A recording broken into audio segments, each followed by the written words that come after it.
Welcome to Fiction Audiobooks. If you enjoy the content, like and subscribing would be greatly appreciated. If you have any recommendations for novels, comment below. Please join my Patreon at https://www.patreon.com/fictionaudiobook. Chapter 143. Chapter 143. This chapter has no title. After leaving Harvest Church with Bugs Bunny, Leyton found a taxi carriage and returned to Minsk Street. Upon returning to his room, Leyton immersed himself in the development of mystical reenactment. The mysticism magister potion was being digested slower than Leyton had anticipated. Perhaps repeatedly developing similar mystical reenactments reduced the acting effect. Aside from the first plague doctor figurine, which directly digested a large portion of his potion, the subsequent unicorn and flame demon figurines did not provide as much feedback as the first. To accelerate the digestion of the mysticism magister potion, Leyton intended to try analyzing the mystical reenactment he had mastered to develop new mystical reenactments. It wasn't until evening that Leyton, mentally exhausted, left with Crow Anu to search for and bury the bodies of vagrants in the East Burrow. Under the cover of night, Leyton easily took away about a dozen bodies. The bodies were, as usual, taken to the Austin graveyard in the southern suburbs. Crow Anu skillfully set up the ritual, appeased the souls of the bodies, pushed them into the dug graves, and buried them. After completing a gravedigger acting, Crow Anu excitedly flapped his wings and circled in the air a few times. "Boss, I feel like the potion is about to be digested." "That fast?" Leyton was surprised. Crow Anu's potion digestion progress was faster than he had expected, indicating that he had also been finding opportunities to act on his own. "Next time, we'll have to switch graveyards. Too many new graves here in a short period will raise suspicion," Leyton muttered softly after making some adjustments to the surroundings, then stepped into the spirit world with Crow Anu, disappearing from the graveyard. Not long after, Leyton emerged from a small alley in the Cherwood Burrow. A pitch-black crow then flew out from above the alley, disappearing into the night. In Backlund, it wasn't strange to keep a crow as a pet, but not keeping it in a cage was a bit odd, so Leyton had Crow Anu fly back first. Leyton quickly found a restaurant, packed some food, and then took a carriage back to Minsk Street. As soon as he got out of the carriage, Leyton saw Klein being questioned by police officers on the dimly lit street. Leyton, who had curiously approached, hadn't even had a chance to ask what happened when a police officer turned his gaze to Leyton, who was approaching, and said with a serious expression, "Routine inspection." The smile on Leyton's face froze. He had always used the identity of Altines when outside. If he handed over his identification documents, he would be greeted by the Church of the Lord of Storm's pursuit. "I knew I shouldn't have come to watch the show," Leyton mumbled softly. Klein, who was not far away, heard this and gave Leyton a speechless look. He had thought the other person was coming to help him, but it turned out he just wanted to watch the show. With a complicated feeling, he sighed inwardly. This style is very Al. The next moment, an invisible mental fluctuation resonated around them. Klein saw the two police officers in front of him and the police dog beside them freeze in place. "Aren't you going to take your gun and bullets back?" Leyton reminded Klein, who was staring at him. Upon hearing this, Klein took back his gun holster and bullets, which he had just handed over, and didn't forget to ask, "What did you do to them?" "Hypnotized them. I didn't make a new identity disguise when I came to Backlund, and this identity is still a wanted pirate, so I can't expose it," Leyton explained, then placed his hand on Klein's shoulder, stepped into the spirit world, and returned directly to his rented house from within the spirit world. "Those two police officers will wake up in a while and forget that they met us," Leyton explained. Carrying the packed dinner, he walked to the dining room, greeted Klein, and then began to eat his dinner. Klein did not leave immediately. Instead, he pulled up a chair and sat down opposite the dining table, looking at Leyton with a curious, probing gaze and asking, "When you said you didn't make a new identity disguise in Backlund, did you mean your identity at sea was fake?" "Of course. After all, I still carry the identity of the Church of the God of Knowledge and Wisdom. Being a pirate is something I can't do under my own identity," Leyton nodded slightly and explained. Klein then asked, "So, Altines, whom you mentioned to me before, was just a fake identity?" Leyton first nodded, then shook his head and said, "It's another identity, but it can't be considered a fake identity. For me, it's not an identity to be discarded after use. I will use the abilities of the reader pathway to separate these two identities in the future." Without waiting for Klein to ask, Leyton continued, "I have Beyonder characteristic from two different pathways on me, namely Reader and Mystery Prior. You want to ask why I haven't lost control? Because I didn't directly consume two potions, and there's also the suppression of a high-level presence on me. After I advance to demigod, I will find a way to strip away the characteristics of one of the pathways, and another identity will inherit it." "That's possible." Klein found it incredible. Whether it was the other person having beyonder characteristic from two different pathways simultaneously, or the matter of separating identities and stripping characteristics. Leyton nodded slightly. Telling Klein these things was part of the plan. He would need the other party's help to strip the reader pathway beyonder characteristic from his body later. Old Man Palace was just an alternative. Compared to him, Leyton still trusted Klein more. Of course it's possible. Do you know the Marauder pathway? As they advance in sequence, they will evolve from stealing objects to stealing beyonder abilities, stealing others' thoughts, and eventually stealing others' time and destiny. Klein quickly understood the other party's idea. You want to use the Marauder's ability to steal the beyonder characteristic of one of the pathways, and then transfer it to another separated clone. Will such a clone not inherit the main body's beyonder characteristic? If the clone dies, will the characteristics return to the main body? No, a clone separated by the reader pathway's ability is a completely new individual. Whether in a mystical sense or in a real ritual, it is an independent individual. The clone will have its own fate. Leyton explained the difference in avatars created by reader pathway beyonders. Klein's eyes widened when he heard this, finding it very incredible. In that case, wouldn't a reader pathway beyonder be very difficult to kill? Why did you first think about how to kill a reader? High-sequence readers are indeed very difficult to kill, but low-sequence readers are still very fragile. Leyton was somewhat curious why Klein's first thought was about how difficult it would be to kill a reader pathway beyonder. Klein was about to explain, but the next moment, illusory, layered prayers echoed in his ears. He could vaguely distinguish that the voice belonged to a woman. Thinking that the task he had entrusted under the guise of a test might have yielded results, Klein found an excuse to leave, returning to his house across the street. Leaving so quickly. The fool is truly busy. Leyton sighed softly, then lowered his head and continued eating his dinner. Whether Klein forgot or didn't care, he didn't come to Leyton again afterward to continue their previous conversation. However, Destiny would occasionally come to visit. Leyton would always ask him if he had any clues about the opportunity for advancement. Destiny, like a charlatan, always spoke of how fate had already decided everything, and one only needed to steadily move forward. Leyton always felt that Destiny had a special reverence for fate, like a giant baby cared for by fate, rather than a beyonder. In the evening, Klein knocked on Leyton's door again. With the rabbit and crow both out, Leyton had to open the door himself. As soon as he opened the door, he saw Klein's extremely serious face. Leyton was slightly surprised, as a serious Klein was rare. He then stepped aside to let Klein in, asking, "What happened? You look so serious." Klein didn't enter. He stood at the doorway, took a deep breath, and said, "I've found Lenevis's whereabouts. I need your help." Lenevis. Leyton thought about the relevant information for a moment, then nodded in agreement. "No problem. When?" "Tonight. I've already found a way to inform the Church of the Evernight Goddess, but I still want to go and see for myself. It would be best if I could kill him myself." Klein's voice carried an almost imperceptible sadness as he spoke. Leyton was slightly surprised that Klein had not only sought his help but also notified the Church of the Evernight Goddess. However, he didn't pay too much attention to it. Asking the Church of the Evernight Goddess for help didn't cost money, but asking him might incur a fee. Lenevis most likely has the support of the Aurora Order. The Church of the Evernight Goddess might not succeed, so you might still have a chance to deal with him yourself. Chapter 144, Chapter 144, Killing Lenevis. It wasn't until late at night that Klein opened his eyes from his doze. "It's about time, let's go." After a slight nod, Leyton stepped forward 2 paces and placed his hand on Klein's shoulder, preparing to enter the spirit world directly. Thump thump.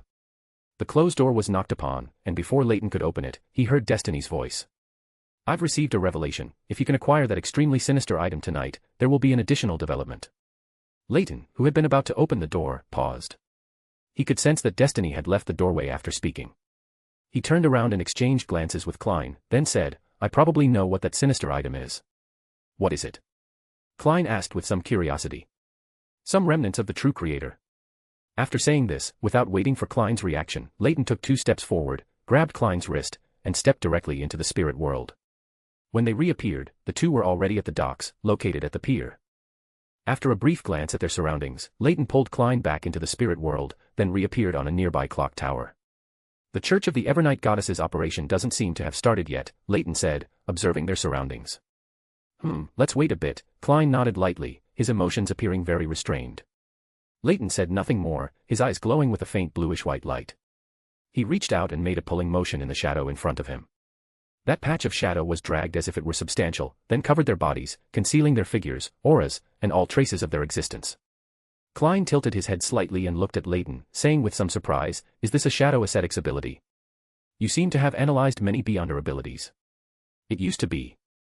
After I advanced to Mysticism Magister, I adjusted this beyonder ability, incorporating some concealment abilities from the darkness pathway. When I was at sea in the first half of the year, I caused trouble everywhere just to record more beyonder abilities. Unfortunately, most of those pirates were from the hunter and sailor pathways. Leyton replied with considerable pride. Klein looked at the guy next to him, whose true name he still didn't know, with a complicated expression.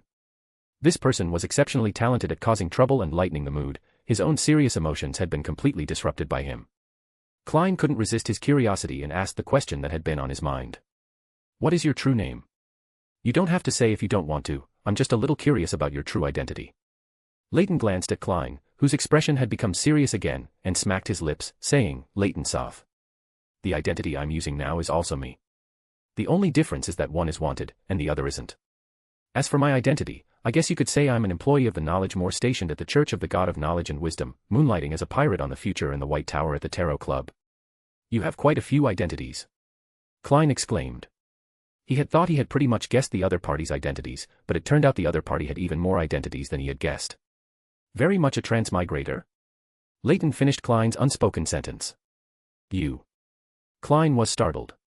He thought the other party was about to reveal their identity as a transmigrator, but he hadn't figured out how he had been exposed. They're here. Leyton interrupted Klein's unspoken words, gazing into the distance. A massive, dark-painted airship was flying towards them. The airship's propellers rotated silently, not making a sound. We can talk, no need to be too nervous. I've done some concealment, Leyton reminded Klein, who had subtly slowed his breathing beside him. No sooner had he spoken than Leyton felt Klein's breathing hitch, then immediately resume, as if nothing had happened, though his gaze towards Leyton held a hint of resentment. Leyton defended himself, we were just chatting, I didn't have time to say, and you didn't ask about these things. Klein exhaled slowly, his eyes fixed on the dark-painted airship, and said, no sound, it must have been handled with beyonder abilities. But this is a densely populated city. Sending an airship here, aren't they afraid of causing widespread accidental injury to the surrounding citizens? The darkness pathway is very good at concealment abilities. As for accidental injury, there must be related beyonder abilities or sealed artifacts to deal with it, or perhaps they won't even be needed. Leyton offered a reasonable guess after some thought. The airship began to descend slowly after approaching, finally hovering about 10 meters in the air. 3 figures in black trench coats quietly appeared in front of the brick-red building where Lenivus was located. Klein watched the leader closely. The next moment, Klein's vision was blocked by Leyton's outstretched hand. Seeing Klein turn his head, Leyton withdrew his hand and said, don't stare at them continuously. Although I've done some concealment, this is only for ourselves. Too intense a gaze will still alert them. I understand. Klein nodded slightly, then continued to observe the movements ahead, though this time his gaze became softer and more casual. Want to see what's happening inside that house? Leyton asked. Can I? Klein tilted his head to look at the young man standing beside him. Relax, don't resist. Leyton nodded slightly and said, then his eyes burst forth with bright purple light, his gaze penetrating all obstructions to see what was happening in the mirror world created by sealed artifact 1-63. He gently patted Klein's left shoulder, and under Klein's puzzled gaze, Leyton's eyes, filled with purple light, met Klein's, sharing the scene he saw with Klein. This is called Real-Time Imaging 2.0, a mysticism spell I developed when I was bored. It allows for establishing a connection through eye contact and transmitting the images in one's mind. Leyton gazed at the brick-red building ahead, peering through the walls and the mirror world's isolation to observe what was happening inside. Through the spell's connection, the scene Leyton saw also appeared in Klein's mind. The Nighthawk squad led by His Excellency Sesamir, the sword of the goddess, was clashing with a giant, but the battle scene was somewhat bizarre. The giant's attacks always missed the 3 Nighthawks by a hair's breadth, consistently failing to truly strike them. What a strange ability, is it probability or luck? Klein whispered. Misfortune. The darkness pathway, or rather, the darkness pathway, has a sequence called Night of Misfortune. Leyton provided the answer. The battle in the mirror world went exceptionally smoothly.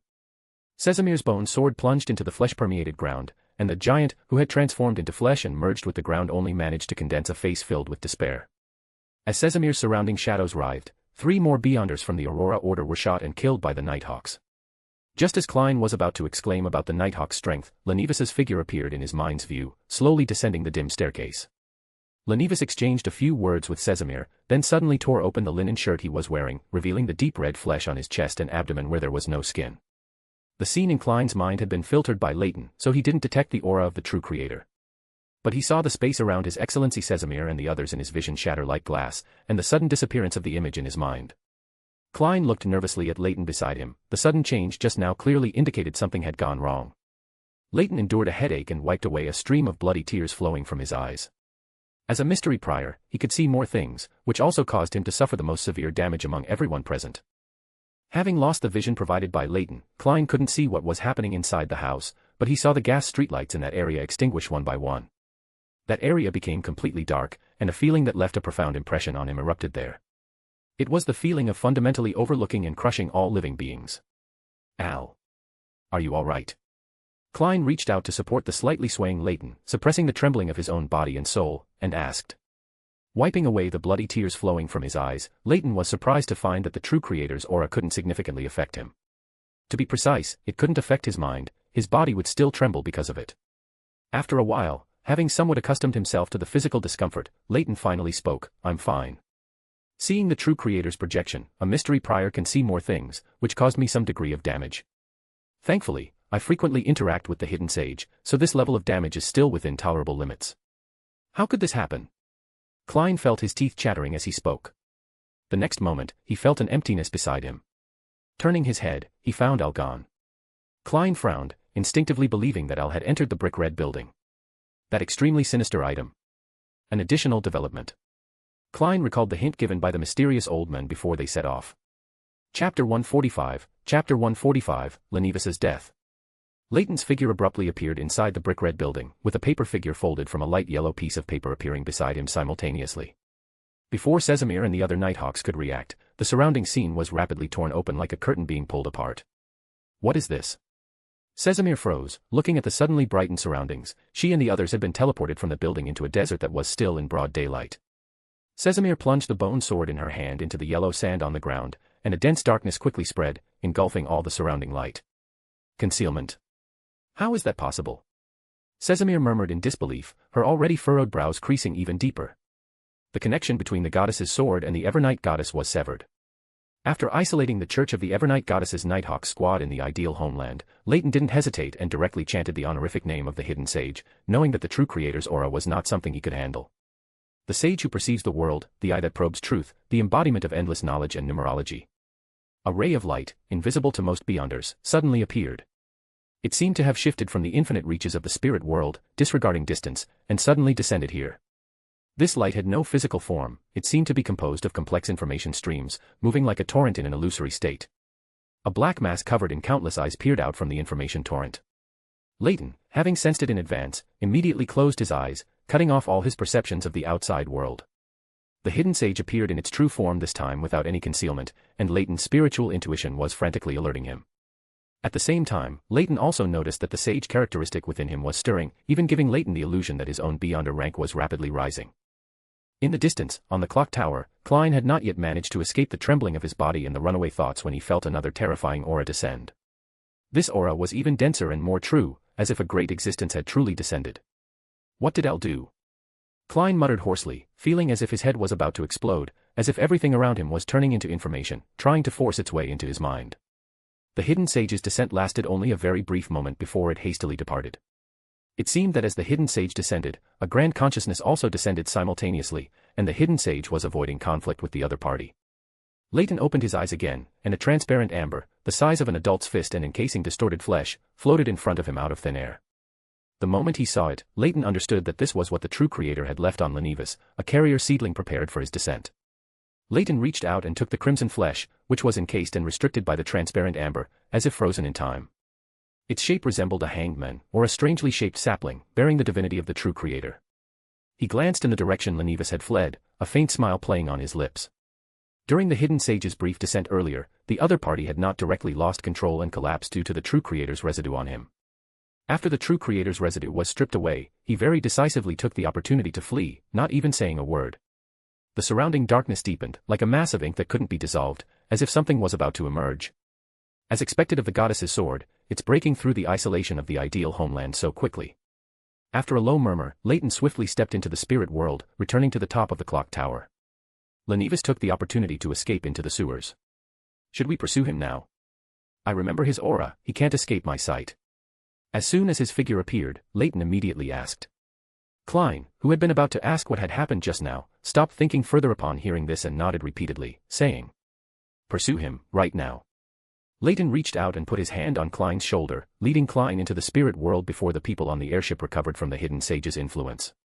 Following Lenivis's aura, Leyton pulled Klein, and they materialized in the labyrinthine sewers. Streaks of starlight appeared around Leyton, dense and dazzling. These starlights quickly flew in all directions, scattering rays of starlight, miraculously constructing a transparent and brilliant barrier. Lenivis's forward dash paused, he instinctively sensed danger.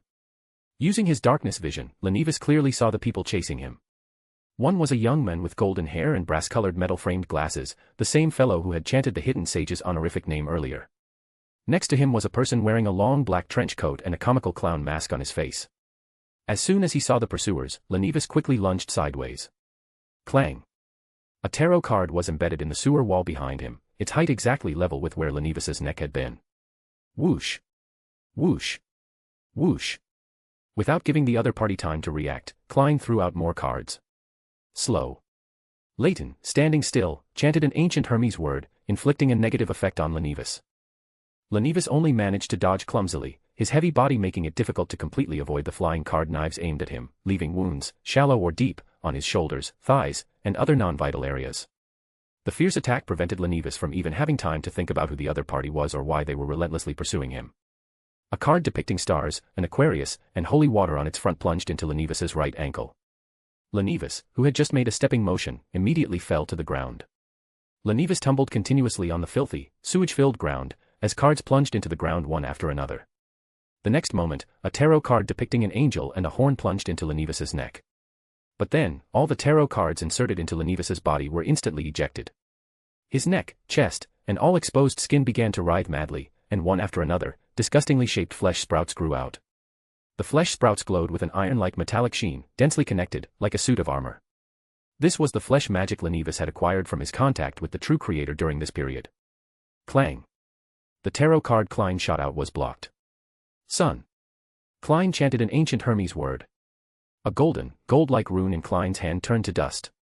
The next moment, Klein shot out a tarot card covered in pure, bright light. The card knife, as if passing through nothing, plunged into Lenivis's chest, entering his heart.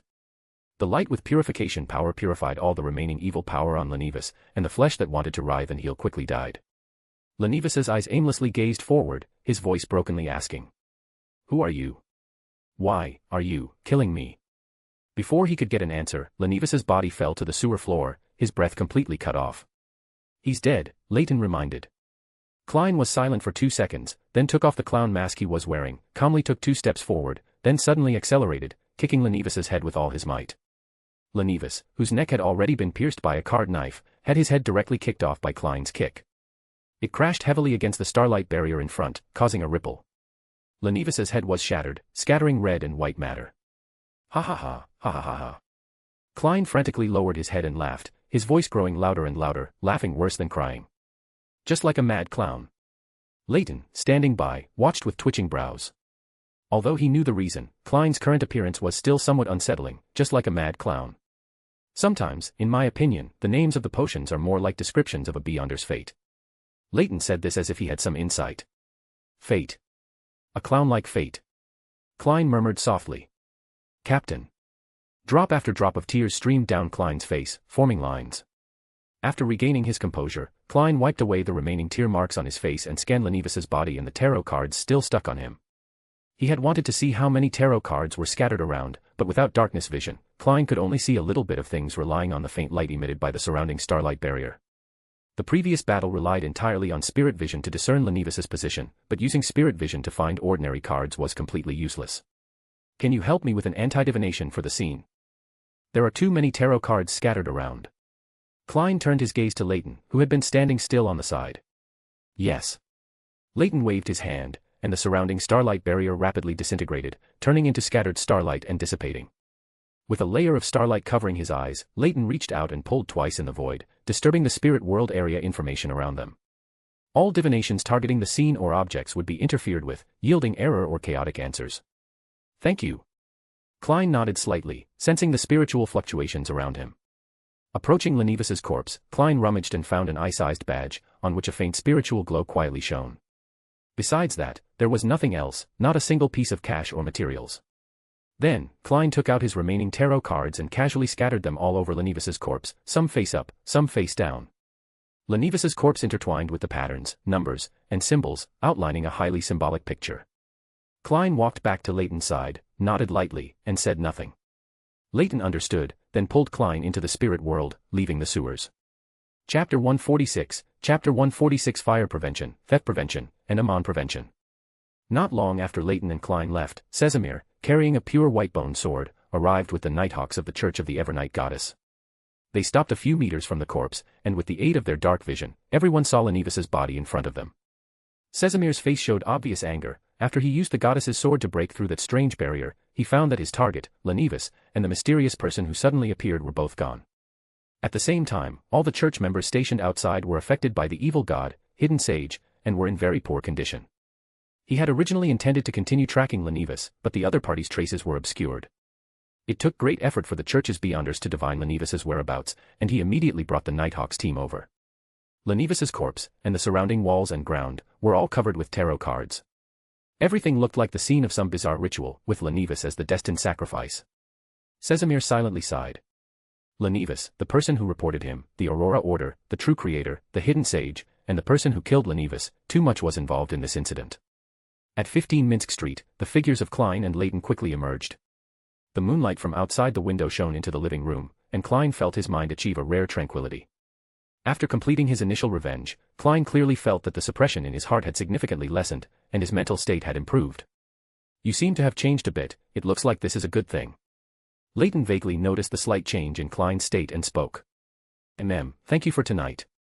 What kind of reward do I need to pay?" Klein nodded slightly, then asked about the reward.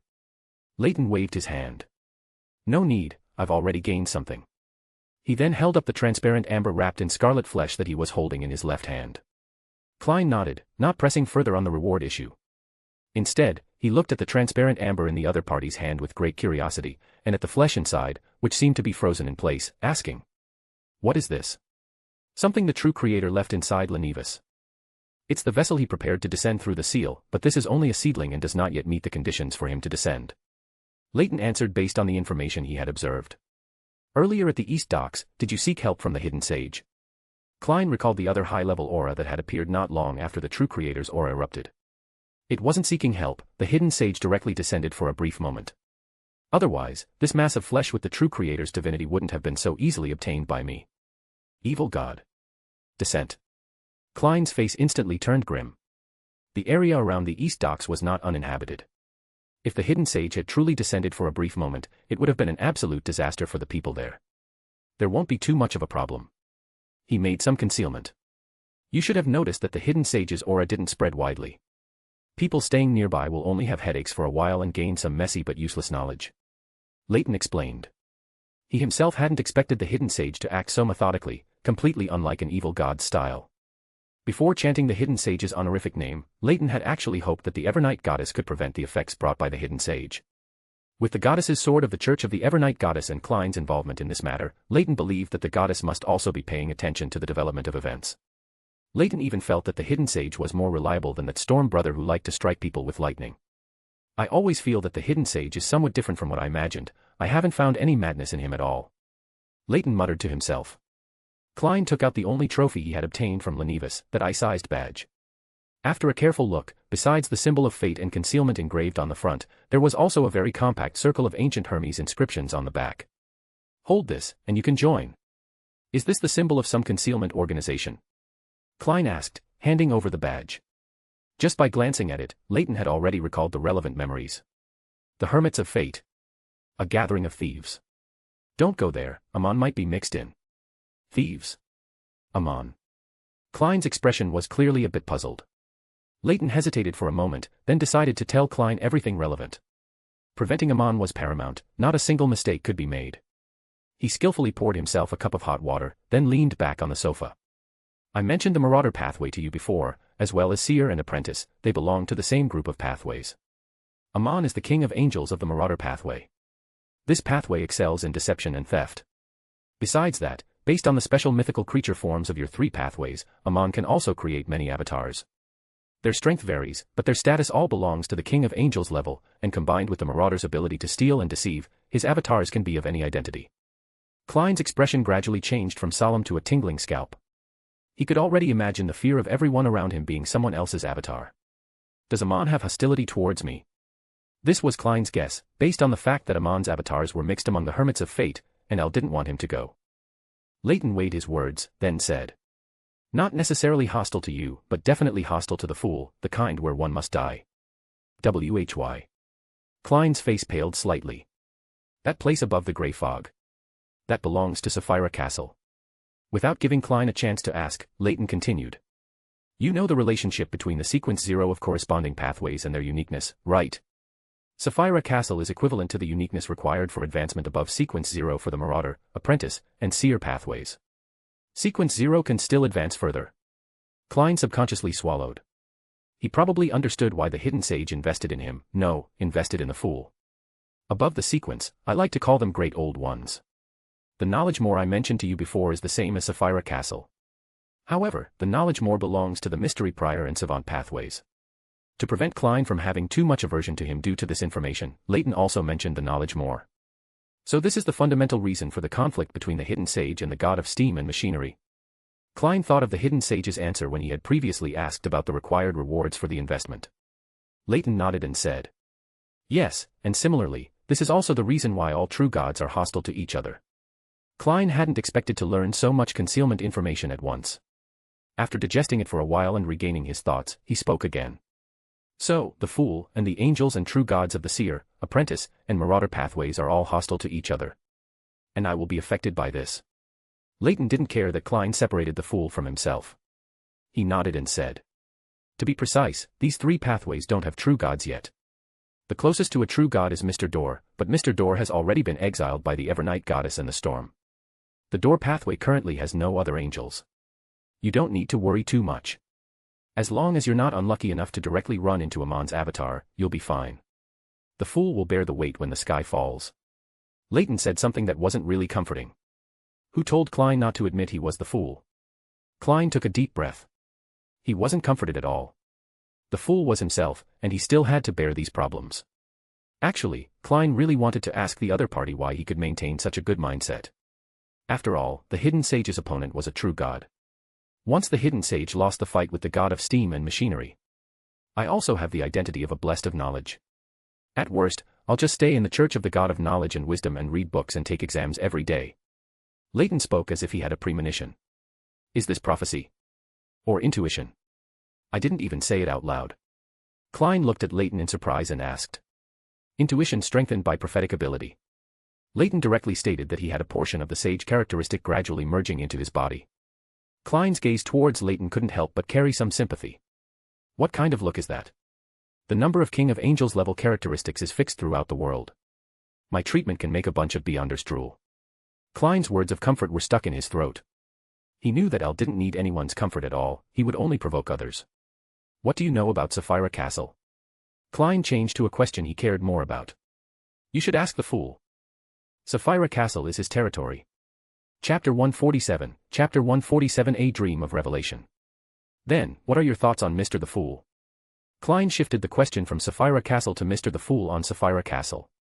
He wanted to take the opportunity to ask for the other party's opinion and attitude towards the Fool, and he was also curious about his own connection to the Grey Fog. Leyton didn't dwell on Sapphira Castle but instead brought up something else. Let me tell you something, Hidden Sage is not a true god, he is just a living uniqueness. As Klein looked surprised, Leyton continued. It's a uniqueness brought to life by the knowledge Moor. With knowledge Moor acting as a proxy, Hidden Sage is infinitely close to a true god. Brought to life. Klein grasped the key point in Leyton's words. He roughly understood what the other party was trying to express. The other party believed that the fool might be a uniqueness brought to life by Sapphira Castle, just like the Hidden Sage. So, in AL's eyes, he and I are the same kind of people. That's why his behavior in front of me is very different from other times, without too much pretense. It's a pity, I am not a blessed of Mr. the Fool, I am Mr. the Fool himself, and it's even less likely that I am a living uniqueness. It's even more confusing. The more I know, the more questions I have. Klein appeared silent, but countless thoughts were rapidly flashing through his mind. It's getting late, get some rest.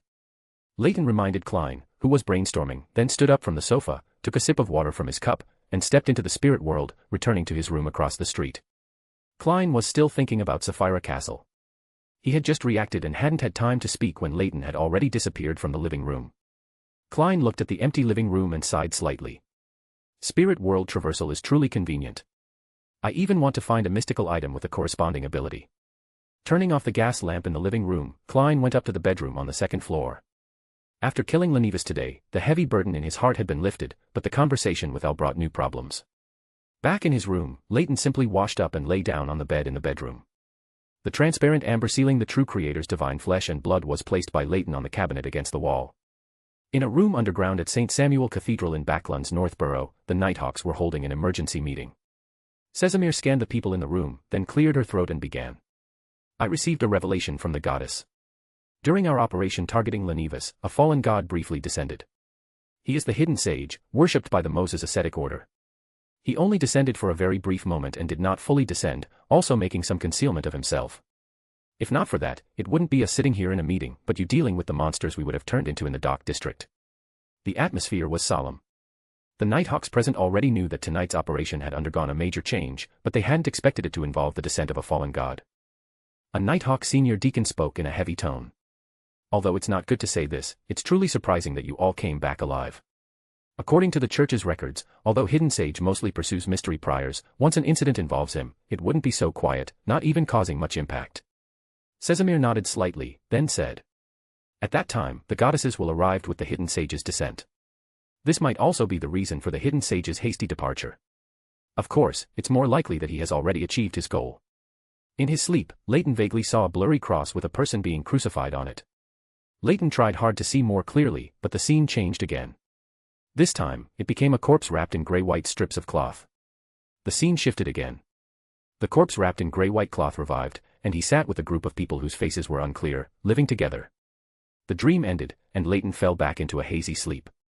When he woke up again, it was already early morning the next day. The moment Leyton opened his eyes in bed, he recalled last night's dream. His brows gradually furrowed.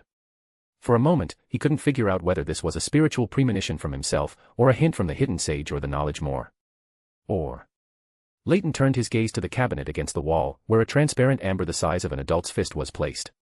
Turning over and getting out of bed, Leyton walked to the cabinet where the transparent amber was placed and picked it up. He stared at it for a long time, muttering to himself. Did I dream of Easter last night?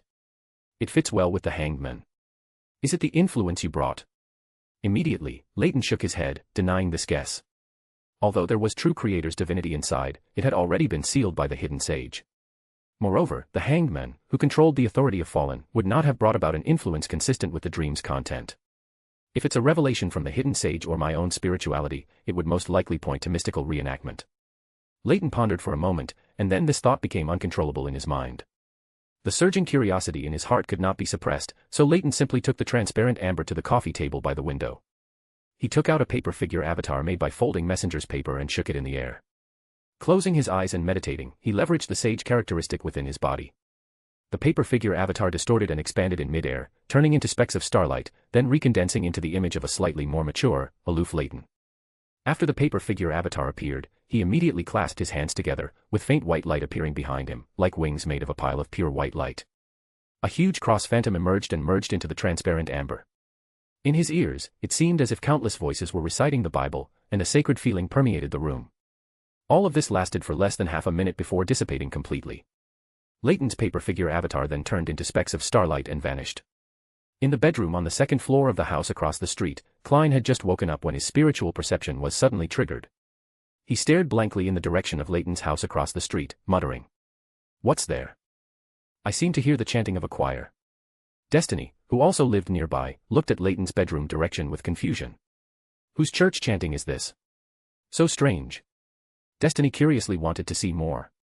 The next moment, he fell straight to the ground, blood tears flowing from his eyes, his mouth slightly open, wanting to groan in pain, but he was too uncomfortable to make a sound. He saw the phantom of the true creator.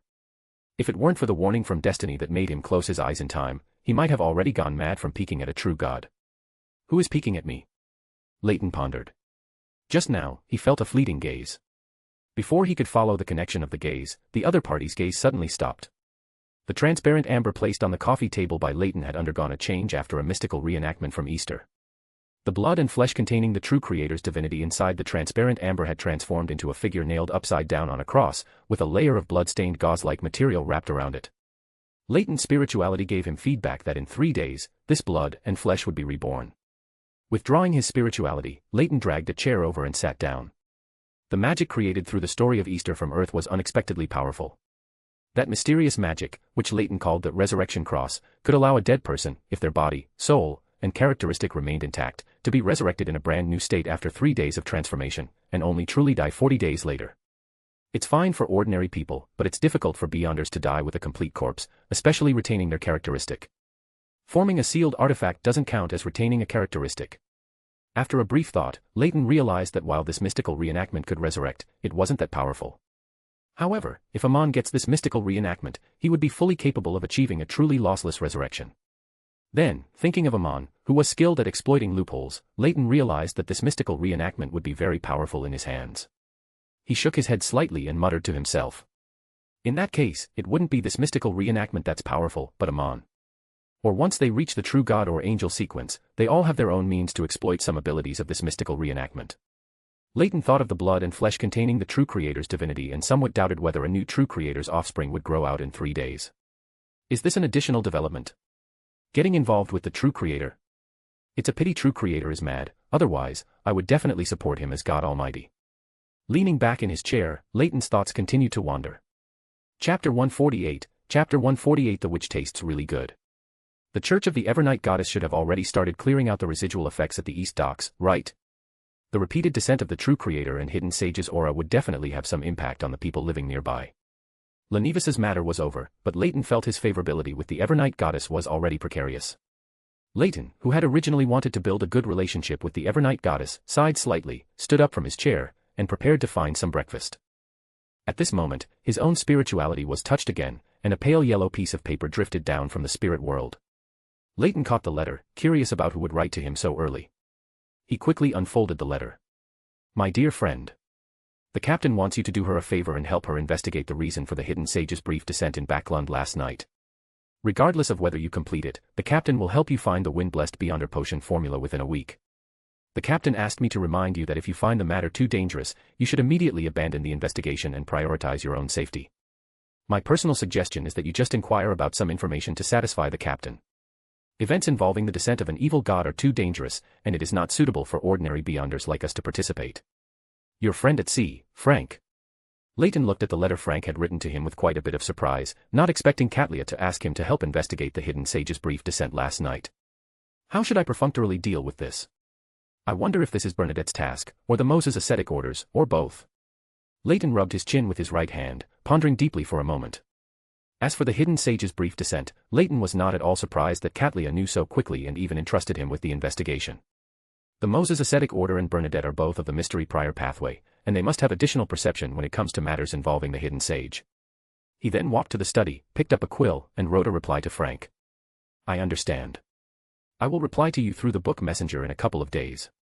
During this time, tell the captain not to sail the future too far, or to summon my book messenger when she reaches a fixed location so it can pinpoint you. Your friend in Backlund, Al. He then summoned the book messenger and handed over the written letter. After putting the paper back on himself, the book messenger quickly disappeared into the spirit world.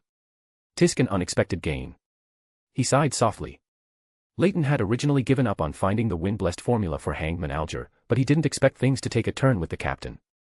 He just didn't know if this formula came from the Moses ascetic order or Queen Mystic. When today's newspaper arrived, Leyton found no news about the East Byerley docks from last night, which seemed to have been suppressed by the Church of the Evernight Goddess. Backlund had a rare sunny day today. Leyton moved the small coffee table and chairs to the balcony, enjoying the rare sunshine and reading a book he had borrowed from Mr. Hughes. Time quickly came to the afternoon, exactly 3 o'clock Backlund time, and a crimson, tide-like light quickly submerged Leyton's vision. Crimson lights rose within the magnificent and ancient palace, outlining several blurry figures. Miss Justice, in a good mood, stood up, curtsied, and greeted Mr. the Fool at the head of the table. Good afternoon, Mr. the Fool. The simple task you entrusted has been completed. Leyton glanced at Miss Justice to his front side. She had emphasized simple, which seemed to indicate she had received some information about Lenivis's death and wanted to probe if it was the work of a certain Tarot Club member. Klein, sitting at the head of the table, shrouded in grey fog, also noticed Miss Justice's slight probing in her words. He spoke indifferently. I already know. Then, he spoke with a sighing tone. Such an era, such a place, is truly a breeding ground for the descent of evil gods. This is an inevitable process of civilization advancing. Leyton, who had been listening quietly from his seat, interjected with a sigh of emotion. This abrupt action made everyone turn their gaze towards him. In the perception of Miss Justice and Mr. Hangman, such an abrupt interjection when facing a great existence seemed very offensive. Klein, sitting at the head of the table, shrouded in grey fog, listened with interest to the insights of his fellow countrymen. Like past history, this era will eventually be replaced by a new one, when the tide of the era arrives. A new era. Klein muttered to himself internally. For some reason, this sentence touched him. The tide of the era. Miss Justice Audrey asked curiously. But Leyton did not answer. The latter sentence was only added because he saw that everyone's attention had been drawn by his sudden emotion. In front of Miss Justice, who was of the spectator pathway, Leyton did not want to discuss too much about the topic of the tide of the era. Little Son, sitting to Leyton's right, was a bit bewildered. He didn't understand these terms very well. Hangman Alger, on the other hand, began a brainstorming session in his mind. The tide of the era. A new era. Every change of era is accompanied by a war that sweeps across the world. Does Tower mean that a war will break out again in the not-too-distant future? Has the Church of the God of Knowledge and Wisdom discovered some clues, or is this what they planned? After knowing that White Tower was a Beyonder of the Reader pathway and had good strength, Hangman concluded that he was a member of the Church of the God of Knowledge and Wisdom. Low-sequence Beyonder potion are easy to flow out, but at mid to high sequences, Beyonder potion formulas are basically firmly controlled by major churches and organizations. Klein, shrouded in grey fog, pondered for a moment, then tapped the table with his finger. After everyone looked over, he spoke softly with an unclear meaning in his tone. This is the inevitability of the era, no one can avoid it. Klein originally just wanted to respond to Leyton's words to maintain his majestic image as the fool. But then he saw the change in the spiritual light on Leyton's body through his spirit vision, which meant that his words had a great impact on the other party. Leyton sat in his seat expressionlessly, arms crossed, pondering the flag Klein had set for everyone present. He thought of the title, Beacon of Destiny, corresponding to Sapphira Castle, and he always felt that Klein's unintentional remark was influenced by this aspect. Seeing Leyton lost in thought, Klein manipulated his alt account, World, to steer the conversation back to the direction he wanted. Hey. I've seen some investigation reports. Some factory workers can barely live past 5 years, right here in Backlund, in the East Borough, Dock District, and factory areas. People there basically won't have a third generation. Poverty and hunger cause their lives to wither quickly. Mr. World's words made Miss Justice, who had grown up in Backlund since childhood, find it difficult to adapt. These were things she had never encountered, but she knew that they should all be true. She somewhat understood why Mr. the Fool would say that this era, such a place, would be a breeding ground for the descent of evil gods. Audrey instinctively felt that this could not continue, otherwise, one day, Backlund would be destroyed because of it, swept away by the tide of the era, as Mr. Tower had said. Miss Justice suddenly felt that Mr. Tower, who had always appeared rational and kind, had long anticipated all of this, and that he was on the side of the new era. Looking at Miss Justice, who was deep in thought, Klein, shrouded in grey fog, nodded slightly in satisfaction internally. He guided the topic in this direction precisely to promote the kingdom's reform indirectly through Miss Justice, who was a noble. The initial exchange of the Tarot Club came to an end. Under the gaze of the Fool, Hangman Alger materialized the last page of the Roselle diary. Klein took the diary materialized by Hangman out of thin air and casually glanced at it. The content of this diary page was related to the law of convergence of illegal characteristics, which was information already obtained from Al, but it also served as a side confirmation. There are 3 pathways related to Sapphira Castle, so I will continue to encounter Beyonders or related events of the Marauder and Apprentice pathway in the future, or perhaps I already have, but I just didn't notice. Klein pondered for a moment, then shifted his gaze to the second diary entry behind, where he saw a sentence that he didn't know how to lament or describe. January 16th, the taste of a demoness is not bad. After reading all the diary entries, Klein made the materialized diary disappear, then leaned back slightly and spoke softly. You may now communicate freely. Leyton immediately leaned forward, slightly raising his right hand and saying, Mr. Hangman, the wind-blessed Beyonder potion formula you need can be given to you within this week. You can consider preparing gold pounds, or items of corresponding value, mystical item, and materials for exchange. Before Hangman could speak in surprise, Leyton continued. My remuneration as an intermediary is simple, that page of Roselle's diary just now. Because in the perception of Hangman and the others, no one else could decipher Emperor Roselle's unique script except Mr. the Fool, they were quite casual when materializing it. Leyton, not far away, happened to see the phrase, the taste of a demoness is not bad. Klein, sitting at the head of the table, shrouded in grey fog, subtly changed his expression. He guessed that Leyton had seen the content on that page of the Roselle diary. Given AL's personality, he's probably not interested in the card of blasphemy information, but rather that phrase, the taste of a demoness is not bad. Emperor, your reputation might be ruined. Chapter 149, Chapter 149 Tarot Club in progress. Alger was a little confused why Tower would exchange his promised reward for a page of Roselle's diary, especially one he had already submitted to Mr. the Fool. But his attention was mostly drawn to the wind-blessed potion formula, and he quickly asked, how many gold pounds, or what kind of mystical item? You can give whatever you think is appropriate. The condition proposed by the other party is a mission you cannot complete. I will complete that mission to obtain the wind-blessed potion formula. You just need to give me gold pounds, or items of equivalent value, plus the page of Roselle's diary I just mentioned. Leyton replied, after all, the captain's mission was to investigate the reason for the hidden sage's brief descent in Backlund, which Alger, drifting at sea, could not accomplish. Hangman Alger nodded slightly, not caring about the question. His only goal was the wind-blessed potion formula, as long as he could get it, that was enough. However, he was still a little curious about the mission he couldn't complete and asked, what kind of mission? That makes you think I definitely can't complete it. Investigate the incident of the hidden sage's brief descent in Backlund last night. Leyton stated the mission the captain asked him to help investigate in an unperturbed tone. Hangman Alger fell silent for a moment. He indeed could not complete this mission. Not to mention that he was far out at sea, even if he were in Backlund, he wouldn't dare to investigate such a mission involving the descent of an evil god.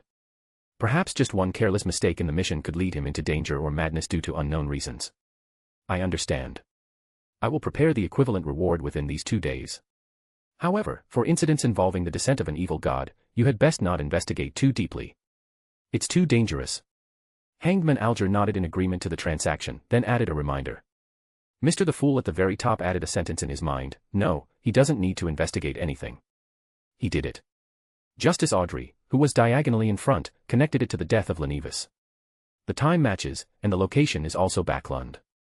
It's hard not to connect these two events. Audrey kept pondering in her mind. A seemingly ordinary investigation mission actually involved 2 evil gods, which shocked Audrey and made her even more worried. She felt that Backlund was like a huge cake, attracting every evil god to take a bite. The son Derek didn't quite understand what kind of existences the true creator and the hidden sage were, so he didn't interject. It wasn't until he saw that everyone had stopped talking that he raised his hand like Miss Justice and said, Mr. World, that mystical item you gave me is very useful. I have already exchanged materials and advanced to Sequence 8, and I will be able to hire helpers in these 2 days to obtain the true root and sap of the Mistrayant. The son Derek spoke in great detail, and the axe Mr. World gave him was so powerful that it astonished him. Just 2 or 3 casual attacks could create a very destructive lightning bolt. He liked that Beyonder weapon very much. In the City of Silver, power was a reason to like something. All right. Mr. World, manipulated by Klein, nodded gently in response. Then he spoke again, asking everyone, ladies and gentlemen, do you have any clues about the spinal fluid of the striped black panther and the medullary crystal of the elven spring? Miss Justice, who didn't have many channels, and Leyton, who never participated in Beyonder gatherings outside of the Tarot Club, both shook their heads slightly. Hangman Alger pondered for a few seconds before mentioning that there would be a grand gathering among pirates soon, and perhaps Mr. World's needed materials could be found at such a large-scale trade gathering. But, I don't think you have any trade conditions that can impress me. Alger added at the end. Giving some information, and then ending the topic with a tone of refusal, Mr. Hangman is truly a cunning merchant skilled at raising prices. Leyton sat aside, maintaining a proper posture, while internally grumbling about Mr. Hangman. Leyton thought about what Klein could offer for trade. After thinking for a long time, he realized that Klein really didn't have anything that could impress Hangman Alger. Gold pounds certainly could, but the impoverished Klein couldn't produce that much gold. I have an incomplete formula for a Sequence 4 potion. Klein, manipulating Mr. World, stated what he intended to exchange. Leyton instantly understood that this incomplete formula should be for the Unshadowed of the Sun pathway. It was a pity that Hangman Alger had no intention of changing pathways, so Mr. the Fool's transaction would not be completed. Miss Justice Audrey's eyes lit up when she heard about the incomplete Sequence 4 formula. This was a potion formula for stepping onto the semi-human, semi-god ladder. Even if it was incomplete, it was something that couldn't be bought with money. Audrey asked with difficulty concealing her curiosity, Mr. World, may I ask which pathway's Sequence 4 formula it is? If it's inconvenient, then pretend I didn't say anything. Klein, manipulating Mr. World, replied in a hoarse voice, I was going to say it anyway. It's the potion formula for the Unshadowed, Sequence 4 of the Sun pathway. Sun pathway. The biggest reaction came from the son Derek, next to Leyton at the table. Leyton nodded nonchalantly, his mind pondering how Klein should store it since no one wanted this formula. Although currently in the Tarot Club, everyone except Klein himself could use this formula, no one had any intention of changing pathways. The only sun pathway beyonder, the son Derek, was only at sequence 8, still too far from sequence 4.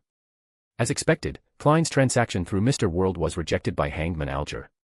Mr. World, under Klein's manipulation, fell silent for a few seconds. Leyton took the opportunity to turn his body to face the gloomy Mr. World and said cheerfully, "Mr. World, do you need to borrow money? Or you could take a stroll in Intis, entice a magician to come out, and I'll help you kill him and pick up his beyonder characteristic." Klein, who had only been briefly silent and was planning to trade some secrets involving the top of the sequence that Alger had told him with Mr. Hangman, truly fell silent upon hearing Leyton's words. Although Alger's tone had an undisguised sense of wanting to see a show, his suggestion made Klein shamelessly tempted. Audrey, sitting on the other side, looked back and forth with curious eyes, looking at the gloomy Mr. World, then at Mr. Tower, whom she had met once, making guesses in her mind. They must know each other, and from Mr. Tower's tone, their relationship should be good, otherwise Mr. Tower wouldn't speak in such a joking tone. Hangman also curiously glanced at Tower, who clearly had a tendency to help World complete the transaction. After pondering, he said, "If you can produce enough gold pounds, I can help you purchase the materials you need at the upcoming grand gathering among pirates. Actually, you have a simpler and faster way to get the materials you need," Leyton said with a subtle tone. "What method?" Klein, manipulating World, pressed on. Leyton shook his head slightly. "After this is over, find some time to ask me." The simpler and faster method Leyton thought of was for Klein to directly pray in the Church of the Evernight. Perhaps he would encounter an unlucky magician on his way home. Mr. World nodded slightly, not continuing the topic. Klein planned to wait until today's Tarot Club was over, then ask Alger about his method before deciding whether or not to trade with Mr. Hangman. Miss Justice, seeing that Mr. World had temporarily stopped speaking, shifted her gaze to the son Derek beside Leyton and said, "Mr. Sun, I remember you said that the City of Silver has potion formulas for the dragon pathway from sequence 9 to sequence 7. If I want to obtain the sequence 7 potion formula, what kind of price do I need to pay?" "The potion formula for sequence 7 of the sun pathway." The son Derek answered without hesitation. Miss Justice nodded slightly. "I will try my best to collect it." Leyton recalled in his mind and found that the psychiatrist potion formula in his memory only had the main ingredient. He shook his head with slight disappointment. Leyton looked with curious eyes at Mr. the Fool at the very top. He remembered that Klein should have potion formulas for the sun pathway below sequence 4, but since Klein didn't speak, perhaps he was wrong. Leyton raised his hand slightly, then said, "I know the potion formula for the Solar High Priest, sequence 7 of the sun pathway. If you are interested, you can come to me for an exchange at any time. My condition is still beyonder characteristics or materials of corresponding value. Of course, if Miss Justice, you want to buy it first and trade with Mr. Sun, that's also possible." Audrey's eyes lit up, but then suddenly dimmed. She suddenly realized that her current financial situation no longer supported her buying a sequence 7 potion formula. Leyton noticed the awkward situation of the son Derek and Audrey, smiled slightly and said, "No need to rush. The transaction is not urgent. I think Mr. Sun, who has just advanced to sequence 8 and still needs to find the true root and sap of the miscreant, temporarily has no way to conduct the transaction." "Ah, yes." The son Derek lowered his head slightly, a little embarrassed. "All right, thank you, Mr. Tower." Miss Justice's mood recovered, and she nodded cheerfully to Leyton in greeting. She already understood Mr. Tower's meaning. The son Derek, like herself, temporarily had nothing to trade. So she could completely wait for a while, and when her financial situation eased, she could buy the formula from Mr. Tower and trade with the son Derek. Thankfully, Mr. Tower is very willing to facilitate a transaction that satisfies everyone. If he had directly made a deal with Mr. Sun himself, I wouldn't have anything to exchange for the psychiatrist formula from Mr. Sun later. Chapter 150, Chapter 150 Private Rabbit Customization. The transaction phase ended, and in the subsequent free exchange phase, Hangman was the first to share information. A new pirate admiral has appeared on the sea, and she has subdued Kalangos, the Vice Admiral Ailman's fleet. She. Miss Justice Audrey noticed Mr. Hangman's choice of words and asked with great interest. Hangman Alger nodded slowly. "She was a very famous pirate before, Disease Maiden Tracy, have you heard of her?" "No, I don't know much about this." Miss Justice Audrey shook her head honestly. Apart from Hangman Alger, who was active at sea, only Leyton, who had spent some time at sea, knew about this information. The scene was silent for 2 seconds. Alger didn't waste time explaining and continued to speak. She subdued Kalangos' fleet last month and renamed the ship Black Death, calling herself Vice Admiral Ailment. She is skilled in using curses, black flames, and ice-based abilities. Those who are hostile to her always suddenly develop various diseases. Currently, no one knows which sequence she belongs to, but it can be confirmed that her strength is at the sequence 5 level. Demoness pathway. This Vice Admiral ailment should be the sequence 5 Demoness of afflictions. Amidst everyone's surprised or enlightened gazes, Leyton continued to describe the characteristics of Demoness of afflictions. Demoness of this sequence have active charm abilities and can even make enemies give up resistance to get close to them. Through long-term interaction, repeated charm can make the target's good feelings for them deeply ingrained. They are good at destroying beauty and reaping pain. This is both for acting and, well, a certain degree of psychological distortion after a man transforms into a woman. Miss Justice's lips parted slightly in surprise, wanting to say something but not knowing where to start. Hangman first nodded slightly, then pondered for a moment and said, "It is said that after Kalangos' fleet was subdued by this Vice Admiral ailment, they indeed showed great loyalty, even more loyal than when they were under Kalangos." Under Klein's control, Mr. World also spoke. Demoness are always accompanied by disaster and chaos. Thump thump. The sound of tapping the bronze long table came, and everyone turned their heads again to look at Mr. Fool at the top. Klein chuckled softly with a hint of disdain, then said, "This is the influence of them approaching the primordial." Primordial. Miss Justice and Mr. Hangman exclaimed in surprise simultaneously. The word primordial has a different meaning.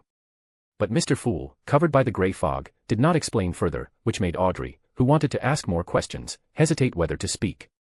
Leyton shook his head slightly. Klein's self-directed and incomplete explanation probably meant he only knew this much, or perhaps it was partial information he divined from that Demoness. Suppressing the swirling thoughts in his mind, Klein could observe everyone's state at all times here. He didn't want to expose himself being distracted during such a serious topic. Leyton slightly raised his hand and coughed lightly to attract everyone's attention, then said, "Cough. I can answer some of your questions. The primordial Mr. Fool mentioned should be the sequence 0 of the Demoness pathway, primordial Demoness, also known as Chaos Demoness." Without giving others a chance to ask what sequence 0 was, he continued. In the potion system, on the same pathway, high sequences have a natural suppression over low sequences. As the sequence increases, this influence becomes more obvious. After reaching sequence 0, they have absolute control over the entire pathway. All Beyonders who embark on this pathway will inevitably gravitate towards them. As everyone was incomparably shocked, Klein, covered by the grey fog, was the first to react. He understood many things. Why there was the acting method, why Roselle described the acting method as stealing power from the potion, why after thousands of years, the major churches still only controlled 1 or 2 pathways, and only one pathway was fully controlled. Then Klein's body, covered by the grey fog, leaned back slightly and chuckled. Heh. This is the origin of the acting method. This is the origin of the acting method. Justice Audrey was slightly stunned, then began to let her thoughts wander. So the acting method is about acting as the corresponding pathway's deity. But there are only 7 orthodox gods. Could it be that some pathways are acting as those evil gods? For example, the Demoness pathway Mr. Tower just mentioned, is acting as that primordial Demoness. No wonder Mr. Fool emphasized that we are just acting when he told us about the acting method. Once they lose themselves, will Beyonders also be assimilated by the corresponding deity? Hangman Alger also thought of these questions. Being in the Church of the Lord of Storms, he understood this even more clearly, because although the Church's Beyonders had their own personalities, as long as they were Beyonders of the Sailor pathway, they inevitably had many commonalities. No wonder the Church only fully controls the Sailor pathway. It's not because they can't get other pathways, but because only this pathway is fully controlled by the Lord of Storms. Hangman Alger couldn't help but start to associate more, and without exception, these were all blasphemous thoughts. Only the son Derek did not show too much worry, because he knew that the sun was the authority of the omnipotent and omniscient God worshipped by the City of Silver. I am approaching the omnipotent and omniscient God. If being assimilated can save the City of Silver, I am willing. The son Derek's inner thoughts were different from others. Being in the forsaken land of the gods, he cared more about saving the City of Silver than himself. Justice Audrey hesitated, looking at Mr. Fool at the top for a moment, then at Leyton in front of her side. Miss Justice, what do you want to ask? Leyton saw Audrey's actions and could guess that she wanted to ask which deity the spectator pathway corresponded to. Klein also guessed it, but he didn't know the answer either, so he kept pretending there were no hints. Justice Audrey nodded slightly and said, "Mr. Tower, do you know which deity the spectator pathway corresponds to? What reward do I need to pay?" "Reward, huh? You can help me custom make some clothes for small animals. I'll tell you the specific sizes and styles later." Leyton was preparing to get some custom-made clothes for his Bugs Bunny.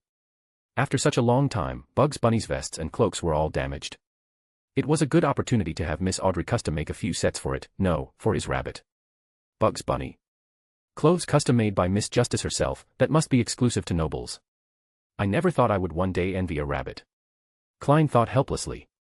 Clothes for small animals. Okay, no problem. I will ask my favorite designer to custom make them for it. Miss Audrey was very interested in the small animal Mr. Tower mentioned. If Mr. Tower personally asked someone to custom make clothes for it, it must be a magical animal like Susie, right? I wonder what kind of animal it will be. Is it also a dog? Or a cat? Or something else? Will it be of the reader pathway like Mr. Tower? Then it would need custom-made glasses too. Audrey was lost in her imagination of another magical animal and temporarily forgot to ask Leyton for the answer she wanted. Cough.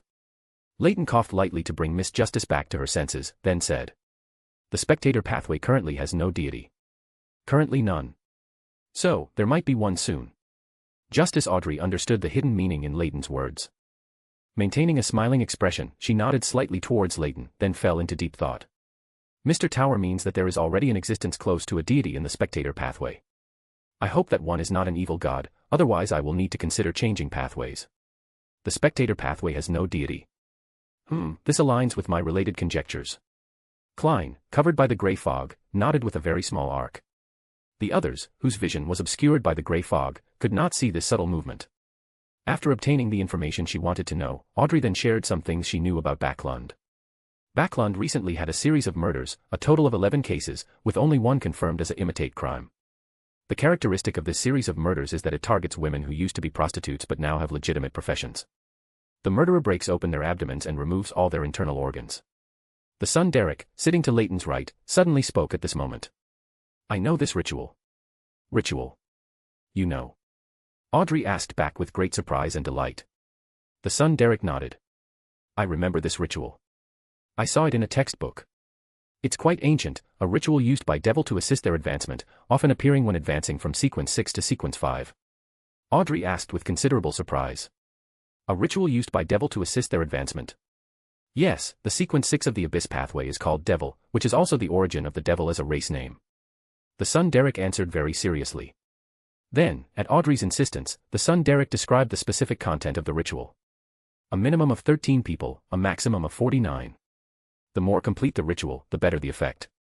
There must be at least a 3-day interval between 2 killings, otherwise it's easy to lose control, but it also cannot exceed 9 days, otherwise the ritual will reset.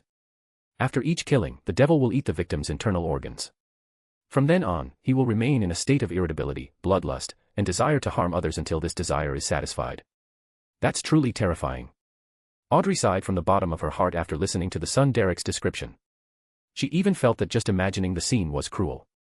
Leyton thought of Klein, who was invited by Isengard Stanton to participate in the investigation of this case, and spoke up to add some information about Devil. Due to the special nature of the Abyss pathway, Beyonders who embark on this pathway are very prone to losing control. Even if they are lucky enough not to lose control, they will gradually become unwinged angel and cruelly insane, easily controlled by desires such as bloodlust and slaughter. Moreover, Devil evolved from different races vary, each with their unique abilities. Therefore, the descriptions of Devil in those stories and legends vary so much. Klein slightly raised his head, staring at Leyton, who was describing the characteristics of Devil. He always felt that the other party was reminding him at this time. AL's meaning is that the devil in this case is not necessarily human. Chapter 151, Chapter 151 Leyton's advice. The son Derek, seeing that the topic of the devil had passed, considered for a moment, then began to speak about a recent incident in the City of Silver. A recent exploration organized by the City of Silver discovered a half-destroyed temple. The statue enshrined within was of a naked man nailed upside down to a cross, with many bloodstains smeared on his body. Do you know which deity this is? Leyton leaned forward slightly from his chair, speaking in a neither high nor low voice. This is the true creator. The son frowned slightly.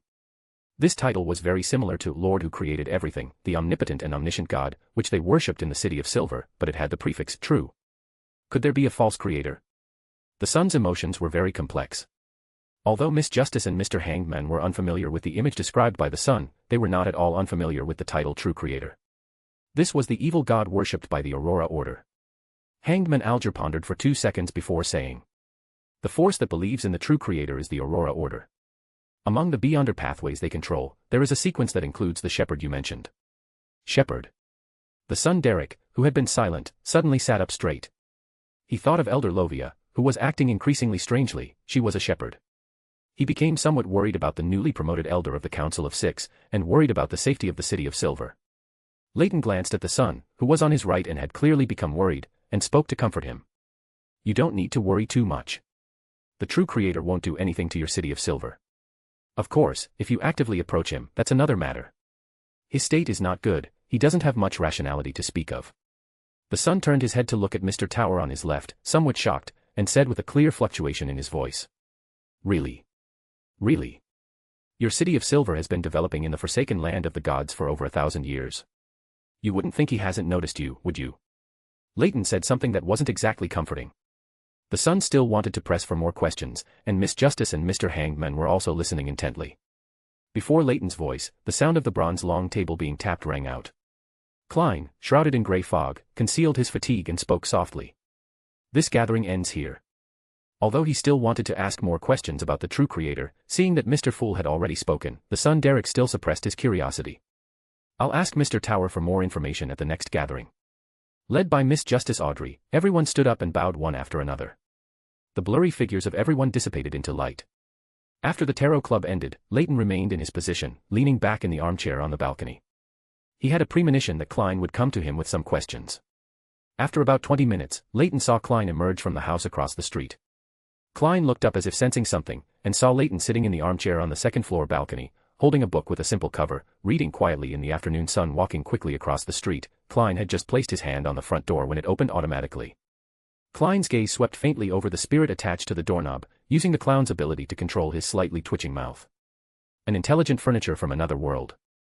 If this guy walked the savant pathway like Emperor Roselle, he might just bring about a second industrial revolution to this world. Klein didn't see Bugs Bunny in the living room, nor was the corpse collector pathway Raven present. He planned to close the front door and go up to the second floor himself, but the door automatically closed under the control of the spirit attached to the doorknob. All right. It really is intelligent furniture. With a sigh, Klein walked directly towards the stairs to the second floor. On the second floor balcony, an invisible servant moved a chair over and, under Leyton's control, considerately brewed a cup of coffee. Klein sat on the chair, looking at the steaming coffee in front of him, and couldn't help but exclaim. Is this what you call beyond our abilities making life more convenient? When you reach sequence 5, you can too. Leyton put down his book and replied with a smile. Without waiting for Klein to speak, he continued. Are you here to ask what happened this morning? Yes, and this. Klein took out the badge he had obtained from Lenivus. After infusing it with spirituality, a faint, hazy glow bloomed, condensing into a beam of light that shot upwards into the air. Before this beam of light flew away, a starlight gleam flashed and enveloped the light. The starlight flickered again, appearing in Leyton's raised right palm. The beam of light inside suddenly dispersed, transforming into a palm-sized illusory parchment with a line of ancient Fasak written on it. January 4, 1350, 8 p.m., Bobber River Valley. After glancing at the content on the illusory parchment, Leyton closed his right hand and gently squeezed it. The parchment dissolved into specks of light and disappeared. Leyton asked in confusion. That marauder gathering, you want to go? Klein shook his head slightly, then stated his question. You said Amon might be mixed in there. Am I going to offer myself as a head? I want to ask how to deal with this badge. Will it send out information? Like that beam of light just now. It won't unless you infuse it with spirituality. As for dealing with it, why don't you just throw it aside and ignore it? The presence of an Amon's avatar at that gathering is just my guess. It's also possible they're well hidden and haven't been discovered by Amon. Looking at Klein's questioning gaze, Leyton explained the reason for his guess. Amon has aggregated most of the beyonder characteristics of the Marauder pathway. With his personality, he doesn't need to hide the effects brought by the beyonder characteristic convergence, or rather, he's very happy to encounter unlucky diviners and apprentices. So, there's a high probability that an Amon is mixed into a gathering full of marauders. Klein completed Leyton's unspoken words. Leyton raised his hand slightly, signaling to end the topic. Although he is not of the spectator pathway, if he is mentioned too frequently, it's very possible that the other party will perceive it, especially in a large city like Backlund, where he is bound to have avatars. These words successfully sent a chill down Klein's spine. He thought of himself moving around Backlund as a detective, and who knew when he might hit the jackpot. You won't be that unlucky. Don't you have the King of Yellow and Black who wields good luck? Leyton said jokingly. Klein's expression froze for a moment, then quickly crumbled. He even wanted to confess that the fool above the grey fog was himself, but rationality stopped him from such an impulsive thought. The essence of knowledge, the root of mystery, the radiance of civilization, the guardian of truth. If you truly encounter a very urgent matter, you can recite this honorific name, but it may not be effective. Leyton told Klein the honorific name, pointing to the knowledge Moor. At the same time, his ears echoed with the sound of himself reciting this honorific name. He gently rubbed his forehead twice to alleviate the discomfort caused by the sound directly in his mind. Klein memorized this honorific name, being very cautious not to repeat it in his mind. Then he asked, "What was the simpler and faster way to obtain materials you mentioned before?" "Go to the church of the Evernight Goddess and pray," Leyton said with a slight smile. Klein was stunned for a moment, thinking the other party was teasing him, then immediately denied this idea internally. A guess he had been unwilling to consider surfaced in his mind. "I'm being watched by the goddess." Klein instantly recalled the scene where he swore an oath before the goddess's sword. The goddess's sword could establish some connection with the Evernight Goddess. Alger had also said before that because I saw the phantom left by the hidden sage in turn observed me. The oath I made before the goddess's sword could actually be considered as being witnessed by the goddess. But the church of the Evernight Goddess had no extra reaction to me. Did the goddess tacitly approve of my existence? Klein's thoughts diverged, and the more he thought, the more reasonable it seemed. Seeing Klein remain silent, Leyton explained. The church of the Evernight Goddess also controls a portion of the seer pathway, and even rears mermaids needed for advancement to marionettist. As long as you continue down this pathway, you will inevitably intersect with the church of the Evernight Goddess. Klein sighed slightly, somewhat conflicted. My identity in the church of the Evernight Goddess is already that of a dead person. Give me the beyonder characteristic that Rosago left behind. I'll find someone to directly extract the characteristics of each sequence for you. Leyton did not continue to let Klein seek out the Evernight Goddess. He could go to Mr. Hughes, which would also solve the problem. Klein's eyes widened as he looked at Leyton, his expression already conveying what he wanted to say. "That's possible." Leyton nodded slightly, explaining. An existence with an angelic rank can shatter sealed artifacts and beyonder characteristics, allowing them to re-aggregate. The purification ability of the sun pathways unshadowed can also extract beyonder characteristics step by step. Chapter 152, Chapter 152 Magician. How long will it take to extract the beyonder characteristic layer by layer? Klein quickly asked. He could accept anything that didn't exceed a week. If it exceeded a week, he would have to ask Mr. World to take a leave of absence from the next tarot club. About 1 or 2 days. This was Leyton's estimate based on how long Mr. Hughes had taken to help him separate beyonder characteristics in the past. Klein nodded quickly. "No problem, I'll bring it to you in a moment." The dummy world manifested at the tarot club relied on the ability of a marionettist, so Klein wasn't worried that the beyonder characteristic left behind by Rosago, once extracted layer by layer, would no longer allow him to manifest the dummy world. The topic then returned to the morning's anomaly. "What did you do this morning?" My intuition was touched at that time, and in a trance, I seemed to hear the chanting of a choir I had never heard before. I used a mystical reenactment spell on that mass of flesh and blood containing the true Creator's divinity. It might come alive in 3 days. Come alive. For a moment, Klein considered whether he should move out of Minsk Street. Klein watched Leyton, wanting to see some clues on his face, even suspecting that he might have gone mad due to the hidden sage's influence, only that it was more subtly expressed. Leyton endured Klein's gaze, waved his hand, and said, "The effect of that mystical reenactment is to revive a person who has kept their body, soul, and beyonder characteristic intact, in a brand new state after 3 days. As a true god, the true Creator's flesh and blood might exhibit this effect differently." As Leyton spoke, Klein's expression grew stranger and stranger. He became even more suspicious that Leyton was a hidden lunatic influenced by the hidden sage. A normal person wouldn't even conceive of experimenting with flesh and blood containing the divinity of an evil god, let alone putting it into practice. There won't be too much of a problem. The divinity contained in that mass of flesh and blood is limited. Even if what emerges in the end is a mad monster containing divinity, the hidden sage can deal with it. Under Klein's gradually wary gaze, Leyton offered an explanation. Klein nodded expressionlessly, but silently grumbled to himself, "I didn't notice it before, but this guy also has a mad scientist side." Klein didn't stay long, making an excuse to go back and retrieve the beyonder characteristic left by Rosago before taking his leave. After Klein returned to the house he rented across the street, he immediately set up a ritual, prayed to himself, and then responded to himself, taking out the all-black eye that the beyonder characteristic left by Rosago had transformed into, which was placed above the grey fog. He hastily ended the ritual, then took the small iron box containing the all-black eye to the house across the street, handed it to Leyton, and left without lingering. Leyton watched Klein's departing footsteps, feeling that he left a bit too hastily, but he didn't pay too much attention to it. Returning to the study, he found the ritual materials, quickly set up the ritual, and sent the small iron box containing the all-black eye into the library in the spirit world. Then, through the connection between the ring and the library, Leyton's consciousness also arrived in the library. The all-black eye was already in Mr. Hughes's hand. He seemed to be looking at something through it, remaining silent for a long time.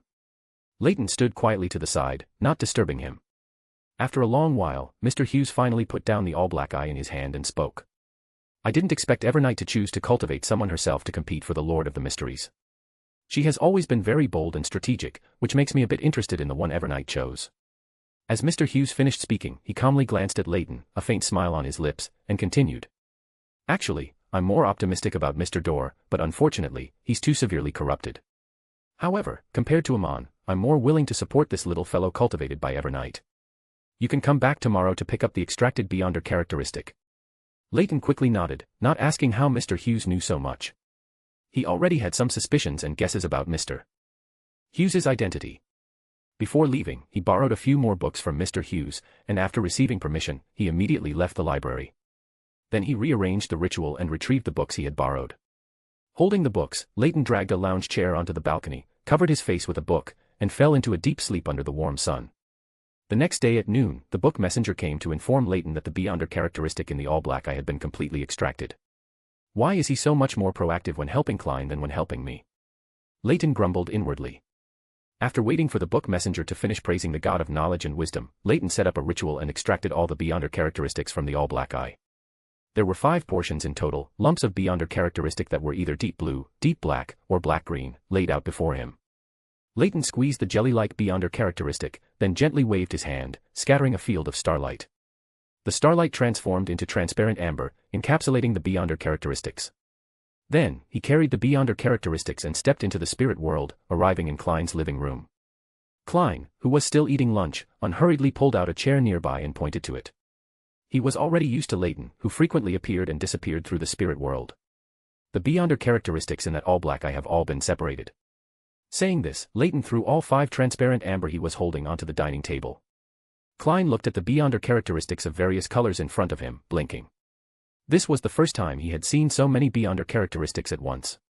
After picking up and examining each Beyonder characteristic, Klein handed the 2 portions belonging to the seer and the clown to Leyton. These are your reward. I don't need to repeatedly consume the seer and clown potions. Leyton didn't refuse, directly taking the 2 portions of Beyonder characteristics Klein handed over. These 2 portions of Beyonder characteristics would be good materials for new figurines. Klein had already obtained the true root and sap of the mist tree from Little Sunday. Although the main ingredient was no longer needed, he could sell it off. Klein put down his cutlery, quickly took out the supplementary ingredients he had prepared, and immediately began to concoct the potion.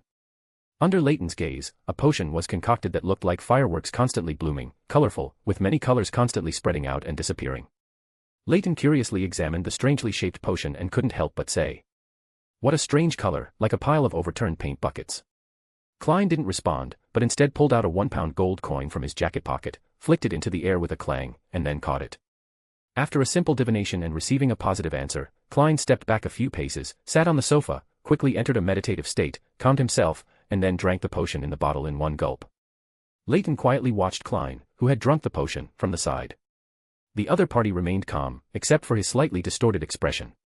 After some time, Klein's skin began to change.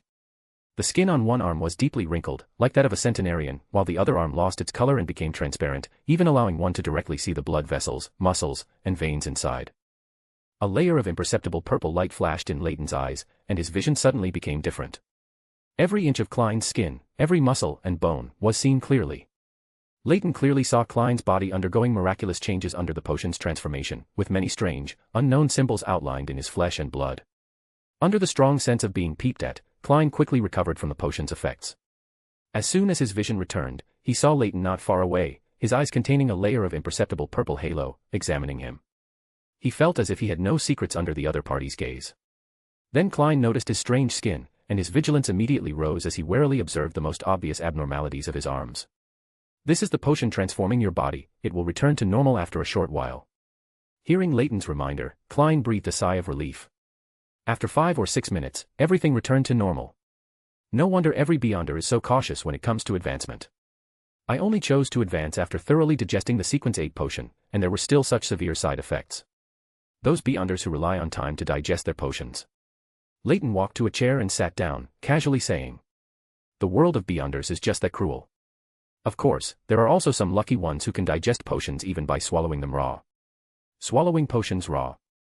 Klein's expression became a bit strange. He thought no one would be foolish enough to swallow a potion raw. Leyton waved his hand slightly, not discussing the topic further. Lucky ones were Key of Light's concern, not theirs. Show me your beyonder abilities, I'll analyze them. Leyton reminded Klein. This was a deal that had been made long ago. Okay. Klein nodded slightly. With just a brief thought, the spell-like abilities mastered by a magician automatically appeared in his mind. Klein lightly snapped his fingers, boom. A stack of papers on a nearby tea table spontaneously ignited, erupting into a large ball of flames. Flames also immediately shot up around Klein, tightly enveloping his body. The next moment, Klein's figure disappeared in the flames, only to reappear in another ball of flames. Klein walked out of the flames unharmed. Snap, he snapped his fingers again, and an invisible air bullet shot out, shattering the glass cup on the tea table. Immediately, the broken glass cup disappeared, and a perfectly intact glass cup reappeared on the dining table. An illusion, Leyton recognized its essence with just a glance. The eyes of mystery prying had a great advantage in this regard. Klein demonstrated all the abilities of a magician, except for the paper figurine substitute which required prior preparation of paper figurines. Clap, clap, clap. Very good. Leyton clapped and praised Klein's performance of his beyonder abilities. Under Klein's puzzled gaze, Leyton smiled and explained. A performance needs applause from the audience. This is the source of feedback when you are role-playing. Klein fell silent. He carefully felt the potion within his body. There was indeed a faint, though not obvious, sign of digestion. Chapter 153, Chapter 153 Great Ideals. Does a performance need the audience's applause? Is this the magician's acting principle? Klein asked, his tone almost certain. Leyton nodded slightly, affirming Klein's question, then added. Roughly, but it's only a part of it. The apprentice pathway has a sequence called Trickmaster. As an adjacent pathway, it has significant reference value. After exchanging a few more words with Klein, Leyton returned from the spirit world to the house across the street. In his study, he summoned his book messenger and wrote down a portion of what had happened at the East Docks in a letter to Katlia, in exchange for the wind-blessed potion formula. After sending the letter via the messenger to the future, Leyton took out a new piece of paper. This time, it was a letter to Sia. Good afternoon, madam. The crow anu I'm raising is almost done digesting the gravedigger potion. I wonder when you'll be able to get the spirit medium potion formula, and what kind of compensation you'll need. I recently met a former member of the Life School of Thought. He was once a counselor of the Council of Fate, and I learned a lot about the primordial moon from him. Finally, one more question, do you know how a harvest priest should act? Leyton didn't write a formal ending but drew a small Bugs Bunny illustration at the bottom. After waiting for some time, the book messenger finally arrived. Leyton handed it the letter, and the book messenger vanished from sight again. After writing the letter, Leyton returned to his bedroom, preparing to get some sleep early. He planned to take Crow Anu to the graveyard that night to act as a gravedigger. Today should be Crow Anu's last time acting as a gravedigger. When Leyton woke up from his bed, the sky outside the window had already grown dim, with a faint red light glowing in the sky. Another blood moon night. As the apocalypse approaches, these fellows are becoming more active. Leyton sighed, controlling his thoughts to prevent himself from thinking too much and being noticed by the existences in the cosmos. He glanced at a light yellow paper resting quietly on the table. After getting out of bed, Leyton picked it up and read it. It was Frank's reply, informing him that the captain would give him the wind-blessed potion formula within the week. Throwing the letter back into the spirit world, Leyton went downstairs, took Crow Anu, and headed to the East Burrow. Having already buried too many corpses in the graveyard managed by the Church of the God of Steam and Machinery, Leyton chose a graveyard under the jurisdiction of the Church of the Lord of Storms this time. Through spirit world travel, he brought over more than 10 recently deceased bodies after several round trips. He patted Crow Anu, who was standing on his shoulder. At Leyton's signal, Crow Anu flew into the air, scattering herbal powder and ritual materials. After Crow Anu skillfully arranged the ritual, Leyton snapped his fingers, and flames burst from some candles. The blood moon's radiance was exceptionally strong, making the surrounding spirituality active and restless. Under the influence of the blood moon, the ritual arranged by Crow Anu was somewhat enhanced, and the surrounding corpses were quickly put to rest. Then, he scattered iron black powder, summoning an invisible giant hand to dig one grave pit after another. He placed the appeased corpses into the pits and covered them with a layer of soil. Leyton, as before, found several stones, processed them slightly, and made them into simple gravestones, which he placed in front of the pits. He also wrote an epitaph for them. After everything was done, Crow Anu, holding a few wild flowers it had found somewhere, placed them in front of the gravestones. Leyton glanced at Crow Anu. At this moment, it seemed to have undergone some transformation. "Boss, I think I've finished digesting the gravedigger potion." Crow Anu stood blankly on the ground. After a while, it flapped its wings and flew into the air. "Well done." Leyton nodded slightly in praise, then took Crow Anu directly through the spirit world back to Cherwood Burrow. As soon as he stepped out of the spirit world, Leyton saw a figure standing upright not far in front of him. Leyton was stunned. He hadn't noticed anyone here when he was in the spirit world. "We meet again." The figure in front turned around and greeted him with a gentle tone. The other party was wearing a loose black fur coat, a well-dressed middle-aged gentleman. He held a lit cigarette in his right hand. Leyton recognized the other party, Mr. Pollock Eggers, the ferryman with Balam Empire royal blood. Leyton politely bowed and greeted him. "Long time no see, Mr. Eggers. I didn't expect us to meet again so soon." I slightly magnified the convergence effect of my Beyonder characteristic. I thought it might attract this interesting crow. Mr. Pollock Eggers's tone remained gentle, and he directly stated the reason for their encounter here. Leyton was slightly taken aback, not expecting the other party to be so direct, then said, "Mr. Eggers, is there something you need from me? Or are you looking for it?" As he spoke, Leyton pointed to Crow Anu, who was standing motionless on his shoulder. Mr. Pollock Eggers smiled and said, "Both. The death aura on you hasn't dissipated yet. Did you just act in the graveyard? Then I suppose you haven't had dinner yet. Let's go, I'll treat you to a special Southern Continent dinner." With that, Pollock turned and led the way. Leyton hesitated slightly, then followed his footsteps to a restaurant called Haggerty's not far away. Upon seeing Pollock, the waiter inside immediately led the way, and the two came to a window seat on the second floor, from which they could see the street outside. Leyton and Pollock sat opposite each other. Pollock instructed the waiter to bring the ordered dishes. Leyton watched from the side, raising an eyebrow slightly. Was this prepared in advance? Pollock smiled slightly, took a sip of the tea poured by the waiter, and then said, "I plan to leave Backlund soon and return to East Balam. I have a certain premonition that Backlund will no longer be peaceful for some time to come, and it's temporarily not suitable for the tobacco business here. Moreover, I've been away from East Balam for over a year, and it's time to go back. Otherwise, anyone there would dare to jump out." Leyton looked at the other party with some surprise. He remembered that the death pathway had no relation to authorities like precognition. The death pathway can cast various spells through natural spirits and vengeful spirits, which naturally includes divination spells. As if knowing what Leyton was thinking, Pollock explained gently. Leyton nodded slightly. That made sense. However, the other party was a sequence 3. Except for matters involving true gods and angels, he didn't need to care about anything, so why would he leave Backlund? "Then, Mr. Eggers, is there something you need from me?" Leyton directly asked his question. Pollock handed a freshly roasted lamb chop to Leyton, then tore off a small piece of meat and fed it to Crow Anu. After doing all this, Pollock spoke again. "I'd like to invite you to join an organization. Are you interested in going to the Southern Continent with me?" Leyton was stunned. He had thought of many possibilities, but he really hadn't expected the other party to be trying to poach him. He almost immediately shook his head and refused the proposal. "Sorry, I can't leave Backlund for now. Moreover, I don't think the Church of the God of Knowledge and Wisdom would agree to me joining the numinous episcopate." As expected. Pollock nodded slightly, not dwelling on the issue, as if the previous suggestion was just a sudden whim. "However, the organization I'm inviting you to is not the numinous episcopate, or rather, it won't be in the future. The numinous episcopate is going to split," Leyton said with a puzzled expression. Pollock shook his head slightly. "I don't have much sense of identity with the various factions of the numinous episcopate. I want to lead a group of people who share my ideas to form a loose organization, primarily focused on economic development. Compared to grand blueprints like resurrecting death and rebuilding the Balam Empire, I prefer to genuinely develop the Southern Continent, rather than letting it be treated as a cake to be divided by the major kingdoms and churches. A very grand ideal." Leyton genuinely sighed. If he weren't only a Sequence 5, he would even want to recruit the other party to join him. Completing the Knowledge Moor mission greatly needed people with such ideas. Grand. Perhaps too distant. Pollock's tone was not very strong, speaking as if in self-mockery. "This is just an idea. Although I will act on it, there may not be any rewards."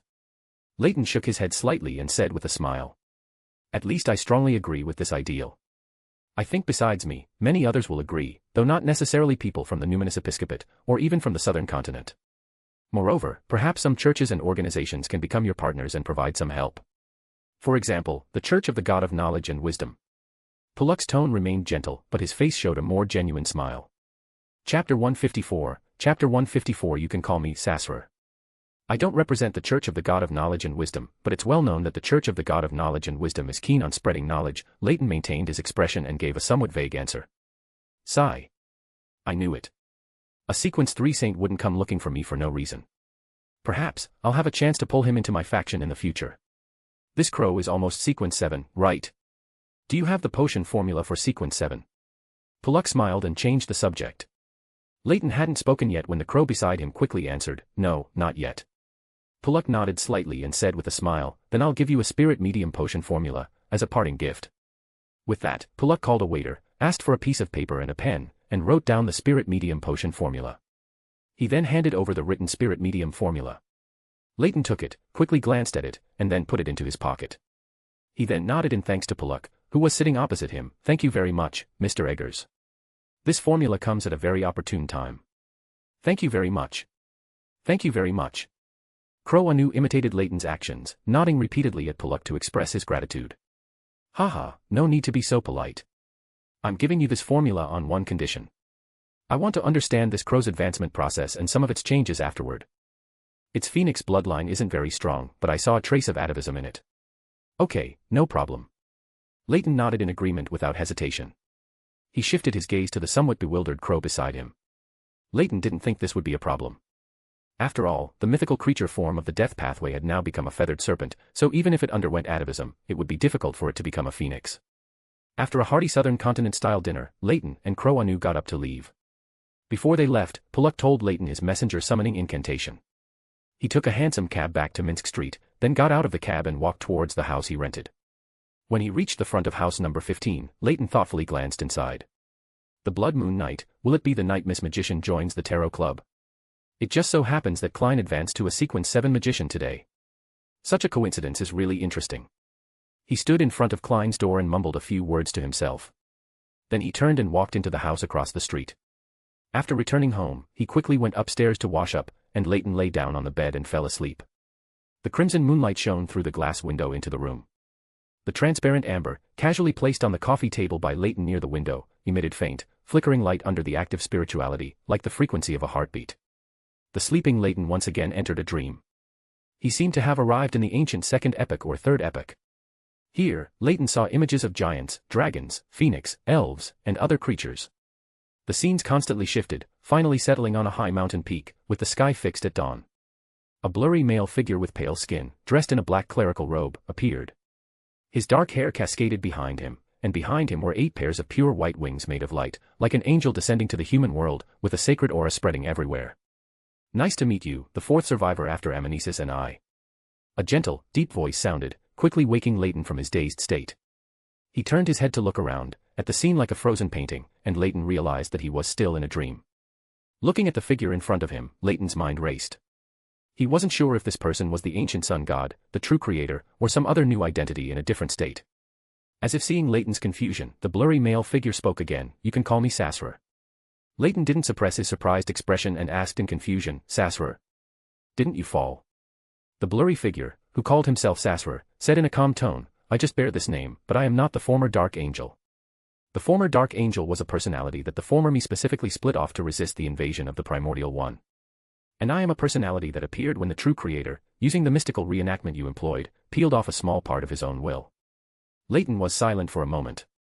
The ancient sun god was truly skilled at creating avatars with his own will.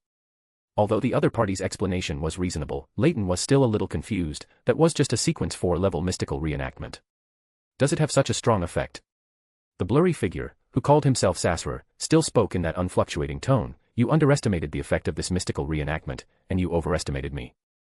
I am just a portion of the divinity and will from the mass of flesh that the true creator used as a vessel for his descent." The scene was silent for a second or two, and the blurry figure spoke again, "I want to make a deal with you." What deal? Although Leyton was asking, he could roughly guess what kind of deal the other party wanted to propose. "The Aurora Order is planning an event for my descent. The time is this December. I need you to allow me to successfully descend an avatar, and then kill him." Leyton was a little confused. The other party proposing the condition of helping him descend an avatar was within Leyton's expectations, but killing his avatar was a bit strange. The blurry figure continued, as if answering or narrating, "I will have the avatar carry a sequence 2-level characteristic, as well as a part of the insane self-awareness. After killing the avatar I descend, you will need to use an angel-level mystical reenactment again to help me stabilize this conscious awareness and restore it to the angel rank. After listening to the other party's entire plan, Leyton pondered for a moment, then asked, this mystical reenactment only lasts for 40 days, and are you sure it can refresh your state and restore part of your consciousness? The blurry figure said with certainty, I am sure. The biggest feature of this mystical reenactment is that it can refresh the target state based on a previously existing state, which is why I was born. Although I, or rather, the true creator, has fallen into long-term madness, relying on instinct, I can still handle some matters normally. At that time, the true creator will distort this 40-day limit and extend it indefinitely. Leyton sighed, but still shook his head and said, I cannot perform a sequence 2-level mystical reenactment. That would cause severe effects on myself, and might even cause the sage characteristic within me to directly fuse with me. I understand your concerns, so I will bear this influence for you. Even if I only possess a small part of conscious awareness and divinity, I still have the rank of a true god, enough to bear this influence. Leyton was slightly stunned. If the other party could truly bear the influence of the sage characteristic for him, then this plan was indeed feasible. An avatar actively seeking death should be solvable by Huang Beibei. She has a sealed artifact corresponding to the death pathway sequence 1. Moreover, I can also have the hidden sage provide her with some help. The blurry figure spoke again, as compensation for the trade, I will provide direct help when you reclaim the Paragon Authority. Your alliance with Haraburgen is bound to attract the hostility of Leotaro and Aucuses. You need more allies. Leyton frowned slightly. The other party's tone was a bit strange, treating him completely as someone on the same level in conversation. This was definitely not just because of his outer deity survivor identity. After a brief thought, Leyton said in a probing tone, I cannot make decisions on behalf of the hidden sage. Hidden sage? No, you represent the knowledge Moor. The hidden sage will certainly obey your commands. The blurry figure's tone remained calm and certain, I once possessed the Chaos Sea and the symbol of omniscience and omnipotence. Even now, I can still see that your connection with the knowledge Moor is very close. If the knowledge Moor had not become active, you would be the most likely one to become the demon of knowledge. If you want to become a demon of knowledge, with the hermit already controlled by the knowledge Moor, the Paragon Authority is crucial to you. Even though he was in a dream, Leyton felt his breathing quicken. The other party's proposal left Leyton with no reason to refuse, but the other party's identity made Leyton somewhat worried about the God of Knowledge's reaction. After all, the 2-5 dragon was his angel investor and the knowledge Moor's primary partner. The scene fell silent again, and no one spoke. This dream seemed to have fallen into stillness. After about 1 or 2 minutes, Leyton looked at the blurry figure who called himself Sasra and said, I agree to the trade. In exchange, you need to help me reclaim the authority during my battle with Steam. As for allies, we can discuss that after you recover your angel rank. The trade is established. The blurry figure's voice was calm, but spoke with an irresistible majesty. An invisible connection formed between Leyton and the blurry figure. Leyton felt as if a contract had been notarized and established. Chapter 155, Chapter 155 2 in 1. The next morning, Leyton rubbed his head and murmured, Is this Sasra? Is he the one Mr. Hughes glimpsed in the threads of fate? Getting out of bed, Leyton prepared to check on the mass of flesh and blood, sealed in transparent amber, which contained a small portion of the true creator's will and divinity. On the coffee table by the window, the transparent amber was empty. Leyton froze for a moment. He then looked at the tightly closed window, took a golden pound coin from his pocket, tossed it into the air, and performed a simple divination. After receiving the answer that the mass of flesh and blood was still in the room, Leyton's eyes were covered with a faint purple glow, and he scanned the bedroom twice. It's not there. Frowning slightly, Leyton uncertainly turned his gaze to himself. A deep crimson, almost black, spiritual light flickered on his left forearm. The purple halo in his eyes faded, and Leyton pulled up the sleeve of his left arm. What was revealed on his forearm was a deep red hangman figure, as if it had merged with the surrounding flesh and blood. If not for the eyes of mystery prying, Leyton himself wouldn't have noticed anything unusual. Leyton's eyebrows twitched, and he muttered softly, It really got on me. This is a bit inconvenient, whether it's going to the library or to the grey fog. Leyton decided to test if the other party would react if his spirit body left. Putting down his sleeve, Leyton closed his eyes directly and meditated, outlining the pattern in his mind. As the spirituality on his body rippled like water, a broken ring composed of gears and chains emerged behind him. Leyton's consciousness then arrived in the library located in the spirit world through the inherent connection. Mr. Hughes was still sitting in the armchair in front of the library, with steaming black tea on the desk beside him, holding a book without a cover. Leyton quickly walked over, Good morning, Mr. Hughes. He originally wanted to extend his left hand to show the pattern to Mr. Hughes, but after pulling up his sleeve, Leyton found that the deep crimson hangman figure was gone. He can't cross over, and he won't come over, Mr. Hughes said in a calm tone, his eyes filled with undisguised surprise. Did you make a deal with him? I can see that you have something extra on you. This is your contract with him. Leyton nodded slightly and recounted his transaction with the blurry figure who claimed to be Sassurer, then asked, is he really Sassurer? Mr. Hughes was silent for a moment, seemingly thinking or recalling, and after a while, he slowly began to speak. Some of the True's authority and characteristics come from Sassurer. If he strips a part of it and molds it into a new avatar, it can indeed be considered Sassurer. As for whether he is still the former Dark Angel, I cannot be sure. Leyton looked at Mr. Hughes, who showed a hint of emotion in his expression, and suppressed his guess about the other party's identity. Before you go to complete your transaction with him, come here. I will give you a prophet characteristic and make certain adjustments so that you can directly use some of its abilities. Leyton was a bit confused. He couldn't understand Mr. Hughes's reason for offering help. Mr. Hughes smiled and said, if the True state can improve, then the Storm and the Sun might have a chance to cooperate under pressure. At the same time, I am also very curious about what Adam, who has always been hostile to the True, will choose. Regarding the ancient Sun God, even the Omniscient One doesn't see him very clearly.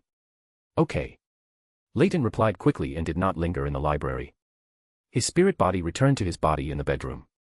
Leyton glanced at the pattern on his left forearm. There was no change. The blurry figure who claimed to be Sassurer seemed to have fallen into a deep sleep. Walking down to the dining room, Leyton ate the breakfast Bugs Bunny had prepared while recalling the words of Mr. Hughes and the blurry figure who claimed to be Sassurer.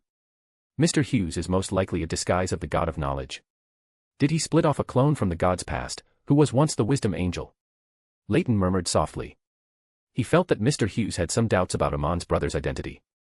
Should he say, as expected of the Omniscient One? He then tried to infuse some spirituality into his left forearm and explore it with his mind, but he gained nothing, as if the blurry figure from last night's dream had never existed. After breakfast, Leyton was about to go out to buy the supplementary ingredients for the spirit medium potion when he suddenly remembered that he had forgotten to ask Mr. Hughes if he could tell Isengard Stanton the polymath potion formula. He had no choice but to return to his room, summon his book messenger, and ask it to inquire about the matter for him. Then he went out again, preparing to buy the supplementary ingredients for the spirit medium. Thankfully, my material reserves are sufficient, only lacking some common materials, otherwise I would have to ask Klein to purchase them for me. It didn't take long for Leyton to gather all the materials needed for the spirit medium potion. Upon returning home, Leyton began to concoct the potion for Crow Anu. He put the materials one by one into a glass bottle, poured in 100 milliliters of pure water, and the materials in the glass bottle quickly dissolved into a dark green mass that blended into the water. After shaking the glass bottle slightly, Leyton also put in the spirit medium characteristic. The potion in the glass bottle began to continuously produce bubbles, which quickly burst, leaving behind mysterious symbols shaped like skulls. He casually picked up a gold coin and tossed it, performing a simple divination.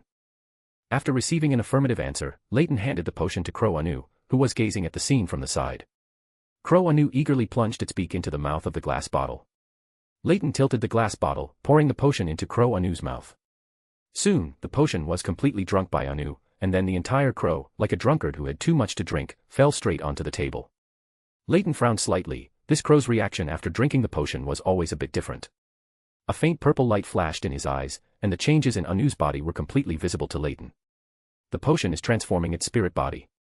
Leyton's vision extended continuously. He seemed to see that this crow had developed some mystical connection with the underworld. Is this a prerequisite for the gatekeeper ability? Leyton whispered softly, then took a few steps back and sat on a chair, waiting for Crow Anu's advancement to finish. His spiritual intuition was touched, and Leyton, somewhat puzzled, raised his hand to catch a pale yellow paper falling from the spirit world. I found the spirit medium potion formula you wanted. This time it's free, as a reward for the information you told me about the primordial moon.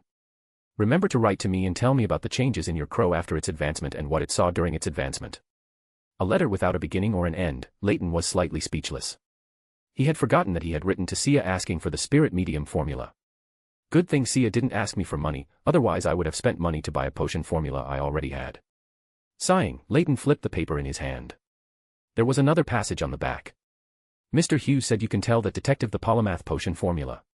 He raised his hand and sent the letter back to the spirit world. Leyton sighed. They even wrote the message directly on the back of the letter. Even a book has learned to be lazy. Crow Anu had already stood up on the table, but it was still a bit wobbly. Its feathers were stained with some oily red spots, but they were slowly fading.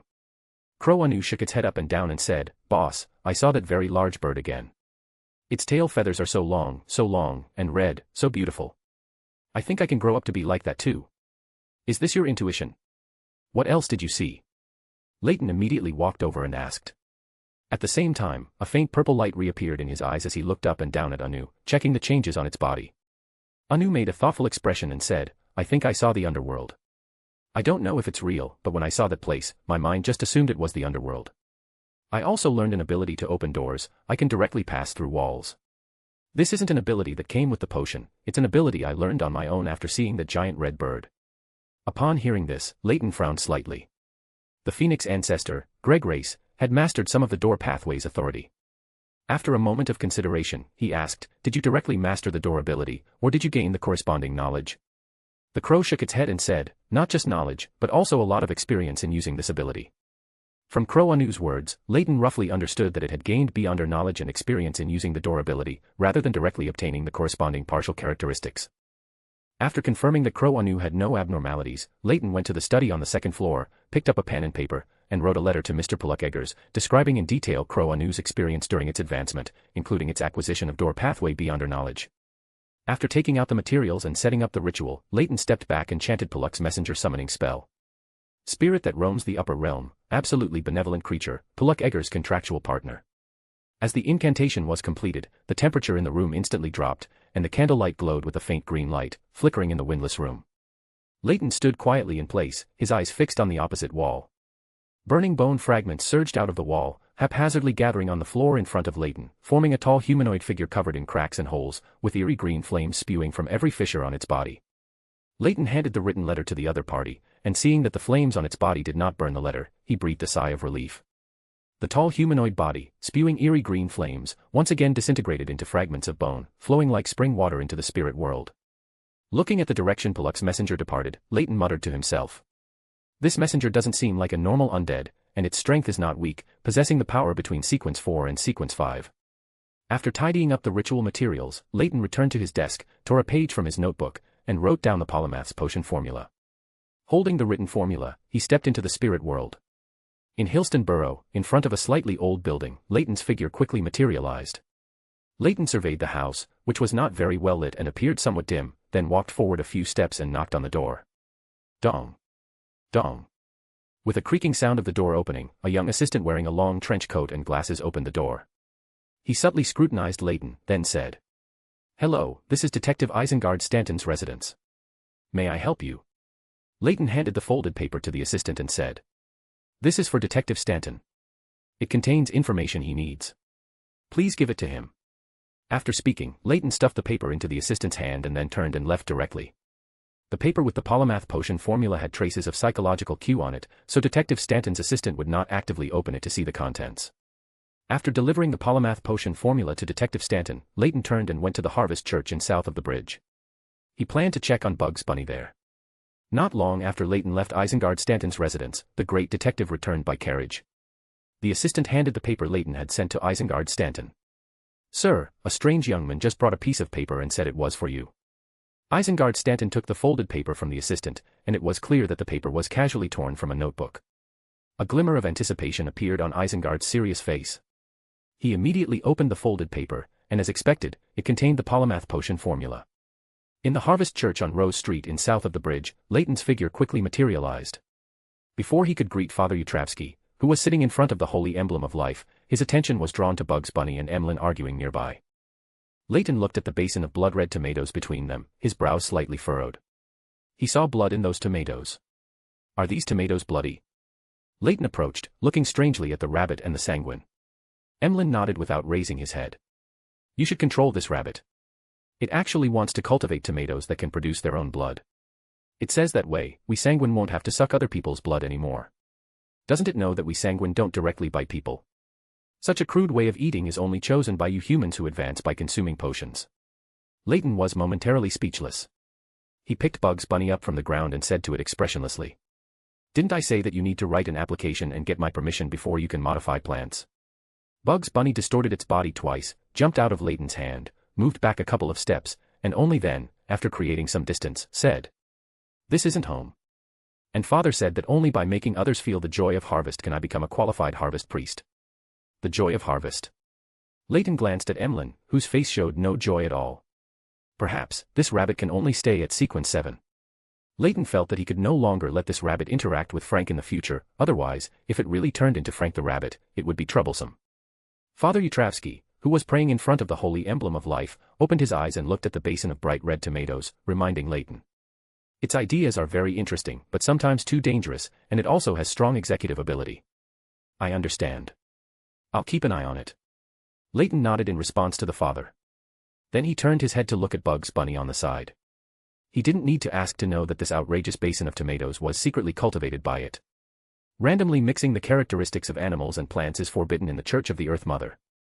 Frank was expelled from the Church of the Earth Mother precisely for doing so. Leyton pulled Bugs Bunny, who was getting closer and closer to Frank, aside and gave it a good talking to, until it hung its head and admitted its mistake. In order to prevent this rabbit from coming up with any more outrageous experiments and angering Father Yutravsky, the Blessed One, Leyton decided to take it back. As for the acting of the harvest priest, that could wait. Anyway, it was still winter now, and it wasn't suitable for plant growth or planting crops. Walking to Father Yutravsky with Bugs Bunny, Leyton found a chair and sat down. Father, I plan to take this rabbit back. No problem. Father Yutravsky nodded slightly, without asking the reason or trying to keep it. Leyton extended his right hand, and a slowly rotating ball of stardust rapidly formed in his palm. Leyton gently tossed the stardust in his hand. Beams of light sprinkled down from midair, engulfing the basin of bright red tomatoes cultivated by Bugs Bunny, and then they were dissolved by the starlight, collapsing and dissipating. Emlyn, who was not far from the basin of bright red tomatoes, immediately retreated several meters. Emlyn vigilantly watched the spot where the tomatoes collapsed and dissipated, then looked at Leyton, who had withdrawn his hand. You. Emlyn opened his mouth, but his words were swallowed back. He had never seen such a beyonder ability that could directly make things collapse and dissipate. The glowing beams just now gave him an extremely dangerous feeling. Ignoring Emlyn's gaze, Leyton asked Father Yutravsky about the key confiscated from Emlyn. Father, can I buy this mystical item from you? No, this is mine. Emlyn was the first to answer. Leyton glanced at him, then smiled and said. You yourself are the father's spoils of war. That master key has already been confiscated. Emlyn's face flushed from white to red, and he said somewhat exasperatedly, you guys are just robbing. I know a sanguine who is as young as you, but he has already become a baron in the Church of the Earth Mother. Do you want to consider that pathway? I will never betray the ancestors' faith like that guy.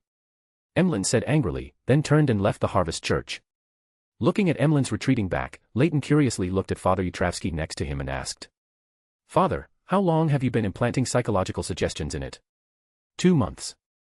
Father Yutravsky replied softly, while handing Leyton a plain-looking key with completely contained spirituality. Leyton took the master key with a slight sense of confusion, then Father Yutravsky explained. I spend most of my time in this church and don't need this mystical item. You can just take it. Leyton did not decline, only leaving a few 10-pound banknotes in the offering box when he left the Harvest Church. Chapter 156, Chapter 156, Klein's Missed Attack. At night, the lights in the Harvest Church were somewhat dim.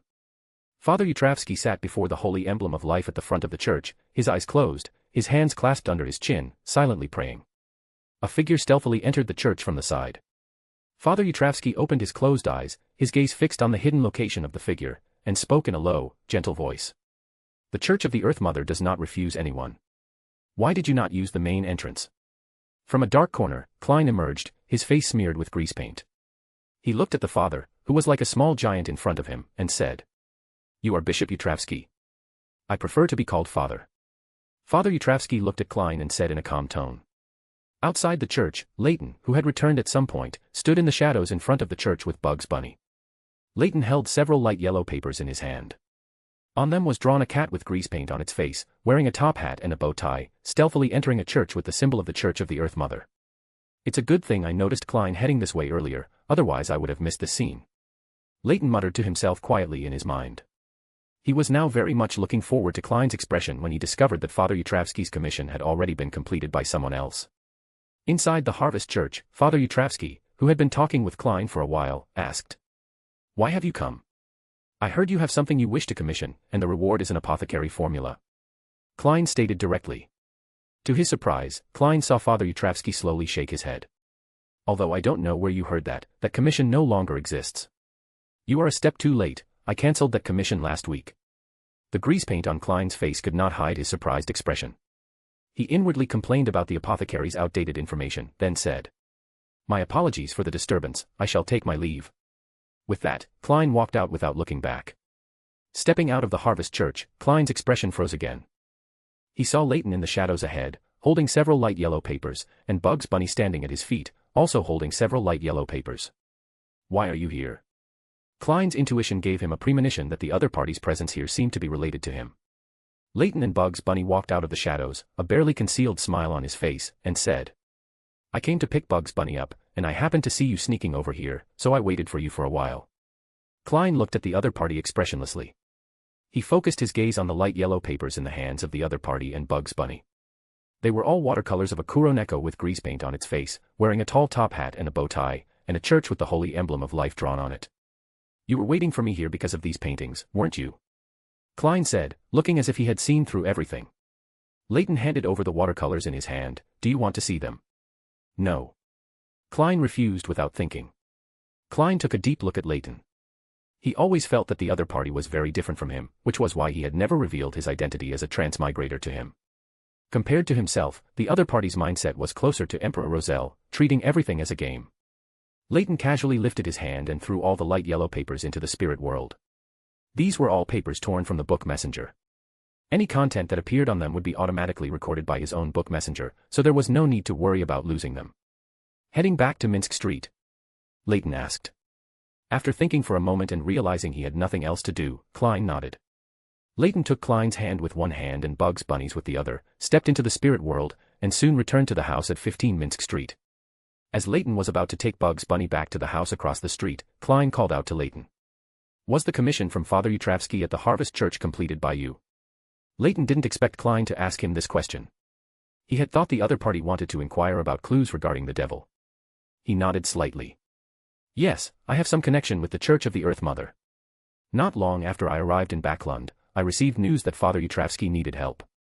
Klein nodded, not dwelling on the question. It was just a lost opportunity to obtain an apothecary formula. When he wanted to cultivate subordinates or raise a beyonder animal, he could just buy it from the other party. During last night's blood moon, someone else was killed by that devil. Klein changed the subject. Leyton pondered for a moment upon hearing this, then took out the master key he had obtained from Father Yutravsky and threw it to Klein. Klein took it and carefully examined the ancient-looking brass-colored key. Its design was very simple, just an ordinary key. Its spirituality was completely contained, making it difficult to discern any difference from a normal key. It's called the master key. It can open all locks that do not contain mystical power, as well as a small portion of locks with extraordinary effects attached. Even in places without locks or doors, it can still open a passage that does not belong to reality, as long as there are no beyonder power restrictions and the barrier is not too thick. Klein nodded slightly and asked, what is its negative effect? It causes the holder to randomly get lost, and prolonged use can lead to getting lost in more dangerous places. Leyton smiled faintly and continued. If you use it frequently, there's a high probability you'll directly stumble upon the devil's murder scene. Klein's expression slightly froze. He wanted to throw the master key back to Leyton. I don't want to encounter the devil's murder scene, it would only add another corpse to the scene. Leyton gave Klein a meaningful look before continuing. I don't need it. Ordinary locks and obstacles can't stop me at all. Keep it with you, whether you use it or not is irrelevant. Klein asked with some confusion, why? Is there anything special about it? After a slight pause, Leyton continued. If you're talking about special, there is indeed a little. It has Mr. Door's corruption on it. Holding it allows you to converse with Mr. Door during the full moon. However, I'm giving it to you so you can familiarize yourself with it.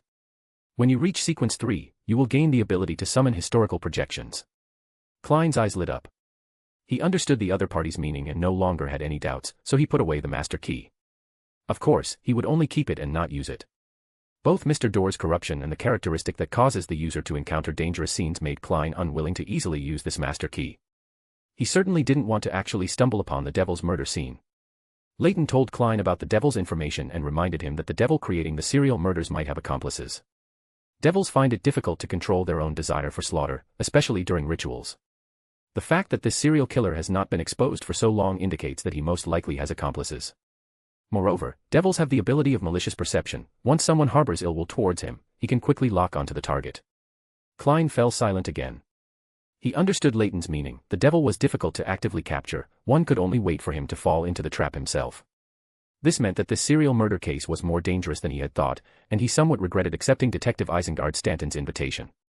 Returning to the house across the street, Leyton rummaged for ingredients and quickly prepared a simple dinner for himself. After dinner, Leyton went up to the second-floor bedroom and quickly fell asleep through meditation. He wanted to see if he could communicate with the blurry figure who called himself Sassurer in his dream.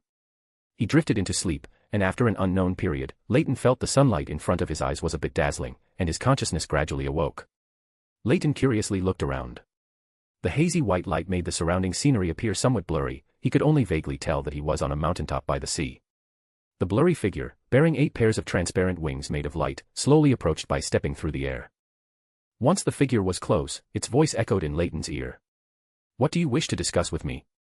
Leyton was momentarily stunned, but remembering that the mass of flesh was parasitic on his left forearm, it wasn't strange that it knew some of his thoughts.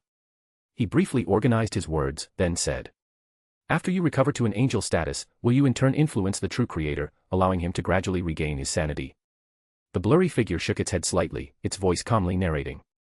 "I cannot make him regain his sanity through reverse influence. After all, I am merely a split shadow. Doing so would only lead to me being assimilated by the madness on him.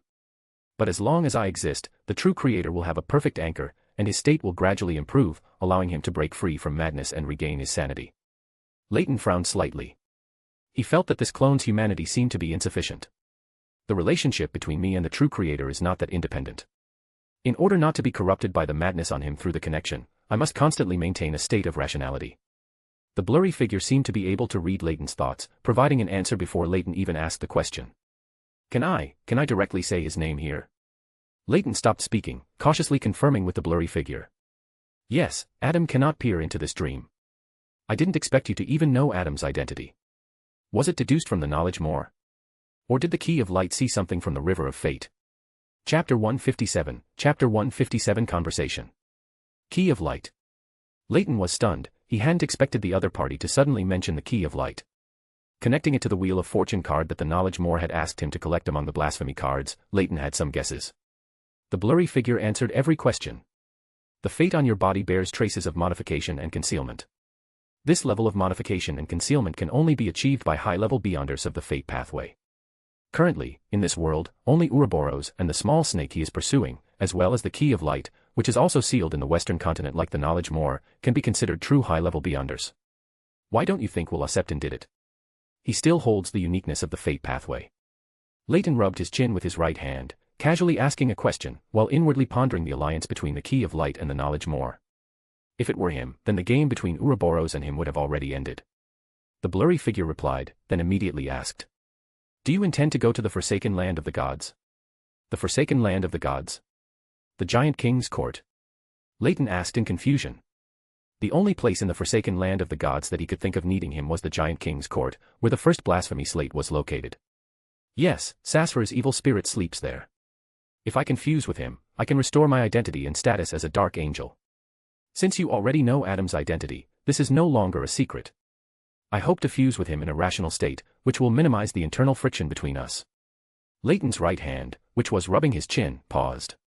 He gazed at the blurry figure before him, his truest thought at that moment being to refuse to help the other party.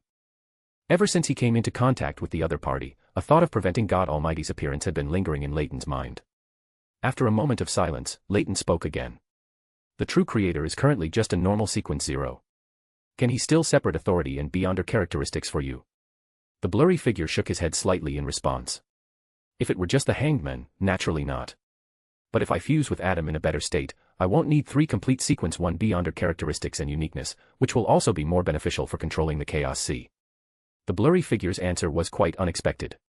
Leyton looked at the other party with surprise. "You plan to let Adam take the lead?" "I am him, and he is me." The blurry figure did not deny Leyton's words. The scene fell silent again. Leyton didn't know whether what the other party said was true or false.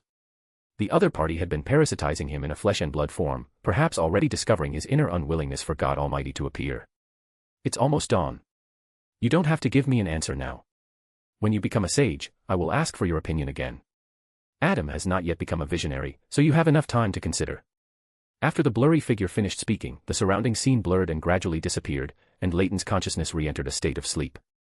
The sky outside the window changed from dark to light, until the sunlight streamed through the window onto the bedroom floor, and only then did Leyton wake up from his dream. He glanced at the bright sky outside the window, then unhurriedly climbed out of bed.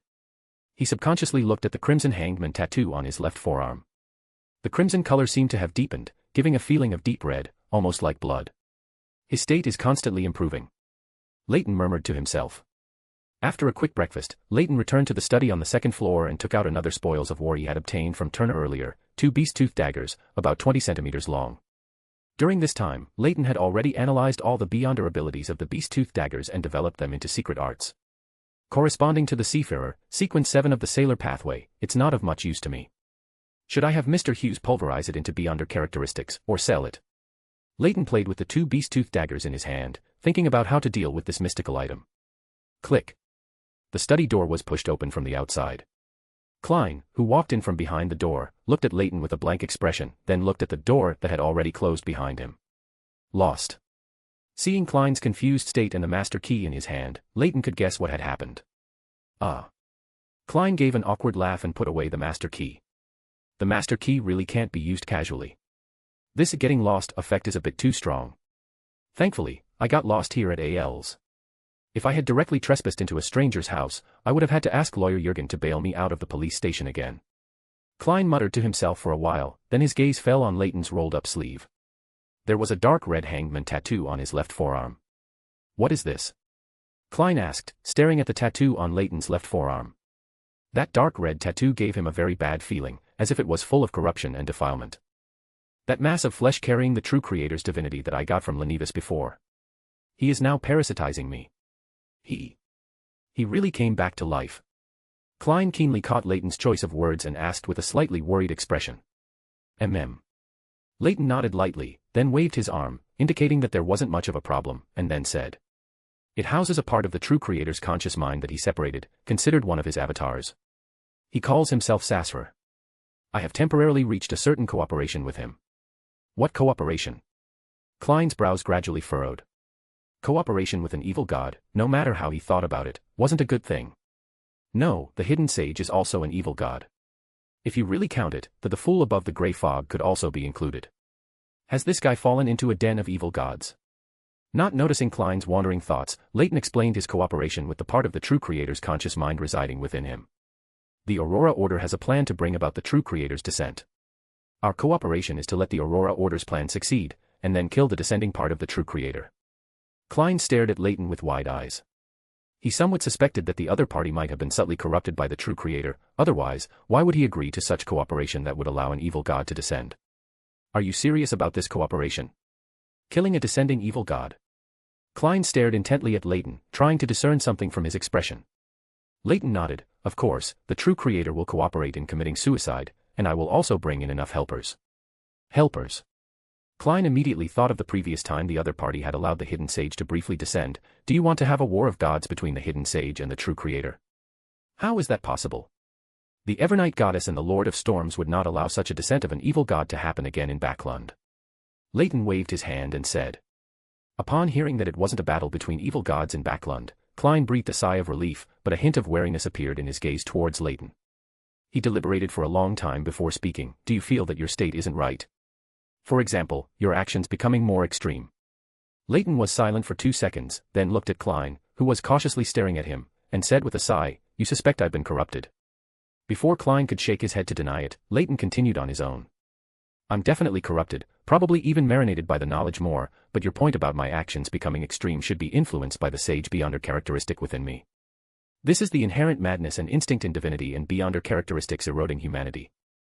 I don't have anchors like other angels, so it will be more severe. Klein's brows furrowed deeper and deeper. He found that his fellow countrymen had quite a few problems. It was a miracle that the other party hadn't gone mad and lost control yet. My not losing control isn't a miracle. It should be that the corruption left by the knowledge more has suppressed all of that. Leyton raised an eyebrow.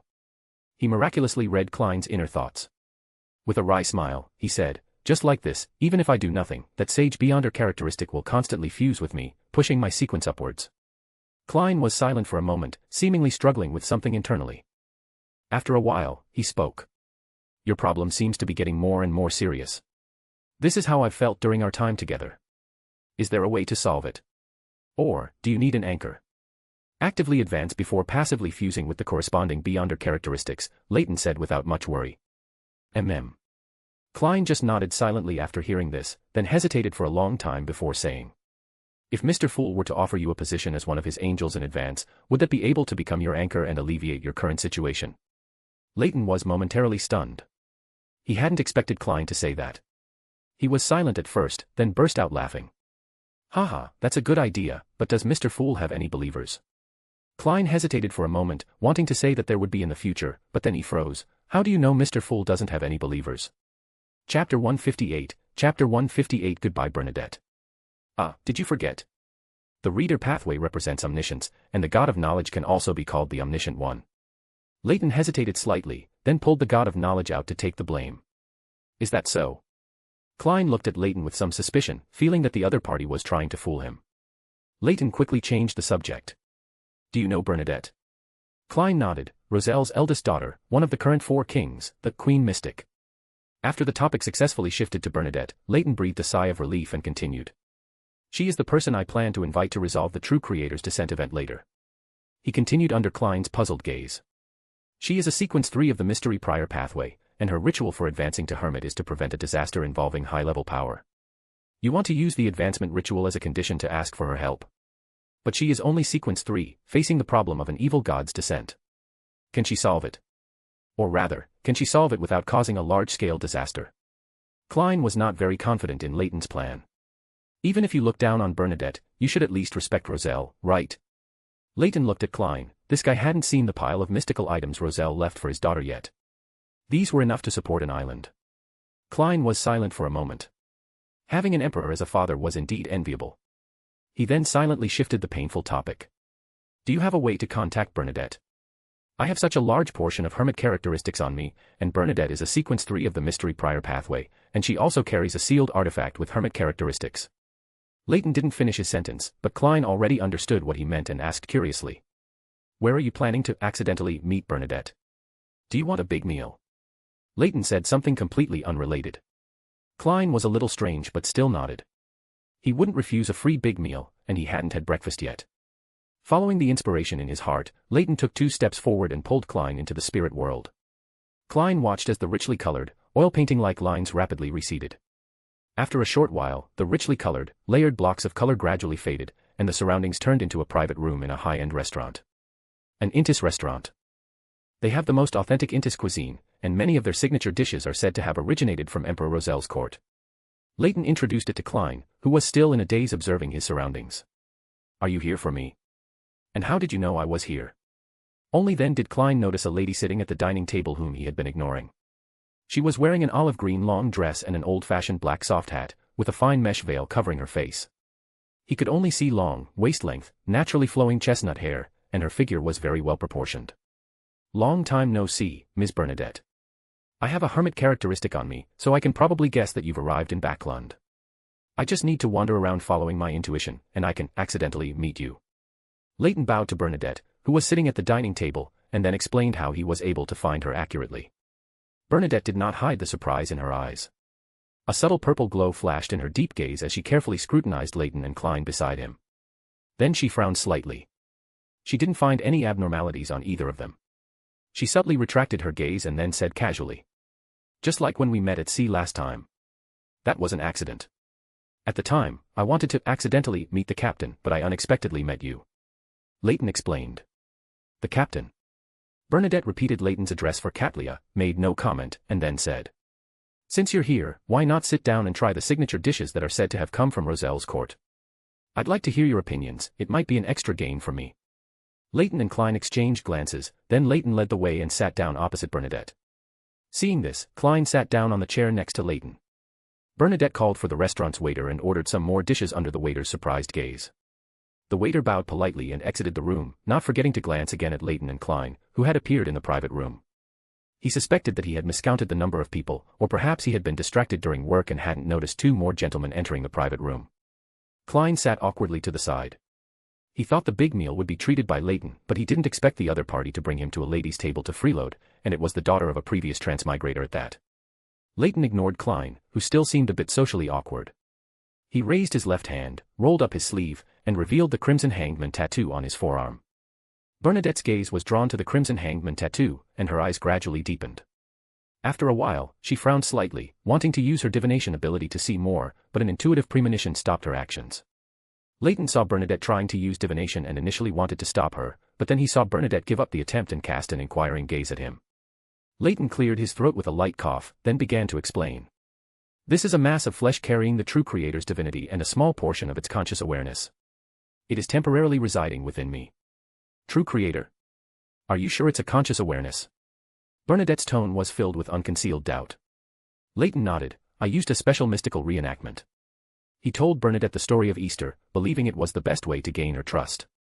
After hearing the story, Bernadette frowned slightly. The story was a bit strange. There was no such thing as Easter in this world, at least not in her years of experience. The style, however, was very similar to some stories Emperor Roselle had told her. Bernadette looked at Leyton with some suspicion, but she didn't show it. Instead, she continued to ask. You're only sequence 5, aren't you worried about that hermit power gradually merging with you by using it like this? It's already merging with me, which is why I'm so eager to advance my sequence. Leyton spread his hands, his tone helpless. Bernadette gazed at Leyton for a long time, and the private room fell silent for a moment. The waiter brought the dishes Bernadette had just ordered and then left. Inside the private room, emerald pea vines hung down, like a scene from a fairy tale. Klein curiously surveyed his surroundings. Through his spirit vision and intuition, Klein realized that this place had been isolated from the outside world. His gaze shifted to Queen Mystic opposite him, somewhat worried that she might covet the hermit characteristics on Leyton and resort to murder and plunder or robbery. I don't lack this hermit characteristic. Bernadette's voice rang out, her gaze sweeping over Klein. Klein awkwardly touched the non-existent cold sweat on his forehead. He was about to inwardly complain about how everyone could read minds, but he immediately forced that thought down as soon as it emerged. Bernadette turned her gaze back to Leyton, her expression becoming serious. What is your relationship with the hidden sage? Consider it a relatively good blessed. Leyton replied with a tone that wasn't entirely certain. Bernadette nodded noncommittally, then added. When we last met, you were still blessed by the God of knowledge. That's why I agreed to send you to the future. Hearing this, Klein reacted more strongly than Leyton. He remembered that in the information Mr. Hangman provided about the pirate kings and generals at sea, Queen Mystic and Admiral of Stars had already broken off their relationship. Queen Mystic could still send Al to the future, they hadn't broken off their relationship at all. Was this just an act for others to see? They had almost deceived everyone, including a major power like the Moses Ascetic Order. The mystical world truly runs deep. Leyton tried to make his expression more serious, lowering his voice as he said. This is a collaboration between the God of Knowledge and the Hidden Sage. This is truly hidden, so please, do not reveal this information, at least not until the War of the Gods arrives.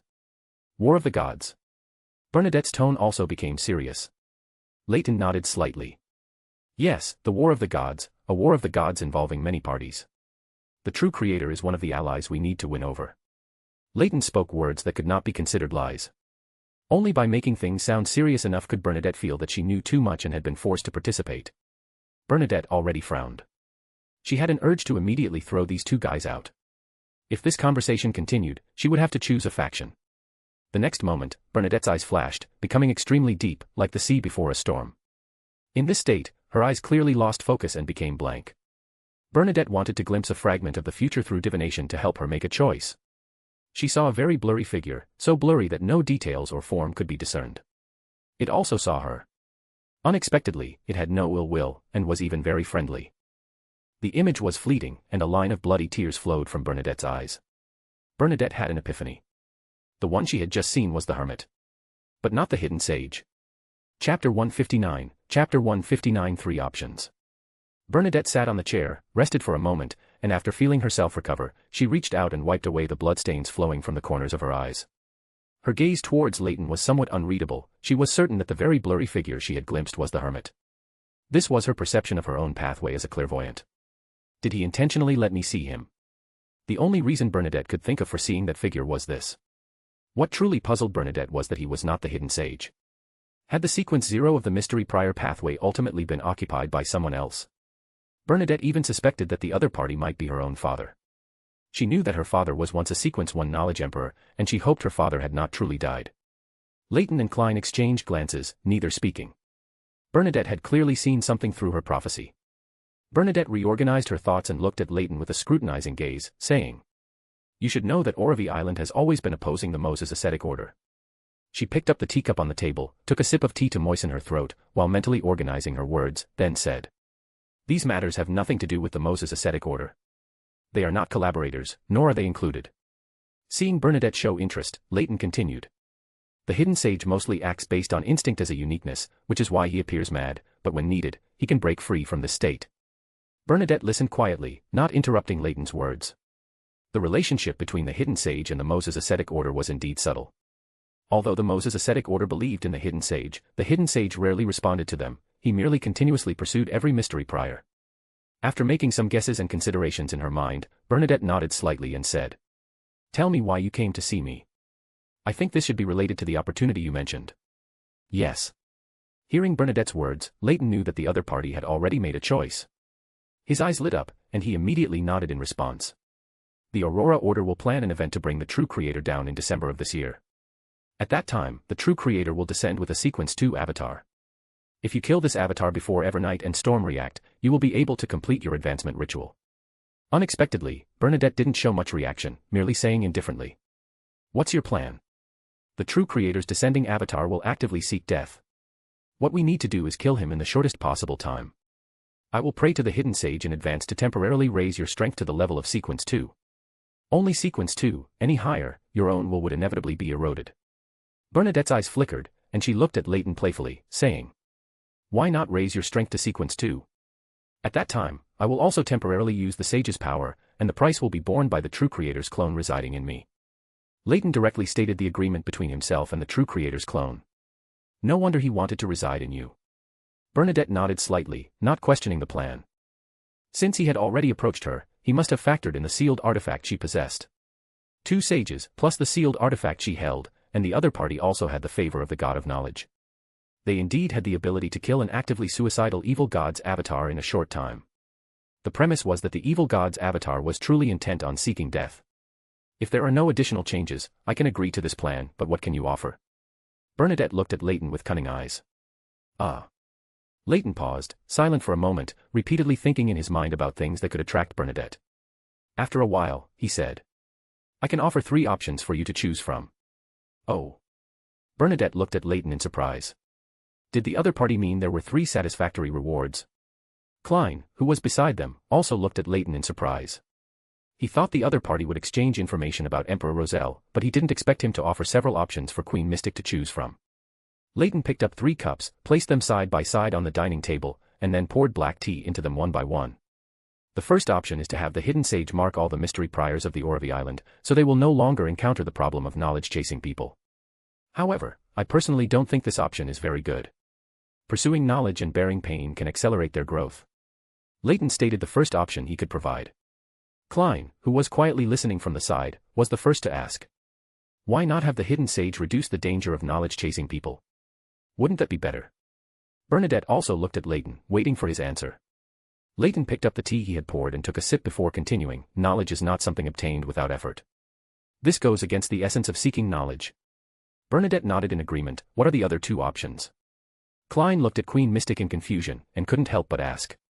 Aren't you considering this option? If the situation of knowledge-chasing people could be avoided, it should be a beneficial thing for Orvie Island, which holds the mystery prior pathway, with no harm whatsoever.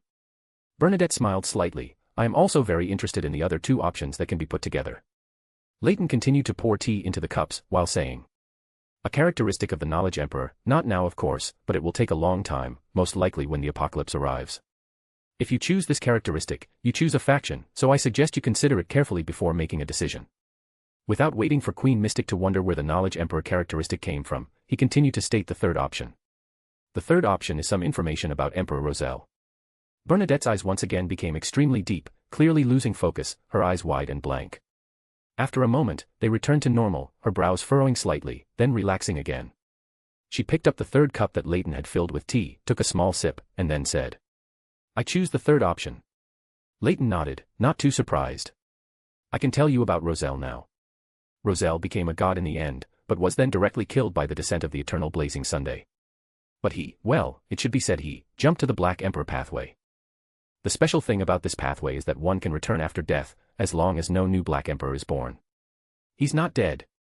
Bernadette suddenly stood up, her voice extremely agitated, and the surrounding emerald green pea vines swayed continuously, as if dancing in a strong wind. Leyton and Klein silently lowered their heads, waiting for Queen Mystic to calm down. In a moment, everything around them quieted down, and Bernadette's tone returned to its previous calm, like an ancient well without ripples. Do you have more news? We can make another deal. Not for now. I got this information from the Omniscient One. Leyton shook his head, no longer revealing information about Roselle, and at the same time, shifted the blame to the god of knowledge. Omniscient. Bernadette murmured twice, then continued to ask. Since he can still return, why has there been no movement after so long? Perhaps something went wrong, but as long as the Black Emperor's mausoleum remains, and as long as a certain number of the order he established still exist, he can return from death. Leyton shook his head, telling Bernadette the conditions for the Black Emperor's resurrection. Bernadette was silent for a moment, as if recalling something, then after a while, she continued. Invisible creature roaming the upper realm, strange spirit friendly to humans, Bernadette Gustav's exclusive messenger. This is my messenger's summoning incantation. For future actions, remember to write to me a week in advance. The emerald green pea vines around them retracted one by one, and the surroundings turned back into the restaurant compartment. Various sounds from outside the compartment clearly drifted in. Bernadette's figure across the dining table also disappeared along with the pea vines. Gone. Then it's time for us to enjoy breakfast. Leyton didn't pay much attention to Bernadette's departure. Since the cooperation had been settled and the information about Emperor Roselle was known, Bernadette would definitely go back to organize people to investigate the location of Roselle's secret mausoleum. Do you think Queen Mystic paid? Klein looked at Leyton, who was cheerfully eating breakfast, and asked. Leyton waved his hand and said, It's fine, I don't lack this money. Leyton tasted a sip of milk that had been boiled with strange ingredients, then silently placed the cup of milk a bit further away. Klein took a deep breath, feeling his poverty once again. Then he also began to enjoy the lavish breakfast here. By the way, what's your opinion on the hidden sage? Klein asked his question while eating breakfast. He didn't know much about the hidden sage. The information he had gathered from old Neil's experience in the church's archives led him to classify the hidden sage as an evil god. Leyton said without hesitation, my personal view on knowledge is, everything is a question, and everything must have an answer. The hidden sage is like a pure personification of knowledge. He has almost no desires or emotions, only following his instincts to collect and disseminate knowledge. Personified knowledge? Klein seemed to be asking a question, and also speaking to himself. Then he thought about the information he knew about the hidden sage. Except for Beyonders of the Mystery Prior Pathway, the hidden sage never actively bothered others. Then why did he become an evil god? Klein asked the doubt in his heart. Aside from the gods worshipped by the 7 Orthodox churches, all others are collectively referred to as evil gods, regardless of their inherent good or bad. He paused, then added, there's a bit of a connection too, those guys rejected by the 7 gods all have their own problems, none of them can be considered normal. Chapter 160, Chapter 160 New member of the Tarot Club. After a hearty breakfast at the Intis restaurant, Leyton pulled Klein back to the house at 15 Minsk Street. As soon as he stepped out of the spirit world, Leyton exclaimed with a sigh. Bernadette is quite nice, she even paid our bill. Klein nodded in agreement, especially after he saw the bill for nearly £100 that the waiter finally brought. Klein glanced at Leyton beside him and spoke his mind. I didn't expect the feast you mentioned would be taking me to freeload, and from a lady at that. I just had a hunch I'd meet Bernadette there. The freeloading was an accident, I intended to treat you myself. After a slight pause, Leyton deliberately lowered his voice a degree and continued. Do you think Bernadette wouldn't shield against the convergence effect between Beyonder characteristic? Not to mention her, the sage characteristics on me are covered by the concealment left by the god of knowledge and the hidden sage. Then how did we just run into her directly? Klein's expression turned a bit off upon hearing this. After the arrangement by 0-08, he had developed a certain shadow over all coincidences. Leyton shook his head, I don't know, but the problem should be with me. With you? Klein asked back, somewhat puzzled. Yes, this isn't the first time. I found that on the mystery prior pathway, I have an incredible influence, though it might also be my misconception. Recalling all his encounters since coming to this world, Leyton explained. When I went out to see on the future, I inadvertently mentioned Queen Mystic, and as a result, I directly met her, and then successfully boarded the future. I subconsciously rejected the Moses ascetic order, and besides the Admiral of Stars and Queen Mystic, the Beyonders of the mystery prior pathway I've only seen their corpses. Klein was stunned. If this wasn't the other party overthinking, he would also find it a bit terrifying. He, who was closely linked to the Sapphira Castle, only showed an extraordinary power of convergence, and had not displayed this kind of influence where he completely avoids meeting people he doesn't want to see. Perhaps it's just a coincidence. After hesitating for a moment, Klein said a comforting remark. Perhaps. Leyton nodded slightly, then turned to look at Klein, saying in a self-deprecating tone. Actually, sometimes I wonder, am I really still me? Or am I like Roselle, who already changed personalities when he was corrupted? Klein's comforting words were stuck in his throat. When the other party spoke these words in such a nearly flat tone, it instead made Klein somewhat doubt if it was really so. Klein hesitantly proposed an idea, should I do a divination for you? If I give myself a psychological cue now, making myself genuinely believe that I will encounter a beyonder of the mystery prior pathway next, what will happen? Leyton did not respond to Klein's suggestion, instead shifting the topic to other matters. My advice is not to try. Klein said expressionlessly. He had an intuition that he couldn't let the other party do that. Pursing his lips, Leyton waved his hand, preparing to leave. Remember my amethyst ring, have Mr. Fool make it into a charm for me, or just crush it into characteristics. Okay. Klein nodded expressionlessly, only exhaling a sigh of relief after Leyton's figure disappeared from the room. Lying back on the living room sofa, Klein rubbed his temples. How am I going to trick Alger? Tomorrow is Monday, and he doesn't look like someone I can trick at all. After getting the amethyst ring, Klein had already tried to make it into a charm using the characteristics of the gray fog, but found it impossible. Although he could see the misfortune entwined around the amethyst ring above the gray fog, he didn't know how to leverage and exploit it. Perhaps I really can try praying to the goddess, she is the empress of misfortune and horror. Klein murmured to himself. Once this thought surfaced, it was hard to suppress it, and he could also test the goddess's attitude towards him. Thinking of this, Klein quickly went upstairs, prepared all the ritual materials, and set up a ritual. With a snap, he snapped his fingers, and the arranged candles lit automatically. Klein dripped 2 drops of nightshade essential oil into the candle flame, and the flame flickered, filling the room with the scent of nightshade. After preparing, Klein stepped back and chanted in ancient Hermes. The Evernight goddess stands higher than the cosmos and more eternal than eternity. The Lady of Crimson. The Mother of Concealment. The Empress of Misfortune and Horror. Mistress of Repose and Silence. I pray to you, I pray for the power of misfortune. Nightshade. The Herb of the Night. As the incantation was continuously chanted, the light in the room silently dimmed, and the surroundings became quiet, with only the flickering sound of the flames echoing in his ears. Suddenly, a strong gust of wind abruptly swirled in the room, the flames continuously swayed, and the materials prepared in the room also began to be swept up, twirling in the air with an invisible whirlwind. Beside the amethyst ring on the ground, a dark-based, brilliantly adorned charm slowly formed, lying quietly on the ground. The goddess actually responded to me.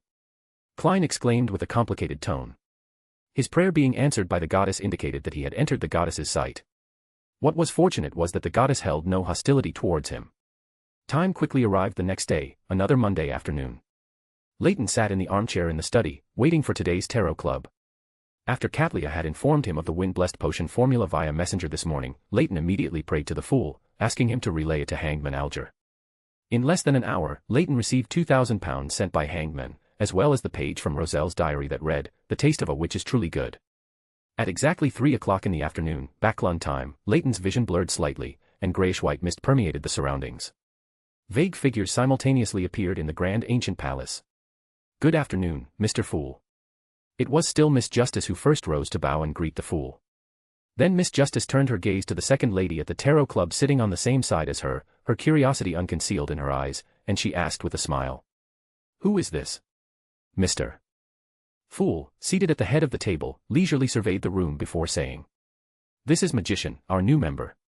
Miss Justice, with a strong sense of responsibility, greeted Magician and then introduced the other members around to the new member. "I am Justice, and those are Hangman, Mr. Sun, in order."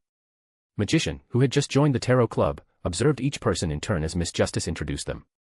Miss Justice is a young, elegant, and very friendly, warm-hearted lady. The aura around Hangman suggests he might be the leader of some faction. Mr. Sun looks like an ordinary young man, except for his physique, a faceation. Mr. Tower, why does he feel as lazy as I am at home? At such a serious and high-end gathering, he's either thoughtless or very powerful. Mr. World, quite gloomy, clearly not someone to be trifled with. Furs gave full play to her imagination, labeling each member of the tarot club with her own perceptions. While Furs was observing everyone, others were also observing Furs, especially Miss Audrey, who, as a spectator, had already guessed Furs's identity. As there was no Roselle diary today, Miss Justice was the first to speak. "Mr. Tower, the custom-made clothing for small animals that you needed, I have already asked my favorite designer to create it. I will urge her to complete the production within the next 2 weeks." "Okay, thank you very much." Leyton sat up straight when Miss Justice mentioned him. After nodding in acknowledgement to her, he leaned back against the high-backed chair. Small animals. Custom clothing. Furs was extremely puzzled. Was it really appropriate to discuss such things at such a high-end gathering? Miss Justice, being a spectator, keenly noticed the new magician's confusion beside her and explained in a jocular tone. "This was the payment Mr. Tower requested after he answered some of my questions last time, to customize some clothes for the Beyonder creatures he keeps." Beyonder creatures. Magician Furs repeated in a low voice. Her emotions were complex. While she was still scrambling for Sequence 8 potion materials, others were already luxurious enough to feed potions to their pets. Is he a noble like Viscount Glaint, or from a wealthy family? Furs inwardly added another rich label to Leyton. Hangman Alger saw that no one else was communicating and slightly raised his hand, saying, I need the crystal feathers of the blue shadow falcon, and clues about the dragon-eyed sea eagle. Does any of you have them? Alger deliberately made the clues for the wind-blessed main ingredient vague, so that even if Mr. World and Miss Justice could guess it was the main ingredient for wind-blessed, without more specific information, they couldn't know what the true main ingredient was. Hangman mainly focused his gaze on Little Sun and Leyton. Little Sun was in City of Silver, where there were many Beyonder creatures. As for White Tower Leyton, since he could obtain the wind-blessed potion formula, it was highly probable that he also had channels to obtain the corresponding materials. However, the result was somewhat unexpected for Hangman Alger. None of the people present responded to his request. Everyone looked at each other for a while, and finally, Klein, manipulating the small figure of Mr. World, said in a hoarse voice, I will keep an eye out for you. Leyton echoed him, and the others followed suit. Seeing this scene, Hangman Alger sighed helplessly in his heart. It seems I still have to find them myself. The other members don't seem to be at sea, so the probability of encountering these two materials won't be very high. Chapter 161, Chapter 161 Little Sun's Transaction. After witnessing the transaction model of the Tarot Club members, Furs also felt tempted. Her Trickmaster pathway had not encountered the Beyonder ingredients for her potion since she obtained the formula. I hope I can get information on these two ingredients at this seemingly high-end gathering. I can't be too direct, otherwise the other members might guess the corresponding Beyonder potion formula based on the information I provide, like Hangman Alger just now. Having made up her mind, Furs deliberately lowered her voice, making it sound out of place for her. I'm looking for a spirit eater's stomach, the deep spearfish blood, and a crown jellyfish poison crystal. I'll pay in money. She added ingredients for the apothecary pathway to her Trickmaster ingredients, which could both obscure the ingredients she actually needed and coincidentally help Viscount Glaint collect apothecary ingredients. She could then sell them to him at a slightly higher price later. She's Furs. That crown jellyfish poison crystal is for Viscount Glaint, he only needs that one for his apothecary ingredients. Miss Justice, who was not far from Furs, had already guessed Furs's identity when she heard the requested ingredients. She had seen Furs inquire about these ingredients at a previous gathering they both attended.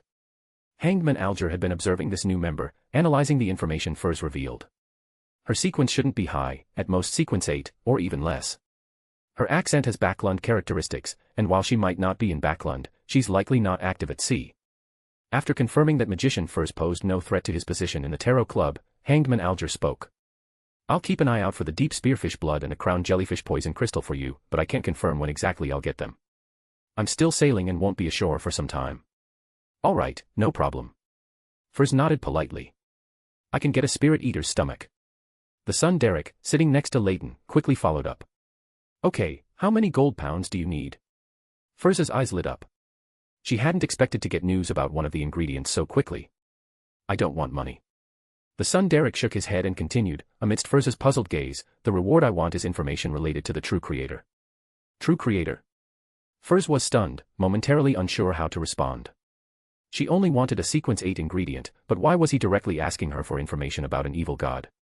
And the most active one, the one who loved to create terrifying incidents. Leyton, sitting beside the son Derek, chuckled. Most ordinary people don't know much about evil gods. Klein, sitting at the head of the table, shrouded in grey fog, also wanted to rub his forehead. The son Derek still knew too little about the outside world. Is there a problem with that? If the trade isn't equivalent, I can add other materials as exchange. The son Derek saw everyone's reaction and thought the value of the trade was too disparate. He scratched his head awkwardly and added. Leyton glanced at the world, at the bottom of the bronze long table.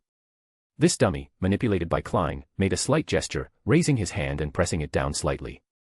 Most people who can provide information about the true creator are lunatics from the Aurora Order. Magician probably doesn't know this information. I can act as a middleman for you too. I'll pay you for the information about the true creator on behalf of Magician, and in turn, Magician, you can directly exchange gold pounds with me for the spirit eater's stomach. Is that acceptable to both of you? I have no problem. Furs quickly nodded in agreement. I have no problem either. The son Derek looked gratefully at Mr. World at the very bottom. Good, then we'll communicate privately. The dummy, the world, under Klein's manipulation, orchestrated seeking private communication with himself, then used the grey fog to separate the remaining people. Leyton leaned back, completely relaxed, as if lying on a lounge chair, leisurely enjoying the afternoon sun. He quietly said, amidst the speechless gazes of Miss Justice and Hangman Alger, the free and easy door pathway is truly enviable. Door pathway. Justice Audrey was slightly taken aback. Furz's Trickmaster formula was bought from him, meaning the door pathway was another name for the apprentice pathway. Justice Audrey asked curiously, why is it called the door pathway? Hangman Alger, nearby, also listened intently. He had never heard of a pathway called the door pathway. Leyton maintained his relaxed posture and said, Door is the title at the top of this pathway sequence, just as within the Church of the God of Knowledge and Wisdom, the Lord of Storms is mostly referred to as Tyrant by us. I see, thank you for your explanation, Mr. Tower. Justice Audrey smiled and thanked him, then leaned back in her high-backed chair, deep in thought. Tyrant. This isn't a derogatory term used by those in the Church of the God of Knowledge and Wisdom for the Lord of Storms. And Door is the title at the top of which pathway sequence. Hangman Alger's emotion surged as he mused, knowing more about the top sequences. The scene fell silent again until the private communication between Magician Furze, the son Derek, and the world concluded. Justice Audrey looked at Magician Furze, who had successfully reached a deal with the son Derek and would soon receive the Spirit Eater's stomach. After a brief moment of thought, she said, Magician Furze, do you know about the acting method? Acting method? Magician Furze looked at Miss Justice to her side with some confusion. You don't seem to be aware. Miss Justice quickly drew a conclusion through observation. Then she turned her body, looking at the figure at the very top, shrouded in dense gray-white mist, and carefully spoke. Mr. Fool, can you tell Magician Furze about the acting method? If so, what price does she need to pay? Klein, shrouded in gray fog, chuckled. You decide, you explain. I don't want to repeat similar topics. Having received Mr. Fool's affirmation, Justice Audrey slightly straightened her already upright posture, raised her chin slightly and said, The acting method is a method to accelerate the digestion and mastery of Beyonder potions, minimizing the risk of losing control. Furze, who had been sitting somewhat lazily, suddenly straightened up, completely forgetting to hide her excitement. What price do I need to pay? Justice Audrey pondered for a moment, then said. 2 conditions. First, you cannot tell others about the acting method without Mr. Fool's permission. Second, pay £200. Magician Furze agreed to Miss Justice's terms almost without hesitation, and the two quickly completed the transaction. Justice Audrey looked around. She saw Mr. World still in his previous state, not moving at all. White Tower Leyton, in front of her, also maintained his usual lazy posture. That's right. From the last Tarot Club, it was clear that everyone except the newly joined Furze had mastered the acting method. Audrey muttered to herself, but still cautiously chose private communication. While Miss Justice and Magician Furze were privately discussing the acting method, the son Derek, sitting next to Leyton, silently surveyed the remaining people and said with some hesitation. I want to know which 7 deities are the 7 gods you speak of, and their general circumstances. Suddenly, except for Miss Justice and Magician Furze, who were in private communication, everyone turned to look at the son Derek. Klein, seated at the head of the bronze long table, shrouded in grey fog, chuckled and said. They can all answer your questions. Who do you want to trade with? What reward will you offer? I'll trade with each of them individually. The reward is that you can ask me one question, one that I can answer. Including Miss Justice and Magician Furze, who are currently engaged in a transaction, I want to make the same trade with everyone. The son Derek pondered for a moment before offering what he believed to be the safest and most comprehensive way to obtain information. Without exception, everyone agreed to the son Derek's trade, including Miss Justice and Magician Furze, who had just finished their acting method trade. Everyone was very interested in the City of Silver. Leyton was not in a hurry. He waited until everyone else in the Tarot Club had traded with the son Derek before making his own trade last. In the private communication involving only Leyton himself, the son Derek, and Klein, who was openly eavesdropping, Leyton slightly raised his hand as a signal and then began to speak. Most of the information others have given you comes from the scriptures of various churches and isn't entirely reliable. Amidst the son Derek's surprised gaze, Leyton chuckled and continued. The current 7 gods, if ordered by the time they became gods, are the Evernight Goddess, Earth Mother, God of Combat, Eternal Blazing Sun, Lord of Storms, God of Knowledge and Wisdom, and God of Steam and Machinery. The time of becoming a god for Eternal Blazing Sun, Lord of Storms, and God of Knowledge and Wisdom should be quite close. Steam, however, only became a god near the end of the last epoch. Speaking of the god of steam and machinery, this greatest lucky one, Leyton couldn't help but say a bit more. Moreover, at that time, he hadn't even digested the Sequence 1 Beyonder potion, yet he directly advanced to Sequence 0. It wasn't until 200 years ago, when Roselle appeared and promoted the Industrial Revolution, that he helped Steam digest the Sequence 1 Beyonder potion. The son Derek stared blankly at Leyton. Digesting beyonder potions to become a god seemed somewhat distant to him, but that didn't prevent him from understanding that the god of steam and machinery, as described by the other party, became a true god through luck. Klein, openly eavesdropping from the head of the table, constantly used his clown ability to control his expressions. He recalled his own advancement from sequence 8 to sequence 7 a few days ago after digesting his beyonder potion. Although he successfully advanced, it didn't mean the risk at the time was small. It was so difficult for me to advance from sequence 8 to sequence 7 after fully digesting the beyonder potion, yet the god of steam and machinery directly advanced to sequence 0 purely by luck, and then had Roselle eagerly help him digest the beyonder potion later. The disparity between people can sometimes be truly vast. Chapter 162, Chapter 162, Prayers from Silver City.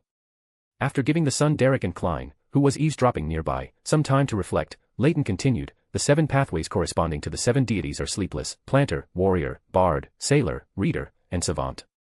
Among them, the bard, sailor, and reader pathways previously belonged to the authority of the Lord who created everything, whom your city of silver believes in. After telling the son some information about the 7 deities, Leyton leaned back slightly, waiting for his reply. The son Derek was originally still immersed in the thought of how lucky the god of steam and machinery was, but his attention quickly shifted to the Lord who created everything. Recalling the 5 omnipotent and omniscient pathways that Leyton had mentioned before, the son looked up at the casually posed Leyton and asked, Mr. Tower, are the 5 omnipotent and omniscient pathways you once mentioned all part of the authority of the Lord who creates everything, whom we in the city of silver believe in? Yes. Leyton nodded slightly. The son Derek pursed his lips. With the Lord's authority scattered among the gods, he had a very bad premonition. Does the authority of the Lord who created everything, whom we in the city of silver believe in, still exist? It does not exist. After a slight hesitation between telling the truth and deceiving the son, Leyton chose to deceive the son. The faith of the city of silver was very important, or rather, the faith in the forsaken land of the gods was very important. Now, the faiths of the northern continent and western continent had been divided up by the 7 deities and many evil gods. Klein's identity as the fool needed faith, and he also needed to prepare a normal faith for the hermit, not just rely on the heretics of the Moses ascetic order. In a sense, it wasn't really deceiving the son, after all, what existed now were Adam and the true creator. Leyton found an excuse for himself in his heart. Although the son was disappointed, he had already guessed this answer in his heart.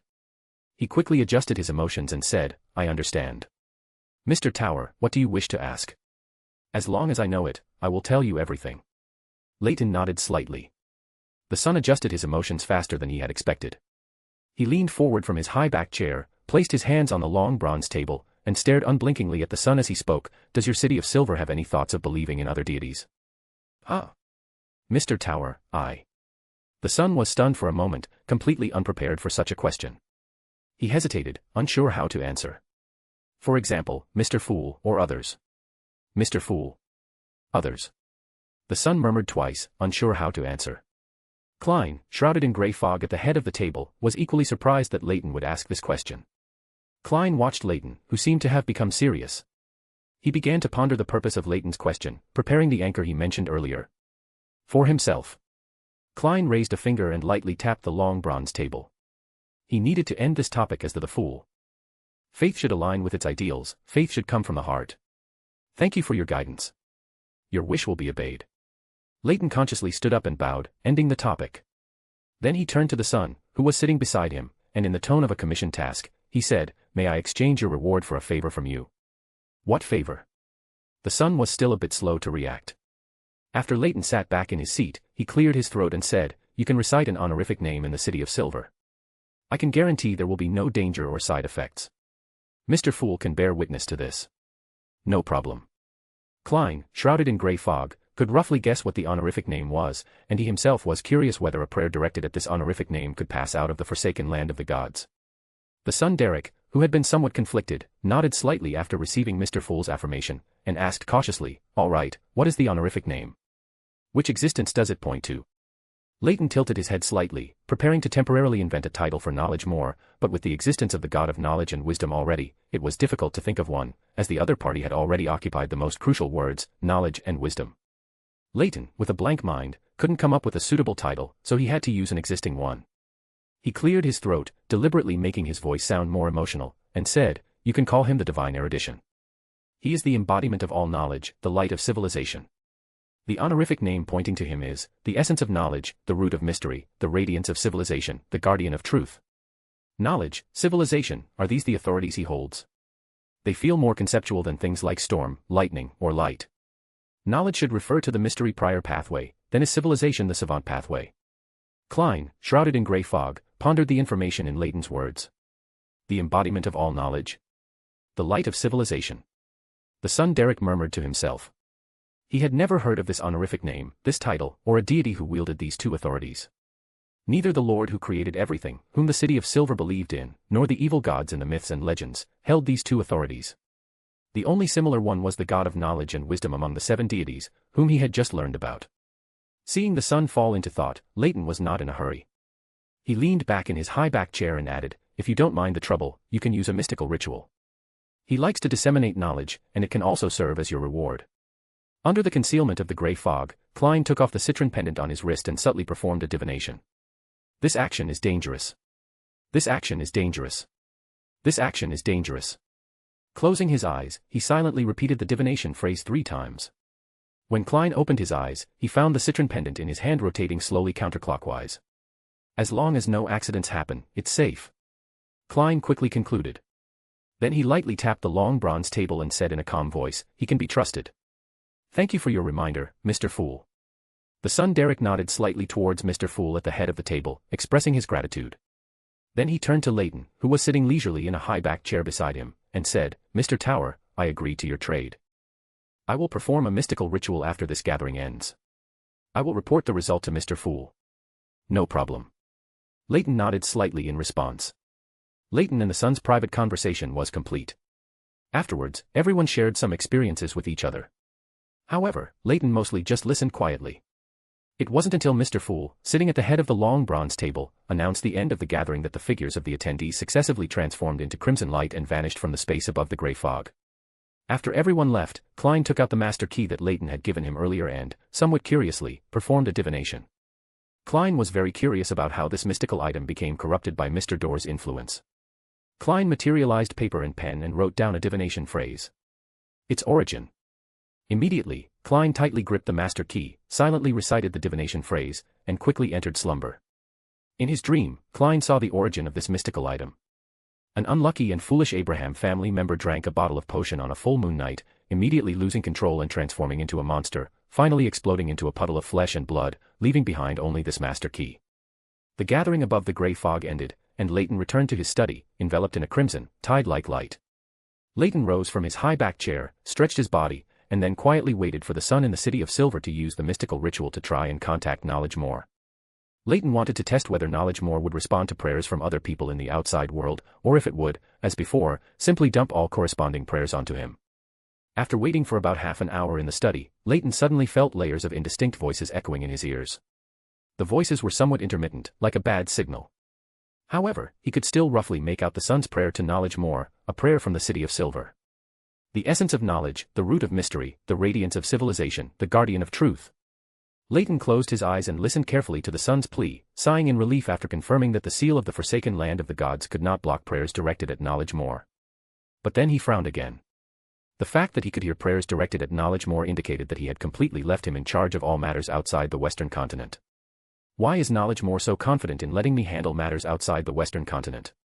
Is it because he can completely control me? But how am I supposed to respond?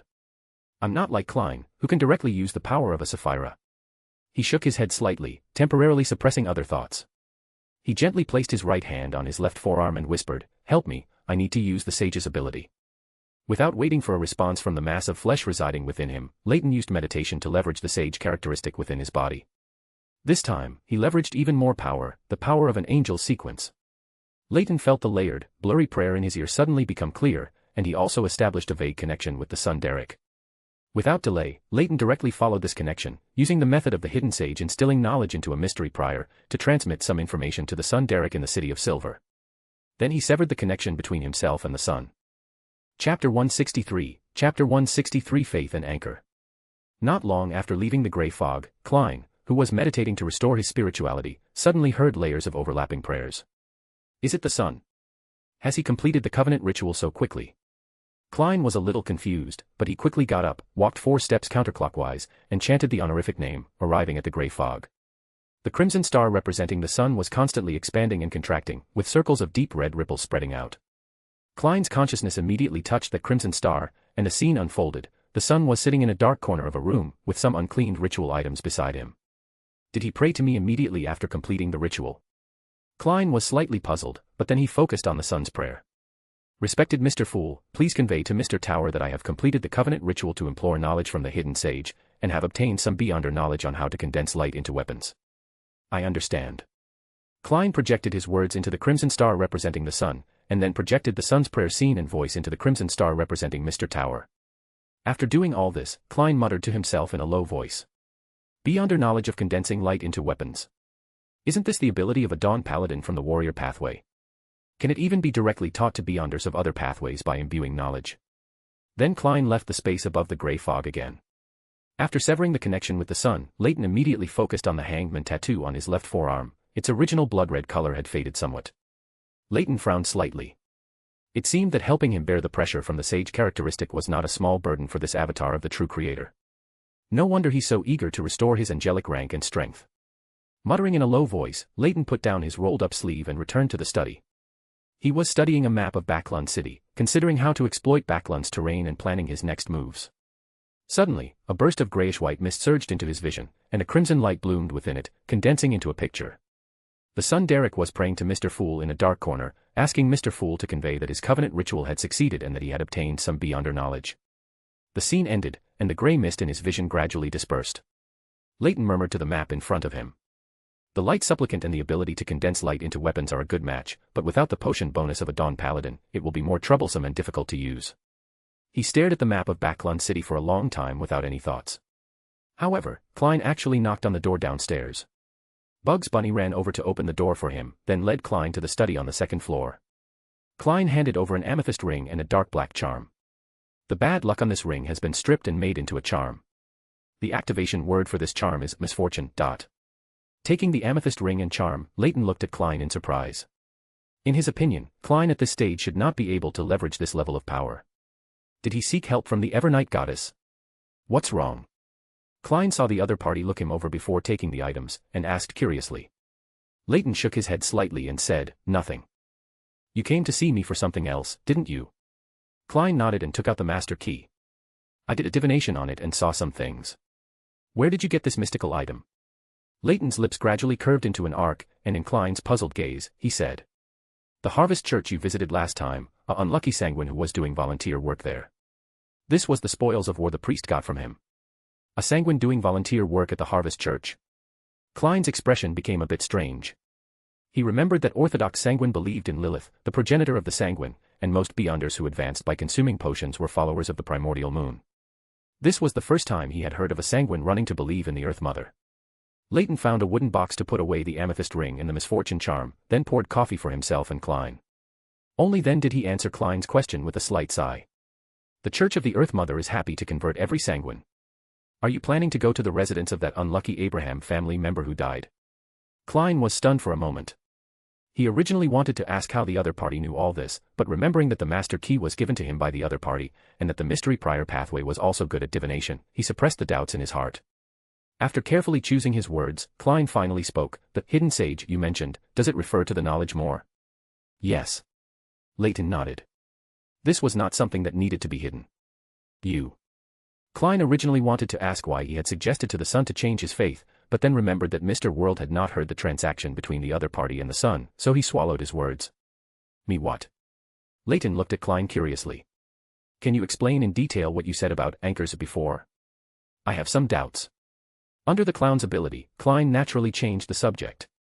Leyton didn't delve into whether Klein's intended words had changed before and after, and nodded slightly, saying, the so-called beyonder characteristic, more accurately, is actually the divinity left behind by the original creator. The potion system is a path to aggregate divinity. Everyone who embarks on this path will inevitably be instinctively corroded by the original while remaining in the divinity and the madness inherent in the characteristics. Klein's brows gradually furrowed. This sounded like the potion system was a path destined to lead to madness. Leyton sat back in the armchair by the desk and continued. If one advances using a beyonder characteristic, they will also be affected by the residual mental imprints of the previous, or even several previous, beyonders on the characteristic. This is why beyonders become increasingly prone to losing control as their sequence increases. An anchor is other people's perception of you. Simply put, it's faith. Believers are the anchors of gods. The faith of believers prevents gods from losing control due to the inherent madness of the characteristics, the residual mental imprints in the characteristics, and the original lingering will. Klein nodded heavily. He understood why it became easier to lose control with higher sequences. As the sequence increased, the aggregated divinity within the body grew exponentially. In a sense, the Aurora Order's preaching that all things have divinity is actually correct. Klein thought of the Aurora Order's doctrine and sighed. Leyton nodded noncommittally. Every church's philosophy has its merits, but it's not entirely correct. After all, they only interpret this world from the perspective of the God they believe in. Klein picked up his coffee, took a sip, and the bitter taste spread in his mouth, seemingly making his mind clearer. So the philosophy of the knowledge more is what you said before, all things are questions, and everything has an answer. Leyton was stunned for a moment upon hearing this, then shook his head slightly and said, "No, the knowledge more doesn't even have believers, so how can there be a philosophy? That sentence is just my own understanding. The Moses ascetic order, however, has its own doctrine. They believe that all things are numbers, and knowledge is supreme." Speaking of faith, Leyton thought of the Western continent, which sealed a bunch of original substances. The knowledge more should have believers there, but this belongs to the next version of the map, so it can be skipped for now. As the conversation turned to the Moses ascetic order, Klein remembered discussing this issue with old Neil before, and sighed. If the hidden sage hadn't become a personified evil god, perhaps the Moses ascetic order wouldn't have become a cult organization. Leyton shook his head slightly, not quite agreeing with the other party's view. Except for the 7 Orthodox churches, all others are cult organizations. This will not change. The gods' struggle for faith will not spare any force. It's just that the alliance of the 6 gods is currently in the upper hand. In a much older era, the true creator's side was the Orthodox Church, and the 6 gods at that time were all concealment organizations, cult forces. This. Klein was stunned, took a deep breath, and sighed inwardly. Much of the information recorded by the churches, especially regarding history, was not credible. "You know a lot," Klein said, partly in admiration and partly as a test. Today at the Tarot Club, the other party's suggestion to the son about the City of Silver changing its faith had made Klein wary. He seriously suspected whether his fellow countrymen had truly been corrupted by the knowledge more and had a different personality. Leyton glanced at the coffee in his hand, ignoring Klein's probing, and chuckled. The hidden sage is knowledge itself. There are few secrets in this world that can escape him, even hidden ones. Because with enough knowledge, one can deduce more knowledge from it. Klein nodded silently, neither saying he believed this explanation nor denying it. For a moment, only the sound of Bugs Bunny gnawing on fruit remained in the study. "I want to go see the place where that Abraham family member died. Do you know where it is?" After a long while, Klein spoke again, the topic returning to the master key. Leyton shook his head slightly. "You can go to the Harvest Church to find that unlucky sanguine." Chapter 164 Unexpected Divination Results. In the Harvest Church in the south of the bridge, Leyton and Klein's figures quickly materialized. Emlyn, who was wiping a candelabra, instinctively stepped back. After seeing who it was, he grumbled discontentedly. "This is a church. Do you just brazenly use spirit world travel to come and go here?" "I'm sorry, we'll be more careful next time," Klein apologized with a gentlemanly bow. Leyton glanced at Emlyn, who was wearing a gray and white priest's robe, and clicked his tongue. Every sanguine, after experiencing inner resistance, can quickly integrate into the Church of the Earth Mother. He scanned the church, which, including himself and Klein, only had 4 people in total, and said in a neutral tone. "You come to the Harvest Church every day. How many people have you seen come here to pray?" Emlyn was startled for a moment, frowning slightly. Indeed, unless it was a special day, it would be good if a few people came to the church to pray in a day, and among them, truly devout believers were even fewer. "Wait, why am I worrying about the Church of the Earth Mother's faith propagation? I'm not a believer in the Mother Goddess." Father Yutravsky, who had been sitting in front of the holy emblem of life with his eyes closed in prayer, opened his eyes and said in a very calm tone. "Due to the Church of the Evernight Goddess and the Church of the Lord of Storms, I do not have the qualifications to preach in Backlund. I can only wait for believers to come on their own." Emlyn curled his lips in disdain. "Waiting for believers to come to the church by themselves, what's the difference between that and opening your wallet and waiting for gold pounds to jump in? The common people here either believe in the Evernight Goddess or the Lord of Storms." Leyton scrutinized Emlyn from head to toe, unable to detect any trace of psychological cue being planted. Emlyn couldn't stand being stared at so directly. He took 2 steps back and looked at Leyton warily. "What do you want?" "Nothing, just a little curious. How did you adapt so quickly?" Leyton withdrew his gaze and said in a calm tone. "Adapted so quickly to what?" Emlyn looked bewildered. "He's that unlucky sanguine, the previous owner of the master key. You can ask him." Leyton pointed at the bewildered Emlyn opposite him and introduced him to Klein. "Damn it, it's a sanguine." I admit I'm unlucky, otherwise I wouldn't be like this now, forced to volunteer at the church every day. Emlyn corrected Leyton's choice of words, then sighed about his tragic current situation. Klein also looked at this unlucky sanguine with curiosity, and as Emlyn's expression gradually grew uneasy, he averted his gaze and spoke. My condolences. I wanted to ask you about the origin of the master key. Emlyn tilted his head back disdainfully and said, Why should I tell you? TSK. Looks like you prefer nightmare candles. Leyton said with a sigh-like tone, then walked towards Father Yutravsky, who was sitting in front of the holy emblem of life. Emlyn's expression froze slightly, then he casually said.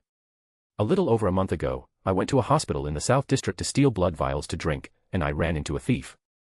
He originally wanted to enter the hospital's finance office, but who knew he got lost and opened the door to the blood bank, and I caught him red-handed. Klein looked at the eloquent sanguine in front of him, and only after he finished recounting how he obtained the master key, he couldn't help but interject. Did you ever consider at the time that the thief got lost because of this master key? Emlyn's expression froze, then immediately fell. At the time, he was only focused on stealing blood vials and didn't think carefully about this problem at all. Later, he also didn't take this problem to heart, which led to his unlucky blunder into the church and being caught on the spot. Klein sighed inwardly. After knowing the fate of the previous two owners of the master key, he somewhat believed what Leyton said earlier, that he would only need to use the master key twice more to stumble into a demon's murder scene. Did that thief say where he stole it? Emlyn pouted. He said it was at 32 Verdi Street in the south of the bridge.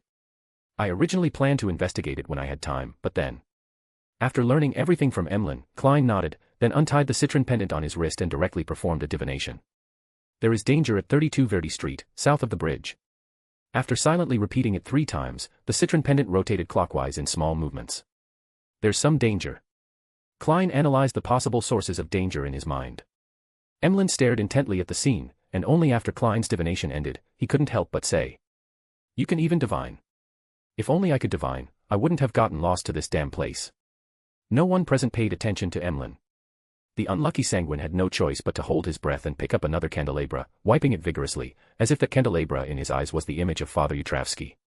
After finishing the divination, Klein turned his gaze to Leyton, who was sitting with Father Yutravsky in front of the holy emblem of life, and said. I plan to go there tonight to take a look. Do you want to come? Sure. After thinking for a moment and realizing he had nothing else to do, Leyton nodded, agreeing to Klein's invitation. Klein habitually took out the citron pendant and performed another divination. This time, the citron pendant in Klein's hand strangely began to rotate counterclockwise, faster and with greater amplitude. Klein looked at the citron pendant in his hand, then at Leyton sitting in front of the holy emblem of life, and for a moment, he didn't know what went wrong. What does it mean? Am I the greatest danger? Or will I create danger even if there's no danger? Leyton also saw the citron pendant rotating counterclockwise in Klein's hand, and his brows furrowed slightly. Klein looked at Leyton's puzzled expression, which didn't seem feigned, and after this period of interaction, a good level of trust had been established between them. Are you still going? Klein pinched the citron pendant, which was still rotating counterclockwise, and put it back on his wrist. He decided to find an opportunity to perform another divination above the grey fog. Yes, absolutely. If there's no accident, I'll smash your citron pendant. Leyton, who originally had little interest in this matter, was now curious about the death of that Abraham family member. It's clearly only a little dangerous if Klein goes, but it becomes very dangerous if I go. Leyton couldn't figure out what kind of unexpected event he would trigger if he went. He wasn't a beyonder of the door pathway, after all. To deal with the unexpected events and dangers that might arise tonight, Leyton and Klein, after bidding farewell to Father Yutravsky, pulled Klein through spirit world travel back to 15 Minsk Street. You make some preparations first. I'll go make some scrolls and charms to protect your life. As soon as he finished speaking, Leyton's figure stepped into the spirit world again and disappeared. Klein looked at the spot where the other party's figure disappeared, suppressing the slight twitch at the corner of his mouth.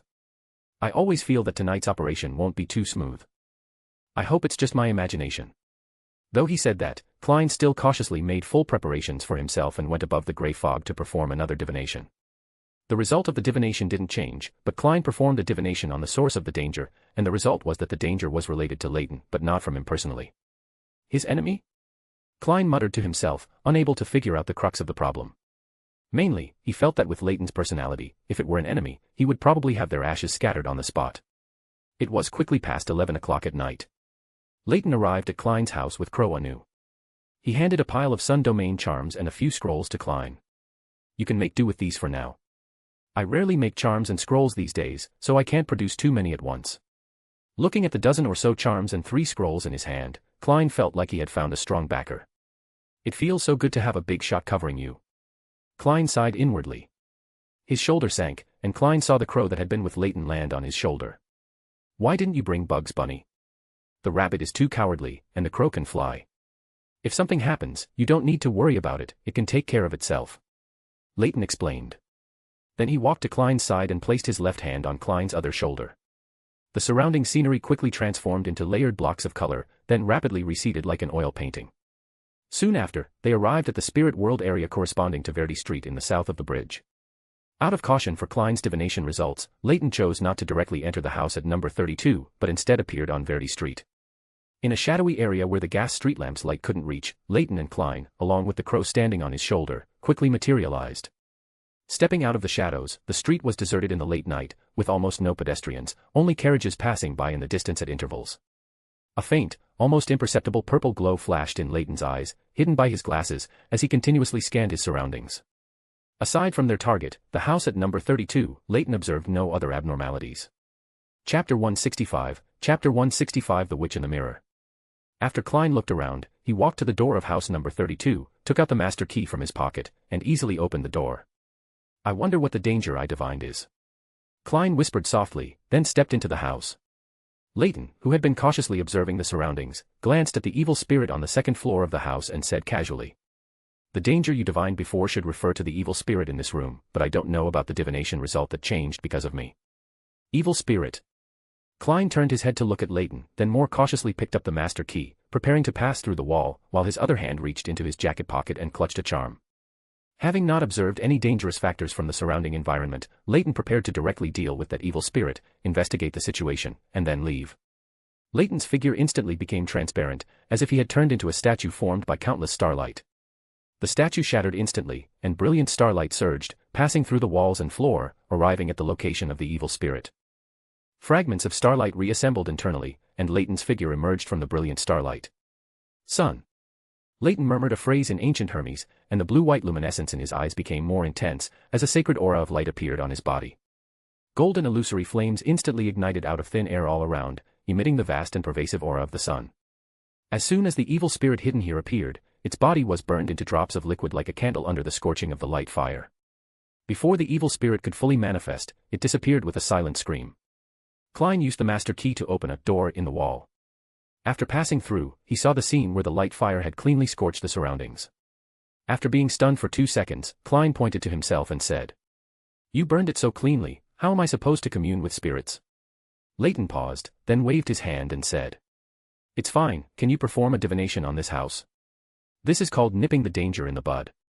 What if the danger you divined was pointing to this evil spirit?" Klein shook his head slightly. He did not quite believe that this evil spirit, which was easily burned away by Leyton, would be the danger indicated by his second divination. Leyton let out a soft sound of surprise and took a few steps towards the large mirror that occupied half of the wall in the adjacent washroom. "What's wrong?" Klein asked, puzzled. He also followed behind Leyton, approaching the washroom. "There's something inside the mirror," Leyton replied. Taking off the glasses from his nose, he handed them to Klein behind him. Leyton's eyes instantly bloomed with a rich pale purple halo. The large mirror in the washroom, which occupied half of the wall, transformed into a dark, illusory, and not quite real road in Leyton's vision. It connected with many similar things in the surrounding area to form a complex and mysterious spider web, weaving a deep, strange, and otherworldly mirror world different from reality. Passing through several dark, illusory, and not quite real roads, Leyton saw a lady strolling. She had a long, fair neck, small and delicate ears, and wore a simple, pure white robe with her hair loosely tied up. Sacred, dignified, unstained by a speck of dust, with a bright and radiant appearance that made one's eyes light up. This was Leyton's first impression of her. The other party seemed to have noticed Leyton's gaze through the mirror and slowly turned her head, her gaze penetrating the barrier of the mirror world and falling upon Leyton.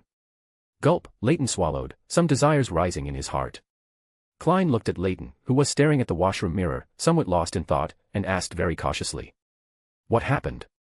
Because Leyton stood at the doorway and did not rush in too much, his body just happened to block Klein's line of sight, so Klein did not see the figure in the mirror, nor was he seen by the other party. Klein had a bad premonition. The charm he held in his hand in his jacket pocket was replaced with another, and he prepared to use a purification charm. Klein's words brought Leyton's silently enchanted thoughts back to reality, and he immediately said, "You go first, as fast as possible." A brilliant blue light diffused in his eyes. Leyton prepared to use a rational state to resist the demonist's charm ability in the mirror world. "Oh. There's also a cute little boy. Won't you come out and let big sister have a look?" A mature female voice seemed to sound right in front of them, a blend of restraint and laziness with an indescribable charm. It made Klein instinctively want to push Leyton aside and walk into the washroom. Klein's body was held by Leyton's left hand, and a chill spread from his hand. Klein instantly sobered up. He looked down at the faint layer of white frost appearing on his jacket near his shoulder and whispered, "Thank you." After speaking, he immediately turned around, holding the master key, and directly pressed his hand against a wall. Without time for divination, he walked straight in. That lady hidden in the mirror had almost charmed him with just one sentence. If he stayed, he would only drag Leyton down. Klein continuously passed through walls with the master key, constantly moving away from the house he had just been in. The sense of danger in his heart had disappeared, and Klein prepared to open another door and then stopped to wait for Leyton. After passing through another door, Klein saw a sexy lady wearing a simple, pure white robe with her hair loosely tied up, exuding a lazy aura. Her beauty was flawless, and she was looking at Klein, who had stumbled through the door, with a playful expression. "So you're so eager to come find me? I'm truly so happy." Her tone perfectly blended emotions like excitement, joy, shyness, and surprise. Klein even felt that any words of refusal he might utter would be a blasphemy against her. His spirituality's frantic warning allowed Klein to maintain his thoughts, preventing him from being charmed in that instant. Gulp gulp, Klein continuously swallowed, retreating a few steps before stopping. It wasn't that Klein didn't want to escape, but that his body was refusing. His body and consciousness were at odds. Brilliant starlight surged from all directions, descending one after another upon Klein and the lady opposite him. Most of the starlight instantly condensed, creating a giant transparent amber that enveloped the dazzling demoness, confining her to her original position. The remaining starlight cast its glow, washing away the abnormalities on Klein's body. "Son." A deep voice resounded in the ears of Klein and the demoness. Leyton's expression softened. It was Leyton's voice. He had intentionally lowered his voice a bit. The next moment, a magnificent, pure, and blazing pillar of light descended from the sky, enveloping the entire room. The roof of this house was completely blown off in that instant.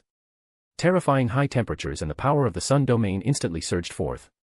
Klein gripped the master key tightly and rushed backward. As his palm touched the door behind him, the door was directly pushed open. Klein stumbled out onto the street. Crow Anu flew out from somewhere and landed on his shoulder. "Run. Towards the bridge. The Church of the Lord of Storm's punishers are coming," Crow Anu said on Klein's shoulder. Klein nodded slightly. Relying on his magician's excellent body control and intuition, Klein swiftly moved through the shadows. As for the master key, Klein had a psychological shadow regarding this mystical item that led him directly to the enemy while escaping. "When I get back, I'll throw it onto the gray fog. It's still better suited to quietly stay in the pile of sundries." Klein sighed in his heart and quickened his pace. The sacred light just now had already awakened everyone sleeping nearby, and the strong sun aura would soon attract the Nighthawks and Punishers to deal with it. Sun believers were no different from cultists in Backlund. "What dazzling light. How did you know I like dazzling, sunny little boys like you?" A beautiful figure walked out of the adjacent house. The demoness Klein had encountered earlier was merely a mirror illusion. Responding to the demoness were streaks of crystal-clear flowing light. The house, which had just been purified by the sacred light, was now covered with a layer of frost again. The frost attacked Leyton, who was hidden in the shadows, with even greater ferocity. Playing with frost, the demoness is the expert. Even her contemptuous words and voice carried an ineffable charm. Leyton tried to dodge backward, but found his body somewhat numb and sluggish. Cough. He suddenly coughed, feeling a burning sensation in his lungs. The frost created by Leyton's spell enveloped him, the caster, as ice crystals shot up from the ground, walls, and every surrounding surface. The instant the ice crystals touched Leyton, his body shattered, transforming into shimmering specks of starlight that surged in all directions, rapidly disappearing from the room.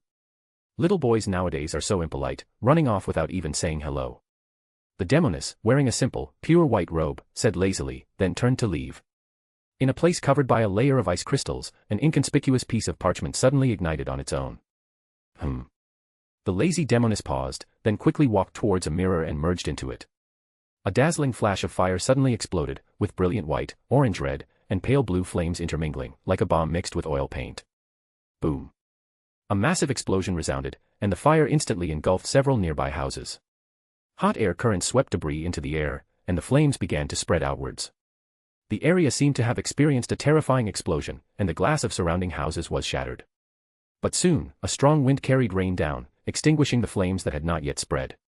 Chapter 166. Chapter 166. Now is the time for fun. Klein's figure was dashing towards the bridge, the loud noise behind him making him involuntarily glance back. The shadow in front of him suddenly writhed, and Leyton emerged from it, one hand clutching his chest. Cough. Cough. It's all right, the commotion just now attracted the Nighthawks and Punishers. That demoness didn't dare to pursue us, cough. Phew, Klein sighed in relief, suppressing the urge to sneeze. He stopped, looked at Leyton with concern, and asked. Are you all right? Was that a demoness just now? Which sequence? Two cute little boys, my name is Miss Panatia, make sure to remember your big sister's name. A lazy, seductive voice sounded from the side. Klein's hair stood on end as he vigilantly scanned his surroundings, the talisman he held in his hand almost deforming from the unconscious increase in his grip. Snap. Leyton snapped his fingers. A golden, illusory flame, imbued with the sacred aura of the sun, ignited on a glass window of a distant building. The window instantly shattered, and the glass fragments showed signs of melting in the high temperature of the flame. Cough. Cough. Suppressing the burning sensation in his lungs, he walked a few steps to Klein's front and placed a hand on his shoulder. The surrounding shadows rapidly writhed, as if alive, completely engulfing the figures of the two men and a crow, then disappearing from the spot. Then, a fierce wind howled towards them, sweeping past without stopping and heading into the distance. Using the shadows as a springboard, Leyton swiftly took Klein and a crow away from Verdi Street. Only when the wailing wind stopped did they step into the spirit world, returning to Minsk Street in Sherwood Borough.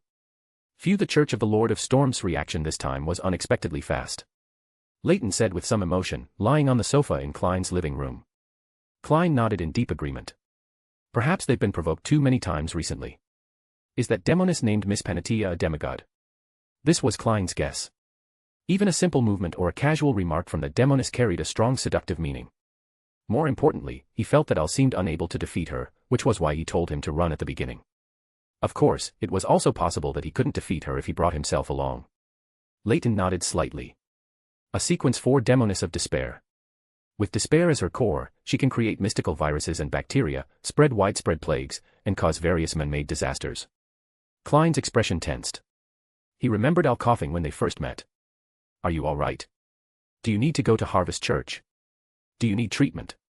Klein thought about their good relationship with the Church of the Earth Mother and was about to say, do you need to go to Harvest Church to find a priest for treatment? Then he remembered that the priest in Backlund was a beyonder of the warrior pathway, so he swallowed the rest of his words. Leyton waved his hand and said. Although a Dawn Paladin also has some purification abilities, it's not as good as the Sun Domain spell I cast myself. When we were performing the shadow jump just now, I already cleared all the viruses we had contracted. Klein was stunned for a moment. He thought he hadn't been infected, at least he hadn't noticed anything.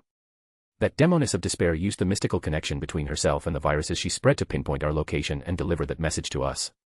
After explaining, Leyton got up to leave. Just as he took a step, he turned his head and said to Klein. Get some rest early. That demoness won't chase you.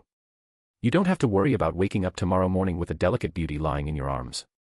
Before Klein's face could darken, Leyton, along with the crow, stepped into the spirit world and disappeared from the living room. Klein sighed and sat on the sofa, recalling the absurd encounter of the night. Was that demigod-level demoness the danger indicated by the second divination? Why wasn't there any danger when I went alone? Was it because I simply couldn't detect the demoness who passed by in the mirror world? This is truly absurd. I inexplicably provoked a demoness, and I don't even know what happened, yet both sides implicitly agreed that the other was an enemy. However, traversing through the shadows wasn't to avoid the Punishers from the Church of the Lord of Storms, but to engage in a tug-of-war with this demoness and take the opportunity to clear the viruses from our bodies. Klein felt that his little companion was quite meticulous in his actions, but also quite good at causing trouble. What was originally a simple investigation turned into a direct encounter with the demoness of despair. In the end, I didn't even get a chance to investigate what was behind the master key. Klein took the master key out of his pocket. He had decided to throw this key into the pile of miscellaneous items above the grey fog and would not use it easily again. In a luxuriously decorated room in Hillston Borough, ripples like water appeared on a full-length mirror. Miss Panatia, wearing a plain white robe, stepped out of the mirror. Her loosely tied hair had come undone, and her plain white robe had some scorch marks. This added a seductive, enchanting feeling to Miss Panatia, who already possessed exceptional beauty and temperament. A strange constellation's master, and he's even with a strange seer. What an interesting combination. Miss Panatia approached the dressing table, looked at her reflection in the mirror, and a smile appeared on her face as she murmured softly. She retied her flowing long hair, then raised her hand and easily tore open the plain robe with the scorch marks, completely unconcerned about her exposed skin. The robe in her hand burst into black flames, burning until only a few ashes remained. The door opened from the outside, and a man wearing a double-breasted long formal suit, with dark golden hair, a high-bridged nose, and facial features like a classical sculpture, walked in. Miss Panatia, completely unclothed, was unfazed by the man's sudden intrusion. Instead, she turned around with a smile and sized him up. Zangwill casually closed the door and approached Miss Panatia in a few steps, taking off his clothes one by one. I saw your name appear on 0-08. Shush. Miss Panatia gently placed her finger on Zangwill's lips, stopping his other words, and chuckled softly. Now is the time for pleasure. On Tuesday morning, after Leyton woke up, Bugs Bunny brought him breakfast and today's newspaper. Leyton took them and placed them on the dining table. Leyton picked up a copy of the Tussock Daily. He was curious about how last night's events ended. He unfolded today's newspaper, and the headline was particularly striking. Last night, a gas explosion occurred at 32 Verdi Street, south of the bridge, affecting several adjacent houses. No casualties reported yet. There's not even a culprit or suspect, they're directly attributing the problem to a gas explosion. Is it because the recent serial murders have already made Backlund residents panic? In Backlund, or rather, the entire world, gas explosions have become a common excuse used by various churches and the kingdom. Leyton picked up the milk on the table, took a sip, and then looked through other information for a while. Dong. Dong. As soon as the knock sounded, the door opened automatically. Klein walked in, looked at Leyton, who was still eating breakfast, and sighed inwardly about how people who don't have to work get plenty of sleep. He walked to the opposite side of the dining table, pulled out a chair, sat down, and then said, I'm here to invite you to the Kingdom Museum to visit today's Roselle Memorial Exhibition. No problem. Leyton nodded slightly, silently speeding up his breakfast. Leyton had already planned to see today's Roselle Memorial Exhibition. Leaving aside other things, there was also a card of blasphemy there, although it wasn't one of the ones he needed. After finishing breakfast and tidying up, Leyton and Klein left together. On Kings Avenue in the West Borough, a long line had already formed in front of the Kingdom Museum. Looking at the crowded people ahead, Leyton sighed helplessly. Roselle is really popular. Indeed. Klein nodded in agreement. It wasn't until around 10 o'clock that Leyton and Klein, following the line, reached the entrance of the Kingdom Museum. They followed the people in front, walking step by step into the museum. Inside the museum, the crowd gradually dispersed, making it less crowded. Leyton didn't follow Klein, nor did he pay attention to the guide's explanations. He strolled through the museum on his own. He easily moved through the crowd, his gaze passing over each of Roselle's inventions. Passing a display hall, Leyton saw that it also displayed a flushing toilet used by Roselle. Its surface was coated with a layer of gold foil and carved with intricate and exaggerated patterns. I wonder what Roselle would think if he saw this scene. He sighed inwardly and decided that after returning, he would use spells to preserve all these images, as a first meeting gift for Roselle in the future. This exhibition hall also contained some of Roselle's early diaries. Of course, the Church of the God of Steam and Machinery, as the organizer, could not distinguish the chronological order of these diaries. Chapter 167, Chapter 167, Card of Blasphemy. Leyton lingered for a while in an exhibition hall called Warm Roselle, where the small games and toys attracted his attention more than the various inventions or daily necessities displayed outside. What are you seeing through these toys? A mature female voice sounded beside him. Leyton turned his head in surprise, only then noticing Bernadette, who had appeared in the exhibition hall at some unknown time. She was wearing a girlish yellow tiered dress and an old-fashioned black soft hat, with fine mesh gauze draped down, obscuring her face. Bernadette's action of concealing her face was not surprising. After all, she was Roselle's eldest daughter, and this was the Church of the God of Steam and Machinery's home ground, so she could easily be recognized. He nodded slightly in acknowledgement to Bernadette, who had walked up beside him. Recalling a memory that I'm not sure if it's considered distant. Then he casually said, Madam, are you reminiscing about your childhood here? Bernadette's eyes deepened, and just as Leyton thought she was about to get angry, she reined in all her emotions, turned to look at the building blocks isolated by a transparent glass cover, and said in a flat tone, No. My past memories haven't reached the point where I need to look at these things to recall them. Leyton stood still and waited for a while, but Bernadette showed no intention of continuing to speak. Madam, if there's nothing else, I'll go look at the other exhibition halls first. Leyton bowed slightly to Bernadette, but Bernadette did not turn around or speak, so Leyton directly turned and went to the next exhibition hall. Not long after Leyton left, Klein, who had followed the crowd to this spot, also noticed Bernadette standing quietly in front of the display case containing the toys. However, seeing that she was absorbed in thought, Klein had no intention of disturbing her. Leyton lingered in Roselle's restored study, where some books and manuscripts were placed on the desk in the center. Leyton stood there quietly, the card of blasphemy right before his eyes. Leyton had already seen the illustration of Roselle in Emperor's attire, tucked within the manuscript. Leyton stayed here for a considerable amount of time, but he didn't find a suitable opportunity to take out this bookmark. There were too many people, and quite a few Beyonders were on alert. More importantly, Bernadette was also here, and Leyton found it difficult to guarantee that she wouldn't notice him quietly taking the bookmark. "What are you looking at?" Klein had followed the flow of people to this exhibition hall. He saw Leyton standing in front of the desk and, curious, went up to greet him. Roselle's manuscript, and a small bookmark. Leyton turned to glance at the approaching Klein, mentioning it briefly, wondering if Klein would catch on. Klein eyed the bookmark suspiciously, finding nothing unusual. Still uneasy, Klein secretly activated his spirit vision, but still found no abnormalities. "Why did you specifically mention that bookmark?" Klein turned and asked. But he found that Leyton had already walked away. Unable to get an answer from the other party, Klein had no choice but to continue browsing the exhibition hall. While examining the surrounding books, Klein noticed that many of them had bookmarks. Klein suddenly thought of something. Roselle once disguised a card of blasphemy as a bookmark and tucked it into a certain book. It couldn't be the one in that manuscript just now, could it? No, how did Al know? Did he also see the page of Emperor Roselle's diary? Many questions arose in Klein's mind, and he re-examined all the books on the desk. Finally, his gaze locked onto the manuscript Leyton had just been staring at. It's most likely the bookmark in these manuscripts. In the subsequent exhibition halls, Klein was no longer in the mood to sightsee. He kept thinking about how to verify whether that bookmark was indeed a card of blasphemy, and if it was, how he would get his hands on it. After touring the entire exhibition hall, Leyton prepared to leave the Kingdom Museum and wait for Klein outside, while also finding a restaurant for lunch. As he reached the main entrance of the Kingdom Museum, he saw a security guard with neatly combed back hair and a monocle. Leyton almost reflexively threw out a ball of holy light, intending to burn and purify the other party. The reason he suppressed the urge to act was because he noticed that the monocle should be a sealed artifact, and not the uniqueness worn by Amon. The security guard with the monocle noticed Leyton's gaze and his somewhat intense reaction just now. His gaze locked onto Leyton, and he quickly walked over. "Hello, is there anything I can help you with?" "No." Leyton shook his head slightly, then shifted the topic with a playful tone. "Do university professors also need to work part-time as security guards here? Or, are you actually a fan of Emperor Roselle?" The refined security guard, who resembled a university professor, carefully scrutinized Leyton. After confirming there was nothing unusual, he replied with a smile. "No, to be precise, being a university professor is my part-time job, but I am indeed a fan of Emperor Roselle." Leyton raised an eyebrow slightly, not expecting the other party to actually be a university professor. However, considering that the other party was a Beyonder from the Church of the God of Steam and Machinery disguised as a security guard, it wasn't too surprising. Leyton showed a proper smile and exclaimed. "Is that so? That's truly surprising." The security guard, disguised as a Beyonder from the Church of the God of Steam and Machinery, nodded slightly and, after saying a few words, returned to his post.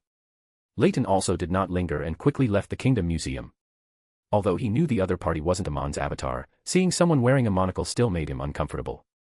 The thought of smashing the monocle he was wearing kept popping into Leyton's mind. After waiting outside the Kingdom Museum for about 20 minutes, Klein finally emerged. Leyton glanced at him and, once Klein reached his side, turned and walked to the other side of the street. After walking some distance and as the surrounding crowd thinned, Leyton raised an eyebrow, making a suggestive expression, and said to Klein, "You went to the restroom again." Klein's face darkened. He suspected the other party was mocking his poor kidneys, but he couldn't openly explain the reason for his restroom visit, so he could only bite the bullet and hummed in acknowledgement. Then he quickly changed the subject. "Is there something wrong with that bookmark in the manuscript?" "A luxurious bookmark," Leyton said with an uncertain tone. Anyway, judging by Klein's expression, he had already gone to Miss Justice to confirm it, so there was no need for him to tell him. Luxurious. Klein was stunned for a moment. That bookmark didn't look luxurious at all. However, he immediately thought that if that bookmark was indeed a card of blasphemy, using it as a bookmark would indeed be quite luxurious. After a moment of thought, Klein continued to ask. "Then why didn't you secretly take it? With your abilities, you should be able to do it." "What do you mean, with my abilities? I'm not of the Marauder pathway, and besides, Bernadette was right there. Should I take the bookmark only to have her intercept it?" Leyton raised an eyebrow, refuting Klein's words. Would Bernadette do such a thing? Why not? They found a seemingly decent high-end restaurant in the West Borough, and Leyton treated Klein, who was poor, to another lavish meal. Sitting by the window on the third floor, after eating and drinking to their fill, Klein leaned back in his chair and said, Are you planning to go get that bookmark tonight? I'm not going to get it. Leyton shook his head, then smacked his lips under Klein's surprised gaze, saying, Aren't you planning to steal that bookmark? Go for it. I'll wait for you outside. Klein rolled his eyes at Leyton and said, You're just going to watch the show outside, aren't you? You'll be very grateful that I'm watching the show from the sidelines. Leyton said something with an unclear meaning. Klein imitated Leyton's action, raising an eyebrow, then said, Unfortunately, I also have no intention of stealing that bookmark. I'm just a small sequence 7, you think too highly of me. Leyton nodded noncommittally, not exposing him. After getting up to pay the bill, the two returned to Minsk Street. After Leyton returned to his rented house, he immersed himself in the study of secret arts. Klein, on the other hand, waited for news from Miss Justice while preparing himself to steal that bookmark from the museum later. In the evening, Klein's ears echoed with Miss Justice's prayers. He quickly arrived above the grey fog, responded to Miss Justice's prayer, and after learning from her that the bookmark tucked in Roselle's manuscript had an abnormal reaction, Klein became even more certain that the bookmark was the card of blasphemy. Miss Justice is so efficient. I only entrusted her with the task at noon, and she verified it by evening. Klein sighed, then left the space above the grey fog. He took out all the mystical items, talismans, and scrolls he could use, and began to prepare for the night's operation. Roselle's memorial exhibition had a time limit, so he had to complete the operation within these 2 days. Moreover, Al should have also discovered the problem with that bookmark, and Klein wanted to get his hands on this card of blasphemy before him. Chapter 168, Chapter 168 Action. At 2 Kings Avenue, Royal Museum, Leyton stepped out from a shadow that rippled nearby. He then took out a roughly cut paper figurine from his arms, extended a finger, and drew a symbol of concealment on the paper. A dim light flickered on the crude paper figurine, then vanished, and its presence seemed to be reduced to an extreme. Then, with a gentle toss, the paper figurine was sent into the spirit world and floated towards a preset coordinate. Upon reaching the destination, the paper figurine fell out of the spirit world, landing precisely on the stack of Roselle's manuscripts. This was a coordinate Leyton left when he visited that morning, subtly embedding the coordinate information in the corresponding spirit world area of the exhibition hall, which is why it wasn't discovered and cleared by the security personnel. As soon as the paper figurine landed, it seemed to come alive, shaking its limbs twice before slowly standing up.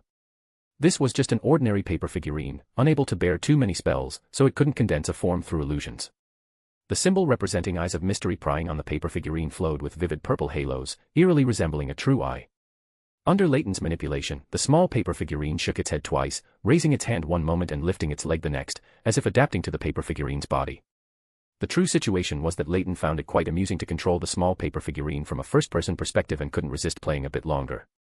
After exercising its body, the small paper figurine calmly jumped off the manuscript, then turned, preparing to take out the bookmark from inside the manuscript. A lady's figure appeared in its field of vision as the small paper figurine turned. She was wearing a lady's shirt with a lace floral bow tie, paired with a knee-length gray skirt and long leather boots, and a soft hat with a fine black veil hanging down. The small paper figurine seemed startled, retreating a few steps, but didn't notice the distance to the edge of the table and almost fell off the desk. Am I so surprising to you? Bernadette's voice echoed in the silent exhibition hall. The small paper figurine didn't answer Bernadette's question but curiously looked around. The eyes of mystery prying ability grafted onto the paper figurine was limited. Leyton couldn't glimpse too much, only vaguely sensing that the space here had a certain separation.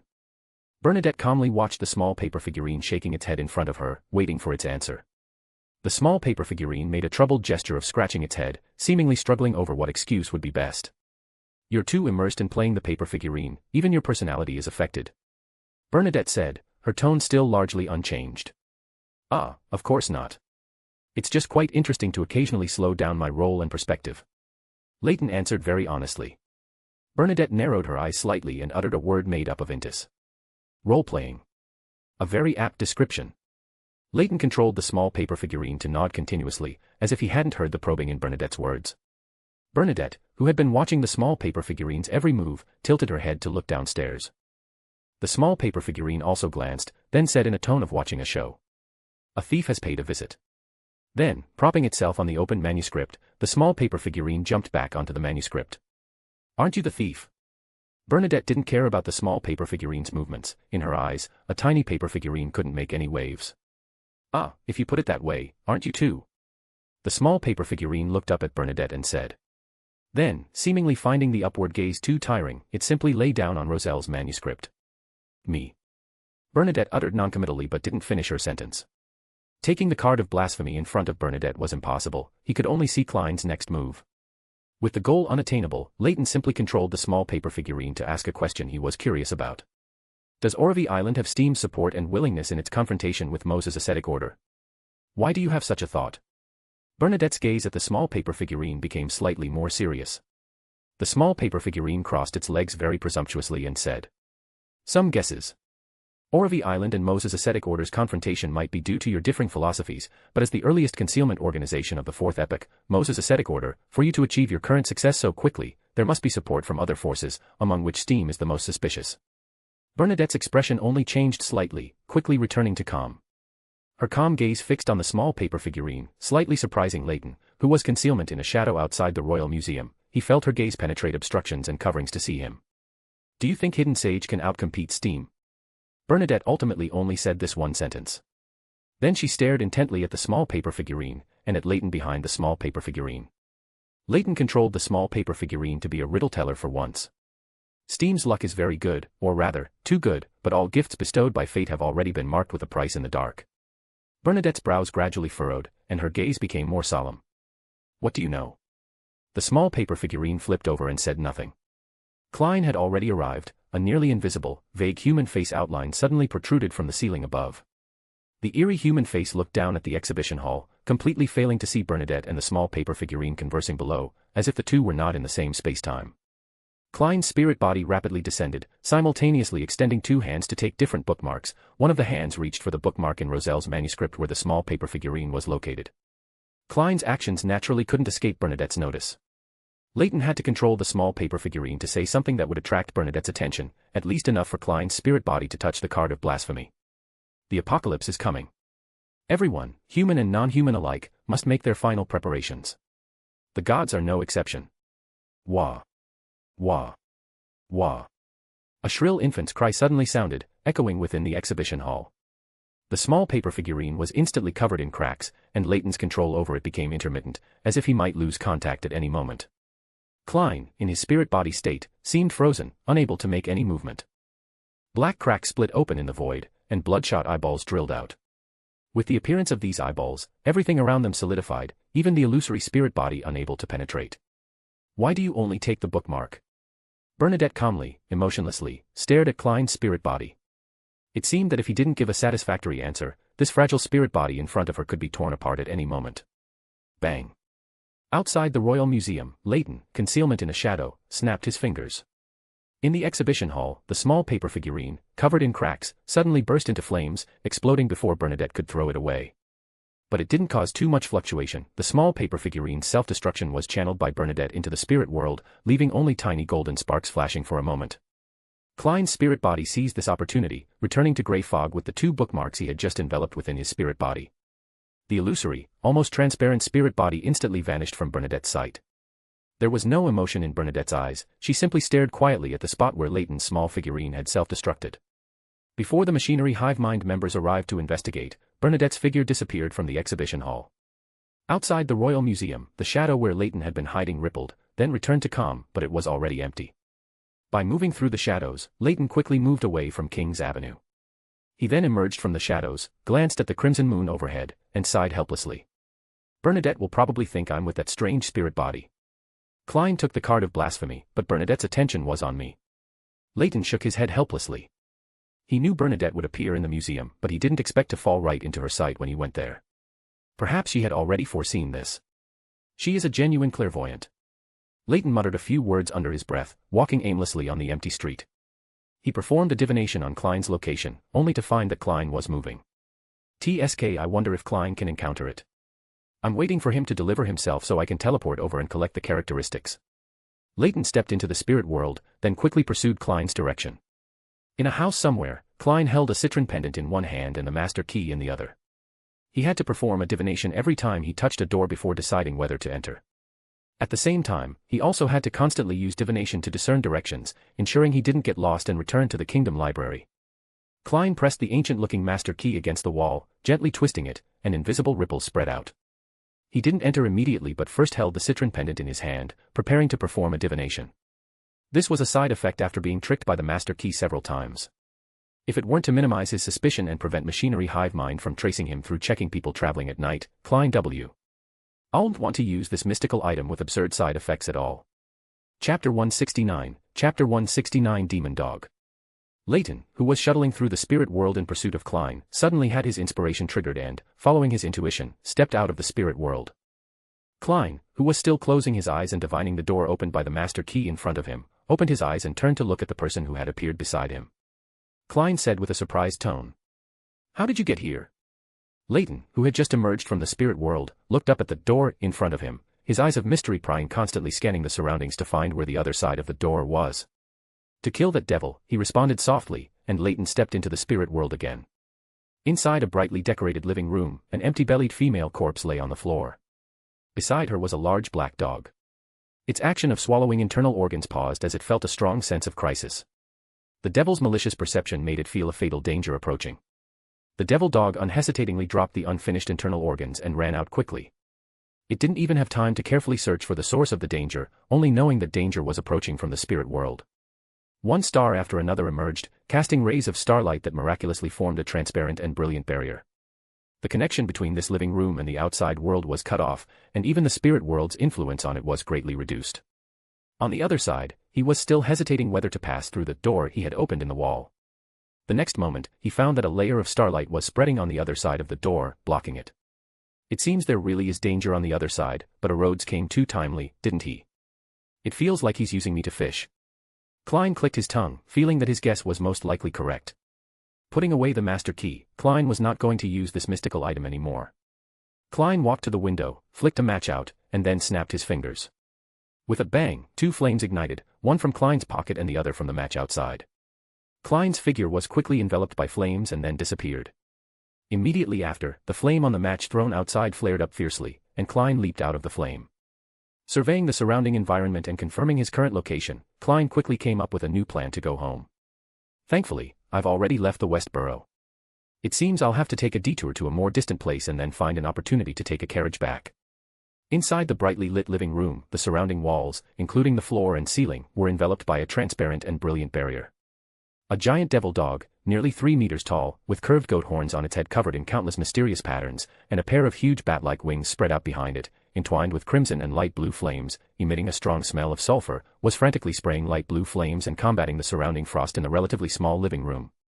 The already bright living room was filled with clear and sacred morning light.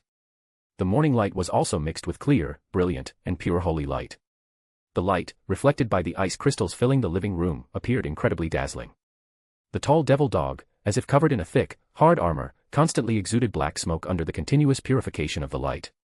The black smoke quickly dissipated after leaving the devil dog's body, and the dense abyss aura on the devil dog was continuously weakened. Frost, a dragonese word was softly uttered. Streams of crystal-clear light swarmed in, all targeting the giant devil dog, freezing it within. Inside the living room, bright as the midday sun, layers of frost hung, and the warmth brought by the holy light was completely dispelled. Light blue fireballs, emitting a strong sulfur smell, ignited and extinguished in the devil dog's mouth. To quickly break free from the frost's confinement, the devil dog used flames to burn itself and the surrounding ice crystals. Fallen. The devil dog's mouth, confined by frost, finally made a sound, uttering a devil language word full of defilement and the meaning of fallen, originating from the abyss. The living room showed a tendency to become abyssal, with a slightly viscous black liquid beginning to cover everything. However, these viscous black liquids appeared for only a short while before being purified by the bright light in the living room, leaving not a single trace. Leyton quickly approached the devil dog, holding his hands as if grasping something, and the surrounding light condensed in his hands. With a cleaving motion, a sharp, sturdy, heavy, and broad two-handed greatsword was pulled out from the light. It heavily chopped down on the devil dog covered in frost, sending the frost flying.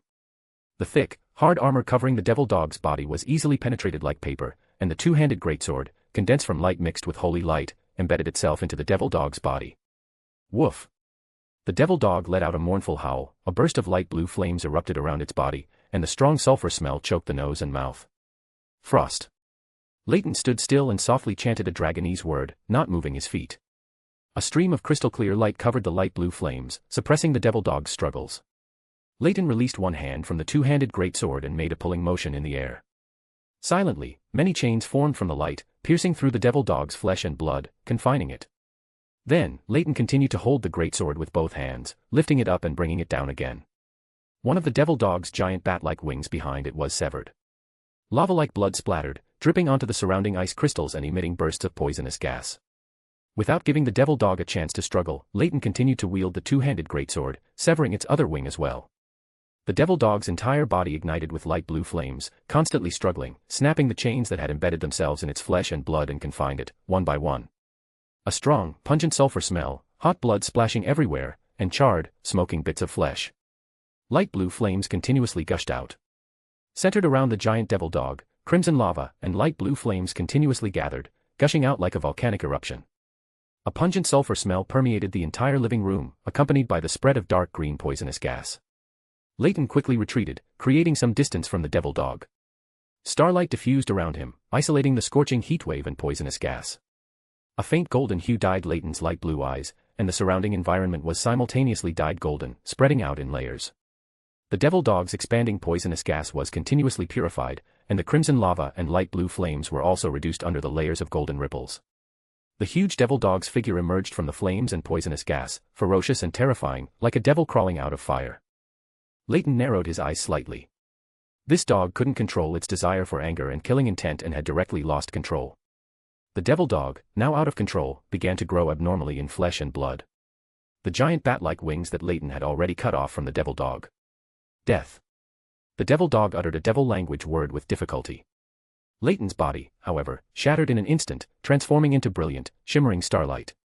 The defiling, fallen power originating from the abyss failed to affect Leyton, only causing the shimmering starlight to dim slightly. Leyton's figure reassembled amidst the scattered starlight, his eyes a pale blue. Immediately, several pure, blazing white rays of light, like sharp swords, pierced through the out-of-control devil dog's body. The light blue flames burning on it almost extinguished. The devil's vitality is truly tenacious. Leyton exclaimed while spreading his arms, as if embracing the sun. A grand, pure, and blazing pillar of light filled the entire living room. The devil dog, lying on the ground, barely alive, trembled uncontrollably, as if undergoing extreme torture. After about 30 seconds, the light gradually dissipated, and the living room became charred black, as if it had just experienced a severe fire. A charred female corpse still lay on the ground. It was vaguely discernible that her abdomen had been emptied. The devil dog's body lay on the ground, lifeless. However, its huge body had not reverted to that of a normal canine but remained in its devil form, with trickles of crimson, hot blood flowing from the charred wounds on the corpse. The devil's strong vitality kept the devil dog's corpse somewhat fresh. Leyton paid no attention to the devil dog's corpse, walking directly to the charred victim's body, collecting it and performing a soul appeasement ritual. After waiting for another 10 minutes or so, the scattered light emanating from the devil dog's corpse gathered together, forming a characteristic that was a blend of fiery red and light blue, skull-shaped, and soft like jelly. After collecting the devil dog's characteristic, Leyton performed some anti-divination treatment on the scene. The starlight barrier that had previously covered the living room's surroundings had long since disappeared. Leyton walked to the door, paused, and muttered to himself. "Rhodes, do you want to meet your great master, the great ruler above the spirit world, as soon as possible?" Bang. Leyton snapped his fingers, and a ball of fire erupted behind him, accompanied by a cracking sound. The firelight once again illuminated the living room. Inside, apart from the two charred corpses, there was nothing else. The firelight and explosive sound quickly attracted the attention of the surrounding people. The previously scattered, dim yellow lights quickly lit up a large area, making the street's upcoming night no longer peaceful. Chapter 170 Follow-up. On Minsk Street, in the bedroom of Leyton's rented house, Leyton's figure quickly materialized. "I wonder if Bernadette will come and ask me about what happened today. Probably not. At the time, it was because she sealed off the surroundings and the spirit world, severing my connection with the paper figurine, which triggered the self-destruct mechanism I left on the paper figurine." He muttered a few words softly, took off his coat, and hung it on the coat rack nearby. After a simple wash-up in the bathroom, Leyton lay down on the bed and went to sleep. The crimson moonlight streamed through the glass window, scattering into the bedroom, creating a tranquil atmosphere. In his deep sleep, Leyton once again fell into a profound dream. The blurry figure, calling himself Sassurer, became slightly clearer. The surrounding scene was the interior of an ancient and magnificent palace. He sat quietly on a tall, golden throne, gazing at the twilight outside.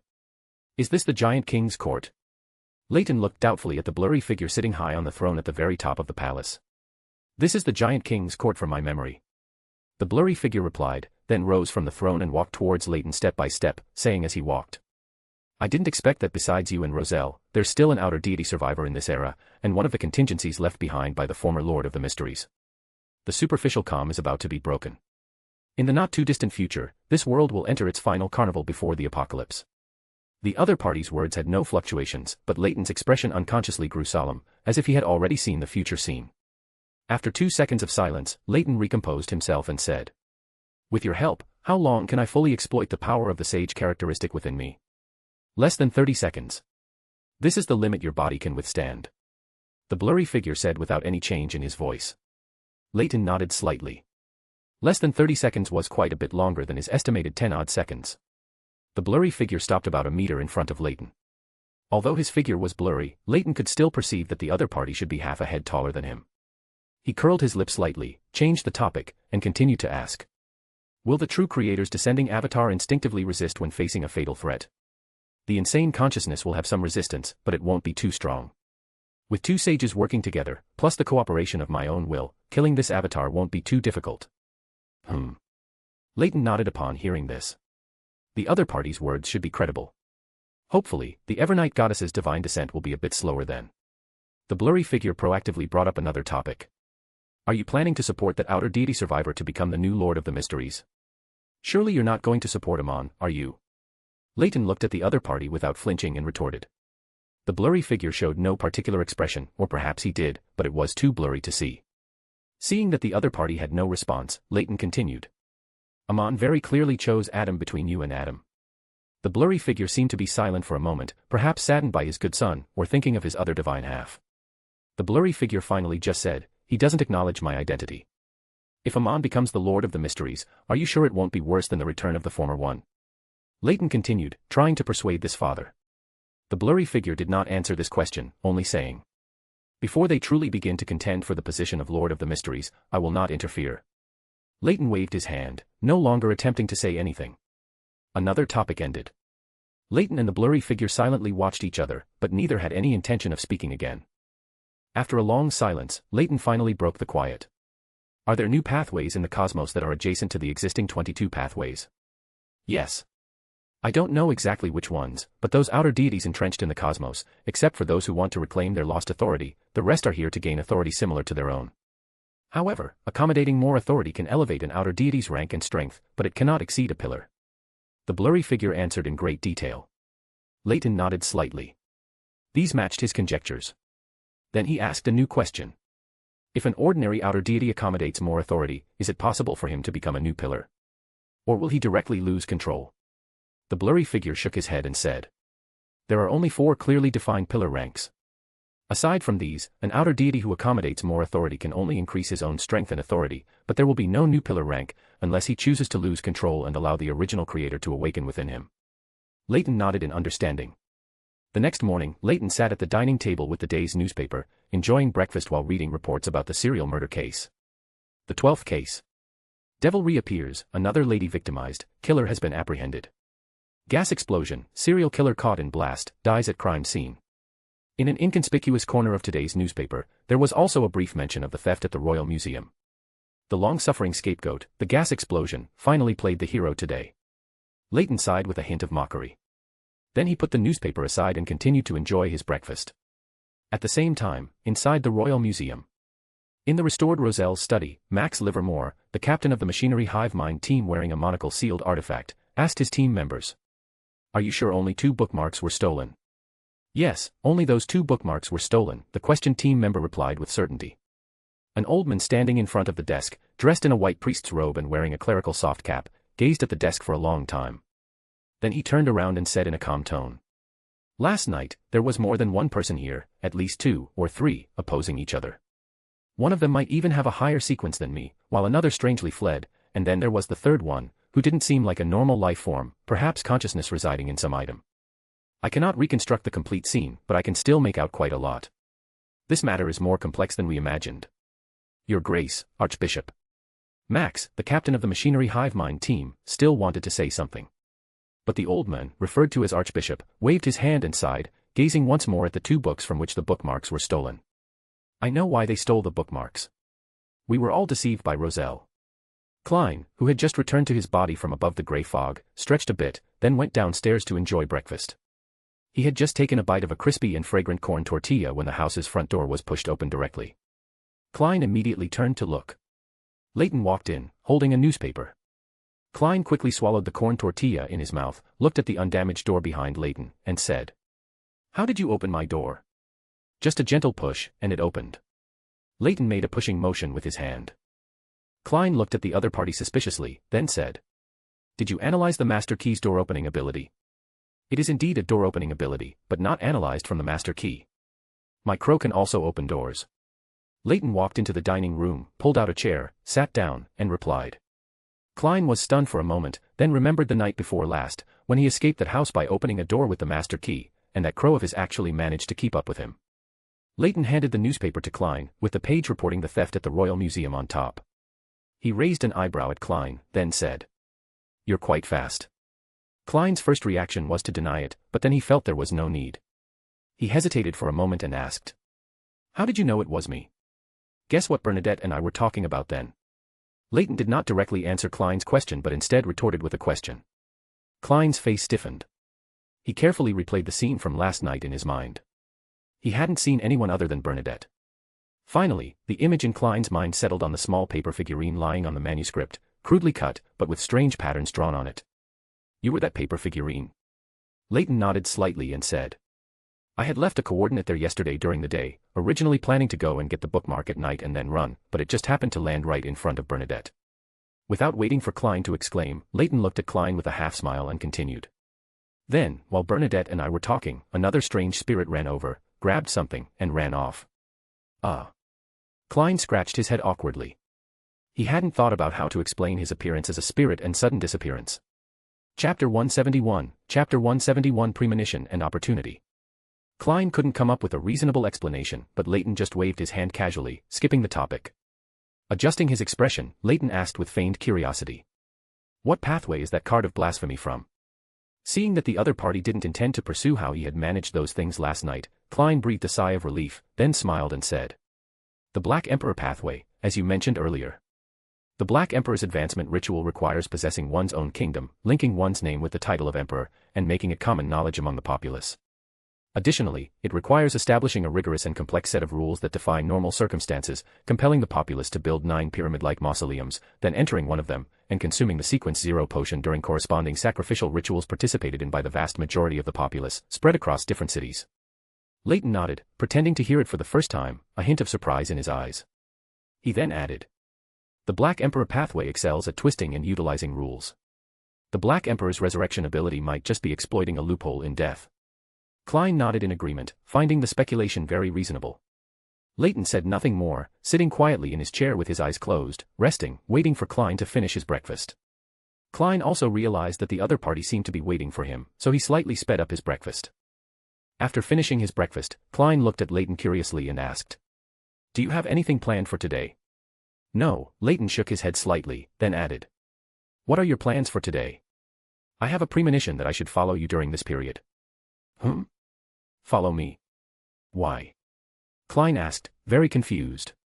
Leyton rubbed his chin with his right hand, appearing to be thinking, and said, "Just a premonition. I don't know why either, it's just an intuition about the future." Thump. Thump, came a knock on the door. Klein got up to open the door. As soon as his hand touched the doorknob, the scene outside the door appeared in his mind. An old man with white hair and beard, wearing a simple brown robe, stood outside the door with his eyes tightly closed. Klein recognized him as old Mr. Destiny, the neighbor who often visited Leyton. Klein subconsciously glanced at Leyton, thinking that the old man was still looking for him. Turning the doorknob and opening the door, Klein politely stepped aside, making way and inviting the other party in. "Good morning, old Mr. Destiny." "Good morning, detective." Leyton, sitting in a chair in the dining room, was slightly startled to see Destiny enter. He quickly connected it to his premonition. "Destiny." Leyton murmured softly. Although Destiny's eyes were closed, his walking pace was completely unaffected. He seemed to have no worries about tripping or stumbling over anything and falling because his eyes were closed. "I have sensed the trajectory of fate, though it's not yet clear, I feel it. It might be the opportunity to advance to sequence 3, and it's getting closer." Destiny explained the reason for his visit, his tone gradually becoming excited. Leyton pulled a chair over to him, asking curiously, "Today?" Destiny shook his head and replied, "No, I don't know, perhaps not, but I have made all preparations. All that's left is this final opportunity." After closing the main door, Klein also walked over, asking with some curiosity, What opportunity? The advancement ritual. Destiny nodded, then shook his head again. After a brief silence, he said. Sequence 3 of the Fate Pathway is called Chaos Walker. The opportunity one need is both the best time for me to consume the potion and advance, and also a ritual. Leyton raised an eyebrow, not very surprised, and said. When you find this opportunity, the ritual will naturally begin or appear. Yes, Destiny nodded in response. Klein, who had been listening nearby, pondered for a moment, then said with emotion. Advancement in the Fate Pathway relies entirely on luck, right? You could say that, Destiny nodded in agreement. Leyton sat leaning against the dining table, wondering why Destiny could sense his advancement opportunity now. Leyton had initially thought his advancement would have to wait until the Great Smog event. Doesn't the Chaos Walker advancement require a large-scale chaos as an opportunity? He thought for a long time but couldn't come to a conclusion. Leyton simply got up and said to Klein. What are you planning to do today? I'll follow you. Klein looked at Leyton, then at Destiny beside him. He felt that today he was going to be a trio. After a moment of hesitation, Klein still stated his original plan for the day. I plan to go to the Quelag Club this morning. Leyton nodded slightly, while pondering whether his premonition pointed to Will. Upon arriving at the Quelag Club with Klein, thanks to the money and Destiny's luck, Leyton and Destiny quickly became new members of the club. Klein chatted with his friends at the club for a while before heading to the shooting range to practice. Leyton and Destiny each got a cup of coffee, found a seat, and quietly waited for things to unfold. Quietly waiting was not Leyton's personality. After sitting for a long time, Leyton felt bored. Destiny seemed to be accustomed to this state of quietly waiting for things to arrive, sitting very calmly on the sofa. Leyton even thought he might have fallen asleep with his eyes closed. Tapping the empty coffee cup twice, Leyton sighed. If I had known it would be this boring, I would have brought 2 books to read. If you want to read, perhaps you should go to the library. A middle-aged man with a cane, passing by, heard Leyton's words and paused, smiling as he joined the conversation. Leyton turned his head to look, a faint purple glow flashing in his eyes unintentionally, but it was just a fleeting glimpse and didn't attract the attention of the middle-aged man opposite him. Although he didn't see anything unusual about the other party, Leyton still invited him to sit down and chat for a while. There don't seem to be many seats left around. If you don't mind, you can sit here. No one is talking to me, and I'm a bit bored. Haha. I used to think that people who like to read would enjoy quiet and solitude. It seems you're not like that.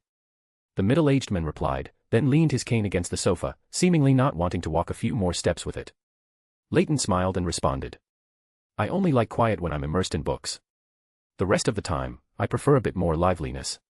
Destiny, who had been sitting quietly on the sofa with his eyes closed, lost in thought, had turned his head at some point. Although his eyes were still closed, Leyton felt that he could see even with his eyes shut now. He watched the middle-aged man sitting on the other side of the sofa with closed eyes, and after a long while, he spoke. Sir, your luck doesn't seem very good lately. Leyton looked at Destiny, then at the middle-aged man he had invited. Leyton was almost certain of the other party's identity. Dr. Aaron Series, the father Will chose for his future restart. Alan hesitated, glancing at Destiny, who had his eyes closed the entire time. He had previously thought the old gentleman was asleep on the sofa. Leyton spoke up to vouch for Destiny. You can trust old Mr. Destiny's judgment. He has an extraordinary understanding of fate. Is that so? Dr. Aaron still had obvious hesitation in his eyes, but after struggling with himself for a long time, he decided to trust the other party for now. Anyway, he was already so unlucky, he couldn't possibly be scammed again. I've been unlucky for a long time. Dr. Aaron rubbed his forehead and responded, then hesitated again and asked. Old Mr. Destiny, do you have any insights on this? Leyton also looked at Destiny curiously, eager to see what kind of explanation he would give. This is a transaction. The fluctuations of fate are normal. When your luck drops to a certain level, it will recover again, and it will become even better. Transaction. Leyton murmured, already guessing that Will, who was being pursued too closely by Ouroboros, was preparing for a restart. This. Dr. Aaron shook his head with some disappointment. He had thought this old gentleman would say something to enlighten him, but it was just reassurance. Leyton stared at Destiny. Since he had seen the transaction, he should know more, but he showed no indication of it. After a slight hesitation, Leyton still asked. Old Mr. Destiny, don't you want to meet your former speaker? I have already withdrawn from the life school of thought, and I don't wish to participate in the struggle for the Wheel of Fortune. I came to Backlund solely for that one opportunity. Destiny shook his head slightly, his attitude very clear. Chapter 172, Chapter 172 Circus. Please help Dr. Aaron with his luck problem. After all, it's not good for him to keep having such bad luck. Leyton requested of Destiny, then turned to Dr. Aaron and said. Old Mr. Destiny can solve your bad luck problem, but at a cost. How much? Dr. Aaron interrupted Leyton. He had already written off Leyton and Destiny as con artists in his mind, but because he had been tormented by bad luck for so long, he still wanted to hear what they would do. Leyton waved his hand. No money needed. Consider it a gift for your future child. Destiny unexpectedly added that. Future child. Dr. Aaron was puzzled, but unfortunately, no one present offered an explanation. Leyton glanced at Destiny, surprised that he had so easily guessed Will Osepton's intention to restart. Leyton wasn't keen on interfering in the conflict between Will and Ouroboros, and with a portion of the true creator's consciousness residing within him, Will wouldn't dare to see him. Thinking that Will would now avoid him, Leyton felt as if he had come out for nothing today. Or, is my premonition pointing to something else? Leyton pondered for a moment but couldn't think of anything else that could trigger his inspiration. Dr. Aaron looked at Leyton and Destiny, both lost in thought, and finally excused himself politely, leaning on his cane to go chat with other acquaintances. After Dr. Aaron left, Leyton curiously asked. Old Mr. Destiny, have you already dispelled the bad luck from him?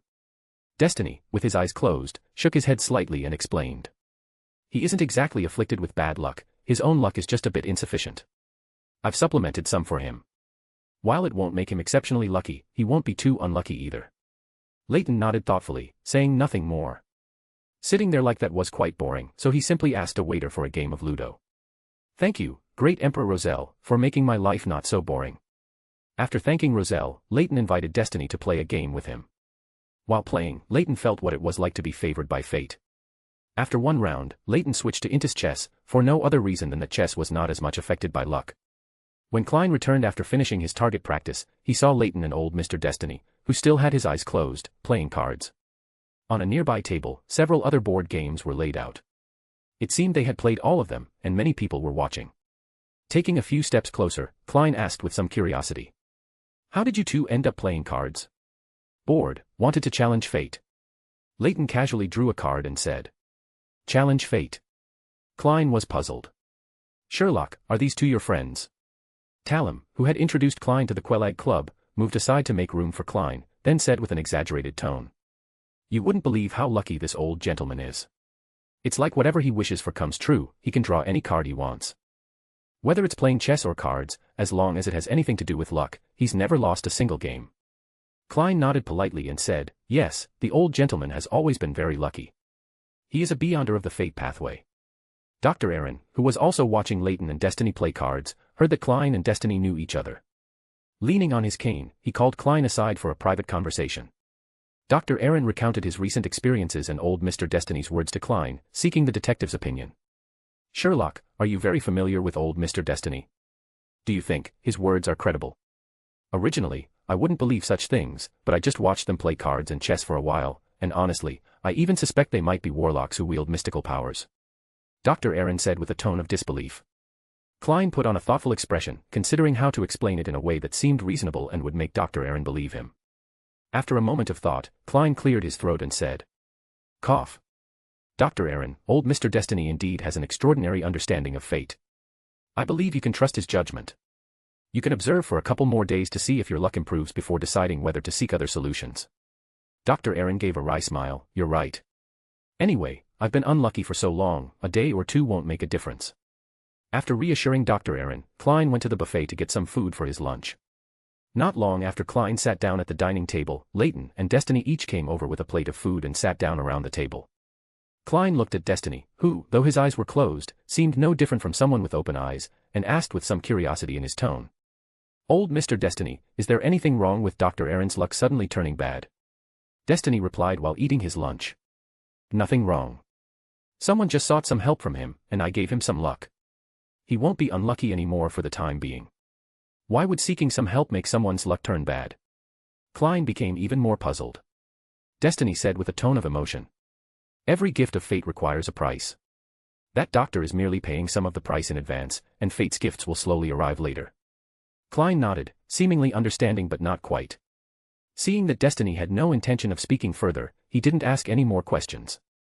What are you planning to do this afternoon? Leyton asked Klein about his afternoon plans. Go see a show at the circus, Klein replied, stating his afternoon arrangement. Leyton closed his eyes and pondered for a moment. He no longer had that strange premonition from the morning, unsure if he had missed it or already encountered it. Destiny also spoke at this moment. I'm going back. I've used up too much luck today, so it's not suitable to continue being out. Leyton and Klein exchanged glances, both seeing confusion in each other's eyes. Dr. Aaron. Leyton said thoughtfully. Destiny nodded slightly. I gave him most of the luck I've accumulated over the years, hoping to exchange it for a piece of information useful to me. Is there any special reason why Dr. Aaron's luck suddenly turned bad? Leyton and Destiny's conversation made Klein now suspect that Dr. Aaron's sudden bad luck might have been influenced by a higher-level existence from the fate pathway. Destiny did not answer the question, merely silently eating the lunch on his plate. Leyton thought for a moment and said, he encountered a guy who was having bad luck earlier. After finishing lunch at the Quelag Club, Destiny and Leyton said their goodbyes and left by carriage. After watching Destiny leave, Klein turned his gaze to Leyton and asked, "Are you still coming to the circus with me?" Leyton shook his head. Why not? I want to relax too. My potion digestion hasn't made any progress recently, and it's giving me a headache. How do you need to act to digest your potion? Klein asked with great curiosity. Since he had known him, he hadn't seen any particularly act-like behavior from him. As a mysticism magister, the most important thing to do is, of course, to develop various mysticism arts and spread them. Leyton casually explained, then hailed a carriage by the roadside. The two took a carriage to a circus near Tussock in Sherwood Borough. Today was not a special day, nor a holiday, so there weren't many guests in the circus. Even the clowns seemed listless. The two bought tickets at the circus theater and went in to watch the performance. On the stage inside the theater, a beast tamer was commanding a black bear, a striped yellow and black tiger, and a sitting curly-haired baboon. Klein and Leyton found seats and quietly watched the performance on stage. The beast tamer brandished the whip in his hand, ordering the black bear to clumsily do a somersault. Hey! That guy just tried to slap you. A chubby man in his 30s, sitting in the front row, suddenly shouted at the beast tamer. The not-so-many spectators in the venue burst into laughter at this scene. Leyton raised an eyebrow, looked at the black bear, then at the chubby man, and murmured in a low voice, "Beast tamer. Beast tamer." Klein thought Leyton was referring to the beast tamer performing on stage. The chubby man in his 30s suddenly shouted at the stage again. "That curly-haired baboon wants to grab you and use you as a cushion for its butt."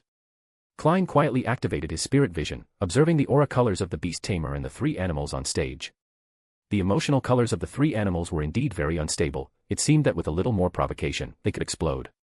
Klein had wanted to ask Leyton whether the beast tamer he just mentioned was the one performing on stage, or the one below the stage who seemed to be trying to disrupt the show. Then he heard the other party's soft whisper. "I've figured out what kind of mysticism arts to develop next." Klein curiously tilted his head and asked, "What kind of mysticism arts are you planning to develop?" Leyton slightly raised the corners of his mouth and said, "Emotion and desire types. Among the spell knowledge recorded by the Church of the God of Knowledge and Wisdom, there's less in this area. If I can develop some mysticism arts in this field, the remaining potion in my body should be almost digested."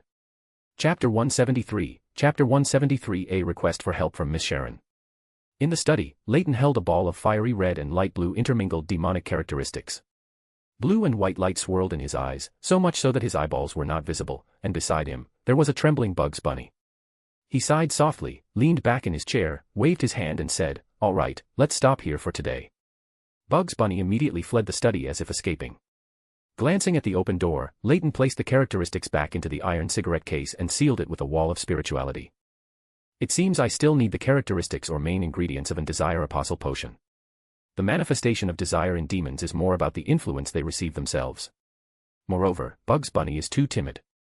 I can't even distinguish whether its fear and unease come from the influence of the demonic characteristics or just its own simple fear. Muttering to himself, Leyton tossed the special cigarette case containing the characteristics onto the storage cabinet close to the wall. He lowered his gaze towards the door. Someone was about to knock. Leyton walked to the study door and closed it. Blue and white light swirled in Leyton's eyes again as he slowly released his spirituality, drawing a symbolic door on the door. Layers of ripples spread out, and the study door was mysteriously connected to the living room door downstairs. Stepping back 2 paces, the door was pushed open from the other side. Klein and the translucent Miss Sharon walked in from the other side of the door. Is this the ability of the master key? Klein curiously looked back at the door behind him, which had returned to normal. Leyton nodded slightly, more or less. I made adjustments based on the master key's ability. After answering Klein's question, he then turned his gaze to Miss Sharon. Is there something you need from me? Miss Sharon, pale but exquisitely beautiful, quietly gazed at Leyton, slowly opened her mouth, and spoke in a calm, unruffled voice. I'd like to ask for your help. Help? The Rose School of Thought's indulgence faction is hunting you down. When Leyton saw Miss Sharon appear, he pretty much guessed what it was about. Sharon, wearing a small black soft hat, nodded slightly, acknowledging Leyton's words, then calmly said. Among those pursuing me, one is a Sequence 5. He possesses a sealed artifact that greatly restrains me, but it won't affect you. A faint, subtle blue glow appeared in Leyton's eyes as he stared directly at Sharon and Klein before him. After 2 breaths, the subtle blue glow in his eyes completely vanished, and Leyton curved his lips into a smile.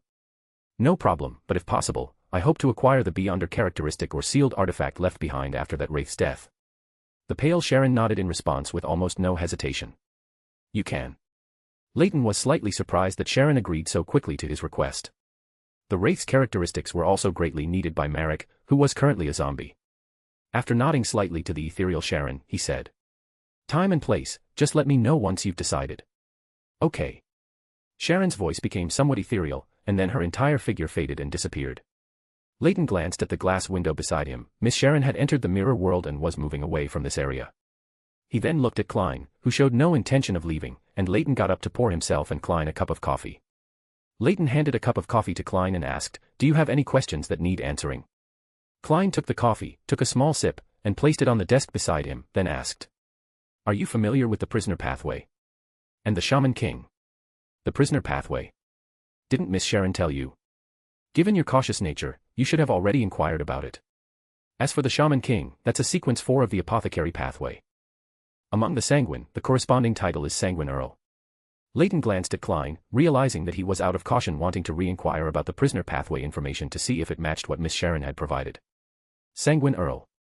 Klein was somewhat surprised, not expecting the Shaman King to be from the apothecary pathway. He recalled the men he had met earlier, suspected to be a plump apothecary, who displayed traits related to beast taming. Klein felt that the sequence advancements of each pathway seemed to be completely unrelated. Seeing Klein in a thoughtful state, Leyton assumed he was pondering why the Rose school of thought would be connected to the Shaman King, so he further explained. Some followers of the primeval moon within the Rose school of thought are mostly beyonders of the apothecary pathway. The Life school of thought had a split before, and the members who believed in the primordial moon joined the Rose school of thought. Why would followers of the primeval moon join the Rose school of thought? Klein was a bit curious. It was the first time he had heard of a sect believing in multiple deities. Perhaps, as objects of animosity from all righteous gods and evil gods, they want their followers to band together for warmth. Leyton did not dwell too much on this topic. Discussing these matters with Klein now would be too dangerous. He merely spoke a brief sentence, then changed the subject. Have you already agreed to Miss Sharon's request? Klein shook his head and replied. Not yet. I want to make a decision after some divination and understanding. Very much in line with a seer's style. Leyton raised an eyebrow noncommittally and said. A seer's style? I always feel like you have some strange perception of seers. Klein spoke his mind. Leyton smiled slightly, not answering the question. Klein continued to chat in the study for a while, then he got up and took his leave. The next morning, in Viscount Glaint's study, Viscount Glaint convened a small tea party, mainly because he had gathered all the materials for his apothecary potion and was preparing to become a Beyonder. To test the effectiveness of Spirit World Sorcerer on ordinary people, Leyton also attended today's tea party. Mr. Tynes, do you know? Even though I haven't consumed the potion yet, I can already perform some simple divinations and tricks. Viscount Glaint excitedly told Leyton about his progress, and also generously demonstrated some tricks he had learned to everyone. Viscount Glaint took out a piece of white paper, sprinkled some herbal powder on it, then closed his eyes and meditated for a moment, adjusting his state. He gently glided his hand over the white paper with the herbal powder, and a slight spiritual vibration spread out. Then, the white paper spontaneously ignited, quickly burning to ashes. Because my own spirituality is limited, I have to rely on some casting materials to perform this trick. But as soon as I drink the potion and become a Beyonder, this restriction will disappear. I've already consulted, and pharmacists are also one of the pathways with relatively strong inherent spirituality. Viscount Glaint said proudly. That's already very good. Leyton praised. Leyton's gaze remained on him, a faint purple glow flashing in his eyes, seeing Viscount Glaint's condition clearly. It's still a bit difficult for an ordinary person who hasn't consumed a potion to materialize that ring behind them through meditation and their own spirituality. There's a certain talent constraint. He sighed inwardly, then his gaze fell on the golden retriever standing beside Audrey. The golden retriever's spiritual light indicated that it was calmly observing and thinking. Withdrawing his gaze, Leyton sighed inwardly, what a qualified spectator. Subsequently, Viscount Glaint, under everyone's gaze, prepared a bottle of apothecary potion. Following Furza's suggestion, he first adjusted his state through meditation, then drank the potion in one gulp. Perhaps due to having already come into contact with the spirit world and becoming a spirit world sorcerer, Viscount Glaint quickly adapted to the changes brought by the potion, becoming a Sequence 9 apothecary. Viscount Glaint, having familiarized himself with his changes, wore a bright smile. My mind is filled with so much information about plants, and how to use them to make potions with different effects. And I feel my resistance to poisons has been somewhat strengthened. Leyton scanned him once, then withdrew his gaze, and then congratulated him with a smile. Congratulations, you've become a true apothecary. Everyone present congratulated him 1 or 2 times, and then the conversation shifted to other topics. Furza's gaze shifted to Audrey and said, "That gathering where audience formulas and psychology alchemist clues might appear is about to be convened, this afternoon. Why so rushed?" Audrey asked, somewhat puzzled. Zio, sitting nearby, answered the question. "Because that serial murder case has delayed everyone's plans too much, and that area is in the northern suburbs. The Nighthawks are most relaxed in the afternoon. Because the Nighthawks, after staying up all night, finally can't bear it and need to catch up on sleep. Sleepless should really be called overnighters." Leyton, leaning back in a chair, thought of those sleepless who like to invert day and night, and inwardly complained about them. Audrey nodded gently, her gaze sweeping around, finally resting on Leyton. "Mr. Tynes, will you come with us?" Audrey hoped he would join them. Having a powerful Beyonder with them would be much safer, and they wouldn't have to worry about potentially malicious individuals at the Beyonder gathering. "Me." Leyton looked up, meeting Audrey's gaze. A slight burning sensation came from his left forearm. The words he was about to say, that he wouldn't go, paused for a moment. His tone was very natural as he changed what he was about to say. "Yes, I happen to have something to do over there as well." Chapter 174, Mr. A. In a 3-story teaching building of a medical college on the outskirts of the North Borough, which was almost abandoned. In the dilapidated corridor, the cold light shone diagonally, making the environment inside silent and scarred, eerie and chilling. Leyton was wearing a white lab coat, a surgical cap, and a large mask, curiously examining every detail of his surroundings. Viscount Glaint quickened his steps, stopped beside Leyton, and whispered, "Why does it feel so eerie here? Could there be ghosts or something?" Leyton glanced at Viscount Glaint, whose face was so pale that no other color could be seen. Even though he had become a Beyonder, this noble young master was still afraid of these rumored things. He stated in a calm tone, "This is a gathering place for Beyonders. Even if there are ghosts or evil spirits, they will only become Beyonder characteristics for everyone's transactions." Viscount Glaint's expression relaxed a bit, and then he quickened his pace. He didn't want to stay in this eerie and terrifying corridor for too long.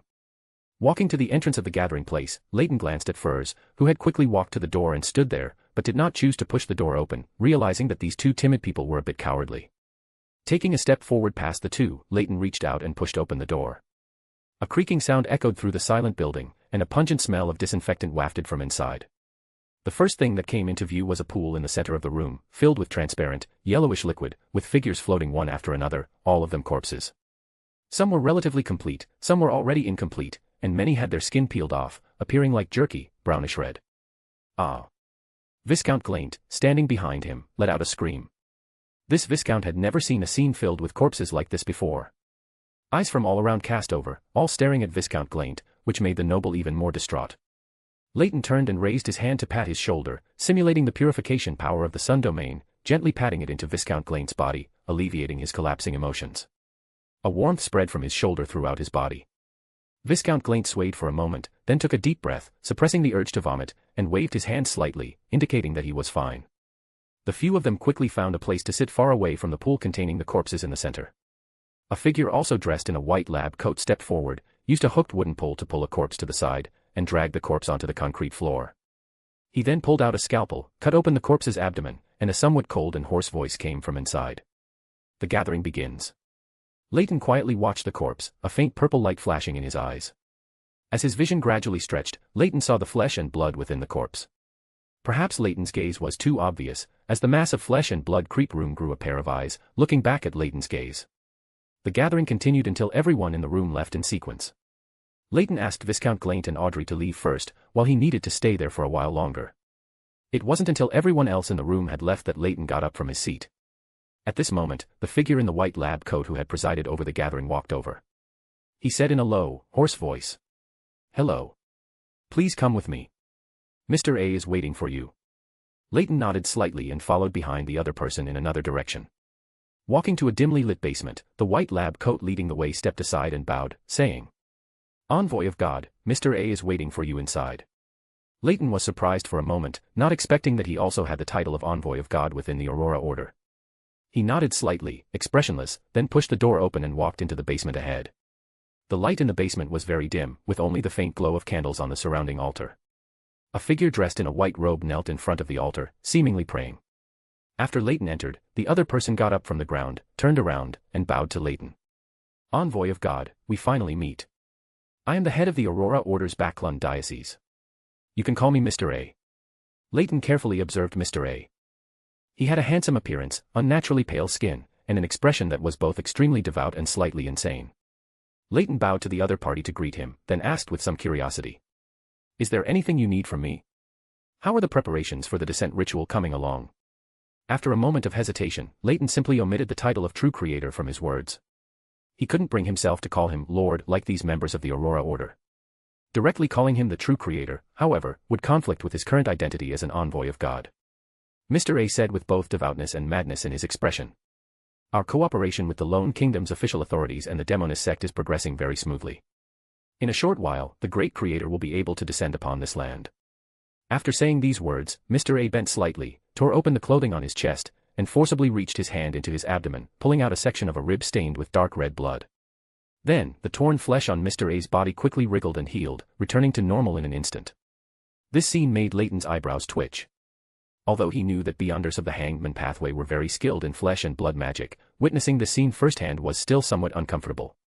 Mr. A handed the section of rib stained with dark red blood to Leyton and explained. This is an item that the Creator asked me to give to you. It incorporates a Beyonder characteristic of a Black Knight, and it can be considered a special Grade 1 sealed artifact. Under Leyton's questioning gaze, Mr. A provided a more detailed explanation. It's special because it has the Creator's blessing on it. It can use the Beyonder abilities of Cull of the Spiritual Flesh, Shadow of Deprivation, and Dominating Shadow, and it can also temporarily allow the user to transform into a Dark Knight, possessing extremely high defense and survival capabilities. Its negative effect is that as the usage time accumulates, it will continuously stack fallen, defilement, and mutation domain pollution on the user, and it also requires a certain amount of flesh and blood to nourish it daily. Leyton nodded slightly, reached out and took the rib, examining it carefully for a moment. The dark red bloodstains on this rib still carried a bloody smell, like fresh bloodstains, but the color looked as if they had been there for a long time. There was no bone marrow in the middle of the rib, only a substantial, wriggling shadow. It was still daytime, and it wasn't appropriate to walk around outside with a rib. So Leyton put the rib away into the pocket of his coat, which was covered by the white lab coat. Thinking that his messenger was not suitable for contacting people from the Aurora Order, he looked at Mr. A and said, Remember to notify me of any progress or changes in the plan. You should know how to find me, right? Mr. A's pale face revealed a somewhat sickly smile and he said, I will, Envoy of God. Soon, we will be able to look up at the Creator's glory, and the people of this city will all receive my Creator's salvation. Leyton looked at Mr. A, who was envisioning the future, and did not respond. Only after the other party finished his words of praise did he bid farewell and leave. Leyton turned and stepped directly into the spirit world. After wandering in the spirit world for a while, Leyton's figure appeared in the carriage where Audrey and others were riding. The quickest to react, Zio, was initially alert, but relaxed after seeing who the newcomer was. Leyton looked back through the wooden panel of the carriage and said in a calm voice. You're being followed. Followed? By people from the gathering just now? What should we do? Audrey immediately interjected. Leyton leaned against the wooden panel of the carriage, his voice lazy and uninflected, saying. Don't worry about it. Don't worry about it. Why? Zio looked at Leyton in confusion. Snap. Leyton lightly snapped his fingers. Furs and Audrey looked around in confusion. They had just detected a faint spiritual fluctuation. Leyton saw the actions of Furs and Miss Audrey and explained. I created some illusions for them. If they're not too smart, they'll probably take 1 or 2 hours to get out. What if they're smart enough? Furs asked, continuing the conversation. Zio, sitting beside her, answered the question. Then they will obediently leave on their own and pretend that nothing happened today. Why? Furs quickly understood, and her words, which she wanted to press further, gradually faded into silence. The carriage arrived at Empressboro, and the few of them successively bid farewell, returning to their respective residences in ways they considered safe. Chapter 175, Chapter 175 Bone Cane. When Leyton returned to Minsk Street, it was already completely dark outside. Although it wasn't night yet by the clock, Backlund's thick smog had layers of evening sunlight obscured, making it look no different from night. Looking at the pitch-black night sky outside the window, and the sporadic lights emanating from the surrounding house windows, Leyton sighed. It's even darker than night, and it's not yet time for the gas street lights to come on. Thinking there was still enough time, Leyton, for once, cooked himself dinner. Although his cooking wasn't exquisite, the food at least suited his taste. After eating too much roasted meat and bread, Leyton felt that Roselle's biggest failure was not saving the food of this era, and even wondered if Roselle was a kitchen killer. After dinner, Leyton examined the rib given to him by Mr. A, which had been fused with the Black Knight's characteristics, for a moment in his bedroom. The mass of flesh residing within him had not reacted at all. Leyton even pressed the rib against the tattoo on his left forearm, but it still showed no response. Leyton had no choice but to go to bed early and consult the other party in his dream. After lying down, Leyton quickly began to meditate, allowing himself to enter deep sleep quickly. In the dream, Leyton's muddled thoughts cleared once again. This time, the environment was still the interior of the Twilight Hermit Order sanctuary, just like last time. Leyton skillfully turned his head to look at the seat at the very top of the palace, where the blurry figure was no longer blurry. A man with shoulder-length, slightly curly black hair and eyes that seemed covered in shadow was also looking at Leyton. He wore a black robe entwined with silver threads, inscribed with complex symbols, and hung with luxurious ornaments. Layer upon layer of ethereal black wings draped behind him, covering most of his body. The shadow beneath him was as dense as a living creature, seemingly wriggling imperceptibly. Sasra. Leyton softly uttered a name. A slight smile appeared on the man's face, whether from being pleased that his own condition had improved somewhat, or from the designation Sasra. His voice was deep and calm. I like the identity of Sasra very much, so I plan to continue using it. Of course, there's also the reason that this identity still retains some anchors, which helps me stabilize my own state. Leyton nodded slightly, not too surprised that Sasra, the Dark Angel, still had some remnants of faith. Adam had always propagated the faith of the ancient sun god, though it was limited to the Twilight Hermit Order and the Forsaken Land of the Gods. That rib, have you absorbed the characteristics within it? Leyton asked the question he was most concerned about. After all, it was a Grade 1 sealed artifact he had just acquired, and he didn't want it to be gone before he even used it once. Sasra shook his head slightly and said, No, I only took the divinity and will from within. Leyton's gaze shifted to the shadow beneath him. The will of the true creator must be insane, and directly taking it would likely cause self-corruption. Sasra noticed Leyton's gaze, casually glanced at the shadow beneath him, and chuckled, saying, You are very perceptive. This is not too big of a problem. During this period before the divine descent, it's enough for me to integrate and digest this part of the will. I need a better state to face what comes next. Since the other party said so himself, Leyton no longer had any excessive worries and instead asked, Can you suppress the negative effects of that rib? Sasra extended his right hand, raising it in front of him as if supporting some invisible object, and at the same time asked, What kind of weapon do you prefer? Weapon. Leyton was stunned, not knowing why the other party suddenly asked this question, but still honestly said, I don't have a very clear preference, after all, I'm better at casting spells. Sasra nodded slightly. A bone staff the length of an adult's forearm appeared on his outstretched right hand. It was overall dark, with strange dark red patterns on it. The front end of the bone staff was like a white bone hand in a gripping posture, and the end of the bone staff was like a blade. Let it be so.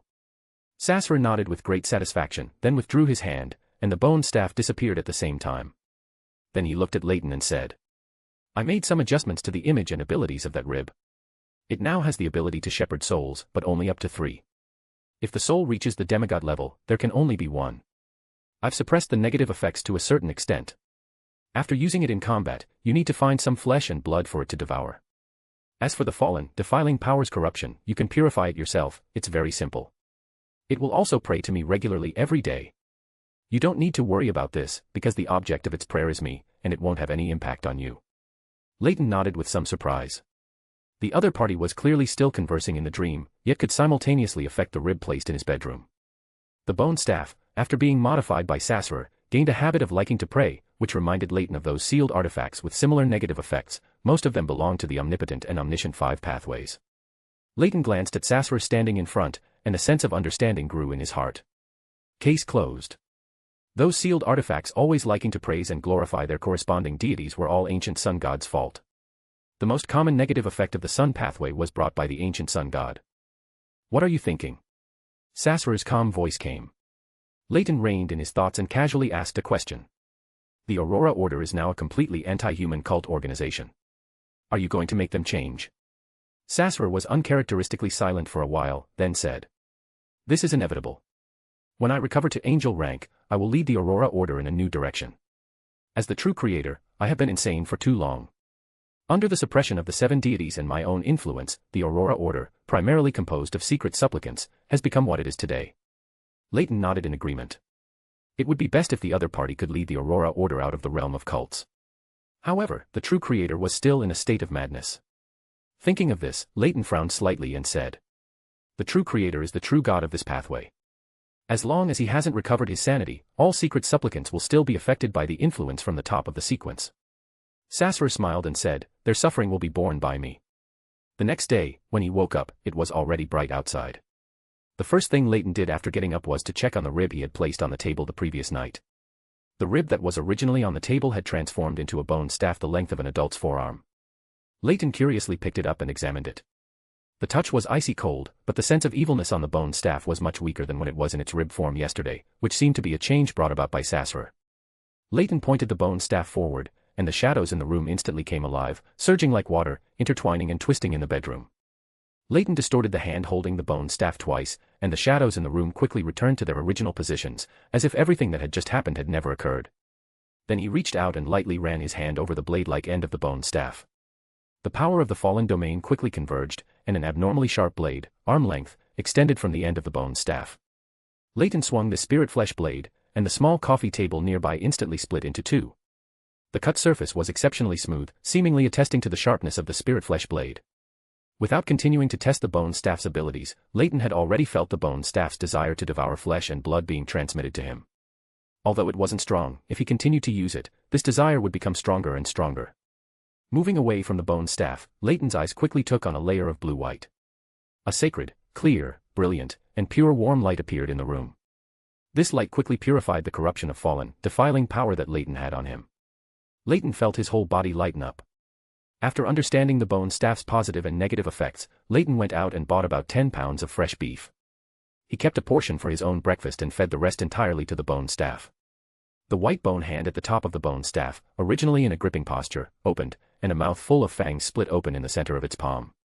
Without anyone needing to pick it up, the bone staff itself seemed to come alive, suddenly leaping from the table and landing on the fresh beef. The white bone hand continuously gripped, and the mouth split open in its palm furiously chewed and swallowed. "It comes alive when it's time to eat," Leyton exclaimed upon seeing this scene. He had checked the bone staff when he used it earlier, and at that time, it had not shown this living characteristic. Now it seems that the bone staff might have been in a dormant state at that time, and only woke up when it was time to feed and pray to Sasser. Chapter 176, Chapter 176 Discussion. In the study, Leyton stood up from his chair and stretched his body. He glanced at the clock on the wall. It was almost 3 in the afternoon. Leyton put away the bone staff from his desk and placed it in a storage cabinet nearby. He then prepared a cup of coffee for himself, sat on the recliner by the window, and waited for today's tarot club to begin. In the past few days, Leyton had been analyzing the beyonder abilities of the bone staff and developing new mysticism from them. Although the Black Knight's ability was at the demigod level, Leyton had previously analyzed some shadow-based beyonder abilities, and he also had Sasser, an expert from the Hangman pathway, residing in him. His analysis progressed well, and the development of mysticism had already taken shape. On the other hand, the development of mysticism related to emotions and desires had made no progress due to the lack of research materials. Desire Apostle is also hard to find. The devil's malicious perception is too troublesome. Leyton sighed as he lay on the recliner. To prevent the Desire Apostle in Backlund from detecting him in advance due to malicious perception, Leyton rarely thought about such matters, just waiting for the other party to act according to the original plan, and then he would go pick up the spoils and claim the kills. While he was pondering, the time reached 3 in the afternoon. A deep crimson light surged into Leyton's vision precisely on time, swallowing all his sight like a tide. When he came to his senses, he was already above the grey fog, inside that grand and ancient palace. Leyton was still in a half-reclining posture. As soon as he sat upright, he heard Miss Justice greeting Mr. Fool. "Good afternoon, Mr. Fool." He glanced at the card Klein had placed to his right. The card was face down on the long bronze table, revealing intricate and ornate patterns on its back. Everyone at the Tarot Club noticed this card, and their expressions and actions revealed some surprise, confusion, and their own conjectures. However, Leyton noticed that Miss Justice's surprise lasted only an instant when she saw the card. She was more curious, and she also had more thoughts to observe the reactions of others. Justice Audrey also noticed Leyton and his similar reaction. "Does Mr. Tower know something too? He is very strong. Perhaps he was involved in stealing the card of blasphemy from the Royal Museum." Leyton and Miss Justice, who had noticed him, exchanged glances. He could roughly guess what she was thinking, and Leyton suddenly wanted to add fuel to her curiosity. Seeing that no one had submitted Roselle's diary today, Leyton slightly raised his hand to signal and, amidst everyone's surprised or confused gazes, said to Mr. Fool, who was seated at the head of the table. "Respected Mr. Fool, may I look at the card next to you? I am also pursuing similar things, so I am a bit curious about it." Leyton deliberately did not mention the conditions for viewing the card of blasphemy. He wanted to see what Klein would ask him to exchange for it, or if he would just let him see it directly. Klein, shrouded in the grey fog at the head of the table, pondered slightly. He was not very surprised that the other party would propose to view the card of blasphemy, but he did not expect it to be so direct, stating the idea right away. "Alger is also looking for the card of blasphemy." Right, he was also there at the time, but he encountered Bernadette, and the two were in a standoff. To avoid dragging out the time too long and letting other members notice an issue, Klein did not think too much. All the information flashed through his mind. He spoke in a low, casual tone. "You may. You also contributed to obtaining it." Klein placed his right hand on the edge of the long bronze table and slightly raised a finger. The card of blasphemy he had placed to his right immediately flew into Leyton's hand, enveloped in some grayish-white mist. Leyton caught the card of blasphemy and ignored the probing gazes of the others, carefully examining the Black Emperor card in his hand. His eyes quickly covered with a layer of blue-white, tinged with purple, luminescence. Information about the card of blasphemy appeared in his mind, but not much. Leyton found that he could not analyze the card of blasphemy made by Roselle. Although it was expected, he was still a bit disappointed. Then he reached out, and the card of blasphemy flew back to Klein's right side on its own. "Thank you for your generosity." He thanked Mr. Fool at the head of the table, then turned his body. Justice Audrey, who was good at observation, noticed Leyton's undisguised disappointment and quickly started to make connections in her mind. "Doesn't this card of blasphemy correspond to the reader pathway that Mr. Tower is on?" No, Mr. Tower's state just now was like he was using a beyonder ability. He tried to see something from the card of blasphemy but failed, which is why he was disappointed. The others also did not hide their probing gazes, but unfortunately, Leyton did not want to respond to them. He leaned lazily against the high-backed chair, waiting for the tarot club to continue. Audrey's gaze returned to that card of blasphemy. After Leyton's request to view it was granted by Mr. Fool, Audrey's curiosity was piqued. She looked around, and after confirming that no one was speaking, Audrey raised her hand and said, "Respected Mr. Fool, I have something I wish to report to you privately." Klein, shrouded in the grey fog, nodded gently. "You may." Everyone else, isolated from the private conversation, fell silent. Magician Furs was very curious about what exactly the card Mr. Fool had placed to his right was. She wanted to ask Leyton, who had seen the card, but found it difficult to speak, sitting in her seat, repeatedly agonizing. The atmosphere was too silent, so Leyton simply started chatting with the son next to him. "Mr. Sun, was the beyonder knowledge you obtained last time useful?" "Very useful. It largely compensated for my lack of frontal combat ability." The son replied very happily when the knowledge obtained from the last mystical ritual was mentioned. Leyton nodded thoughtfully. The son's answer gave him a business opportunity. He could completely sell this type of spell knowledge, which requires a lower demand on one's pathway, to the City of Silver in exchange for their materials. Spreading knowledge could also help him digest the mysticism magister potion. The son and his companions were his best students. Leyton became interested. He sat upright and said to the son beside him, "Mr. Sun, if I have a lot of this kind of spell knowledge, can I trade with you? Or trade with the City of Silver?" The son Derek hesitated for a moment, then scratched his head somewhat awkwardly and said, "But..." Hangman Alger, in a serious tone, took over the son's unfinished words and said, "The fact that Mr. Sun can contact the outside world should be his own secret. If he rashly brings out too much beyonder knowledge to trade with others, it will definitely arouse suspicion from others in the City of Silver." Leyton glanced at Hangman Alger. He felt that the other party was worried about the City of Silver's resources being monopolized by him. Without responding to Hangman Alger's words, Leyton looked at the son and continued, "What is your ultimate goal? To constantly become stronger? To save the City of Silver? Or both?" "To save the City of Silver." The son answered very firmly. Leyton smiled slightly and followed the son's words. "So, are you planning to keep the information that you can communicate with the outside world a secret forever? Or will you confess it?" The son Derek was stunned again. He had never thought about this question, he had just instinctively kept his difference a secret. The hanged man's brows furrowed. Seeing that the son was actually considering confessing that he could communicate with the outside world, Hangman Alger's brows furrowed even deeper. "You first need to have enough self-preservation ability, and then consider confessing this matter to everyone." Do you think if you go to the elders now and tell them about this, is it more likely that they will think you were tempted by an evil god, or that they will believe you? Hangman Alger earnestly advised the son, telling him to think clearly and only confess that he could communicate with the outside world after he had sufficient strength.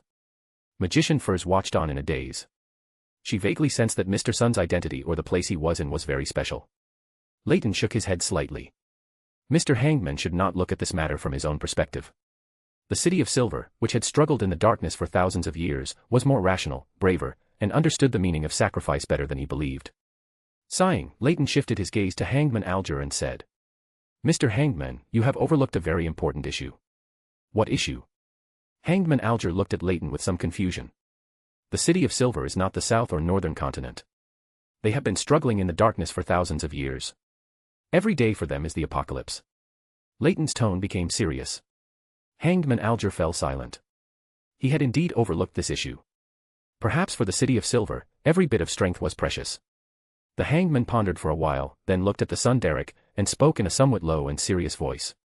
"You can consider Mr. Tower's proposal, but it's best for this kind of beyond our knowledge transaction to start with yourself first. Once you master it, then teach it to others, or trade with others. As for confessing that you can contact the outside world, my advice is not to do so for now. You are still only Sequence 8. You cannot bear the hope of the entire City of Silver yet." The son Derek was silent for a long time before slowly speaking. "I understand. Thank you, Mr. Hangman." The son's reaction made Leyton realize that he had been a bit too hasty, so he stopped bringing up the matter of trading beyond our knowledge with the City of Silver and instead said, "You must learn to trust your companions. Of course, first, you need to go out and meet more friends." The son was stunned again. The other party's topic shifted too quickly, but he still nodded and said, I understand, but how did Mr. Tower know that I don't go out much and don't have many friends?" The reader is a pathway very skilled at observation. Saving the City of Silver cannot rely on you alone. You also need your companions and friends. Moreover, I think this is not just your wish, but also the wish of everyone in the City of Silver. Leyton explained, and at the same time reminded the son that he was not a lonely hero. The son nodded solemnly and said, "I understand. Thank you very much for your reminder, Mr. Tower." Magician Furs, who had been out of the loop, finally couldn't resist her curiosity and asked aloud, "Excuse me, what kind of place is the City of Silver?" Chapter 177, Chapter 177, The Honest Man and the Old Schemer. The Forsaken Land of the Gods. Hangman Alger's response was tinged with both longing and surprise at Mr. Fool's ability to reach the Forsaken Land of the Gods. Magician Furs pursed her lips, her voice filled with unconcealed shock as she said, "The Forsaken Land of the Gods. Is that the Forsaken Land of the Gods? I understand."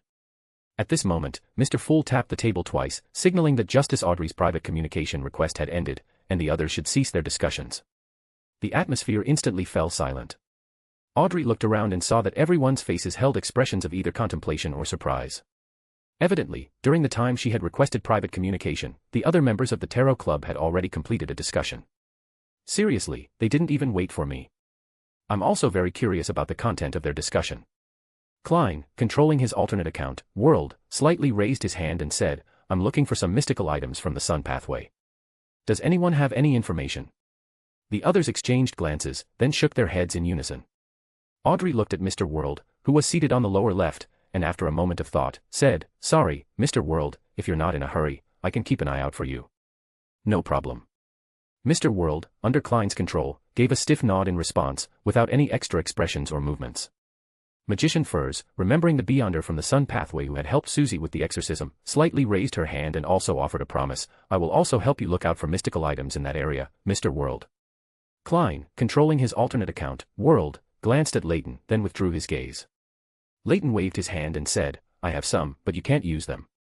Among the mystical items related to the Sun Pathway, Leyton only had the unicorn figurine and the divine blood of the eternal blazing sun, but Klein couldn't use either of them. The Sun Pathway talismans made from the eternal blazing sun's divine blood had all been given to Klein before they went to Verdi Street last time.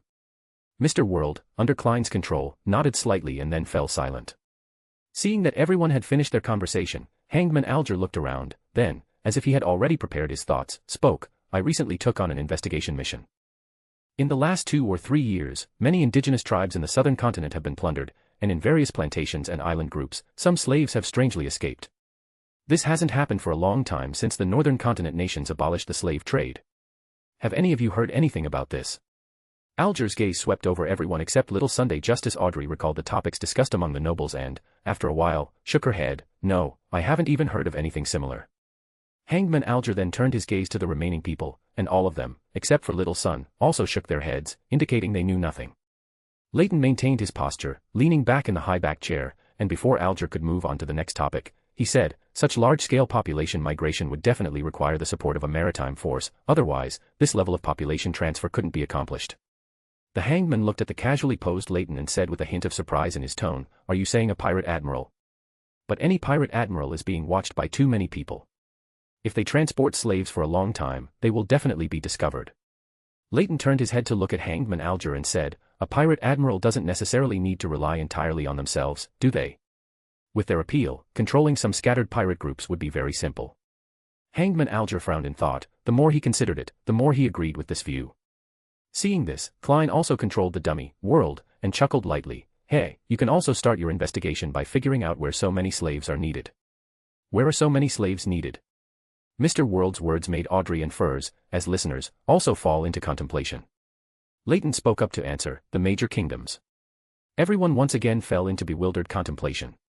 Little son Derek looked around several times, waited for a while, and seeing that no one was speaking, he finally raised his hand and spoke with some apprehension. I've been assigned a mission to explore the half-destroyed temple I mentioned before, in the short term.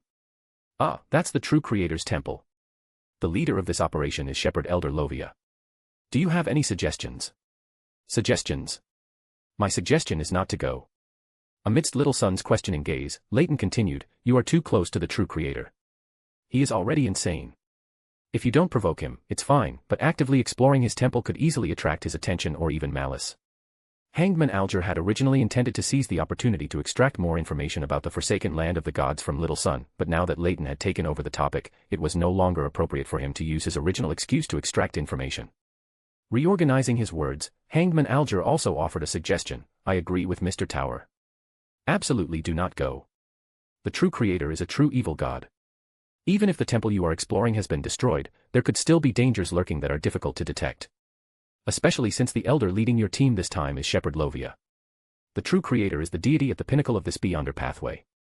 Even if the temple itself is fine, problems could arise if she goes. Little son Derek fell silent, his expression very conflicted. After a long while, he said with difficulty, but the mission must be accepted. The hangman chuckled softly and offered a suggestion. Nothing is mandatory. You can find an opportunity before that to intentionally get yourself injured by a monster. For the specific extent, you can refer to past cases in the City of Silver.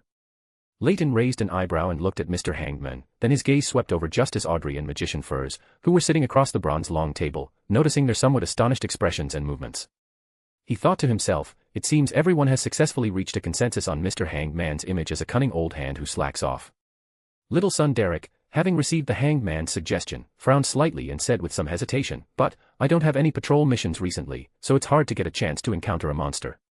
Hangman Alger, with his rich experience, guided the good boy, Little son, saying, you can pretend that you are close to losing control. In that situation, I think your exploration mission will be cancelled. There's a trick to it. If you keep your spirituality in a relatively dry state for 2 consecutive days, you'll start to hallucinate and show signs of losing control. If you don't continue to push yourself after that, the situation will improve within a week. Of course, your City of Silver definitely has ways to treat those with early signs of losing control, so the recovery time will be faster. You need to estimate the time well. Justice Audrey and Magician Furs, who were still relatively new to the mysterious world, were both dumbfounded, just like Little Sunday, but the honest boy, Little Son, still hesitated. Hangman Alger changed his sitting posture, leaning back, and said, you are not pretending to lose control and deceiving others out of selfishness, you are doing it to save the City of Silver. You must understand, the risk of this mission is extremely high. The danger you face comes from the true Creator, he is a true evil god. If you unfortunately die in that half-destroyed temple, who else will be able to expose Shepherd Lovia's strangeness? Under Hangman Alger's half-coaxing, half-sincere words, Little Son finally agreed to his suggestion. What an easy child to trick, Audrey sighed silently in her heart, but she herself also didn't want any members of the Tarot Club to be lost, so she didn't interject in the conversation between Mr. Hangman and Little Sunday. After Little son Derek accepted Hangman Alger's suggestion, he turned his gaze to Magician Furs and said, Miss Magician, I might need some time to get you the Spirit Eater's stomach you need. No problem, I'm not in a hurry. Magician Furs gently nodded in response. That's not true, I'm actually quite anxious, sigh. Furs sighed inwardly about how difficult it was to find her potion ingredients. However, thankfully, the serial murder case in Backlund had been solved, and beyonder gatherings of all sizes had become active again. This tarot club meeting quickly entered the free chat segment. Justice Audrey, with great interest, asked Hangman Alger about his experiences at sea. Little son Derek, based on some paintings and written records collected in the City of Silver, as well as Hangman Alger's explanations, imagined what the sea looked like in his mind. It wasn't until Klein, shrouded in the grey fog, announced the end of the tarot club meeting that everyone's figures swiftly disappeared from above the grey fog with the crimson light. With the end of today's tarot club meeting, Leyton sat up from his reclining chair, looked at the darkening sky outside the window, and then at the wall clock.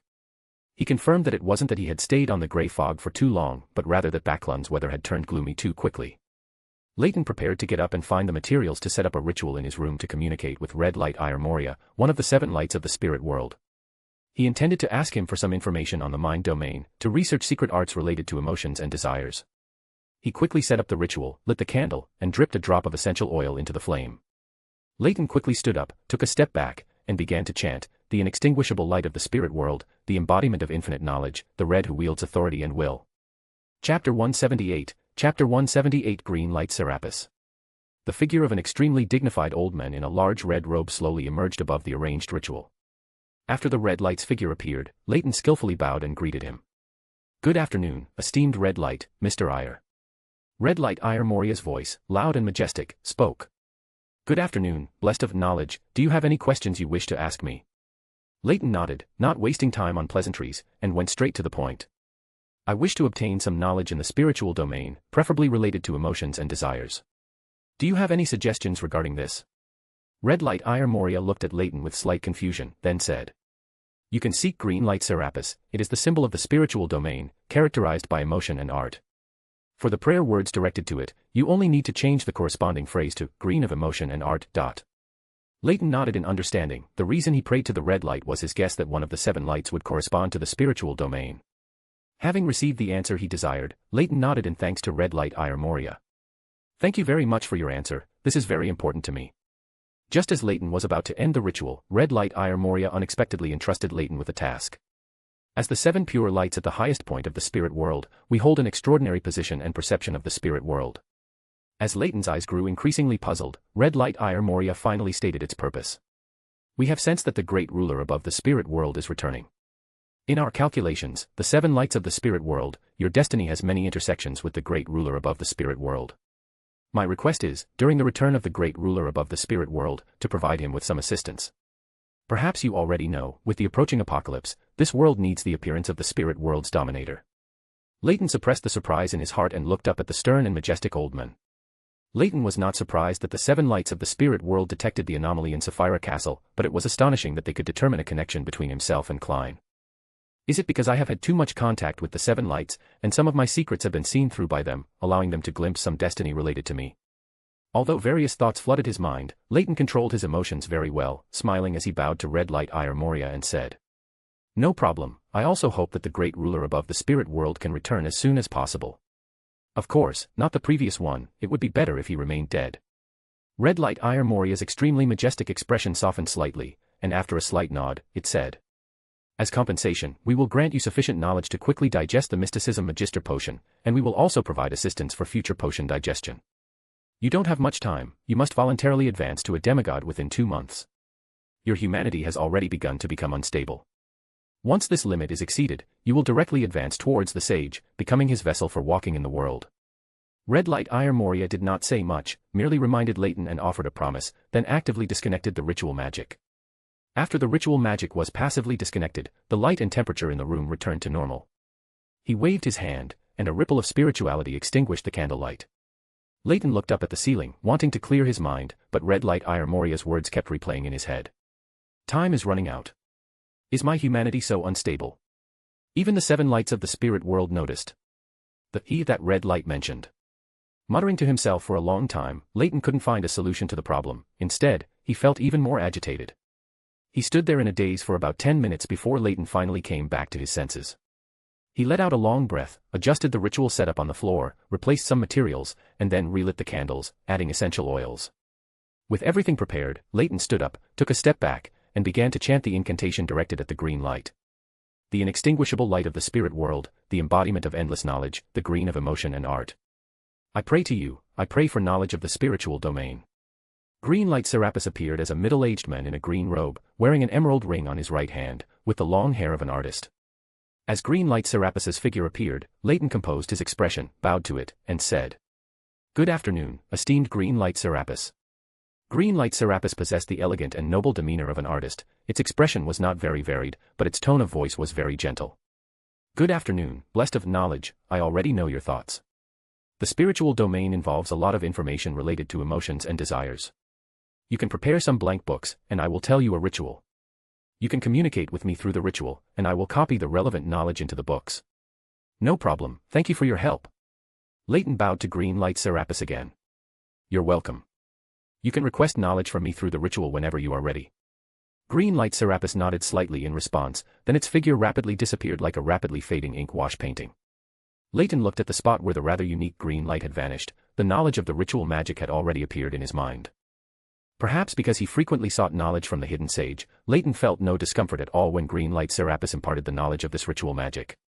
After ending the ritual, Leyton quickly put away the ritual items and materials in the room, returning them to the adjacent storage room. In the City of Silver, Derek, having finished the tarot club, paced silently back and forth in his dimly lit room, illuminated only by faint candlelight. His rationality told him that Mr. Hanged Man's suggestion was his best option, but the thought of his actions being tantamount to desertion, while others participating in the mission would likely face grave danger, caused Derek immense internal anguish. "If I do this, I will have betrayed them. Should I find an opportunity to request a spectator with Chief and tell him that the half-destroyed temple belongs to the true creator, who controls the shepherd pathway? But how can I make Chief believe me, and not think that I, like Elder Lovia, might have been misled by an evil god?" Derek irritably ruffled his hair. Outside the window, flashes of lightning illuminated the room in bright bursts, and the hurricane axe placed nearby glowed faintly. Derek stopped pacing, gazing at the deep black sky outside the window, as if he saw his parents' dying moments again, recalling the pain of thrusting the straight sword. Derek suddenly recalled his conversation with Mr. Tower at the Tarot Club. "Saving the City of Silver cannot rely on you alone, you also need your companions and friends." Derek remembered Mr. Tower saying, "Every day is the apocalypse for them." He recalled his firm answer, "Save the City of Silver." A surge of courage seemed to rise within him, along with some anticipation for the future. "I should trust the City of Silver, trust Chief Colin." Derek's self-comforting words gave him more courage and a sense of responsibility. He decided to follow Mr. Hanged Man's and Mr. Tower's suggestions not to participate in this exploration of the half-destroyed temple, but not by retreating himself and letting others in the City of Silver explore or even die. Mustering his courage, Derek picked up the hurricane axe from beside him and fastened it to his waist. Carrying a beast-skin lantern, he walked out of his room and headed towards the tall tower where the Council of Six was located. Upon arriving, Derek stated that he had a very urgent matter concerning the next exploration of the half-destroyed temple and wished to see Chief Colin. In anxious and uneasy waiting, Derek received word from the guard. Standing before the chief's office door, Derek's newfound courage suddenly receded. He wanted to retreat. He didn't know if Chief would believe his explanation, nor did he know how Chief and the others would deal with him. After hesitating for a long while outside the door, he stiffly raised his arm and knocked on the office door. "Knock, knock. Come in." Chief's calm, deep voice came from within. Derek felt his heart had never beaten so fast. Biting his lip tightly, he pushed open the chief's office door. With a creak, the door slowly opened, and Derek saw Colin Iliad, chief of the City of Silver, sitting at a large desk. The chief of the City of Silver had graying hair, rather disheveled from lack of care, prominent nasolabial folds, deep and weathered light blue eyes, and some deep or distorted old scars on his cheeks. He wore a flax-colored shirt underneath, with a multi-compartmented leather belt around his waist. Derek silently closed the door behind him, then walked with heavy steps towards the chief. Looking at the chief before him, Derek unconsciously lowered his head, and his voice became stiff. "Chief Colin. I have very important intelligence to report to you." The transmitting guard already told me. "You hesitated outside the door for a long time. Are you worried about not gaining my trust?" Colin Iliad nodded slightly, then directly asked Derek the reason for his hesitation outside the door. Derek froze for a moment, flustered after some of his prepared words were interrupted. He pressed his lips together, unsure how to answer, and could only nod blankly, then quickly shook his head. "Chief Colin, I'm just a little worried." Chapter 179 Derek's Confession. Colin Iliad waved his hand lightly, interrupting Derek before he could finish speaking, then said, "Just tell me what you need to report. You delayed too long outside the door just now, and I have a meeting soon." Derek nodded blankly, organized his thoughts, and said, "Chief, can you stop the upcoming exploration of that half-ruined temple? That is the true Creator's temple. He is a truly evil god, and an evil god who controls the shepherd pathway. If Lovia leads the exploration, I'm worried there will be an accident. After pouring out everything he wanted to say, Derek felt a lot lighter. Colin Iliad's eyes each showed a complex dark green symbol. He looked at Derek with a serious aura, his voice carrying an uncharacteristic authority as he said, "Repeat what you just said." Derek was stunned for a second, then nodded again, repeating his words. Colin Iliad did not comment, only saying in a serious and cold tone, "How do you know this information?" Derek hesitated for a moment, then gritted his teeth and told everything. "After I personally killed my parents, I continuously prayed to the gods, but unexpectedly established contact with a great existence. He allows me to attend a gathering in his divine kingdom once a week. I mentioned at the gathering that I would be participating in the exploration of that half-ruined temple. I had previously mentioned information about that half-ruined temple to the other members of the Tarot Club, and they told me not to participate in this exploration." Colin Iliad maintained his posture without moving, saying in an even colder tone than before, "How did they tell you to avoid this exploration? And weekly. Is that their way of keeping time?" Derek wanted to bury his head deep in his chest, but his inner courage made him raise his head again to look into the chief's eyes, and he spoke with a somewhat natural tone. "One member gave me a suggestion, to make myself appear as if I was on the verge of losing control, so I could avoid the upcoming exploration. And I would only need to rest for 1 week to fully recover. 1 week is their external way of keeping time, roughly equivalent to 7 periods of frequent lightning flashes. They call our place the Forsaken Land of the Gods. I only know that their world has sunlight, oceans, and normal food, and no monster appear in the darkness." Derek paused here, cautiously observing the chief's reaction. "Continue," Colin Iliad said indifferently. Derek was stunned for a moment, unsure what to say, and hesitated for a while before continuing. "My Beyonder potion formula came from a transaction at that gathering. It was the sun pathway, which the City of Silver does not have. I also traded some information with them using content from textbooks. The world they live in worships 7 gods, the Evernight Goddess, the Earth Mother, the God of Combat. I also obtained a knowledge of a spell. Can I demonstrate this spell?" Derek thought of the Beyonder knowledge he had gained through the mystical ritual last time. This knowledge, which the City of Silver had never possessed, should be able to prove that he could indeed contact the outside world. Colin Iliad nodded lightly. "You may." After Derek nodded lightly, he clasped his hands together in a prayer-like gesture, and a sacred, clear, bright, and pure warm light appeared in the room. Then Derek, with a very unpracticed posture, reached out and grasped in the light. After failing twice, he finally managed to pull out a straight sword condensed from light from within the light. Derek scratched his head a little awkwardly and said, "I haven't quite mastered this spell yet." The complex dark green symbols in Colin Iliad's eyes disappeared.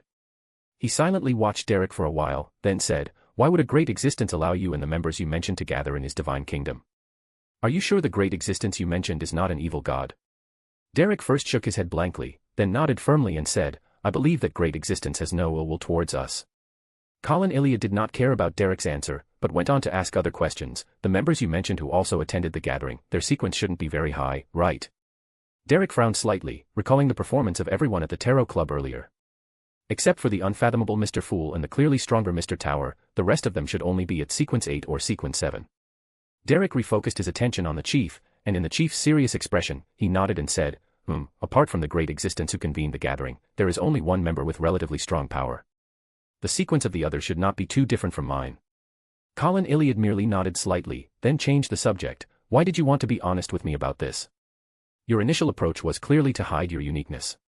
Derek lowered his head, his cheeks flushed, and he said somewhat awkwardly, "I was afraid of being discovered at the time, and treated as a fallen person misled by an evil god. This time, when I discussed the exploration of that half-ruined temple with everyone, one member mentioned that saving the City of Silver cannot rely on just one person. I don't want to back out of this exploration myself, but ignore the safety of the other members of the exploration team." After saying these words, Derek mustered his courage and met the chief's gaze. Colin Iliad's eyes had, at some unknown point, once again revealed the complex dark green symbols. He looked at Derek expressionlessly, gazing deeply. Derek felt his hard-won courage instantly recede a lot, and he wanted to bury his head again. "I will renegotiate the exploration of that half-ruined temple with the Council of Six, but you must understand that our exploration into the depths of the darkness will not be abandoned because of this minor issue." "But, Chief, the City of Silver has not persevered for thousands of years by retreating into the darkness. Perhaps you will understand in the future that faith and will are more important than sacrifice." Colin Iliad interrupted Derek's words and continued, "You should understand that whether or not you have been corrupted by an evil god, you will remain under our control during this period."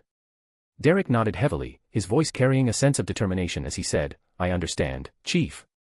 I accept any arrangements." Derek was taken to the round tower bottom, the place where Beyonder who showed signs of losing control and corrupted members of the exploration team were imprisoned. Whether it was a deliberate arrangement by the City of Silver's Council of Six Chief or a coincidence, Derek was imprisoned in the small room where he was supposed to be held. Apart from the guard who brought him candles and food, he saw no one else. Most of the time, Derek just sat blankly within the range of the candlelight, quietly staring into the deep darkness around him. On Wednesday morning, Leyton collected enough blank paper, bound it into blank books, and then set up the ritual to pray for knowledge from green light Serapis. After setting up the ritual, Leyton placed a stack of books, even the covers of which were blank, along with ink, in front of the candles. With a snap of his fingers, all 3 arranged candles were lit. He sprinkled some herbal powder and dripped a drop of essential oil into the burning candlelight, and the scent of tulips instantly filled the entire room. Leyton stepped back and simultaneously began to chant the incantation. Eternal light of the spirit world, embodiment of endless knowledge, green of emotion and art. I pray to you, I pray for knowledge of the spiritual realm. The light in the room dimmed, and the temperature continuously dropped, making the room feel somewhat cold. A whooshing sound of wind arose, and the candlelight was tinged with a layer of green light, flickering constantly in the wind. The stack of blank books was blown by the wind, their pages rustling, and the ink placed nearby surged into waves in the air, then fell onto the turning blank pages. Under Leyton's gaze, the previously blank pages quickly filled with dense text. Every drop of ink flung into the air by the howling wind accurately landed on a page, forming individual words. This is much more convenient than a printer. Leyton thought to himself, a very impolite thought. Fortunately, this was not a mystical ritual, so green light Serapis could not know his inner thoughts. This scene lasted for 2 or 3 minutes before ending. The wailing wind disappeared, the previously flickering candlelight not only became stable again but also lost its green tint, and the light and temperature in the room gradually returned to normal. Leyton took 2 steps closer, reached out to extinguish the still burning candles, and then picked up the scattered books that had been blown around by the strong wind, one by one. The previously blank pages now had lines of standard words, as if printed by a machine. After simply tidying up the ritual site, he flipped through the contents of each book, then took out paints and brushes to leave marks on the cover of each book to help him distinguish them. Chapter 180. Chapter 180 Action begins. After obtaining the knowledge of the mind domain he wanted from green light Serapis, Leyton had been engrossed in books and the development of secret arts. It wasn't until Klein, with sweat on his forehead, knocked on the downstairs door that Leyton still used his analyzed door ability to connect the study door with the downstairs living room door. After Klein noticed the change in the door, he pushed it open and walked directly into the study on the 2nd floor. Leyton glanced at the sweat on Klein's forehead and asked, "Are you hot?" "A little. I bought a mystical item, and its negative effect is that it makes one feel as if they are in a hot summer." As Klein spoke, he displayed the dark gold, sun brooch shaped like a sunbird, which he held in his hand. Leyton nodded slightly, snapped his fingers, and a cool breeze instantly filled the study. In the cold winter, this coolness was a bit biting. However, for Klein, it was just right, he felt the heat on his body dissipate a lot. This time, Leyton didn't pour Klein coffee, but rather a glass of juice. He held the poured juice in his hand, and a thin layer of white frost quickly covered the glass. "Here, iced juice. I think this is more suitable for your current appetite."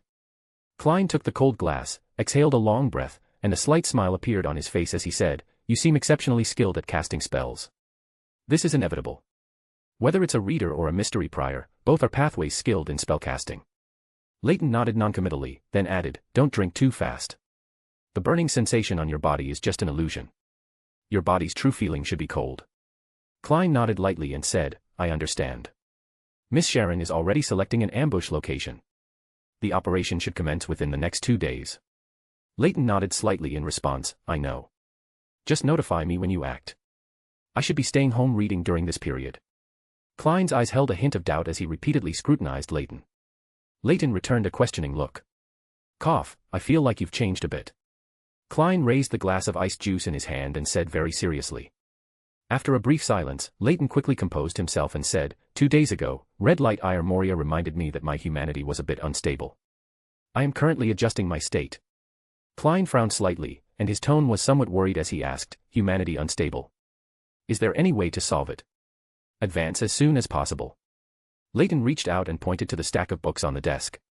Klein's gaze swept over the stack of roughly bound books on the desk, and he could probably guess that he was preparing to develop new secret arts again.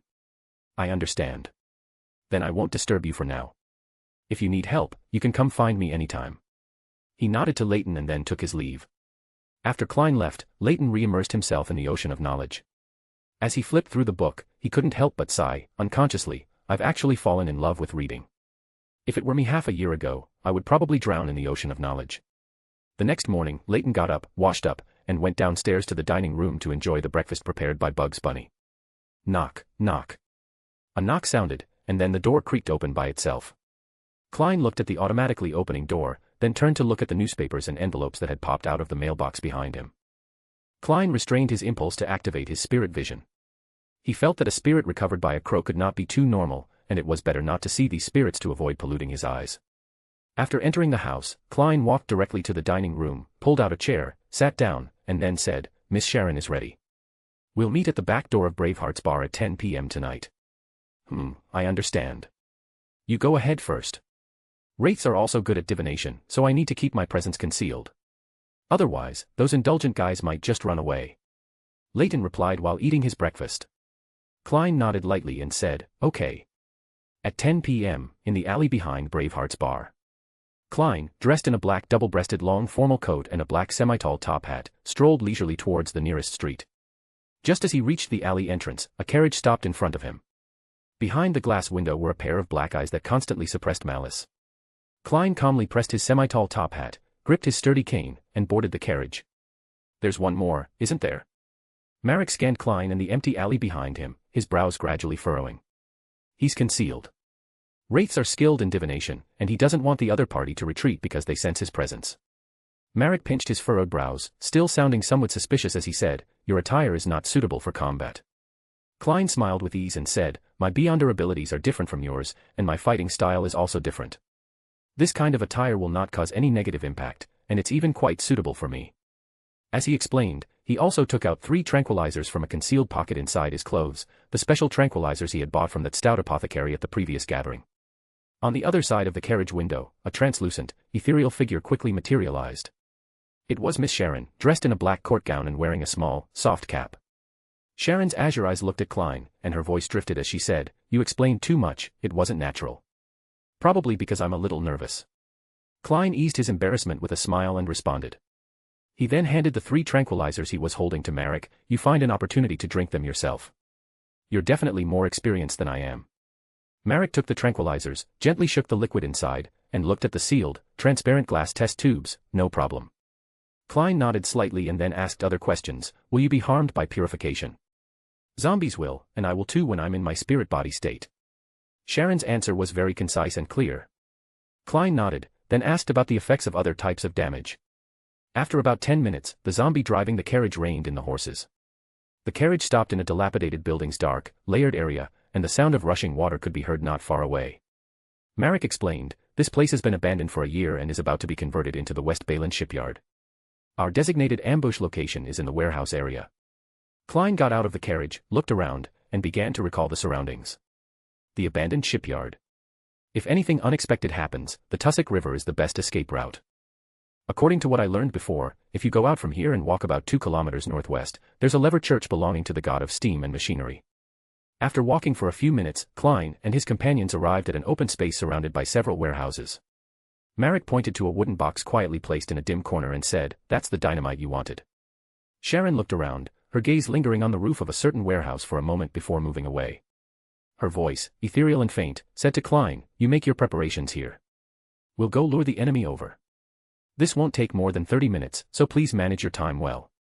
Communicate well with your friend. It's best to wait until the Scarlet Moon coronet appears before you use that eye to find Steve and launch a surprise attack on him." Klein listened carefully, nodded slightly, and chuckled, "A very simple plan." "The simpler the plan, the more effective it is," Sharon responded calmly.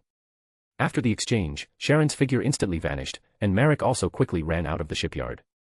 Klein walked to the wooden box containing the dynamite, took out the sticks of dynamite, and prepared to bury them in different corners and different warehouses. The nearby shadows suddenly distorted, and Leyton, dressed in a light brown long trench coat with a stand-collar gray wool sweater underneath, emerged from the shadows, holding a bone staff. Klein's gaze lingered on the bone staff in Leyton's hand, which was about the length of an adult's forearm. This bone staff gave him a very strong sense of ominousness and darkness. "After you find the wraith, attack him first. I won't actively observe the wraith's position, as that would break my concealed state." After reminding Klein, the surrounding shadows once again wriggled, covering Leyton's figure, and he vanished from the spot. "Okay," Klein said to the empty space in front of him, not caring if the other party had heard, and left the corner with the gunpowder. After burying all the dynamite, Klein took out his revolver again, adjusted the bullet ratio inside, changing it to 3 purification bullets and 2 exorcism bullets. He also scattered some matches and cut out paper figures in inconspicuous locations.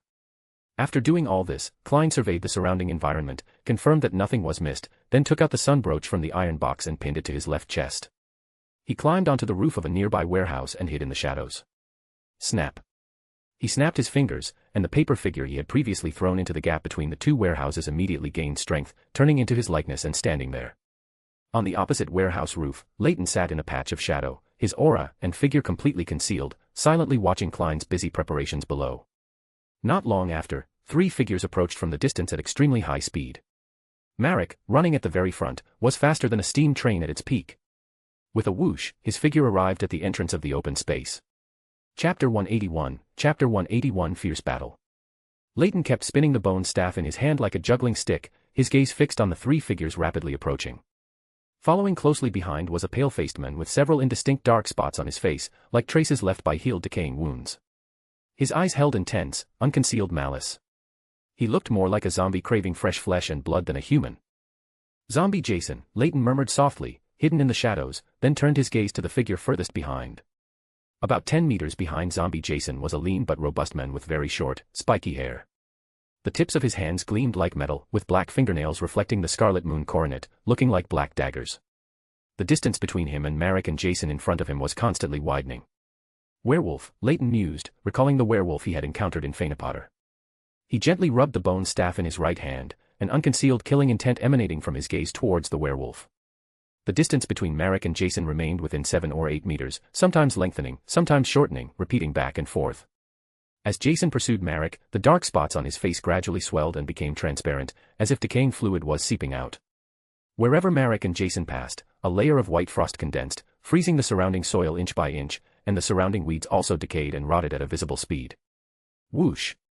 A pale hand reached out from the frost-covered soil, accurately grabbing Jason's ankle. Crack! Jason distorted his body as if in anticipation, kicking hard, directly severing the hand reaching out from the soil at the wrist. The flesh at the break was already rotten, with white maggots wriggling out in a frenzy. Having reached the ambush point, Marek finally stopped, pinching his lips with his hand and blowing a shrill whistle. Bang! Bang! Bang! Zombies emerged from the surrounding soil one by one, and a cold wind swept through the area. Countless transparent wraiths, as if sensing the scent of a blood feast, swarmed towards Jason, constantly tearing and biting at his body. Humph! Jason also stopped, letting out a cold snort. Shadows instantly flew backward from him, some screaming as they vanished, others becoming disoriented in place. The next moment, Marek and Jason simultaneously raised their right hands, pointing their index fingers at each other. Silently, the air between them exploded, with wisps of black gas churning upwards. Jason made no other movements, but Marek took a step back, a few strands of his disheveled hair instantly withered and fell. Jason's eyes, filled with unconcealed malice, stared intently at Marek, as if looking at a prey about to be caught, and he laughed in a contemptuous, hoarse voice. "Marek, you're still so weak." At this moment, Tyr, the werewolf who had been left behind by Jason and Marek earlier, finally caught up. "Don't rush to deal with Marek, wait for Sharon to rescue him. Lord Steve is about to arrive." Tyr, the werewolf, said in a low voice.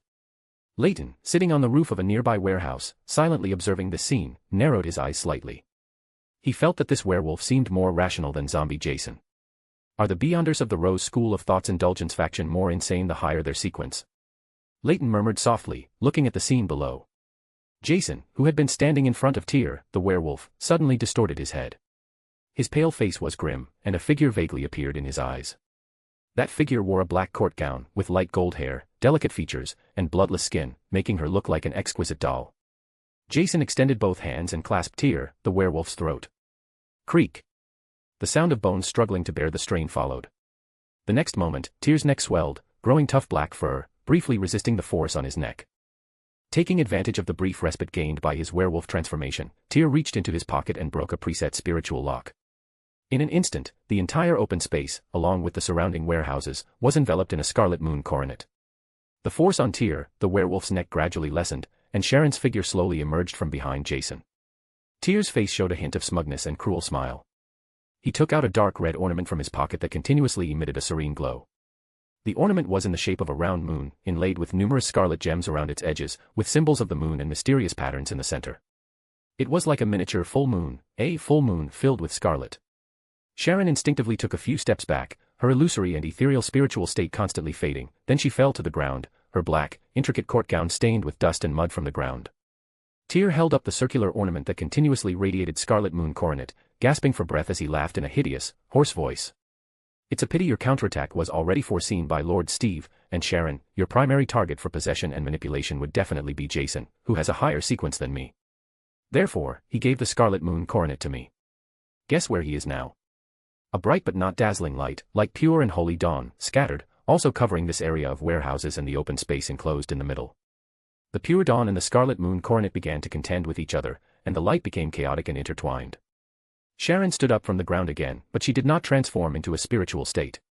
Because although the surrounding scarlet moon coronet was somewhat suppressed by the dawn light, its influence was still present, and the dawn here also had a certain weakening and impact on her, especially when in a spiritual state. This, wasn't it said that I should only act after I find Wraith Steve? Did Al find that hidden Wraith? Or did he directly intervene in the battle because the plan changed? Klein, also hiding in the shadows, frowned, his heart constantly filled with anxiety. The previous plan was completely disrupted. While Klein was still hesitating whether he should also act, the battle below became more intense.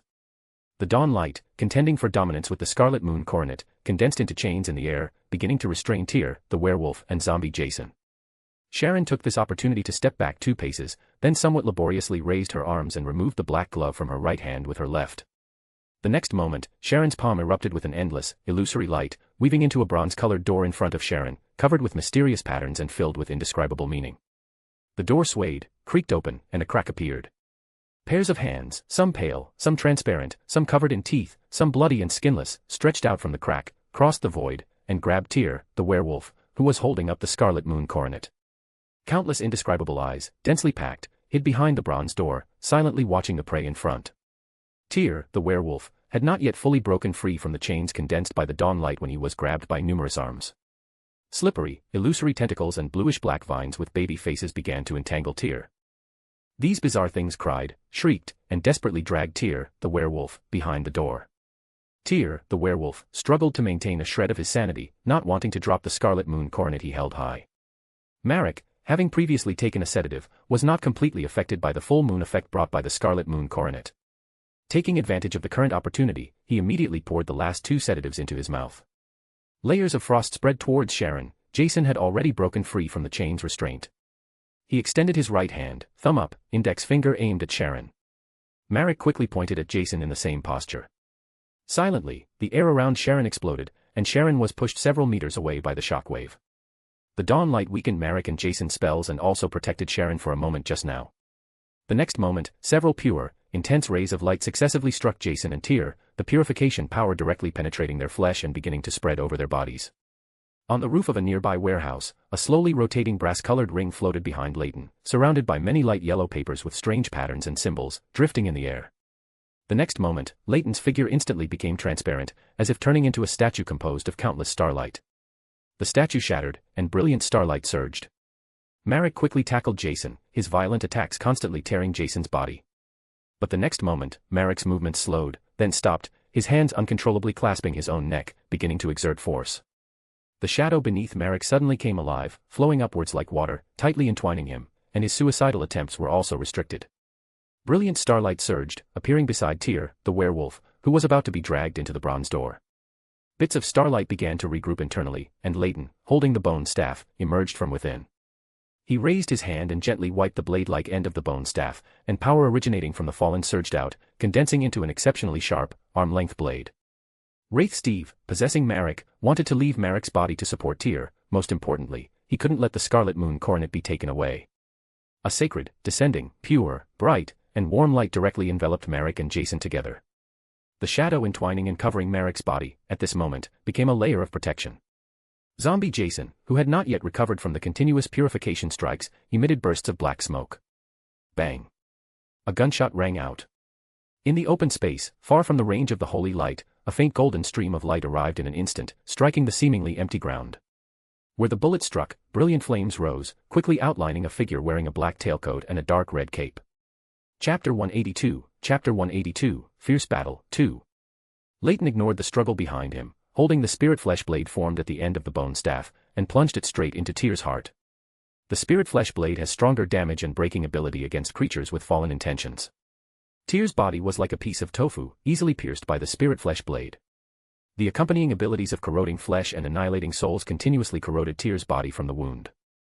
To avoid wasting the characteristic, Leyton continued to use the flesh blade to cut off the arms, vines, and tentacles that extended from the bronze door. After severing Tyr's palm, he directly kicked his body out of the bronze door's covered range.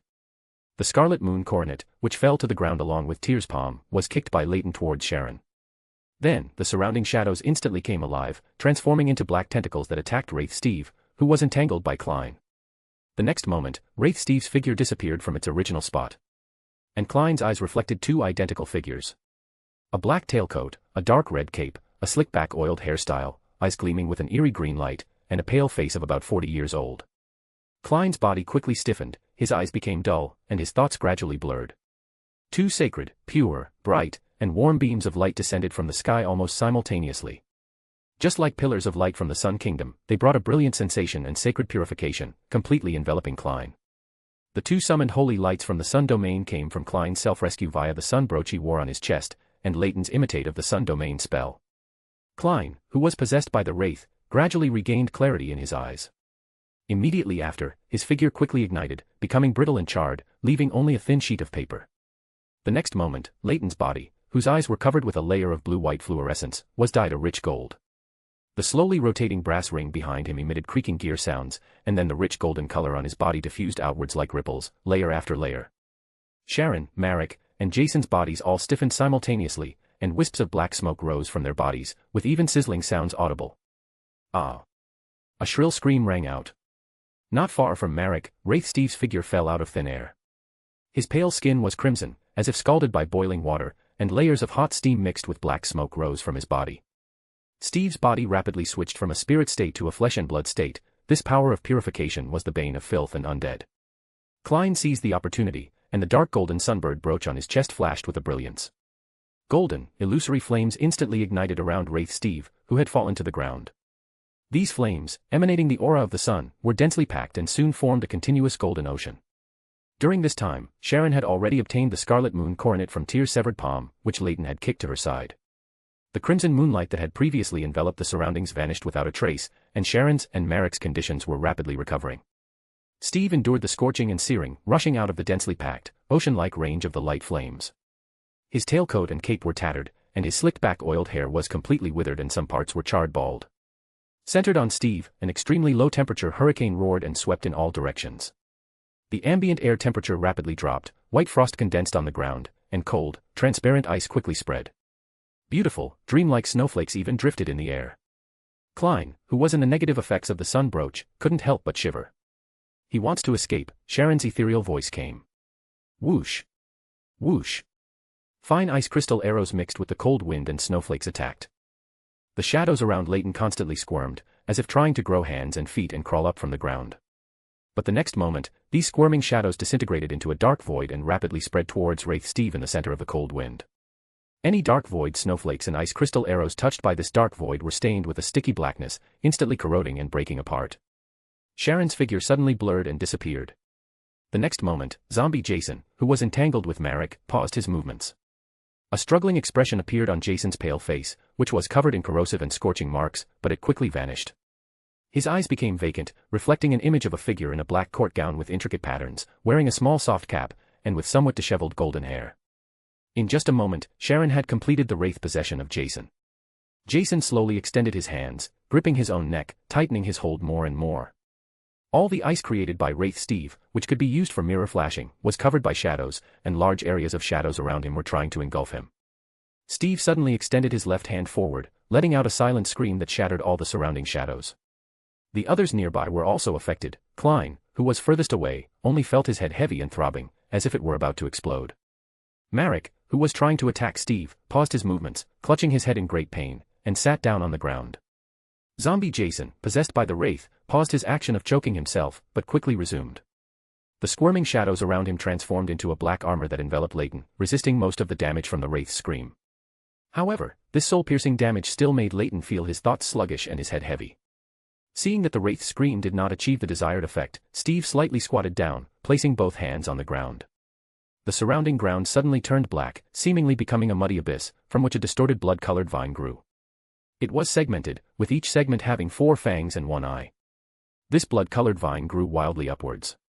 But the next moment, golden, illusory flames ignited out of nowhere around him. These flames of light were even denser, hotter, and purer than those previously created by Klein through the sun brooch.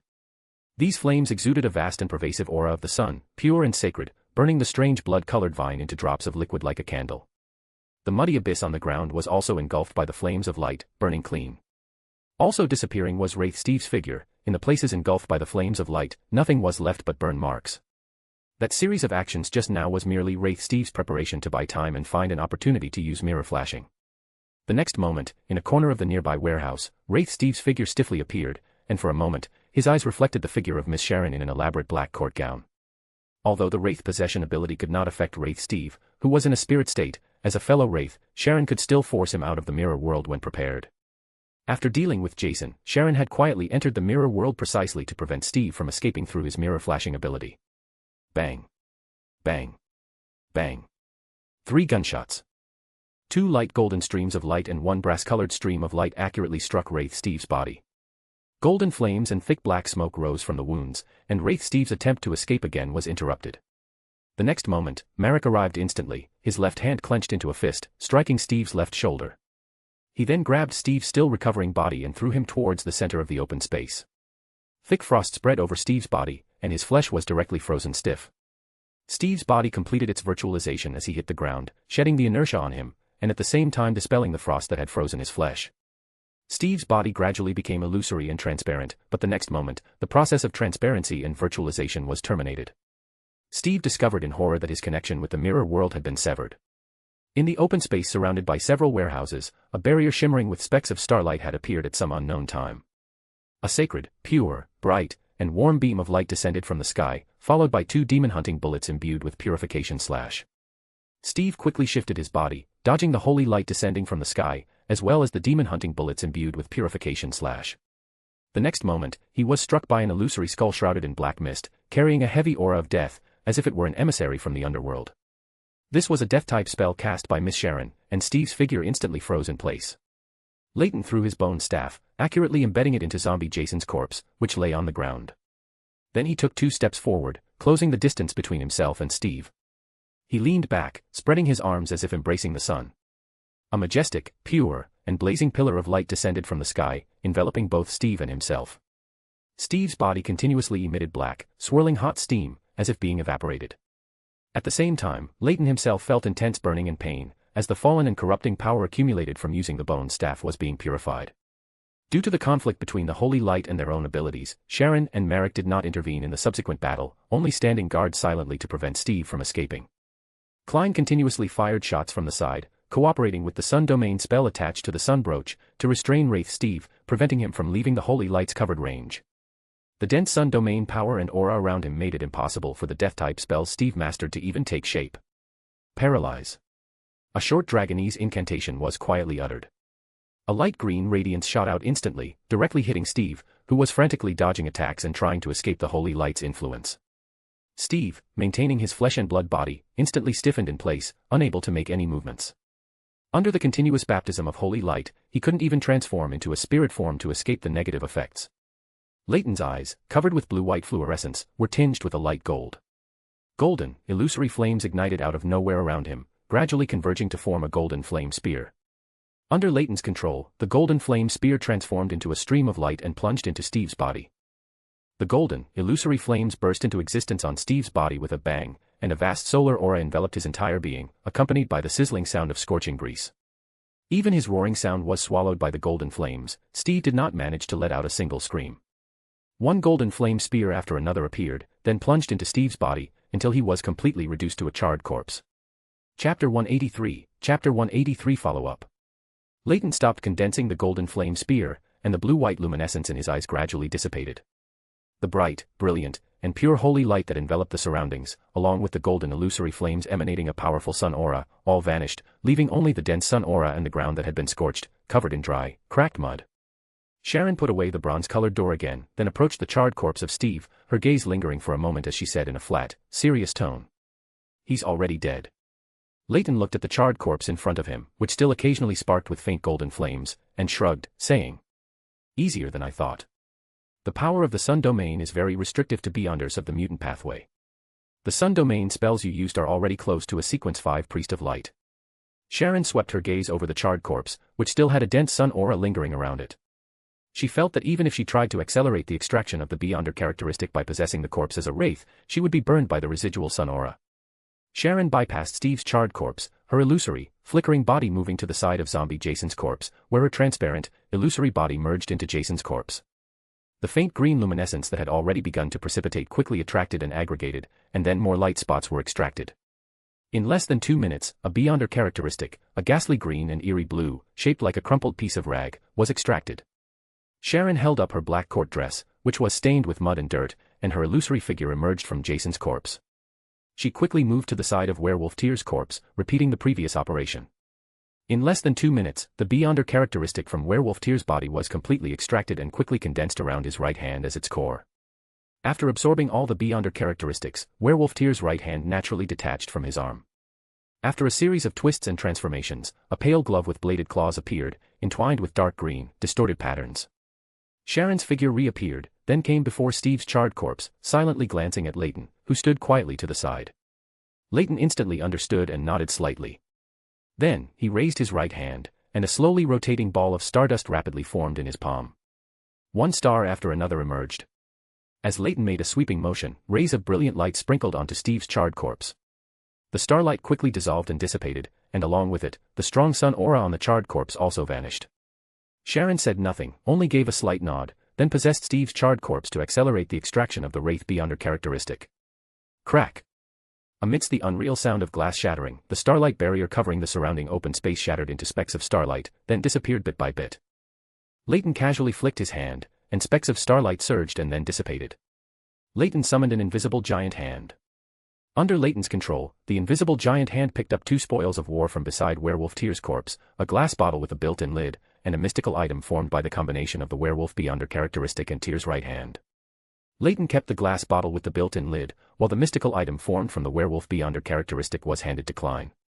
He carefully examined the biological toxin bottle in his hand. Specks of starlight surged, enveloped it, and then transformed into a transparent amber, sealing the biological toxin bottle. After completing all of this, Leyton finally raised his head and explained to Klein. "This mystical item is useful to me. Can I convert it into the corresponding gold pounds for you?" "No problem." Klein nodded lightly. He glanced at the biological toxin bottle in Leyton's hand, then his gaze returned to the glove in his own hand, which could be considered a weapon. Klein cautiously pulled out a piece of paper and wrapped the glove, isolating himself from direct contact with the glove before he could figure out its effects. Marek quietly swept his gaze around, saying nothing. He picked up the Beyonder characteristic extracted from zombie Jason, which was closer to him, then threw it to Klein, his tone clearly relaxed and joyful. "This is also your spoils of war." "Okay." Klein took the zombie Beyonder characteristic and nodded in acknowledgement to Marek. After taking the zombie Beyonder characteristic, Klein immediately put it into his prepared small iron box and created a layer of wall of spirituality to isolate it from the outside world. The few of them remained silent, quietly waiting for Sharon to accelerate the extraction of the Wraith Beyonder characteristic from Steve's body. The 3 stood on different sides, glancing at each other, then quickly withdrew their gazes. When Leyton's gaze swept over Marek, he noticed that all the previous injuries on his body had almost healed. What were clearly bone-deep wounds before now only left shallow bloodstains. After waiting for a short while, Sharon's figure reappeared. In her hands, she held the scarlet lunar corona and a translucent puppet. Sharon slightly shook her hand, and the translucent puppet in her hand flew towards Leyton. Reaching out to catch the translucent puppet, Leyton held it in his hand and examined it. Then, he took out a small iron box from his pocket, placed the puppet inside, and added a layer of wall of spirituality to the outside of the iron box. Having given the promised Wraith Beyonder characteristic, Sharon looked around and then exchanged glances with Marek. Then, she placed the scarlet lunar corona from her other hand onto her chest. The circle of crimson jewels on the scarlet lunar corona quickly dimmed, and the full moon's radiance over this abandoned clearing gradually faded. Klein and Marek also dispersed at this point, dealing with the arrangements they had made on site earlier.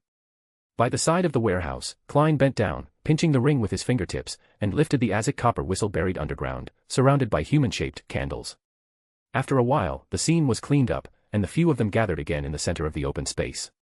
Sharon faced Klein, her voice calm as she said, "The Book of Secrets is in the guest room of your house." Klein smiled and bowed slightly. "Thank you for your generosity. Official Beyonders might arrive at any moment. We should leave." Sharon nodded, saying nothing more.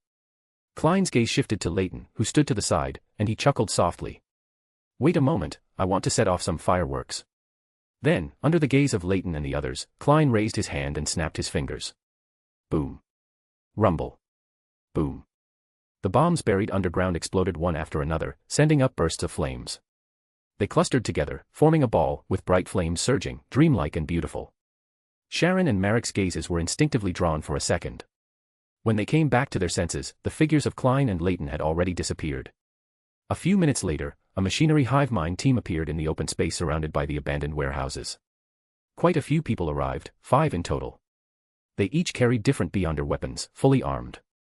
Frowning at the scene before them, which looked as if it had been plowed, the few of them fell silent for a moment, then gravely threw themselves into the work of finding clues. In the room at Minsk Street 15, Leyton's figure, with his hand on Klein's shoulder, quickly materialized. "It's getting late. Get some rest early." After a greeting, Leyton turned and stepped into the spirit world again, disappearing from Klein's living room. Klein looked at the spot where Leyton had disappeared, swallowed the words he was about to say in response, shook his head slightly, and walked up to the second floor. Leyton's figure quickly materialized in his own bedroom. He placed the small iron box containing the Wraith Beyonder characteristic and the biological toxin bottle wrapped in transparent amber to the side. After a simple wash in the washroom, Leyton lay down on the bed and fell asleep. At the open space where the Rose School of Thought's Indulgence faction was besieged, the machinery hive mind team members had already been replaced. The person now responsible for handling this incident was a deacon of the Church of the God of Steam and Machinery, Ikancer Bernard. His brown hair was messy and splayed outwards, unable to be concealed even by a hat. At this moment, Ikancer, with his strong and clear facial features, was holding an ancient patterned silver mirror. On each side of the mirror were eye-like decorations, with deep black gems as their base, looking profound and charming. Although those rats in the sewers are experts at interfering with divination and spiritualism, and they handled the scene effectively. However, in the mysterious Beyonder world, no method can guarantee 100% success. Ikancer said, looking around at the machinery hive mind members. As he finished speaking, his gaze shifted to the silver mirror in his hand, and he gently stroked its surface 3 times with his right palm. A faint ripple of water light appeared on the surface of the silver mirror. After a 2-second pause, Ikancer took a deep breath and said in a deep voice. "Respected Erodes, my question is, who were the participants in the events that just occurred in this place?" The surrounding darkness became misty at this moment, and the water light on the silver mirror's surface became even more pronounced. Soon, a scene appeared within the silver mirror. Amidst the rising flames, there was a figure floating in midair, dressed in a black double-breasted tailcoat, wearing a semi-tall silk top hat. His figure was distorted and indistinct, his face blurred to the point of being unrecognizable, and it was painted with oil paint. Beneath his feet, tongues of fire suddenly shot out, engulfing him. The surface of the silver mirror rippled like water, and the scene changed with the water light. Shadows continuously rolled and writhed, and the figure of a young man in a long trench coat appeared in the scene. The shadows around him were like a curtain, concealing his figure, making it impossible to discern any useful information. The scene shifted again, revealing a middle-aged man in a dark red cloak.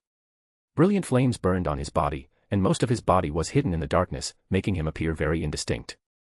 The scene on the silver mirror continued to shift. Ikancer and the others saw a woman wearing a complex black court dress with light golden hair disheveled. However, the position of her face was completely transparent, as if it didn't exist. Beside this lady was a man whose body was covered in long black hair. There was also a back figure being pulled by arms. Finally, the scene displayed on the silver mirror froze on bundles of rising flames, like splendidly blooming fireworks. Chapter 184, Chapter 184 Magic Mirror Erodes. On the gleaming, shining screen, the man in the black double-breasted long coat appeared again. His body distorted sideways, facing forward, and he pressed his hand, holding the top hat, to his chest, bowing slightly in a salute. His face was blurred and distorted as if interfered with, and faintly showed the colors of oil paint. The screen stopped abruptly, then several lines of ancient Fasak words appeared.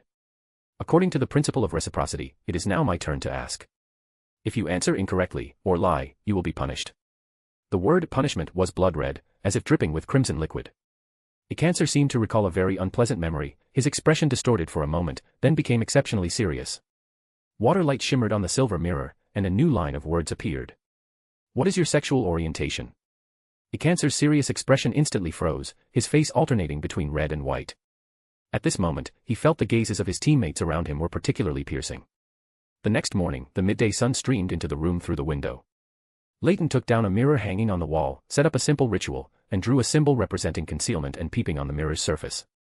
The light in the room dimmed a bit, and the temperature also dropped slightly. The mirror turned pitch black, and water ripples constantly spread across it. Amidst the layers of ripples, several blood-red words emerged. "Who is summoning the great erodes?" Looking at the little mirror that was showing off, Leyton couldn't help but curl his lips. Before the words on the mirror continued to change, he started speaking to himself. "Nice to meet you for the first time, Mirror Erodes. However, I think this shouldn't be your first time meeting me. Last night, the machinery hive mind people came to ask you about what happened at the abandoned warehouse. How did you respond to them?" Leyton deliberately used some restrictive words to ask himself a question. Without Klein nearby, this lick-dog mirror definitely wouldn't be able to suppress its true nature. Even with only his pet rabbit and Crow Anu watching, Leyton didn't want to die of embarrassment. The dark mirror was silent for a moment, then began to display a scene. Shortly after he and his companions left the abandoned warehouse last night, a machinery hive mind team arrived. "Did you add special effects to Klein's appearance?" Leyton looked playfully at the mirror in front of him, set in a brass-colored metal frame, and tapped the nearby table with his right index finger. As the water light on the mirror rippled, the scene of Klein, bathed in firelight, wearing a black double-breasted long coat, holding a semi-high silk top hat, and bowing, disappeared. New lines of words reappeared. "According to the principle of reciprocity, it should be my turn to ask now."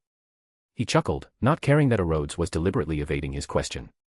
He simply stopped tapping the table, a suitable curve on his lips, and quietly gazed at the mirror. Erodes seemed to sense danger.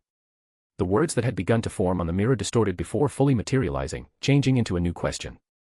"You will help me return to my great master's side, won't you?" "That depends on my mood." "And my mood depends on your performance." Leyton answered the question on the mirror in a teasing tone. The water light on the mirror violently swayed a few times, as if being shaken vigorously. The mirror quickly returned to calm, and the words on it also changed.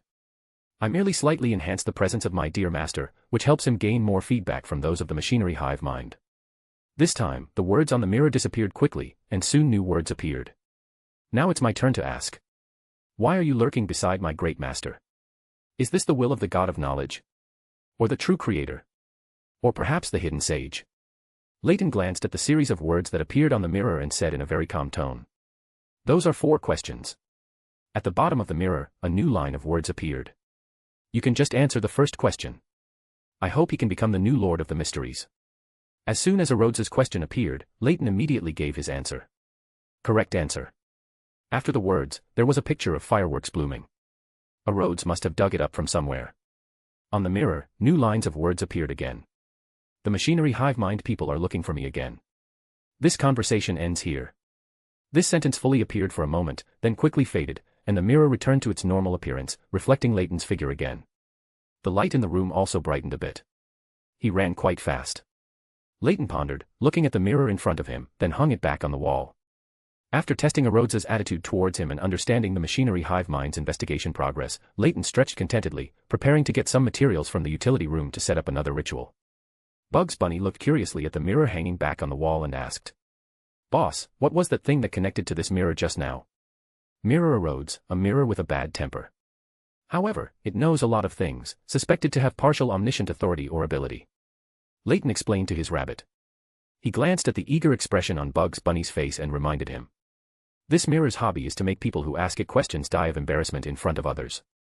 You'd best not try it lightly." "Not even a rabbit?" Bugs Bunny asked sincerely.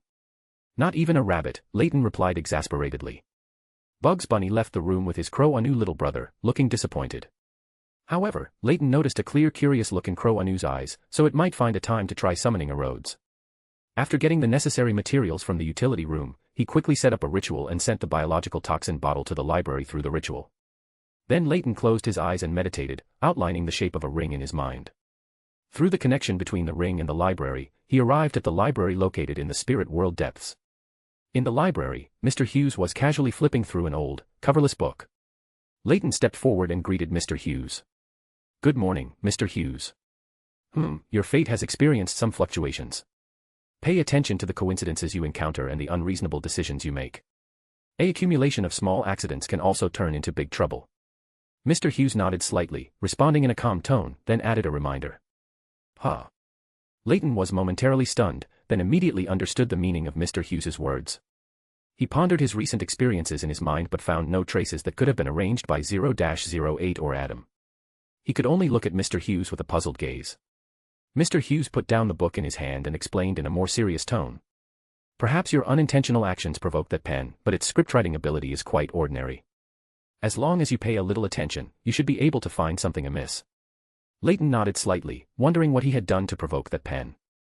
After thinking for a long time without any clue, Leyton simply gave up on continuing to ponder the question.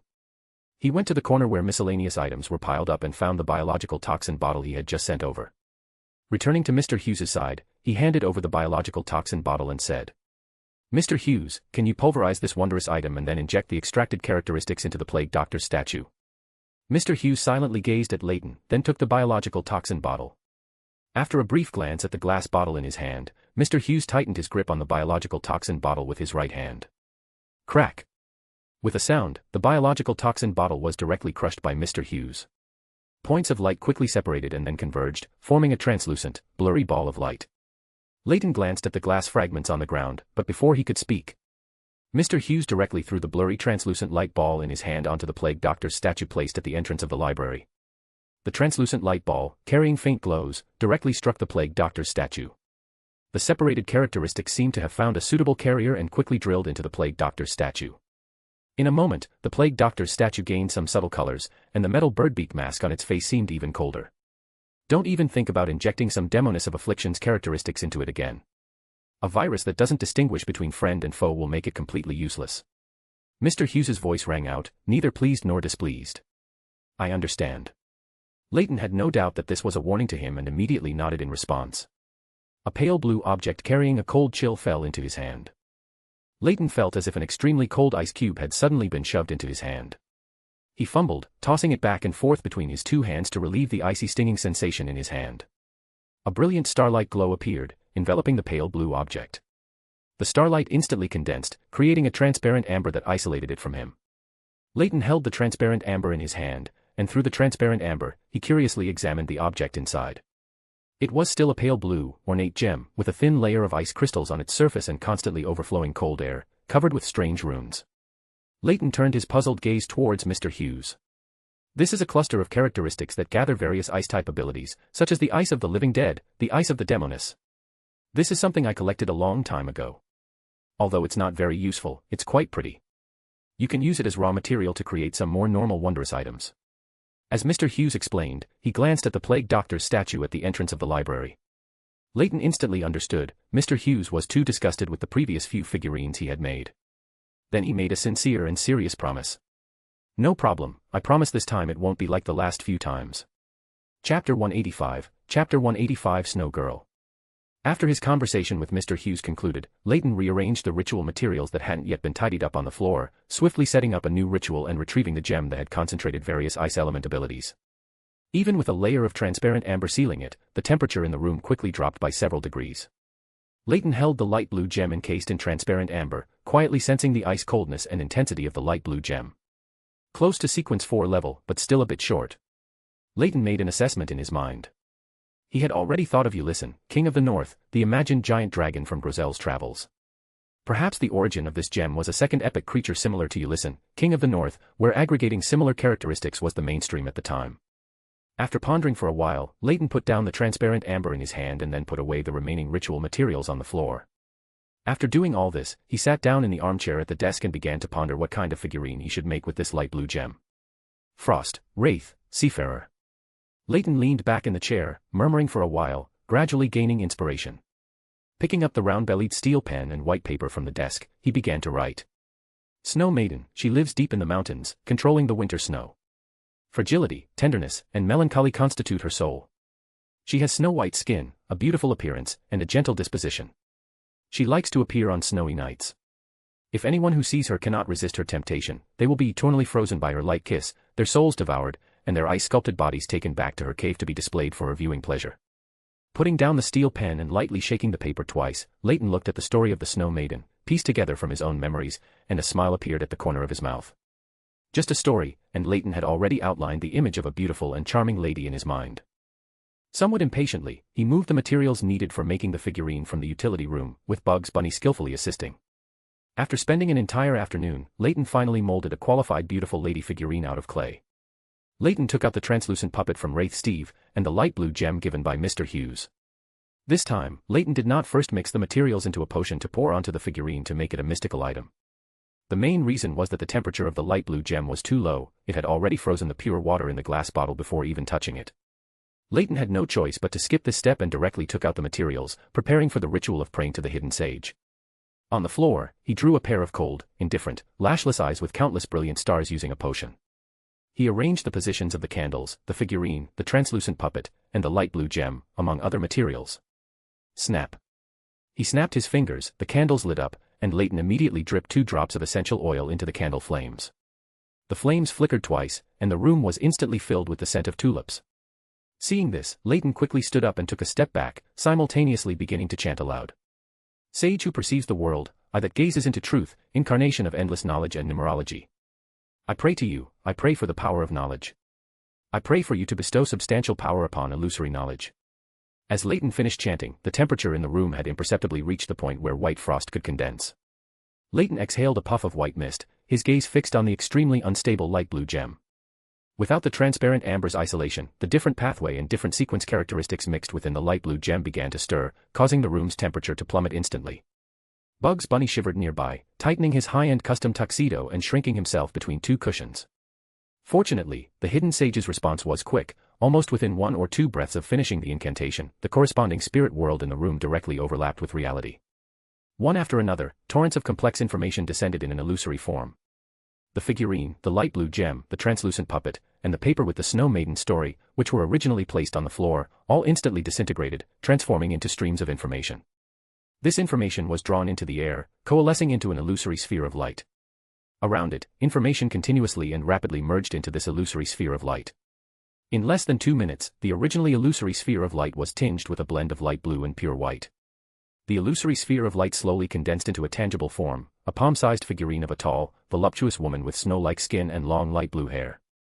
The Snow Maiden's dress seemed like ice crystals, shimmering with transparent light, and just one glance drew a strong attraction. The figurine had many snowflake elements. The lower half of the woman was transparent white, while the upper half had solid colors, looking like a ghost trying to disguise itself as a human. The hidden sage departed from here in the form of an information torrent, and the space in the room reconnected with the spirit world. The temperature in the room quickly rose, soon returning to normal. Leyton stepped forward 2 paces, catching the Snow Maiden figurine that was falling to the ground. It felt cold to the touch, not just a physical sensation of coldness, but also a deep chill that reached the soul. Perhaps because the light blue gem was powerful enough, Leyton even felt a divine aura from the Snow Maiden figurine. His intuition told Leyton that this Snow Maiden figurine had reached the demigod level, though it was the weakest kind, significantly weaker than a normal demigod, and comparable to the Northern King in Grozel's travels. Leyton leaned back in the armchair at the desk, holding the Snow Maiden figurine in his hand, closing his eyes, and performing a simple divination. The Snow Maiden figurine possesses demigod-level ice element abilities, and also masters many sequence 5-level death element spells. She can freely switch between spirit body and flesh and blood form. In spirit body state, she is like a true phantom, with the ability to pass through obstacles, hide in mirrors, and directly attack the opponent's soul. The negative effects are, the Snow Maiden will tempt every adult male who sees her. If they cannot resist the temptation, their souls will be devoured by her, and their bodies will be frozen into ice sculptures. The Snow Maiden detests those who betray their vows. No matter who it is, as long as they betray their vows in front of her, they will be cruelly killed by her. Leyton reopened his eyes and looked at the Snow Maiden figurine in his hand. As his gaze swept over the figurine's light blue eyes, Leyton felt as if the other party was meeting his gaze, even observing him. He stood up and stretched, placing the figurine in the display cabinet nearby, planning to find time later to specifically experiment with the Snow Maiden's abilities. Leyton then tidied up the remaining ritual materials on the floor, restoring the room to its original state. He then turned and went downstairs to the kitchen to prepare his dinner for the day. City of Silver. Derek, who had been confined to the round tower bottom for several days, felt that he had adapted to the darkness here and could ignore the shouts for help and cries that occasionally emanated. Derek lay quietly on his bed, contemplating or zoning out, sometimes regretting his impulsive decision. He dared not imagine what his fate would be if the Council of Six had not believed him, but instead firmly believed he had been corrupted by an evil god. No, I should trust the chief's insight and judgment. The Council of Six wouldn't easily believe me, but they certainly wouldn't simply assume I've been corrupted by an evil god. Thump. Thump. Thump. As Derek lay on his bed in thought, he seemed to hear a violent banging on a door. Driven by curiosity, Derek calmed down, listening carefully and discerning the source of the banging. The banging came from next door, and he also heard faint, sharp, sorrowful sobs amidst the crashing sounds. The hairs on Derek's body suddenly stood on end, and he abruptly sprang from the bed, adopting a highly defensive posture. Just then, the thumping sound spread to the metal wall separating the two rooms, creating one slowly denting bulge after another. Derek instinctively wanted to summon a holy light, when suddenly his surroundings brightened, as if the entire space had been moved outside, just in time to encounter a flash of lightning. The banging instantly ceased, and the round tower bottom returned to silence, the kind of silence where even a faint sound of footsteps could echo far and long. Derek lowered his highly defensive posture, lowering his head in thought about what had just happened. Tap, tap, tap. At this moment, the metal wall on the other side seemed to be gently tapped by someone bending their finger. Who? Derek's voice rose, asking loudly with a hint of fear. The tapping immediately paused, and after a few seconds, a deep but quite aged voice vaguely sounded. Oh, it's a little fellow. Seeing that the other party could communicate rationally, Derek's tense emotions eased somewhat. He gradually moved closer to the wall and asked. Who are you? The aged voice on the other side of the wall did not answer the question, but chuckled and said. The one next to you almost lost control several times. Today, he finally couldn't be saved. Then he's become a monster now? Derek asked through the metal wall. No, he's already a corpse. The moment he turned into a monster, he was dealt with by the mystical item sealed here. The aged voice sighed. I've been here for 42 years, well, that's what the guards told me. I've seen too many similar things. Derek asked back, quite surprised. You've been here for 42 years? Normally, losing control is divided into 3 stages, from the appearance of precursors, to the body and mind beginning to lose control, and finally to complete collapse and transformation into a terrifying monster. Even Beyonders in the second stage, after being sent to the round tower bottom and treated with potions, rituals, and other methods, would slowly stabilize and recover within at most a year and a half. If they didn't recover within that time, then the only possibility was complete loss of control. In any case, they couldn't be confined for as long as 42 years. Chapter 186, Chapter 186 The True Oracle. Yes, I didn't expect to stay here for 42 years. I showed no signs of losing control, yet they considered me quite dangerous, likely to turn into a monster at any moment. The old voice chuckled. Derek frowned slightly and asked curiously. What exactly happened 42 years ago? At that time, his parents hadn't even been born. The old voice fell silent for a moment, then, just as Derek thought he wouldn't answer, he spoke again. I was once the captain of an exploration team. The team I led discovered a ruined city half a month away from the City of Silver. That city, similar to our City of Silver, clearly bore traces of being ruled by giants and worshipped the Lord who created everything, the omnipotent and omniscient God. Unfortunately, they were destroyed, countless years ago. Derek was not unfamiliar with such things. Over such a long period, the City of Silver had explored and found many ruined cities. Derek pressed his ear against the thick metal wall, listening carefully to the other party's next words. The old voice gave a heh and said. After we explored the core area, we found that city was trying to change its faith, creating some deities they imagined could save them. However, it was useless, even the statues of those deities were destroyed. At this point, his tone suddenly became heavy. These aren't important, actually.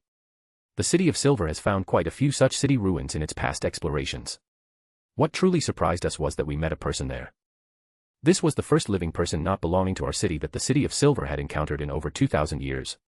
In that boundless darkness, there really are people still alive. Derek's attention was drawn to the person they met, and he subconsciously asked. Did you bring him back to the City of Silver? On the other side of the metal wall, there was a long silence before the old voice continued. Don't you feel shocked and surprised? We painstakingly explored the surroundings just to find humans like us, and 42 years ago, we finally found one. Derek was stunned. Having frequently attended gatherings on the Grey Fog, he had learned some things from Miss Justice and others. Derek subconsciously scratched his head, feigning a shocked tone with little experience, and said. I didn't notice that just now. That truly is incredible. The old voice fell silent for a while again, then after a moment, said, Has the education in the City of Silver become so poor now? The old voice sighed, and without waiting for Derek to speak, continued on his own. We cautiously invited that person to be a guest in the City of Silver, and after considering it, he agreed. We monitored and escorted him back along the way, until just before reaching the City of Silver, he suddenly disappeared. We searched everywhere but couldn't find him, and after returning to the City of Silver, my team members, one after another, went mad, lost control, all of them. Every single one. The Council of Six suspected that we were all corrupted by something, suspecting that person was not human at all, but an evil spirit or a monster. Derek exhaled heavily and said. So you're locked up here, and they won't let you out until they truly figure out the problem. Derek's mood was somewhat complex and anxious. He feared he would end up like this old man, imprisoned at the round tower bottom for decades, or even centuries. After a long silence, Derek readjusted his emotions and continued to ask. Do you still remember what that person looked like? The old voice recalled for dozens of seconds before speaking with a hint of pain. He looked very ordinary, with no distinctive features, and dressed similarly to us. Aside from him being male, I completely can't recall his appearance. I remember he told us his name was Amon. On Sunday morning, a gray homing pigeon fluttering its wings landed on the study window. Under Leyton's gaze, the gray homing pigeon immediately convulsed and fell onto the windowsill, its eyes rolled back until only the whites were visible, and blood and foam coughed out from the corners of its mouth. Inside its beak, flesh continuously distorted, growing a mouth full of teeth. Cough. Good morning, envoy of God. Mr. A's somewhat sickly voice came from the gray homing pigeon's body. With each word he uttered, the pigeon's body trembled, as if it could disintegrate into a mass of flesh at any moment. Leyton's voice was flat, without any discernible emotion, as he said. What do you want from me? Cough, envoy of God, I received an oracle from the Creator. We will respread the faith in Backland's East Borough, Dock District, and other places, in a brand new way and image. This matter will be handled by you, cough. The Creator's oracle revealed that when the new faith spreads, he will return in a brand new form. Cough. This concerns the Aurora Order's new doctrine, and the subsequent descent of my Creator. Mr. A's voice said, coughing as he spoke. Leyton frowned slightly, not caring if Mr. A could see him through this pigeon. After a moment of contemplation, he nodded gently and said. No problem. I will go to those places and look for a suitable plan to develop believers. After receiving Leyton's reply, the gray homing pigeon, lying on the windowsill, twitched like a zombie, stiffly crawled up, then fluttered its wings and flew away. Leyton glanced in the direction the pigeon had left, pondering for a while in his mind. With me as the Creator. However, is this oracle from the mad true Creator, or the rational Sasra? Leyton took down his coat from the coat rack, put it on, and then tucked his bone staff at his waist, disguising it as a small cane through an illusion. Turning around, he stepped into the spirit world, and after a spirit world wander, Leyton's figure emerged in an inconspicuous corner of the East Borough. Leyton quietly walked along the streets of the East Borough, his spirituality wrapping his mind to create a peculiar field around him, suppressing his sense of presence to an extremely low level. Unless someone with high spirituality or Leyton actively approached them, the people around would not even notice Leyton passing by them. Walking in the densely populated East Borough, it was Leyton's first time observing the residents here closely. They could barely even be called residents. Even in the cheap East Borough, they didn't own their own houses. 5 or 6 people crammed into one room was normal. In the poorest parts of the East Borough, a common bedroom could sleep 10 people, with precise divisions for floor mats, daytime usage rights, nighttime usage rights, and so on. Filthy, crowded, and malodorous were the most direct impressions.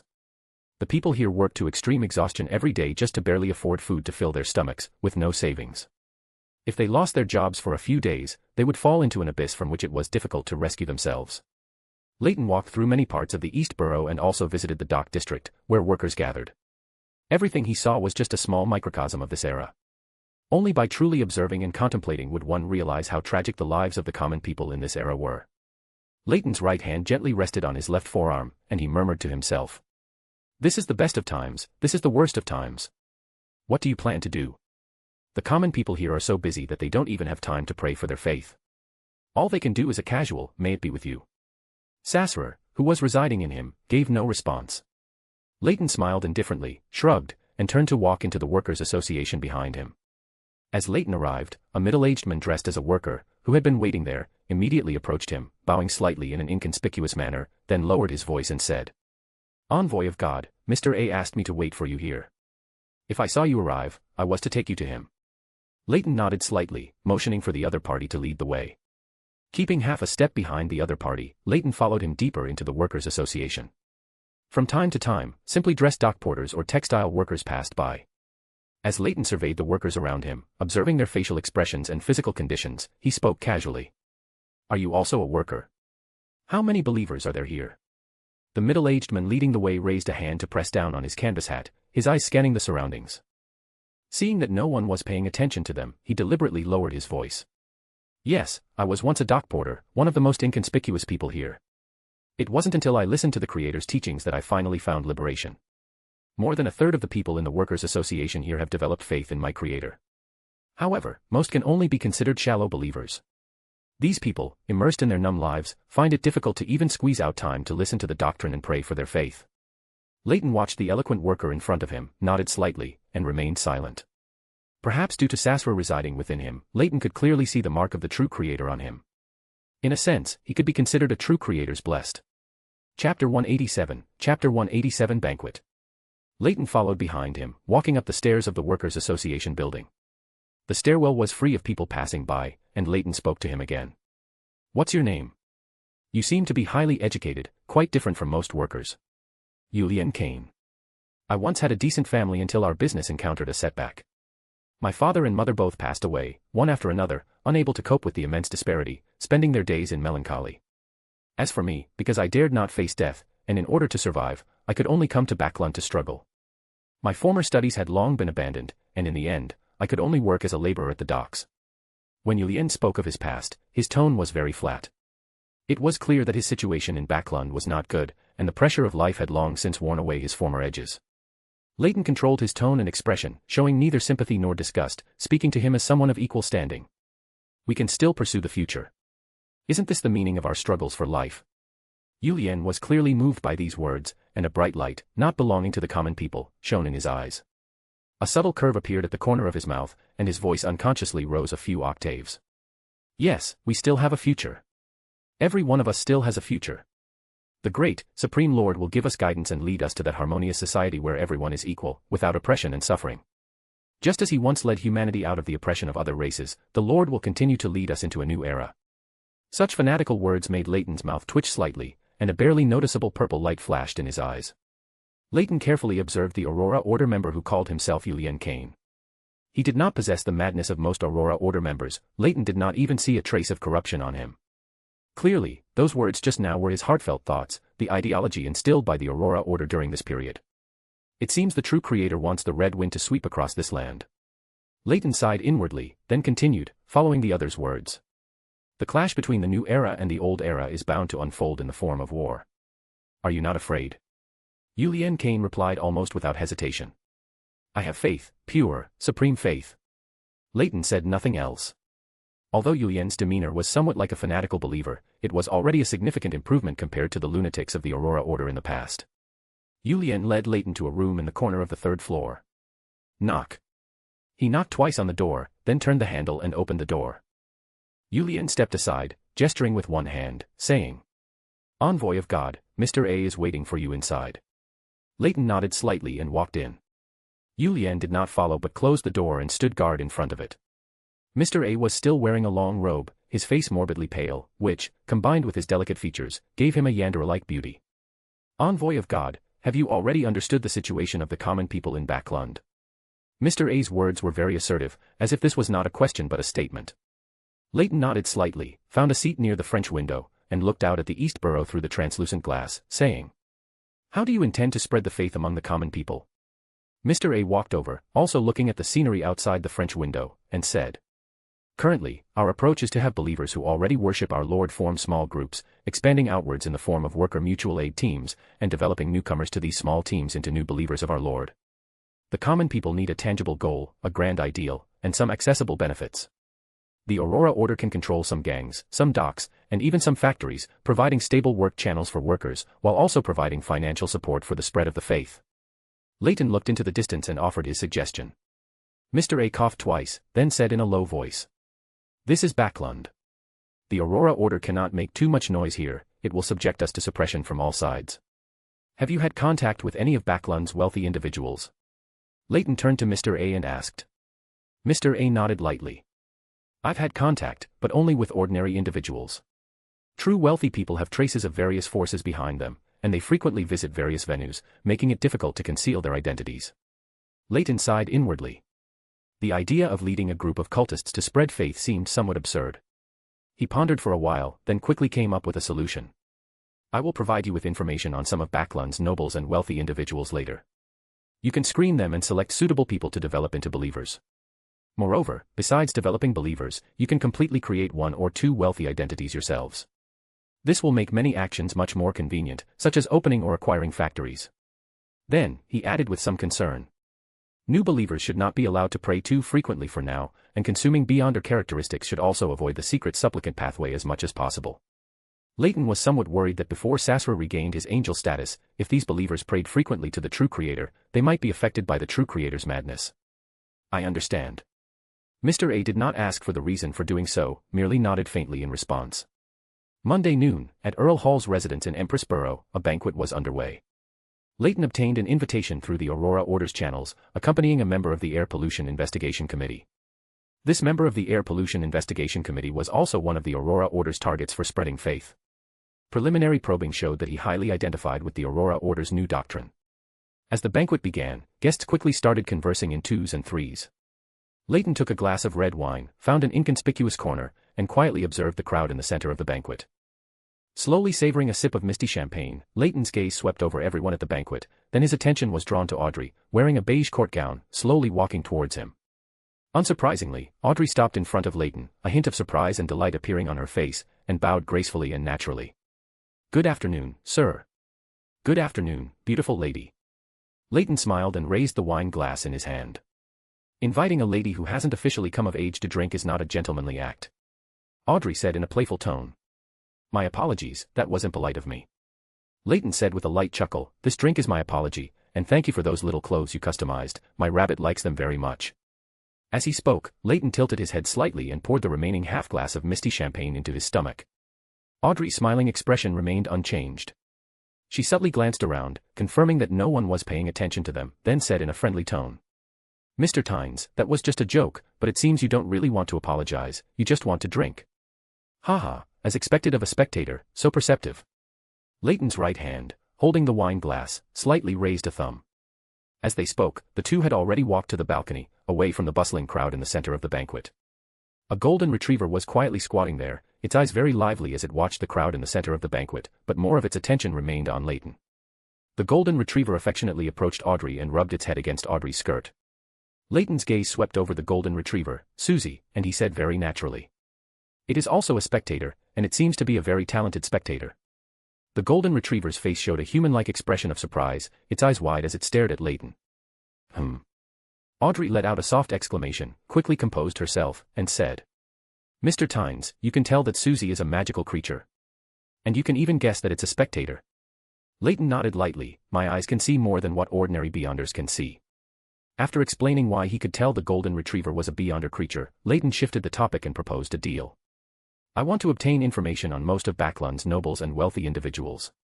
I wonder if we can reach a deal." Audrey was silent for a moment, struggling internally before asking, "Mr. Tynes, what do you need the information on nobles and wealthy individuals for?"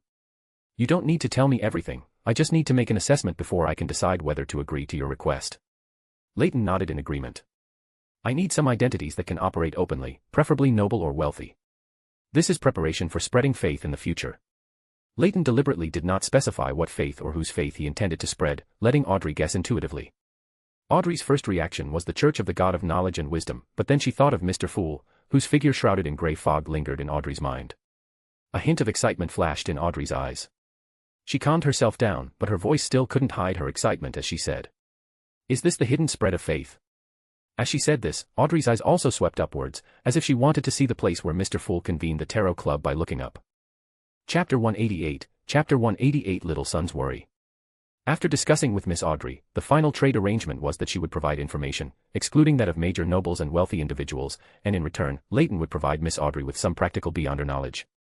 Under the witness of the golden retriever Susie, the two happily reached a deal. City of Silver, Round Tower Bottom. Derek sat quietly on the edge of the bed, his gaze blankly fixed on the metal wall in front of him, his mind filled with a constant swirl of chaotic thoughts. The candle on the side tray had already burned out, and he would remain in true darkness until the next time the guard delivered food. Just then, a grayish-white mist diffused before his eyes, and Mr. Fool's whisper echoed in his ears. "Prepare for the gathering." Such a change was fleeting, and Derek subconsciously focused and began to count his heartbeats. However, he immediately realized there was no need to do so. In this environment, he didn't need to worry about avoiding others. But soon, Derek thought of a new problem. He was currently within the ceiling range of the miraculous item at the round tower bottom, and would Mr. Fool's subsequent action of pulling him to the grey fog be discovered because of this? This was one of the two most miraculous and powerful miraculous items in City of Silver. In trepidation and unease, boundless crimson light surged into Derek's eyes, engulfing him. Thump. After a moment of silence, a light tapping sound came from the other side of the metal wall. This was the secret signal Derek had agreed upon with the other party for chatting. Thump.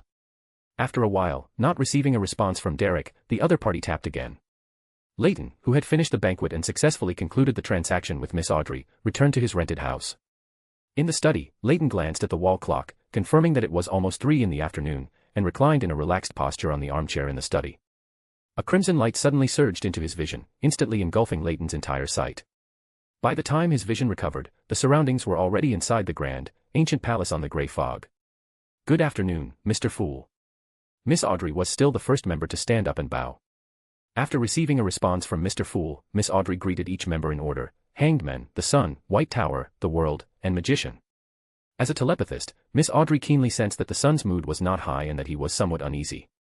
Miss Audrey asked with great curiosity, "What are you worried about?"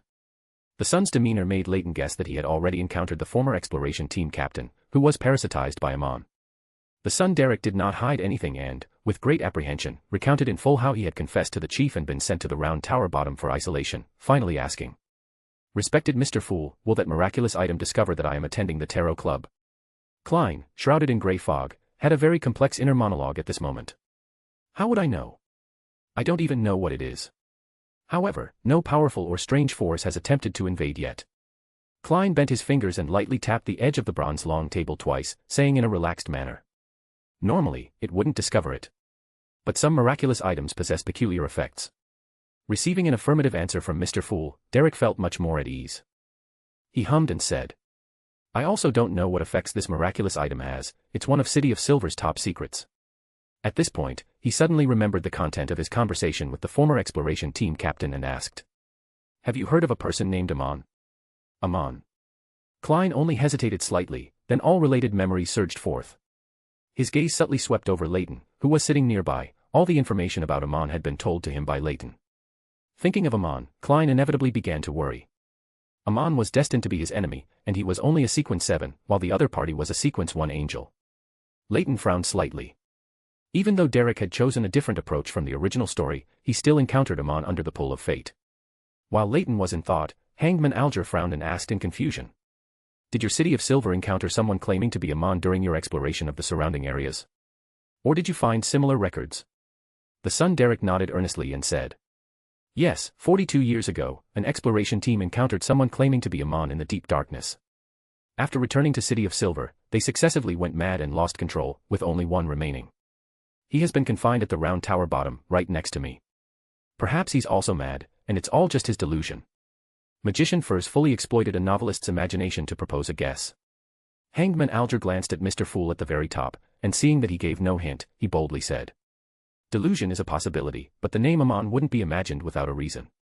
In the fourth epoch, according to our time reckoning, it should be 1500 years ago, or even further back, there was a family in the Tudor dynasty that wielded strange powers, and their surname was precisely Amon. Even in that era with many high-sequence powerhouses, this family's surname was a taboo. Why?" Miss Audrey, who was quite curious, asked the question on behalf of the Sun. Hangman Alger recalled for a moment, then spoke to himself. Abraham, Antigonus, Amon, Jacob, Tamara, these were the 5 great families who claimed to have established the Tudor dynasty, with status second only to the Blood Emperor. Among them, the Amon family was the most mysterious, leaving the fewest historical records, seemingly distorted and concealed by some power. The Amon family also had another name, the Blasphemer family. They mastered the secrets of stealing divine power and claimed to be descendants of the ancient sun god. The Sun Derek listened with confusion. Within his scope of mythological knowledge, there was no mention of the ancient sun god, nor did he know of any Blasphemer family. While everyone present was lost in thought, Leyton had already organized his thoughts and slightly raised his hand, saying, "The ancient sun god is the one your City of Silver believes in, the Lord who created everything, the omnipotent and omniscient God. Amon is his child, and the former Amon family was also him." Leyton changed to a more serious posture, leaning forward, hands resting on the bronze long table, and continued. "There is no family, there is only Amon. All members are Amon. He is an angel of the Marauder pathway, having aggregated most of the Beyonder characteristic of this pathway, and can create countless avatars. He will not have a good impression of you just because your City of Silver believes in the ancient sun god. He is the god of deceit, the god of mischief. That cellmate next to you is no longer himself. His body, memories, and even his fate have been stolen by Amon. He has become one of Amon's many avatars. The scene fell silent for a moment. The son Derek had many questions but didn't know where to start, only feeling his mind in a state of confusion. Klein, shrouded in grey fog, felt his heart skip a beat. Gazing at the thick greyish-white mist around him, he clearly remembered Alger once saying that this place belonged to Sapphira Castle, and Sapphira Castle corresponded to the seer, marauder, and apprentice pathways. Amon, is he coming for me? No, that's not right, 42 years ago is too long. There's no way Amon could have foreseen then that I would pull the sun onto the grey fog, right? Thump. Thump. Thump. Klein bent his fingers and lightly tapped the bronze-long table in front of him a few times. Seeing that everyone's attention was drawn to him, Klein leaned back slightly, speaking in a relaxed, unconcerned manner. Don't worry, Amon's target isn't you, nor is it City of Silver. Not me. And not City of Silver. The son Derek repeated Mr. Fool's words in his mind, looking at Mr. Fool, who sat at the very top, with a puzzled expression. Justice Audrey, Hangman Alger, and Magician Furs also looked at Mr. Fool at the very top, each pondering inwardly. Hangman Alger stroked the stubble on his chin, a bold idea surging in his mind. Amon's target wasn't Mr. Sun, nor was it his City of Silver. Then Amon's true target was very likely. Hangman Alger's gaze, seeking confirmation, turned towards Mr. Fool at the very top. Justice Audrey keenly noticed Hangman Alger's movement and quickly reacted, also looking towards Mr. Fool at the very top. Although Magician Furs hadn't thought of this, seeing everyone looking at Mr. Fool, she also directed her gaze to Mr. Fool, shrouded in grey fog, at the very top. Don't all look at me. These are just some of my speculations and thoughts. Fate anchor. Only this phrase was in Leyton's mind. Then he looked at the son Derek with a complex expression, not telling him that after this tarot club meeting, he would be greeted warmly by Amon, who was locked in the next cell. In front of Amon, the more one knew, the more one exposed themselves. Klein, shrouded in grey fog, noticed Leyton's unconcealed actions and gaze, and likewise looked at the son Derek, who was sitting nearby. Alger's actions, the son's predicament isn't over yet. Could Amon have noticed my action of pulling the sun onto the grey fog? There must be some connection between the Marauder Pathway and Sapphira Castle, so Amon most likely noticed my action. The more he thought about it, the more anxious Klein felt. He was not yet prepared to face a powerhouse like Amon. Klein controlled his alternate account, Mr. World, cleared his throat to attract everyone's attention, then turned his gaze to Leyton, and said in a deep, hoarse voice. What do you think of Amon? Chapter 189, Chapter 189. Where did you go just now? Leyton really wanted to quip, I was just sitting and watching, but considering Klein's current mood and the setting, he suppressed the urge to joke with him and chuckled, saying, don't mind him. The place Mr. Sun is staying must be safe enough. That former exploration team captain is just a clone of Amon. His strength won't be too great, and even with an angel-level beyonder characteristic, he won't be too difficult to deal with. At most, he will expose some information. Amon won't easily make a move without sufficient certainty. I understand. Klein manipulated the alternate account, Mr. World, to respond, then fell silent again. Under the grey fog, Klein silently pondered the meaning of Leyton's words. He had a feeling that Leyton's remark, Amon won't easily make a move, was directed at him. The son Derek glanced at the silent Mr. World, then at Leyton, who had stopped speaking. He still wanted to ask more about Amon but couldn't think of what to ask at the moment. Miss Justice Audrey's curiosity had been satisfied. Seeing that no one else seemed to want to speak for the time being, she turned her head to look at the head of the bronze-long table and said with a slight smile, Mr. Fool, I request a private exchange. Klein could roughly guess why Miss Justice was doing this. The figure shrouded in grey fog nodded slightly, you may. Immediately, Leyton felt his perception of Miss Justice and Mr. Fool being blocked. Tisk quite cautious, Leyton secretly sighed in his heart. He could completely guess that Klein did this to prevent him and the others from communicating outside as they had before, to avoid the possible exposure of the dummy Mr. World's identity. He leaned back in the high-back chair, bored, and waited for some time until he heard two light taps on the table, indicating that Miss Justice's private exchange had ended. You may conduct your own transactions, Klein said with a smile, leaning back against the chair. Leyton maintained his previous posture, his gaze casually sweeping over everyone present. He had no items or tasks to trade. The matter he needed Miss Justice Audrey's help with had already been settled at the luncheon. Hangman Alger looked at Magician Furs and said, I've found a clue for the deep spearfish blood. I should be able to get it in the next 2 days. You can prepare the gold pounds. Okay, no problem. Magician Furs immediately replied. She had been searching everywhere for the main ingredient of the Trickmaster potion, and this was the first time she had received definite news. I still have £430 in savings. I can afford one ingredient. The Spirit Eater's stomach will have to wait until Mr. Sun is released from the round tower bottom. I hope Mr. Sun can be released soon. No, it's better if it's later, otherwise my savings won't be enough. Furs felt a headache coming on when she thought that her savings weren't even enough to buy 2 main potion ingredients. She touched her face, looked around, and asked with an exceptionally sincere tone, "Everyone, do you have any good ways to make money?" As soon as her words fell, she noticed that everyone simultaneously fell silent. Leyton's gaze swept around the group. There was the City of Silver, which didn't need money, the noble young lady who was completely unconcerned about money, and himself, who could get reimbursed by the church. The rest were all short on money. Thinking of this, Leyton's lips unconsciously curved into a smile. Sure enough, poverty was contagious, and the source of the infection was Mr. Fool at the very top. Leyton shifted his posture, leaning against the other side of the seat, and raised his hand slightly, saying, "If you're strong enough, you can check the kingdom's bounty list, or find a lucky gang and collect protection fees." Magician Furs was silent for 2 seconds, then unconsciously lowered her head and said, "My strength probably isn't enough for me to do those things." The scene fell silent again. No one spoke. After a few seconds, Klein manipulated the alternate account, Mr. World. Mr. World raised his hand slightly and said in a deep, hoarse voice, "Help me keep an eye out for the blood of a 1,000-faced hunter and the hair of the deep Naga." Having successfully advanced to Magician, Klein began to prepare for the next sequence, Faceless. Fortunately, he only needed supplementary ingredients. The corresponding Beyonder characteristic had already been obtained by progressively extracting the characteristic contained within the all-black eye. Okay. The son Derek replied first, but made no promises. He was still locked in the round tower bottom and didn't know when he would be released. 1,000-faced hunter. I think I've seen its fossil. I need to go back and confirm first. Miss Justice Audrey replied, deep in thought. Klein, manipulating Mr. World, nodded noncommittally. However, he didn't hold much hope for a 1,000-faced hunter that had already turned into a fossil. I'll help you keep an eye out. Leyton also responded, though he had no intention of looking for these materials himself. Klein had only recently advanced to Magician, and even with the materials, he wouldn't be able to become a Faceless yet. After a moment of silence, Hangman Alger spoke, "Help me keep an eye out for a person connected to the missing colonial slave incident I mentioned earlier. He calls himself Baron, has reddish-brown skin, and distinct southern continent racial features, but someone occasionally heard him speak with a Backlund accent. His third tooth on the left is missing, but it's likely been replaced. If you can find his whereabouts, the reward is not an issue, at least 100 pounds, or equivalent items." Hanged Man's commission was posted, but no one immediately took it on. There was too little useful information. Apart from Leyton, who knew the plot, no one knew how to find such a person in the vast Backlund. Mr. Full Klein, at the head of the table, looked around and said, "Free exchange." After the Tarot Club ended, the son Derek returned to the real world, once again in the dark room. He cautiously sat on the edge of the bed and found no unusual changes around him, finally letting out a sigh of relief.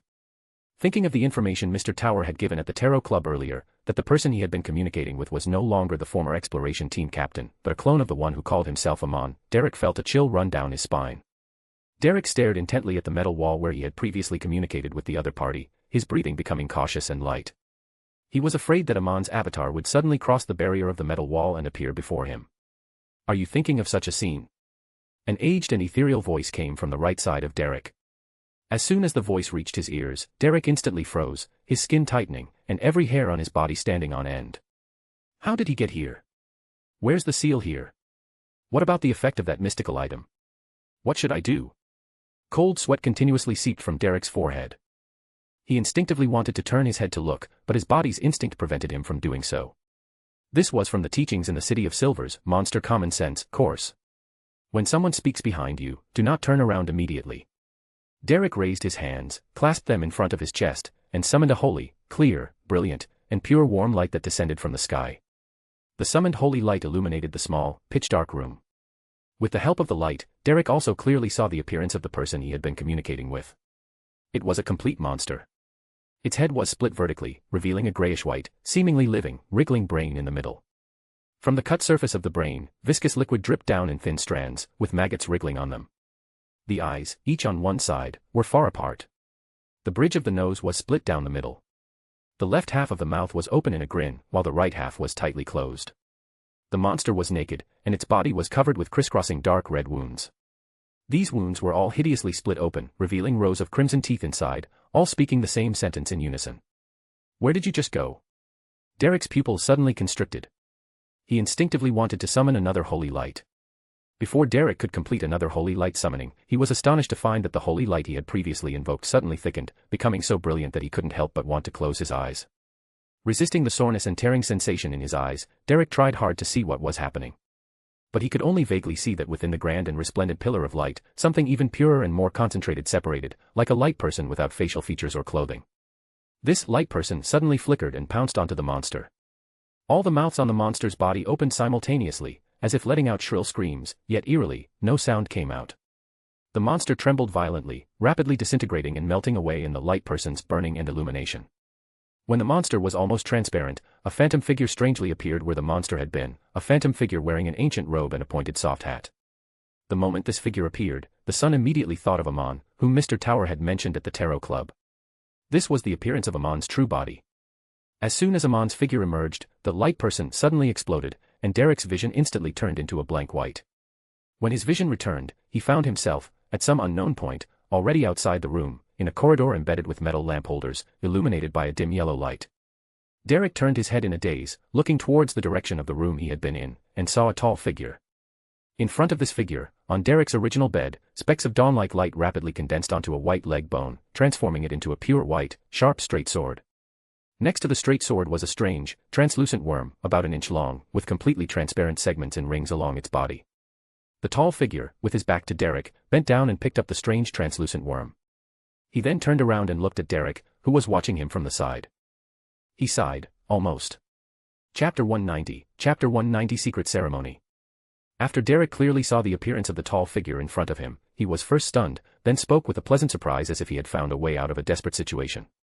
Your Excellency, Chief. Standing in front of Derek was none other than Colin Iliad, the chief of the City of Silver's Council of Six and a powerful demon hunter over 100 years old. Colin glanced at Derek and nodded slightly. We always knew he had a problem, but to figure out what that person named Amon was really after, what those mystic things were, we deliberately didn't eliminate him directly. Instead, we locked him in the round tower bottom. We often let some Beyonders with signs of losing control live next door to him and converse with him, to see if we could induce some abnormal changes in him and thus obtain the information we wanted to understand. Unfortunately, he always acted very normal, until today. So, they deliberately arranged for me to live next door to that former exploration team captain. Derek fell silent for a few seconds, enlightened, then said with slight hesitation. Perhaps it's because I was pulled into that gathering again today, and Amon sensed the changes in me, which is why he suddenly mutated.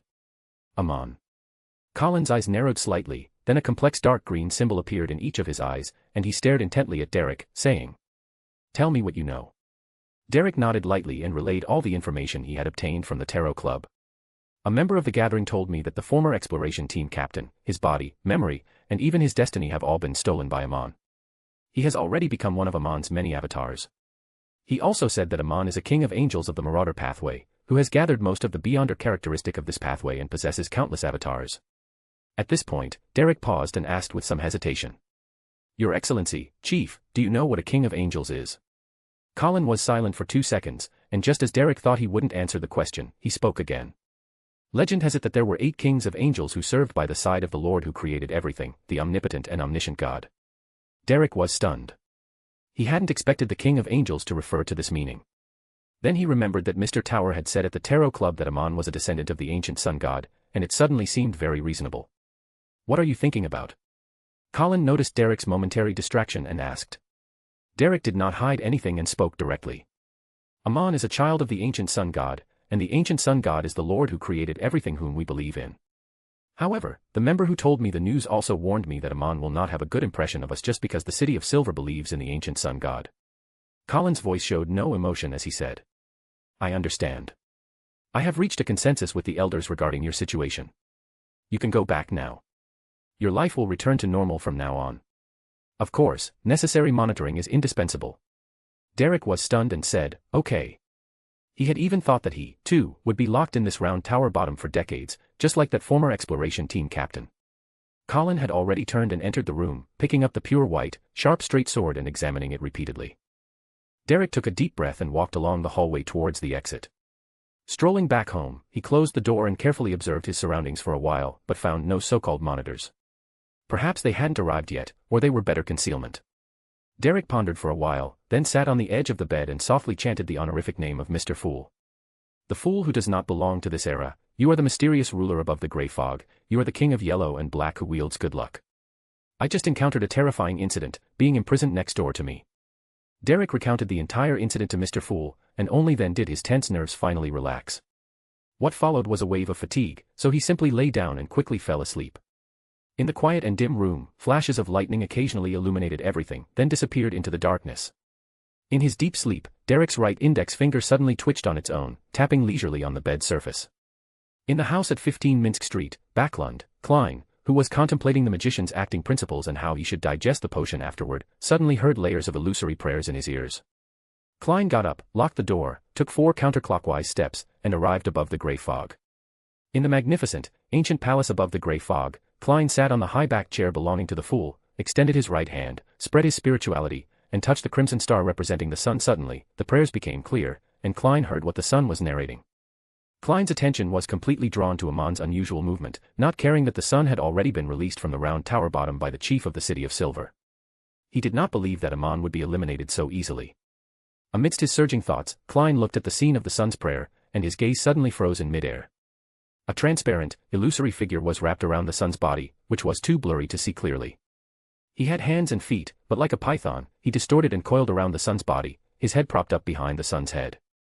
In the hazy image, Klein could vaguely make out that this figure was wearing a black classical robe, a pointed soft hat, and a crystal monocle on his face. The sun was completely unaware of all this on his body. Klein silently watched this scene, and he vaguely understood the other party's purpose. By residing within the sun's spirit body, waiting for the next gathering of the Tarot Club, he would be able to sneak into this grey fog unnoticed. He was indeed after the space above the grey fog. Was this what Leyton said, that he wouldn't act easily without absolute certainty? He had just finished a Tarot Club, and he had already made his move. Klein took a deep breath, trying to calm himself down. At this moment, the most important thing was to find a solution. He had to eliminate the Amon parasitic in the sun before the next Tarot Club began. Klein's gaze swept over the items piled in the junk heap, thinking about what he could use. Leyton had said that every avatar of Amon had the status of an angel. To eliminate the avatar parasitic on the sun, he would definitely need something or an aura of equally high status. Klein's first thought was Leyton. He knew that Leyton had a sage characteristic, which was an angel-level characteristic. No, that won't do. Leyton is not in good condition, and he cannot casually use that sage characteristic. Moreover, I don't have a suitable reason. Klein shook his head slightly, making Leyton a backup plan. Looking around and pondering for a moment, Klein set his gaze on the Sapphira Castle, the space above the grey fog. There must be something of equally high status in the Sapphira Castle. If he could leverage the power of the Sapphira Castle. Klein thought of the previous sacrifice and bestowal rituals. Following this line of thought, Klein turned his attention to the Book of Secrets. Klein vaguely remembered that among the contents he had read, there were many mystic rituals that prayed for help from the primordial moon. Changing the direction of the ritual to the full might solve the current problem. Klein took the Book of Secrets from the junk pile, quickly flipped through it, and soon stopped at a secret ritual called Blood Moon Sacrifice. Klein silently read through the entire ritual process of the Blood Moon Sacrifice, then materialized paper and pen and began to modify it. He wanted to transform the Blood Moon Sacrifice into a secret ritual belonging to the Fool. After being busy for a while, Klein finally created a secret ritual pointing to the Fool, although he still didn't know if the secret ritual would be effective. After checking it several times and confirming it was correct, Klein extended his spirituality and, in a low voice, responded to the sun's prayer. I understand. I have something for you to do, test whether this ritual is effective. In the City of Silver, the sun Derek suddenly awoke from his sleep. Boundless grey fog surged before his eyes, and Mr. Fool's illusory and profound voices echoed in his ears. After listening to Mr. Fool's response, Derek, full of initiative, sat up, found monster leather, herbs, and other materials. He quickly set up a ritual, then directly picked up his hurricane axe and cut a gash in his arm. Silently, he used his own blood as ink to draw a mysterious symbol corresponding to the Fool on the bumpy monster leather. After setting up the ritual, he simply treated the wound on his hand. Looking at the flickering candlelight before him, Derek closed his eyes, lowered his head slightly, and began to chant Mr. Fool's honorific name in the Jotun. The Fool who does not belong to this era, the mysterious ruler above the grey fog, the king of yellow and black who wields good luck. As his spirituality slowly flowed, Derek, who had entered a meditative state, felt his spirit drift to an infinite height, making contact with the grayish-white fog and the concealment great existence. Above the grey fog, Klein sat quietly on the high-backed chair belonging to the Fool, waiting for the sun to perform the secret ritual. Suddenly, he felt the entire space tremble slightly, and the static grayish-white fog began to flow distinctly. The crimson star corresponding to the sun instantly burst into brilliant light, spreading illusory light like a tide. These lights condensed, forming Derek's blurry figure. He was in a praying posture, with his eyes closed and his head bowed, waiting for a slight alignment with the great existence. On the sun's body, the transparent, python-like figure tightly coiled around him had already looked up, gazing towards the infinite height. The crystal monocle on his face flashed with a faint light, as if he was searching for a subtle, concealment connection. Chapter 191 Purification. Klein's gaze quickly swept around, finally settling on the sun brooch. Perhaps it could be used as a bridge to complete a simple exorcism ritual. A thought flashed through Klein's mind, and he immediately reached out his right hand, grasping the dark gold sunbird-shaped brooch. Klein used his own spirituality as a vortex, drawing the power leveraged within the mysterious space, guiding it like a tide towards the sun brooch in his hand. Pure light points intertwined, sweeping and rushing towards Klein, merging with his spirituality. The sun brooch then burst forth with dazzling radiance, becoming brighter and thicker, until it condensed into drops of golden, translucent liquid. These liquids quickly merged and distorted, forming a golden human figure as tall as Klein, a figure full of sacred aura. As expected, the sun's sacred water, created by higher-level power, is closer to a deity's blessing. Klein controlled his inner excitement and joy, and he directed the golden figure, condensed from sun's sacred water, to move forward, overlapping and merging with the sun Derek in the secret ritual through the illusory crimson star. He attempted to use this method to expel Amon parasitizing the sun Derek and to impart some knowledge and a wonderful spiritual experience to him. However, Klein did not have much confidence in this. The power he leveraged from the mysterious space of grey fog, or rather, the power belonging to Sapphire Castle, was clearly on a higher level than his spirituality, making it difficult for him to control smoothly. Klein's gaze swept over the items placed on the bronze-long table again, and following his seer's intuition, his gaze lingered on the card of blasphemy. This was the highest-ranked and highest-level item among all the things he possessed. Klein reached out and grabbed the Black Emperor card, which was face-up. At the same time, his gaze swept over the crimson star belonging to the sun Derek, and he saw a terrifying scene. Within the figure of the sun Derek, outlined by the illusory light of the crimson star, a shriveled hand, reduced to only skin and bones, suddenly stretched out, slowly but resolutely grasping towards the boundary of the crimson star. Amon. He was trying to use the connection of the secret ritual to penetrate reality, break open the boundary, and extend his hand into grey fog. Whoosh! The surrounding grayish-white mist showed some signs of chaos for the first time, with waves forming from the flow, gathering into a strong wind. Klein's pupils constricted sharply. He had no time to ponder whether his idea was feasible or how Amon managed to do it, and immediately picked up the Black Emperor card from the table. With the rank of the Black Emperor card, he could finally easily move the leveraged powers of Sapphire Castle. Suddenly, the golden figure became extraordinarily tall, with pair after pair of huge, paint-black wings growing from its back, a full 12 pairs. Each pair of wings had intertwined light and dark inscriptions and feathers covered with mysterious symbols. Gold and black formed a sharp contrast, both sacred and fallen. The gigantic figure, under Klein's command, spread its pairs of wings, obscuring the wide dome of the majestic palace. Silently, the tall, luminous yet shadowy figure flashed out, overlapping and merging with the figure of the sun Derek, illusory from the crimson star. In an instant, light and shadow intertwined, and strong winds surged. The shriveled, fleshless hand that Amon had extended uncontrollably retracted, yet it refused to retreat completely. It was like someone on the edge of a cliff, reaching out to grasp a life-saving protrusion, refusing to let go. Buzz.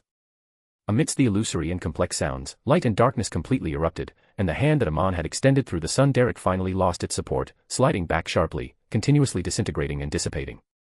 After several seconds, the mysterious space above grey fog completely quieted down. Klein gazed again, and the figure of the sun Derek, condensed by the crimson star, no longer had the illusory, distorted spirit body of Amon entanglement. Phew! With a long sigh of relief, Klein reached out again, materializing the before and after comparison images and throwing them towards the figure of the sun Derek, outlined by the crimson light. After a moment of hesitation, Klein materialized another image and threw it to the crimson star belonging to White Tower. In the City of Silver, the sun Derek felt both clear-headed and dazed at the same time. He seemed to see figures of indescribable forms, different colored lights containing infinite knowledge, and a majestic, tall golden figure looking down on everything. This figure stood beside Mr. Fool in the dense gray mist, with 12 pairs of mysterious, paint-black wings on its back. Derek felt that he had come into contact with this majestic and tall golden figure, and his body and mind became pure and warm. At the same time, some knowledge appeared in his mind. He seemed to understand what sunlight was, learned how to create sacred water, and how to exorcise evil spirits. That wonderful spiritual experience made Derek feel intoxicated, as if he had returned to his most carefree childhood, entering the imagined land illuminated by the sun. Only when everything disappeared and the simple furniture in his room reappeared in his vision did he come back to his senses. Is this the secret ritual taught in textbooks? No one in the City of Silver's records has ever succeeded, no one has truly contacted the great existence. At this moment, a heartfelt smile appeared on Derek's face. He believed that the City of Silver would definitely be saved. Derek lowered his head, saying with extreme reverence, "Praise you, great Mr. Fool." In a deep darkness and unknown distance from the City of Silver, a lightning bolt flashed, dispelling the nearby darkness. This was a plain full of ravines, where a cyan-black cyclops wandered aimlessly. His eyes were lifeless, his face was covered with rotting, festering marks, and grayish-yellow gas emanated from his body, interweaving into clouds in the air. At his feet, at the most profound ravine of the plain, a figure stood on the edge, looking down. The light of the lightning illuminated some of the thick, wide grayish-white buildings at the bottom of the ravine, as well as the figure dressed in a black classical robe and wearing a pointed soft hat. He raised his hand and pinched the crystal monocle on his right eye, looking up to his left, looking into the distance. Indeed. He whispered, a pleasant smile curving his lips, and uttered a word, "The fool." The lightning streaking across the sky subsided for a second, and the surroundings were once again completely enveloped in darkness. Backlund, inside a study on Minsk Street. Just as Leyton picked up a cup of coffee, a large expanse of grayish-white mist and crimson light suddenly surged into his vision like a tide. In the center of the mist was a chair high above, and Mr. Fool sitting leisurely. Next was a tall boy of 17 or 18, covered by a transparent, illusory figure. The figure covering him wore a black classical robe, a matching pointed soft hat, and a distinctive crystal monocle on his face. Following that was a magnificent golden figure, with 12 pairs of mysterious, paint-black wings on its back. This golden figure and the monocle-wearing figure fought each other, eventually purifying it. The grayish-white mist and crimson light dissipated together, and the layout of his study and the cup of coffee in his hand reappeared in his vision. Amon. Why did Klein show me this scene? Leyton lowered his head, took a sip of coffee, and muttered to himself. His spiritual intuition suddenly stirred. Leyton put down the coffee in his hand, got up, and rummaged through the utility room for some ritual materials. Returning to the study, he immediately began to set up the ritual to communicate with the 7 lights of the spirit world. He skillfully completed the ritual setup, and with a snap, he snapped his fingers, and a flame suddenly shot up from the arranged candles. Thump. Thump. Thump. A knock came from downstairs, followed by the creak of a door opening. Leyton stood in the study for a while, then Bugs Bunny led Klein to the study on the 2nd floor. Glancing at Bugs Bunny standing aside, the rabbit immediately turned and left the study discreetly. Once Bugs Bunny left, Leyton said to Klein, "Wait a moment, I'll finish the ritual." He picked up the already prepared essential oil, dripped 2 drops into the candle flame, and the room was instantly filled with a fragrance. Leyton stepped back, while softly chanting. The never-fading light of the spirit world, the embodiment of endless knowledge, the red of authority and will. I pray to you, I pray for some knowledge. As the incantation was chanted, the light in the study visibly dimmed, and the temperature also dropped slightly, the flickering candlelight tinged with a layer of red. Whoosh! A cold wind swirled in the room. This is a ritual commonly used by the Church of the God of Knowledge and Wisdom to communicate with the 7 lights of the spirit world. The incantation I just chanted corresponds to red light Ire Moria. Leyton watched the changes in the ritual ahead, explaining softly. Red light, Ire Moria. Klein did not hide the doubt in his tone. He could sense that the other party seemed to have waited for him to arrive before performing the ritual. Leyton nodded slightly. Some questions, it's better for you to ask the 7 lights directly, and they have always wanted to communicate with you. No sooner had Leyton finished speaking than the layer of herbal powder sprinkled on the floor in the center of the room was carried by the cold whirlwind, flying, twisting, and expanding in the air. Soon, the image of a very majestic old man in a big red robe was outlined. Leyton very skillfully bowed and greeted the other party. Good afternoon, Sir Ire. Good afternoon, Knowledge Blessed. Good afternoon, Your Highness. Red Light Ire Moria first responded to Leyton's greeting, then bowed very solemnly towards Klein, greeting him. Good afternoon, Sir Ire. Klein was very unaccustomed to the other party's attitude towards him, and somewhat uncomfortably mimicked Leyton's words and actions, bowing and greeting this red light, one of the 7 lights of the spirit world. Chapter 192, Chapter 192 Klein and Red Light. Do you 7 lights of the spirit world have a way to reach the forsaken land of the gods? Amon's main body already knows of his existence. Leyton was the first to open the conversation, glancing at Klein as he spoke. Amon's main body discovered my existence. Did he know from the start that I was the so-called the fool? Leyton's brief words directly sent ripples through Klein's heart, leaving him no energy to ponder Amon's main body's question or Red Light Ire Moria's strange attitude towards him. Red Light Ire Moria looked at Klein with a somewhat solemn expression, then pondered for a moment before speaking. Amon's main body is in the forsaken land of the gods. He will not act rashly before truly confirming your identity or discovering important clues. Of course, Your Highness, you still need to guard against him. He is the biggest obstacle to your return to that supreme position. In the near future, there will inevitably be an all-out struggle between you and him. After cautioning Klein, Ayar Moria turned his gaze back to Leyton and answered the previous question. The spirit world of the forsaken land of the gods is also isolated from the outside world. Even we, who are closely related to the spirit world, cannot cross this blockade. I do know a way to enter the forsaken land of the gods, but I do not recommend you go there now. For you at present, it is an extremely dangerous place. Leyton nodded slightly and chuckled. Don't worry, I have no intention of delivering characteristics to anyone. The study briefly fell silent, with no one speaking again, only the chilling whirlwind swirling in the center of the room, causing the scattered herbal powder to rise and fall in the air. Klein reorganized his thoughts, his gaze shifting between Leyton and Ayar Moria. Ayar Moria seemed to sense Klein's hesitation and spoke kindly. Your Highness, you can ask me any questions you have, as long as it is something I know and can tell you now. You don't have to be so polite. After a slight pause, Klein took a deep breath and continued. What do you think I should know and can know right now? Klein pondered, rephrasing the question he wanted to ask, finding it more convenient than asking individual questions. Ayar Moria's expression became more serious. After a brief thought, he formulated his words and spoke. Knowledge involving higher levels inherently carries corruption, Your Highness. Your current sequence is not high, so what I can tell you is limited. At this point, Ayar Moria's gaze met Klein's, as if he saw through Klein's current thoughts, and he continued. The special nature of your being is based on Sapphira Castle, and Sapphira Castle is the Sapphira of the Seer, Marauder, and Apprentice pathways, a necessity for ascending above the sequence. Just as one must master uniqueness to become a sequence 0. The connection between Sapphira Castle and you will leave some special marks on your body. These marks will be seen by high-level beings of these 3 pathways belonging to Sapphira Castle. At the same time, they will also be seen by high-level existences of other pathways who control part of the authority of fate. This special characteristic can only be concealed once you become a demigod. Klein listened silently to Ayar Moria's narration, his gaze lingering on Leyton for a while. Seeing Klein's action, Ayar Moria raised a hand to stroke the beard on his chin and said with a chuckle. He is a blessed of knowledge. This knowledge not only refers to the god of knowledge but also to the Sapphira that symbolizes knowledge itself. That awakened Sapphira and Sapphira Castle are on the same level, so it is not special that he knows your identity. Strictly speaking, the knowledge Moor is of a lower rank than Sapphira Castle. Leyton glanced at Red Light, who was directly revealing his information to Klein, then cleared his throat, correcting a small loophole in Ayar Moria's words. Knowledge Moor, Sapphira Castle. Why does it feel like everyone knows my secrets except me? Is it only a secret to myself?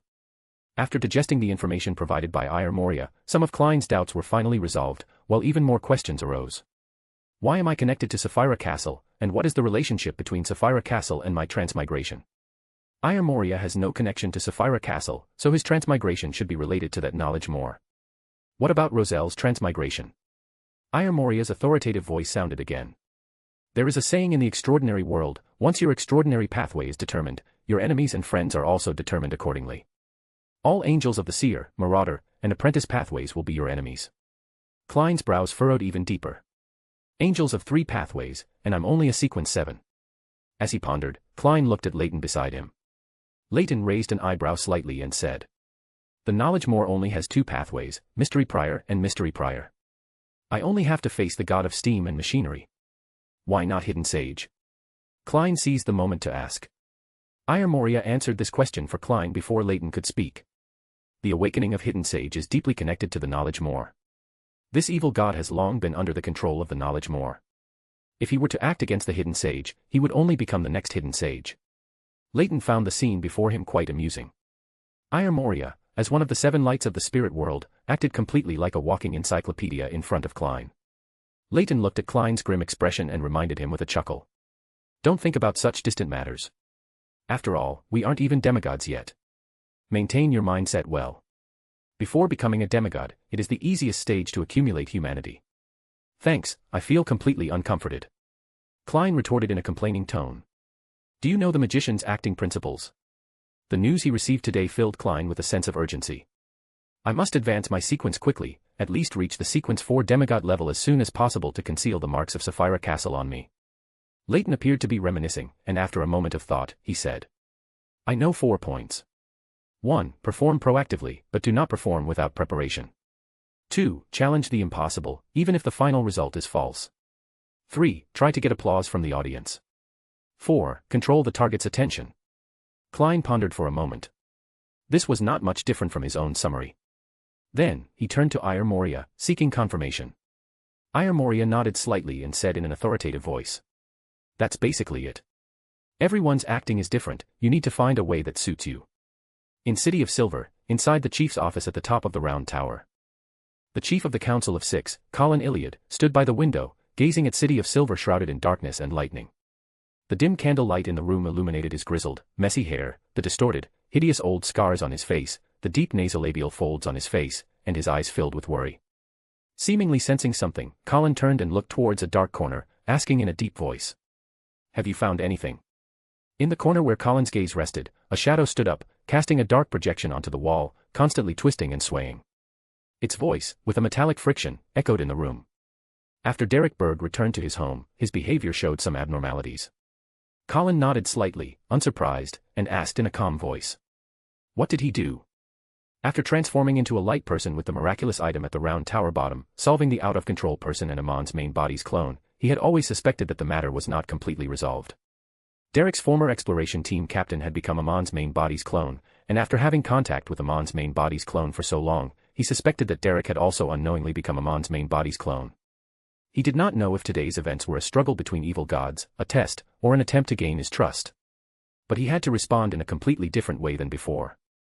On the wall, the constantly swaying black shadow replied. After he entered the room, he sat on the bed and muttered to himself for quite a while. Because I was worried about being discovered by that mysterious person, I didn't get too close and couldn't hear exactly what he said, but it can be confirmed that this is abnormal behavior. After muttering to himself, Derek seemed very tired and quickly fell asleep, but not long after, he suddenly woke up and performed a ritual with mystical elements. This ritual seemed to have received a response. Colin frowned in thought, his expression solemn, and his tone gradually became heavy. Indeed. Is he communicating with Amon's main body through this method? Or communicating with the evil god who established contact with him, helping him remove Amon's main body's remnants from his body? What is his or their purpose? The black shadow on the wall was silent, he could not answer this question and could only continue. After the ritual, Derek seemed unchanged. Do we need to deal with this immediately? Neither Amon's main body nor the evil god who established contact with Derek is someone we can handle. Colin was silent for several seconds before saying. Not for now. Neither that evil god nor Amon's main body has shown us substantial enough malice. It is more beneficial for us to let them influence and restrain each other. Do you remember that prophecy? It's almost time for the disaster to descend. The dangers we face are increasing, and danger, for us, might also be an opportunity. As you command, Chief. The black shadow on the wall slowly receded into the ground until it completely disappeared. Chapter 193, Chapter 193 each. In City of Silver, at Derek Berg's home. Derek, who had just relaxed, suddenly coughed violently, so much so that it felt as if his heart would split open. Cough. Cough. Cough. Derek had to bend over, coughing continuously, until his throat tickled and he coughed out something. A translucent worm, plop. It fell to the ground. It was the size and thickness of a finger, with some completely transparent areas forming 12 circular rings around its body. Derek had seen something similar before, at the round tower bottom, when the chief cleaned up the former exploration team captain who had been turned into a clone by Amon. He bent down and picked up the translucent worm, quietly examining its translucent body that had lost all signs of life. What is it? What is it for? Derek fell into deep thought. On the vast Sonia Sea, waves continuously rose and fell, and a ghost ship sailed steadily on the surface of the sea, without the slightest shaking. Inside the captain's cabin, Hangman Alger, dressed as a storm priest and holding a brass-colored metal sextant, was meditating with his eyes closed. Silently, a smile appeared on his face. I've finally finished digesting it. There's still no sign of the blue shadow falcon's crystalline feathers or the dragon-eyed sea eagle's eyeballs. I hope to receive some good news at the next Tarot Club meeting. Alger opened his eyes and made a slight lifting motion with his hand, and suddenly, specks of azure appeared all around him. They intersected and converged, forming a giant wave that swept forward. Alger pressed his hands down, and the sweeping giant wave instantly disintegrated, turning into countless raindrops that scattered onto the deck. During these 4 months of sailing, he continuously completed various tasks assigned by the church and consciously explored new routes, searching for undiscovered islands. This allowed him to gradually grasp the acting principle of a seafarer, mastering routes and weather information, exploration and discovery. Backlund, Empress Burrow, inside Earl Hall's luxurious villa. Audrey and Susie, the golden retriever sitting at her feet, were patiently and enjoyably studying psychology. Sitting on the other side was Escalante, a member sent by the psychology alchemists to contact her. You truly have a talent in this area. Escalante did not hide her admiration for Audrey. After saying this, she looked up at the ornate and complex clock hanging on the wall and smiled, saying, "Time's up. Today's lesson ends here, Miss Audrey. If you are interested in this school of psychology, we can continue this topic next time." Okay. Audrey slightly lifted her skirt and stood up to bow. As she watched the other party leave, she nodded thoughtfully. Madame Escalante's performance doesn't seem like a true psychiatrist. At most, she's a telepathist like me. What she just told me should be the basic theories of the psychology alchemists. Sigh. Why haven't they invited me to join yet? Susie, the golden retriever standing beside Audrey, shook her head and said very happily. Audrey, I feel like she's the same kind of person as us. No, the same kind of dog. That's not right. Woof. Susie, who had not yet mastered human language, fell into confusion and could only use a bark to cover her embarrassment. Inside the house at 15 Minsk Street. Klein, a bit clumsily, picked up the various ingredients he had just bought, preparing to make himself a plate of egg-fried rice. After all the struggles with the kitchen utensils and the kitchen, he finally produced a pot of fragrant egg-fried rice, which, paired with cured meat and black tea, made him almost tear up from emotion. What a nostalgic and touching taste. Before Klein could even sigh, a silver spoon directly reached into the plate in front of him and scooped up a spoonful of egg-fried rice. Klein looked up at Leyton, who had appeared silently in his room, his gaze following his spiritual intuition, and he glanced around. The layout of his dining room seemed to overlap with a familiar place. How did you do that? Klein asked curiously. Leyton scooped another spoonful of egg-fried rice from Klein's plate, smacked his lips as he swallowed it, and then licked his lips with a hint of lingering desire, saying, I haven't made any progress in my research on emotion and desire-based mysticism recently, so to ease the pressure, I turned to studying the spatial abilities of the door pathway. It seems you've made good progress. Klein looked around, roughly understanding that the other party had stitched and overlapped his study with his own dining room. But why could he pull out a spoon in his study? Leyton leaned back in his chair and said in a very natural tone, I have a habit of eating snacks and desserts. My study is where I spend most of my time, so it's not strange to have some cutlery there. Klein nodded silently, not wanting to discuss that topic with him, and instead said, Do you know of any suitable events or places for me to perform? I'm a bit stumped on where to act as a magician. Leyton rubbed his chin with his right hand and said, A circus? The Red Angel evil spirit from that underground ruin of the 4th epoch's Tudor dynasty? Or perhaps that little boy Will Septon, who brought bad luck to Dr. Aaron? Klein was speechless for a moment, then said helplessly, The acting effect at a circus probably wouldn't be very good, and as for that Red Angel evil spirit, I need to perform, but I don't need to risk my life to perform. The strange child Will Septon, I'll ask Dr. Aaron about him at the Quelag Club on Friday or Sunday. Seeing Klein analyze things so methodically, Leyton nodded slightly, pondering Backlund's storyline, and said, The Zmanger gang, I was just thinking of testing some new mystical items on them recently. If you're interested, you can join. The Zmanger gang. Klein mused. He was very familiar with this gang. When he first arrived in Backlund, he had been assassinated once by a Zmanger gang executioner sent by the Intis ambassador. Knock knock. The sound of knocking came from the living room door. You have a visitor. Leyton said softly, then raised his right hand and snapped his fingers, pop. His figure, the surrounding bookshelves, chairs, and other things that clearly did not belong in the dining room all disappeared. In Sherwood Borough, Furs, troubled by the lack of gold pounds to purchase the potion materials needed for the Trickmaster, sped up the progress of her new book. But writing is not something that can always be done just by wanting to. Lacking inspiration, she rubbed her pen on the desk for a long time without being able to write a single word. Furs, a bit annoyed, scratched her hair and decided to go for a walk to find inspiration. As she walked, she unknowingly returned to a familiar place, a private clinic where she had first worked. Gazing for a while, she remembered the old lady who had led her into the extraordinary world.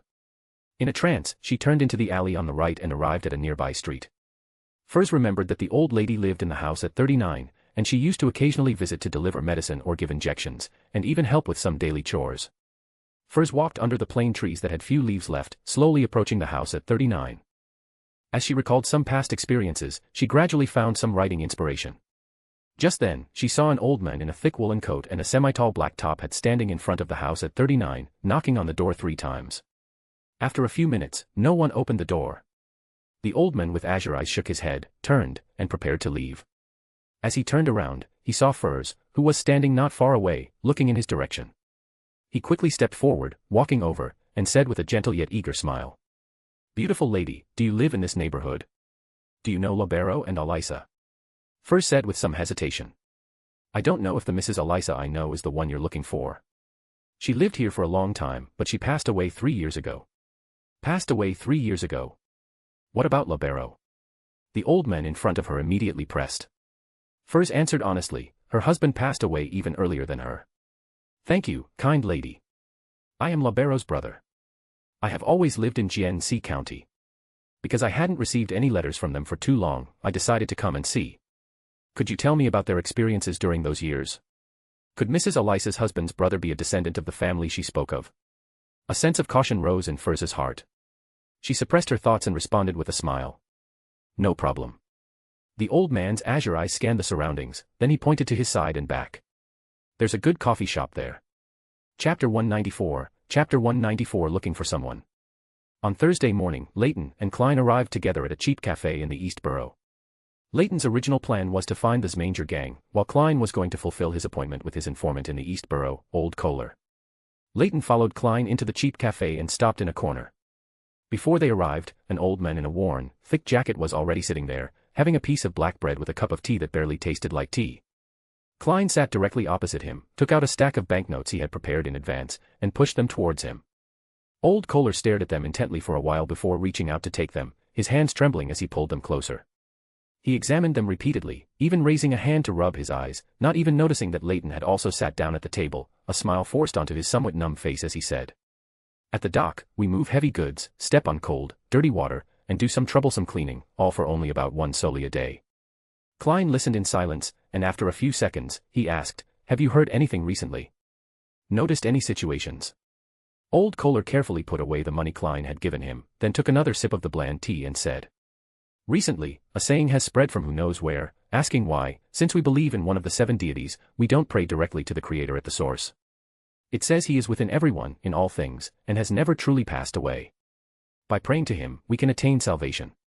His radiance will guide us out of suffering and lead us to a world where everyone is happy and equal. Is this the Aurora Order's theory after some changes? Is the Aurora Order starting to pay attention to the common people in places like the East Borough and Dock District? How did the idea of a world where everyone is happy and equal get linked to the Aurora Order? Klein's suspicious gaze fell on Leyton, trying to see some change in his expression. Leyton calmly met Klein's gaze, a slight smile playing on his lips, which parted slightly as he silently mouthed a sentence to him. This version of the Aurora Order is better than a terrorist organization, right? Old Kohler didn't notice their interaction and continued to ramble on. Detective, as you instructed, I've been keeping an eye on the textile workers. Their struggle ultimately failed. But, those who led became factory supervisors, and 1/3 of them lost their jobs. Some are actively looking for new work, some have become streetwalkers, and some have disappeared. The entire East Borough is in chaos. The inevitability of the era, the advancement of the Black Emperor and the Visionary. For them, these are necessary sacrifices. Indeed, the demon of knowledge, who promotes civilization and spreads knowledge, aligns more with my views and personality. While Leyton was deep in thought, Old Kohler had already finished telling Klein the information he had gathered. Klein picked up the cane and hat he had placed aside, stood up, and said, take me to see them. I am a detective, and perhaps I can help them find people. Before Old Kohler could refuse, he spoke again, I occasionally do some volunteer work. Led by Old Kohler, Leyton and Klein arrived at a damp room in a slightly old apartment building. Leyton did not enter, merely watching everything quietly from outside. There was a middle-aged woman with many wrinkles on her face, her eyes devoid of spirit, lifelessly and numbly doing laundry. And a 17 or 18-year-old girl in old, thin clothes, sitting by the bed, sobbing continuously. Leyton, standing alone outside, did not wait long before Klein and Old Kohler walked out together. After saying his goodbyes, Old Kohler waved and walked towards another street. Klein's gaze fell on Leyton, who stood quietly to the side, his expression calm. Let's go. We'll have to delay a bit longer. I want to help them find someone. Leyton nodded noncommittally and said, no problem. I'm not short on time. There's a saying, this world is broken, but there are always people mending it. Heh. Klein said self-deprecatingly, I'm just providing some help that doesn't affect me, within my sight and within my capabilities. I'm far from that noble. Don't belittle yourself. At least, you have more empathy, kindness, and integrity than me, and than most people in this world. And you don't lack actions to help others. Leyton's voice rarely carried such a serious and earnest tone. As he spoke, Klein had already begun divining with Daisy's word book. There's a result, northwest direction. It's temporarily impossible to determine if there's interference. Klein quickly drew a conclusion based on his divination. Following the divination's guidance, they left the East Borough, constantly changing directions, and finally arrived at Iris Street in Sherwood Borough, near the West Borough, stopping in front of a house with a vast lawn, a spacious garden, a small fountain plaza, and marble statues. A pale purple halo flashed in Leyton's eyes as he casually scanned the front. He saw guards patrolling back and forth inside the iron fence, and dogs with their tongues hanging out, as well as beyonders inside the house. Klein also noticed the strict security here, his brows slightly furrowed. What is this place? How could the disappearance of an ordinary little girl from the East Borough involve such a dangerous place? This is the home of the wealthy Capping. Evidently, the little girl named Daisy encountered a large human trafficking organization. Leyton revealed some of the information he knew. Klein was silent for a moment, recalling information about Capping. In many rumors, he was a bloody-handed crime boss, linked to many cases of missing girls. In reality, he was a wealthy man who knew many important figures. Leyton saw the changing expression on Klein's face and patted him on the shoulder, saying, "Let's come back tonight. There's more than one beyonder inside that house. Whatever you want to do, it'll be too conspicuous during the day." Klein's expression became much graver. He sighed and nodded slightly. Leyton's hand, resting on Klein's shoulder, did not withdraw. He directly led Klein into a spirit world roam, leaving Capping's house. Inside a small booth at a cafe. Furs had been talking with the old man opposite her for some time and learned that his name was Lawrence Nord, from Mid-Seashire County, and he was a public school teacher. She could roughly confirm that he should be from the family Mrs. Elisa had mentioned. Could he also be a beyonder? Does he have the ability to divine? Furs took a small sip of coffee, organizing her words. I used to be a doctor at a private clinic nearby. Mrs. Elisa often came for treatment then, and at that time, her husband Libero had already passed away. I occasionally kept her company and helped her with some things. So, she eventually made a will, giving her savings and cash to me, and donating jewelry, books, furniture, and other items to charity, supervised by the law firm she designated. Because she was worried that the old gentleman opposite her might also be a beyonder and possess the ability to divine, Furs chose not to lie, only slightly concealing some things, for example, that Mrs. Elisa had given her husband's beyonder characteristic to her.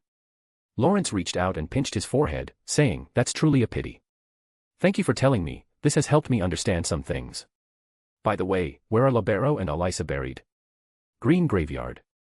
Furs answered, then took out her pocket watch from her bag to check the time, saying, "Mr. Lawrence, I have other matters to attend to. I should leave." Lawrence did not stop her. After getting up to see her off, he sat back down, rubbing his temples in distress, muttering to himself. Libero passed away and left no children.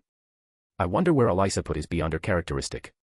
She never wanted to contact us, never wanted to bear the responsibility of the surname. Is the Abraham family really going to slowly die out like this? Lawrence sat in the cheap cafe, unable to stop recalling the suffering the Abraham family had endured over the years.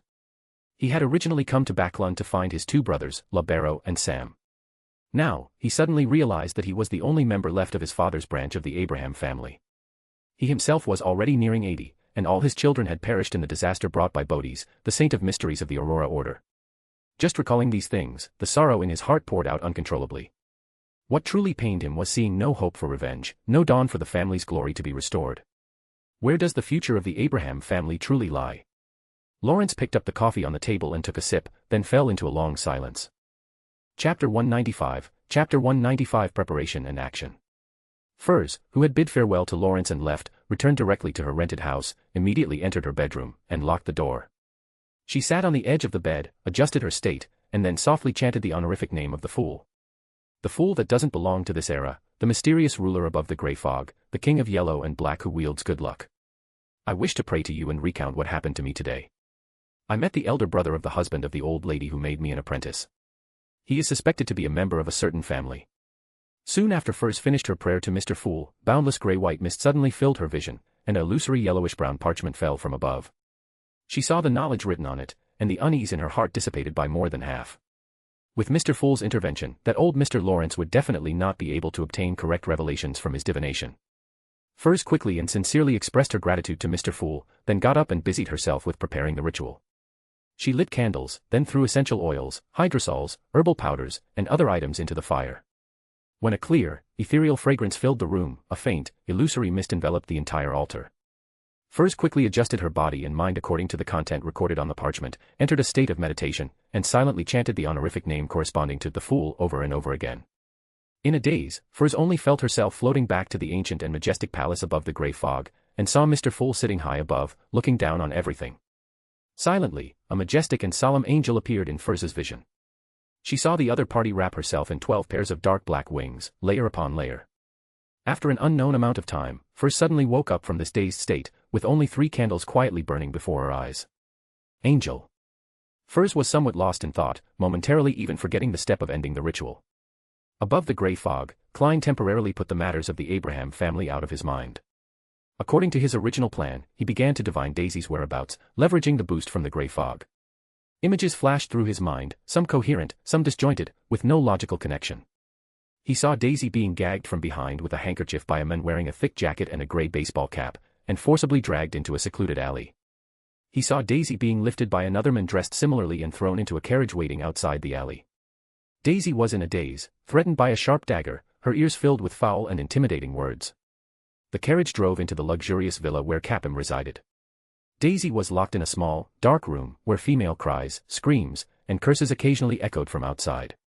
Bugs Bunny, dressed like a gentleman, stood in front of the full-length mirror, adjusting the hat on his head and the red wooden melodica tucked into his waistband. Leyton was engrossed in eating the freshly bought roasted meat nearby, occasionally stopping to take a sip of juice. After satisfactorily tidying his attire, Bugs Bunny immediately reverted to his true nature, hopping onto the table and curiously asking Leyton, "Boss, are you really letting me, no, a rabbit, fight alone tonight?" Leyton glanced at Bugs Bunny, who sounded both excited and worried, and said, "No, Klein will act with you. Don't worry, there will be no danger. It's just to give you some combat experience. Finally, I'll let the Snow Woman clean up the mess. I was planning to find some unlucky people to test the Snow Woman's abilities anyway." As he spoke, Klein knocked on the living room door. With a creak, a natural spirit opened the door. Klein scanned the room, then walked directly to the seat opposite Leyton and sat down. He organized his words slightly and said, "I divined Daisy's whereabouts. She's being held in Capim's luxurious villa. There are many other kidnapped women in that villa. This is not surprising. Capim is a human trafficker with official backing." Leyton responded with a flat nod. Klein frowned, saying with some disbelief, "Capim has official backing. Necessarily. This morning, I took a look outside his villa, and there were at least 4 Beyonders inside," Leyton said, recalling the scenes he had glimpsed through his eyes of mystery prying that morning. The strongest among them was a Sequence 6 or Sequence 5 of the Justiciar pathway, which is a pathway controlled by the lone royal family's Augustus family. Royal family? Klein murmured softly. He had a premonition that Capim, as a human trafficker, might be involved with many people and incidents. Sighing, Klein composed himself. He would not abandon his plan to rescue those innocent girls just because Capim was involved with the royal family or even more. He looked at Leyton with a solemn gaze and said, "Your gaze when you investigated the villa, it wasn't discovered by the Beyonders inside, was it?" Leyton shook his head slightly, saying with great confidence, "Of course not. The eyes of mystery prying of a mystery prior is one of the core abilities of this pathway. Moreover, the reader pathway has a sequence called Detective, also known as Watcher of Knowledge, who can deduce a large number of conclusions from subtle traces and clues. So that's how it is. The combination of reader and mystery prior is quite powerful, but it's a bit too specialized." Klein sighed inwardly, then shifted the topic to the Abraham family. Miss Magician had just prayed to him and explained her encounter. Miss Magician encountered a member of the Abraham family. The other party is the elder brother of the husband of the lady who guided her onto the Beyonder pathway. Abraham. Affected by Mr. Door's ravings, they don't even have a single Sequence 6 Beyonder. Later, they experienced another major upheaval, and now the Abraham family. Upheaval? What upheaval? Klein was very curious about the Abraham family's affairs. Putting down his knife and fork, Leyton leaned back in his chair, rubbing his chin as he said, "The Abraham family once had a plan to cultivate non-family members to circumvent the influence of Mr. Door's ravings.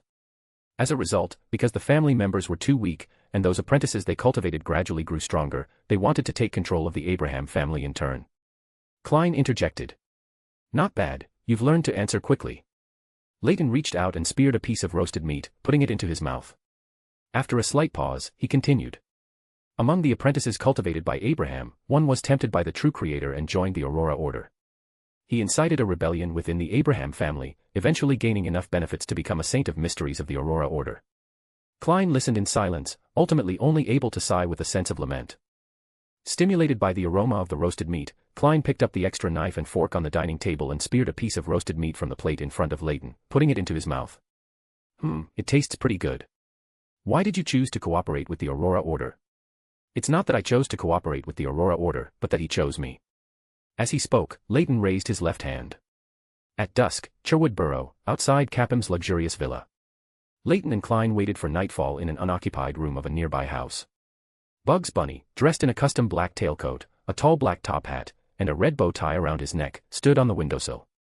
He held an adult palm-sized red wooden melodica with both paws, silently playing it near his mouth. Crows, pigeons, landed on the windowsill, picked up the seeds from the cloth bag beside Bugs Bunny, then flapped their wings and left. It wasn't until most of the seeds in the cloth bag were consumed that Bugs Bunny stopped playing the melodica. Disregarding his gentlemanly appearance, he plopped down on the windowsill and complained. Playing the melodica is truly too difficult for a rabbit. Leyton handed him a fruit, and Bugs Bunny was immediately silenced.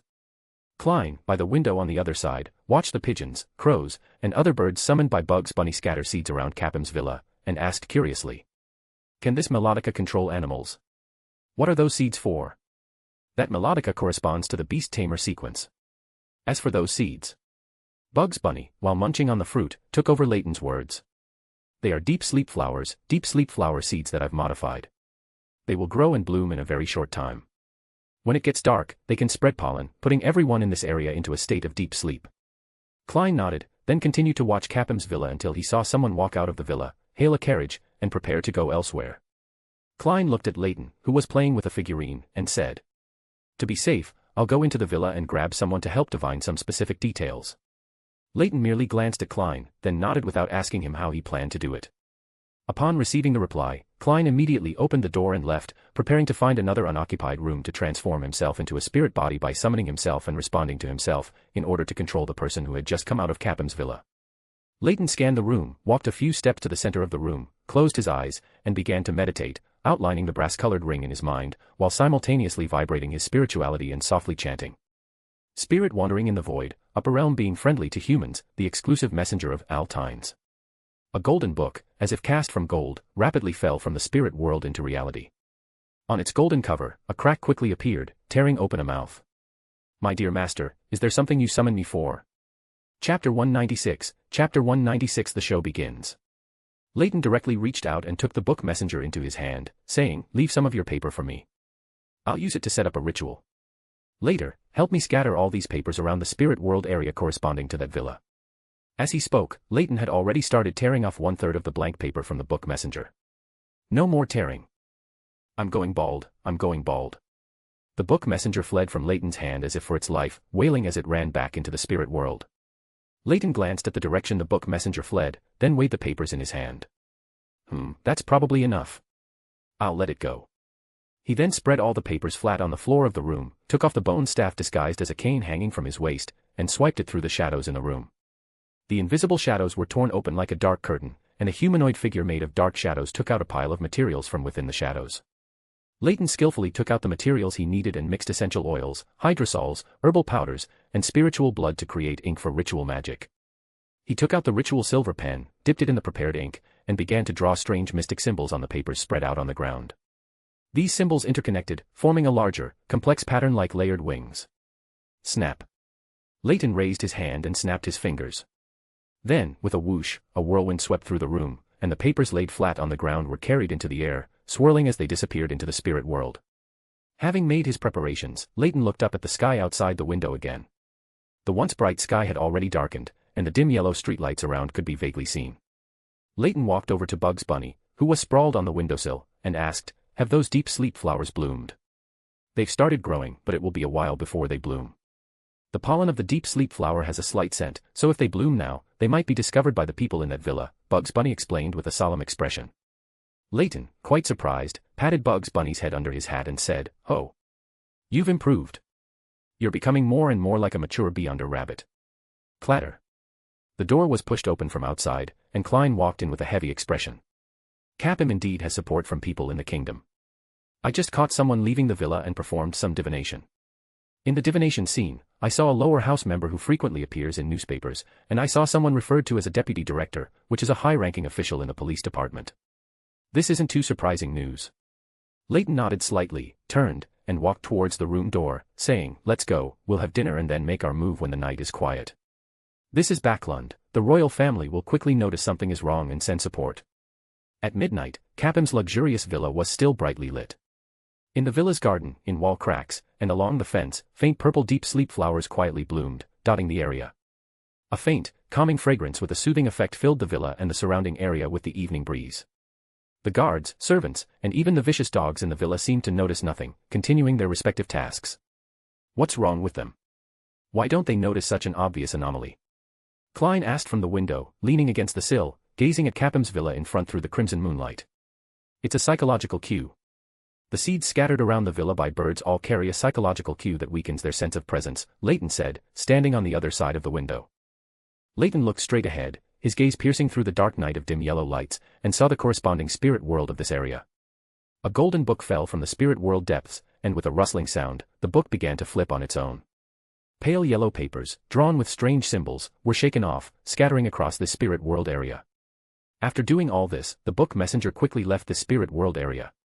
The scattered pale yellow papers seemed to be attracted by an invisible force, spreading in all directions, and curiously forming a circle.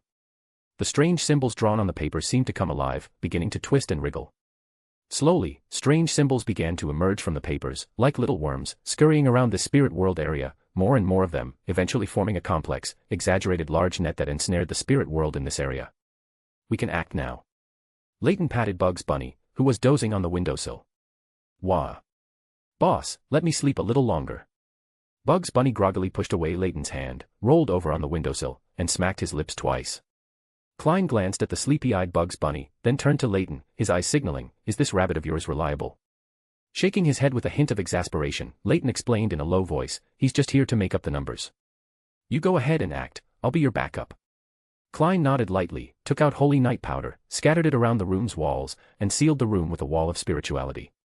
Then he quickly set up an altar and began the ritual. In my name, I summon the fool who does not belong to this era, the mysterious ruler above the grey fog, the king of yellow and black who wields good luck. With the ritual complete, Klein immediately walked 4 steps counterclockwise, entering the grey fog, preparing to respond to himself. Above the grey fog, Klein picked up the Black Emperor card, allowing his spirit body to envelop it. Suddenly, Klein's spirit body rapidly solidified, as if it had flesh and blood. Dark, illusory mist permeated the surroundings, clinging to the surface of his spirit body, forming an armor full of majesty. A dark crown appeared on his head, and a long black cloak emerged behind him. At this moment, Klein's spirit body resembled an emperor about to embark on a campaign. Klein, in his Black Emperor spirit body guise, stepped forward and entered the illusory door he had summoned through the ritual. Leyton, following his spiritual intuition, gazed at the illusory rift Klein had created through the ritual. The next moment, a Black Emperor-clad spirit body stepped out from it. With just a glance, Leyton was astonished to find that all his premonitions and intuitions vanished without a trace on the other party. Black Emperor card. Leyton murmured softly, then his tone shifted to a teasing one, saying, "I have a reasonable suspicion that Roselle made 22 skins for you. This is just an accidental coincidence." Klein's Black Emperor-clad spirit body explained in a deep voice. "Actually, what I wanted to exclaim was, I wonder what kind of outfit you'd have if you used a Demonis card." Leyton did not hide the mischievous glint in his eyes. Klein was silent for a moment, then directly, in his spirit body form, charged through the wall and flew towards Capham's luxurious villa. Leyton reached out and pressed on Bugs Bunny, roughly shaking him awake from his deep sleep. With one hand twisting Bugs Bunny's ear and the other holding his tall top hat, Leyton stepped into the shadows in the room, and the shadows writhed, swallowing Leyton's figure. Using the ubiquitous shadows of the night, Leyton easily entered Capham's villa. He put down Bugs Bunny, whom he had been holding by the ear, and put his hat on him, saying, "The concentration of deep sleep flower pollen here should be about right. Hurry up and get to work." Bugs Bunny rubbed his somewhat groggy eyes and then slapped his own head twice with his paws. After surveying the surroundings, Bugs Bunny immediately changed his posture, squatting on the ground, placing his paws on the floor, and softly chanting a spell in ancient Hermes. The scattered faint purple deep sleep flowers around began to sway in the windless night. This swaying had an inexplicable meaning, as if it could soothe people's minds. The faint floral scent in the air gradually intensified, and a deep drowsiness lingered in everyone's mind. Slumber. Before the Beyonders in the villa could react, Leyton softly chanted a Dragonese word. Invisible waves, along with the swaying of the deep sleep flowers, and their fragrance, quickly spread to every corner of the villa. Inside the villa, all the ordinary people at this moment fell into a slumber from which they could not be awakened by the outside world for a short time. Klein, in his spirit body form, silently passed through the door in the wall, entering the hall. Slumber. A voice with a strong hypnotic effect echoed in Klein's ears. Klein felt his mind reel for a moment, as if he was about to fall into a deep sleep at any moment. Fortunately, the target of this spell, which carried the power of slumber, was not me, otherwise, I'm afraid I would have collapsed on the spot like these people. Temporarily suppressing his thoughts, Klein looked around, then quickly passed through the wall and entered the dining room. In the dining room, everyone, including the Beyonders, had fallen into a deep sleep. However, Klein could tell through his spirit vision that the three Beyonders named Eros, Katie, and Parker were struggling and would soon break free from their slumber. Klein looked in a certain direction outside the villa with a puzzled gaze. His spiritual intuition conveyed a dangerous signal, and the temperature in the dining room also began to drop at a visible rate. A thin layer of mist appeared on the wine glasses containing red wine. What is this? What did Argon do? Klein was slightly puzzled. The woman named Katie made a sound of struggle. Klein had no time to ponder what was happening outside. He immediately approached and touched Katie's body, and a layer of white frost spread over Katie's body. The intense stimulation made Katie break free from her slumber, and she tried to open her eyes. The next moment, a sound wave inaudible to humans exploded directly in her ear, reverberating throughout the entire dining room. This was Spirit Scream, an ability evolved from a soul-attacking spell-like ability, directly harming the souls of living beings, empowered by the Black Emperor card's blessing on the spirit body. Chapter 197, Chapter 197 Pure White Snow. Katie, who had just broken free from her slumber, was attacked by the Wraith's soul-shaking scream before she even opened her eyes. Her nose suddenly bled, her brain throbbed with a sharp pain, and she was on the verge of fainting. Klein, having completed an attack, quickly retreated, while softly chanting a phrase in ancient Hermes, sacred. As the dark gold sun brooch on his chest shimmered with light, Klein rubbed his fingers together and, with a bang, fired an air bullet. As soon as the air bullet formed, it was imbued with a sacred glow, heading straight for Katie's face. This was the sacred vow provided by the sun brooch, which added a layer of sacred damage to Klein's air bullet. Horace, who had already woken from his slumber, saw this scene, and pointing with his iron-black metal glove towards the front left, he said, "Exile." A powerful and invisible force exploded between Katie and Klein, and the air bullet released by Klein was eroded away in an extremely short amount of time. Klein's spirit body was also thrown a distance by this force, but the next moment, the thrown Klein turned into a crudely cut paper figure, which quickly ignited and disappeared in midair. Klein's spirit body appeared next to the Beyonder named Parker, reaching out and placing his hand on his shoulder, as a thin layer of white frost quickly spread. Imprisonment. Parker only felt his body stiffen, as if completely covered by frost, and permeated to the bone by the low temperature. Horace's familiar deep voice rang in his ears, and his body was instantly trapped in place by a prison made of transparent walls. Klein's spirit body, however, passed directly through Parker, choosing not to possess him, thus timely avoiding Horace's spell effect. Horace narrowed his eyes, and with a displeased expression, he lightly flicked his right hand, saying, "Release." Parker felt the transparent walls that had restricted his movement disappear, and the next moment, some leaves mixed with petals and branches were thrown in from outside. They fell around Parker, either growing wildly or connecting together, transforming into thick vines that entangled Parker, making it impossible for him to move an inch. A gray figure also darted in from outside the door at this moment, heading straight for Horace. Imprisonment. Horace low-growled, raising his hand and pushing forward, causing layers upon layers of transparent walls to appear, solidifying the gray figure attacking him in place. The next moment, this gray figure, in an incredible way and angle, used the air to redirect itself, crashing into the nearby dining table. Bang. Crash. The dining table was knocked over, and all the tableware, chairs, and other items were sent flying. At the same time, Klein rubbed his fingers, firing air bullet after air bullet, tightly entangling Katie, who was trying to wield her whip, forcing her to flee in disarray. Whip. Horace low-growled again, while swinging his right hand, an invisible soft whip lashed towards the gray figure that had just rushed in. The next moment, light suddenly burst forth in the restaurant, several times more dazzling and blinding than an old model camera, making the surroundings a vast expanse of white. Bang.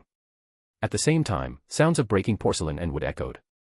Horace understood that his whip had been dodged by the gray figure, and at the same time, using his familiarity with the restaurant, he quickly shifted his position to prevent the opponent from attacking him while his vision was impaired. The temporary blindness caused by the dazzling light quickly passed, and the restaurant floor was pierced by wildly growing vines and thorns, attacking almost everyone present except Bugs Bunny, in a manner that disregarded friend or foe.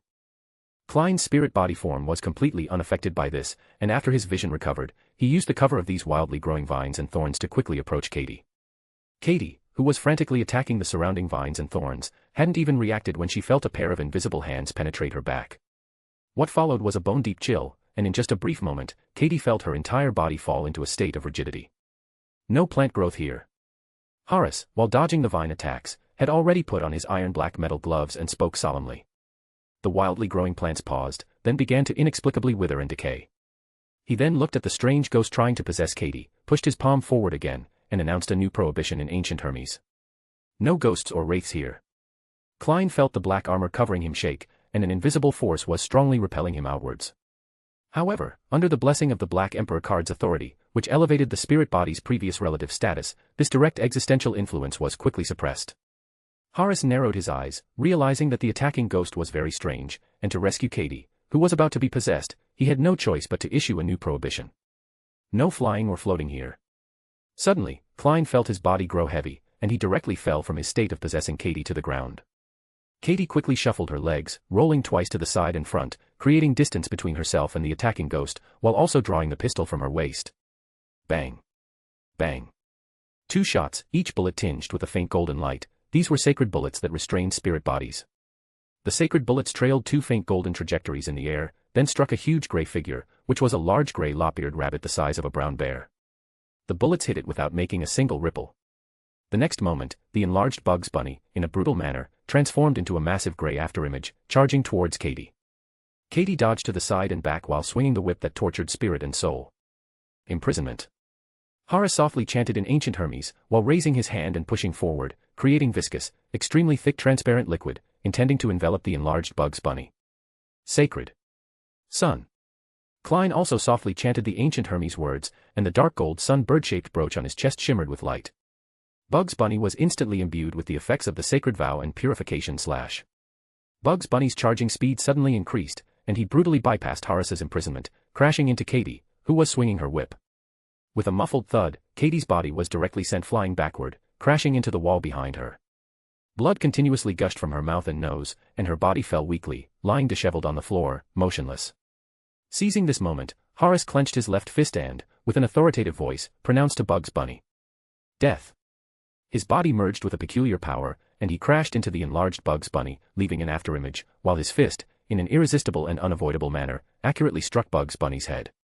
Klein's spirit body directly emitted an invisible sound wave targeting the creature's soul, and the wraith's scream swept through again. Horace's movement paused only slightly, and the next moment, Bugs Bunny's head exploded. There was no splashing of blood or flesh. Bugs Bunny's body, like a punctured balloon, quickly shriveled. Finally, it transformed into a pale yellow, fat rabbit paper figure with strange patterns on its surface, and the paper figure turned into a flurry of scattered debris. Horace quickly scanned the room, taking in the situation inside the restaurant. Capim and the attendants lay scattered on the ground. Some had perished from the recent battle, while the luckier ones remained in slumber on the ground, showing no signs of waking.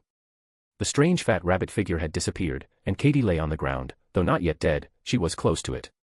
Only the Sequence 8 Parker lay on the ground, stained with blood. Whether dead from the battle or fallen into slumber was unknown. In the garden outside the luxurious villa, a tall, snow-skinned lady with light blue long hair, wearing a light blue dress with snowflake patterns, had a semi-transparent, ethereal lower body. Next to her was a life-sized ice sculpture of a man with a full beard, so lifelike it seemed as if it was made from a living person. Bugs Bunny tightened his custom-made tuxedo, lowered his head, and weakly clung to Leyton's pant leg, complaining in a low voice. Too scary, no, too scary for a rabbit, almost became a dead rabbit. Leyton subtly shifted his body, blocking the snow woman's curious gaze at Bugs Bunny, then motioned for her to go into the villa to finish up. The scent in the air was problematic. It should have a strong calming and hypnotic effect. Horace's gaze locked onto Klein's spirit body form, and he sneered. Humph. It seems your helper has run off. Before Klein could respond, Horace raised his left palm again and declared with a solemn tone. No slumber here. After the prohibition was declared, none of the people lying on the ground woke up. Clearly, they had changed from slumber to unconsciousness. Horace unhesitatingly continued to declare in ancient Hermes. Illegal intrusion into another's residence is a crime. Illegal intrusion. Sacred. Bang. An air bullet wrapped in flames struck towards Horace. Ignoring the need to continue chanting the prohibition, Horace quickly dodged the attack. Inside the restaurant, however, snowflakes began to drift down, deeply cold, pure white snowflakes.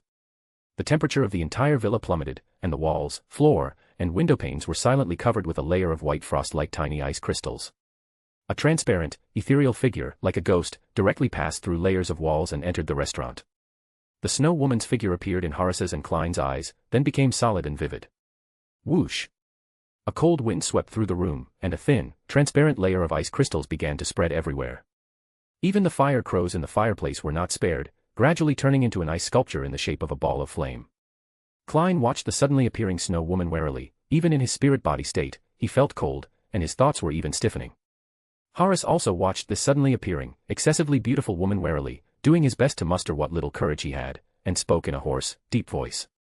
Wraith. Rose School of Thought. What is the meaning of this, Rose School of Thought? You should know, this is Lone, this is Backlund. Chapter 198, Chapter 198 Curtain Call. The Snow Woman turned a deaf ear to Horace's questioning and threatening words. She floated directly in front of him and whispered, "Am I beautiful?" Klein, who was watching the scene from the side, only felt his scalp tingle, as if answering this question would immediately lead to something terrifying. This isn't like a normal beyonder, it's more like some kind of monster that follows rules. Thankfully, Horace isn't his target.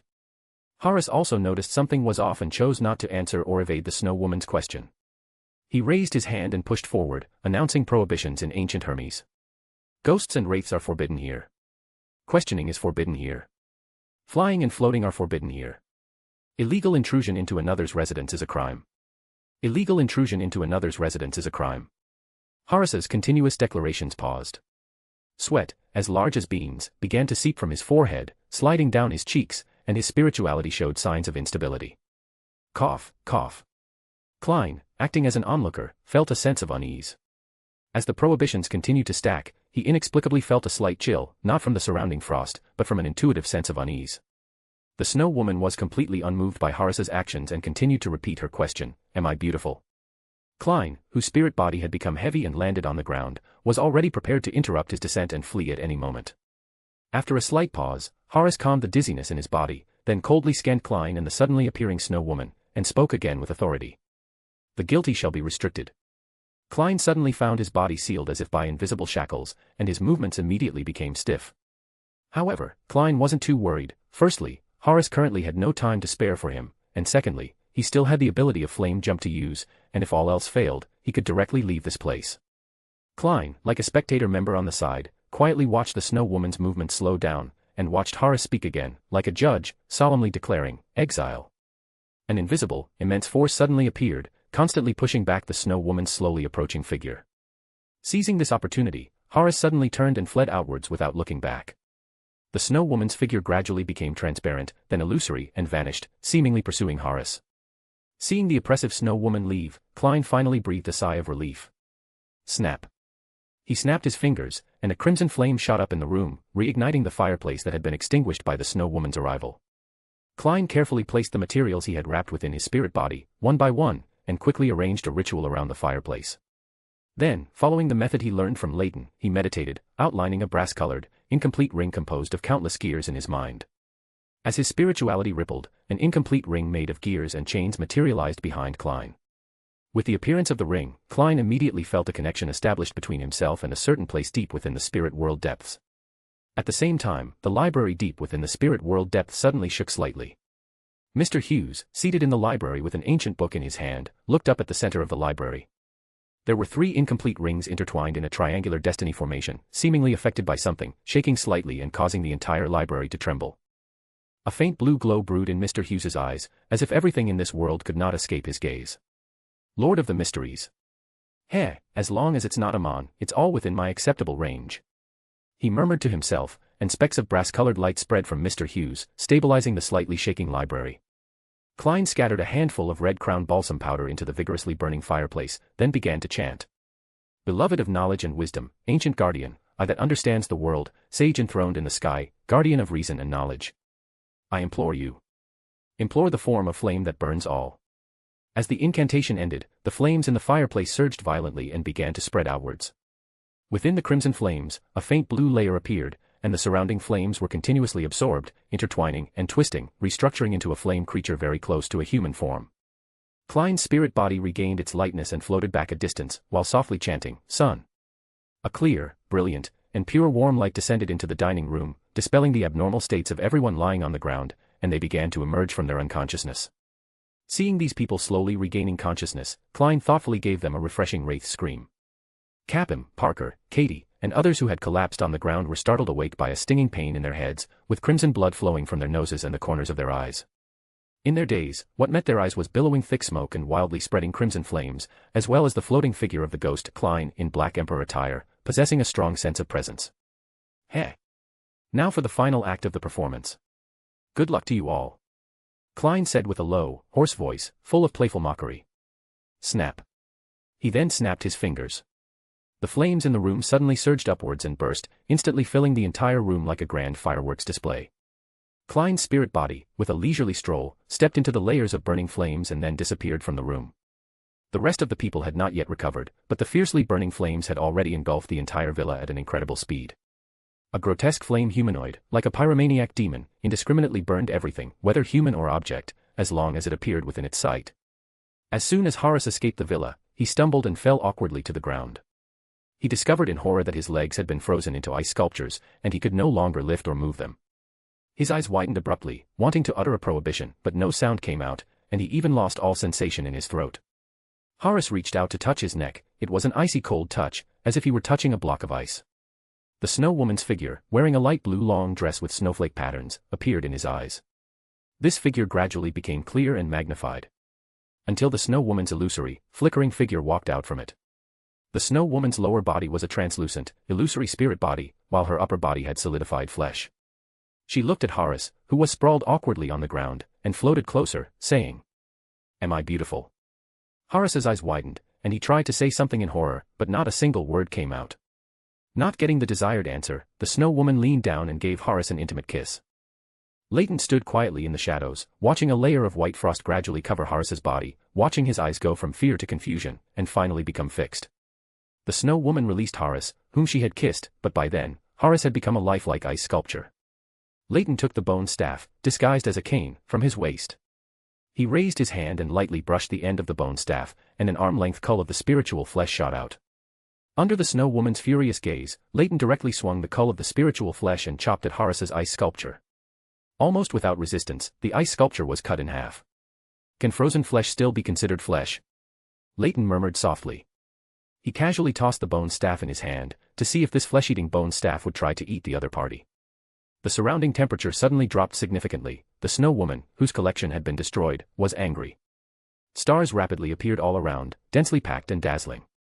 These stars scattered rays of light, covering the snow woman's figure, dissolving and dispersing her. After a while, the surrounding starlight gradually dispersed, leaving only a palm-sized figurine lying quietly on the ground.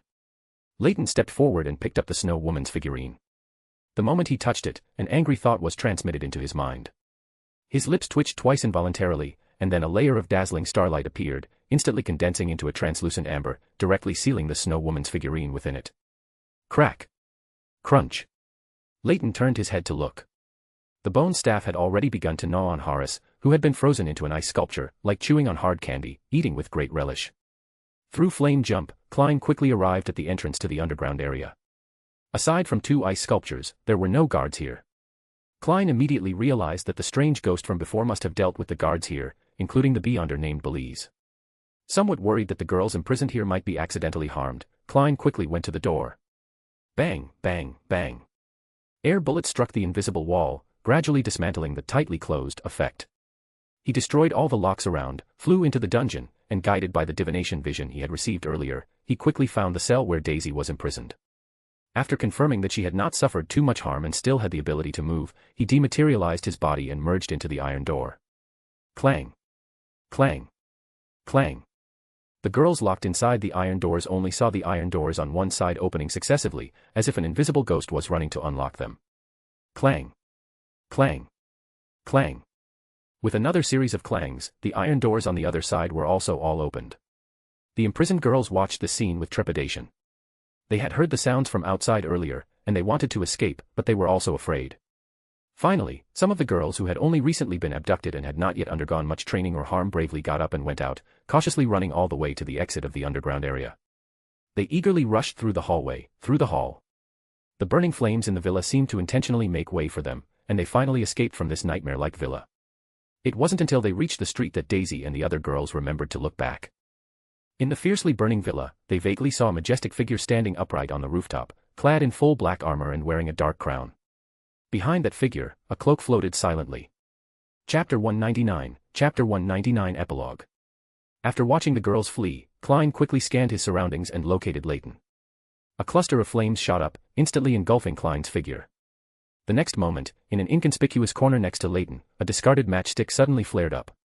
Klein's spirit body, dressed as the Black Emperor, walked out of it.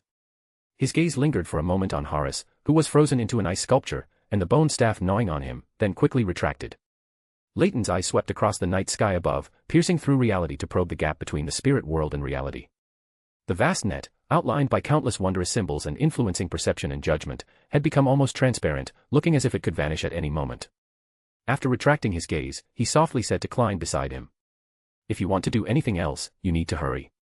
Once those imprisoned girls escape, the barrier I left around here to affect people's senses will become ineffective." "I understand." Klein nodded lightly. He snapped his fingers, and a burst of flames erupted from his body, engulfing him and making him disappear from Leyton's sight. Leyton glanced at the bone staff still gnawing on Horace's flesh, which was frozen into an ice sculpture, and instructed, "Eat faster, someone will be arriving soon." As if understanding Leyton's words, the bone staff swallowing motion paused slightly, then immediately accelerated its consumption, shivering occasionally as if stimulated by the coldness on the frozen flesh. Leyton turned, and his figure instantly became transparent, like a statue formed by countless starlight. The next moment, he transformed into brilliant starlight, surging into the villa. As the starlight surged, it easily passed through the cracks and entered the secret room where valuables were stored. Bits of starlight regrouped inside, and Leyton's figure emerged from the shimmering starlight.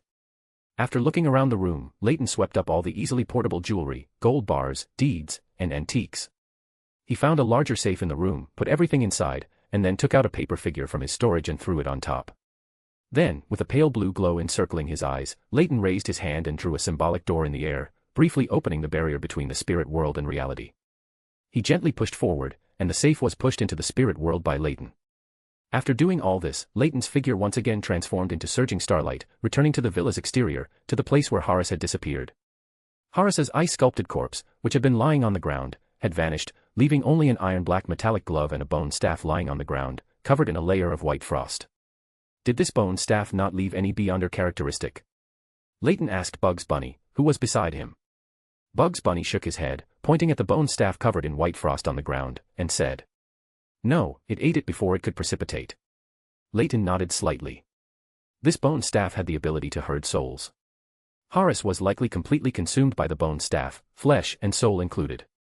As they spoke, Klein's voice drifted out from inside the villa again, "All right, let's leave."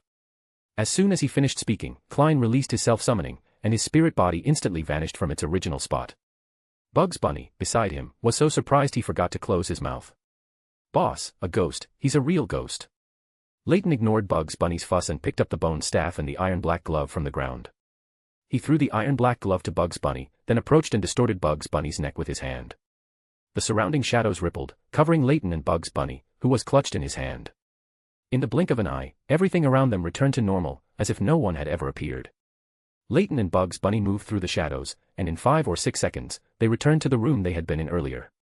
Klein's spirit body had already transited through gray fog and returned to his body, and he was currently tidying up the remaining ritual setup in the room. As soon as Bugs Bunny saw Klein, he immediately dodged and hid behind Leyton's pant leg, not even caring about the iron-black glove he was holding, dropping it directly onto the ground. Klein looked at Bugs Bunny's actions with a puzzled expression and asked, "What's wrong with it?" Glancing at the embarrassed rabbit, Leyton said with a helpless tone, "It's afraid of things like ghosts. It got scared when it saw your spirit body form just now." "Ah." Klein was silent for a moment, unsure how to comfort this timid yet impulsive rabbit. "I'll clean up," Leyton said, raising the bone staff in his hand. The surrounding shadows, reacting a beat too late, began to writhe like a tide, quickly engulfing everything in the room and swallowing it into the dark, heavy shadows. The room was quickly tidied. Leyton then bent down and picked up the iron-black glove that Bugs Bunny had thrown on the ground. He looked up and reminded Klein, "Hold on to me." After confirming that both Bugs Bunny and Klein were in physical contact with him, Leyton once again waved the bone staff in his hand.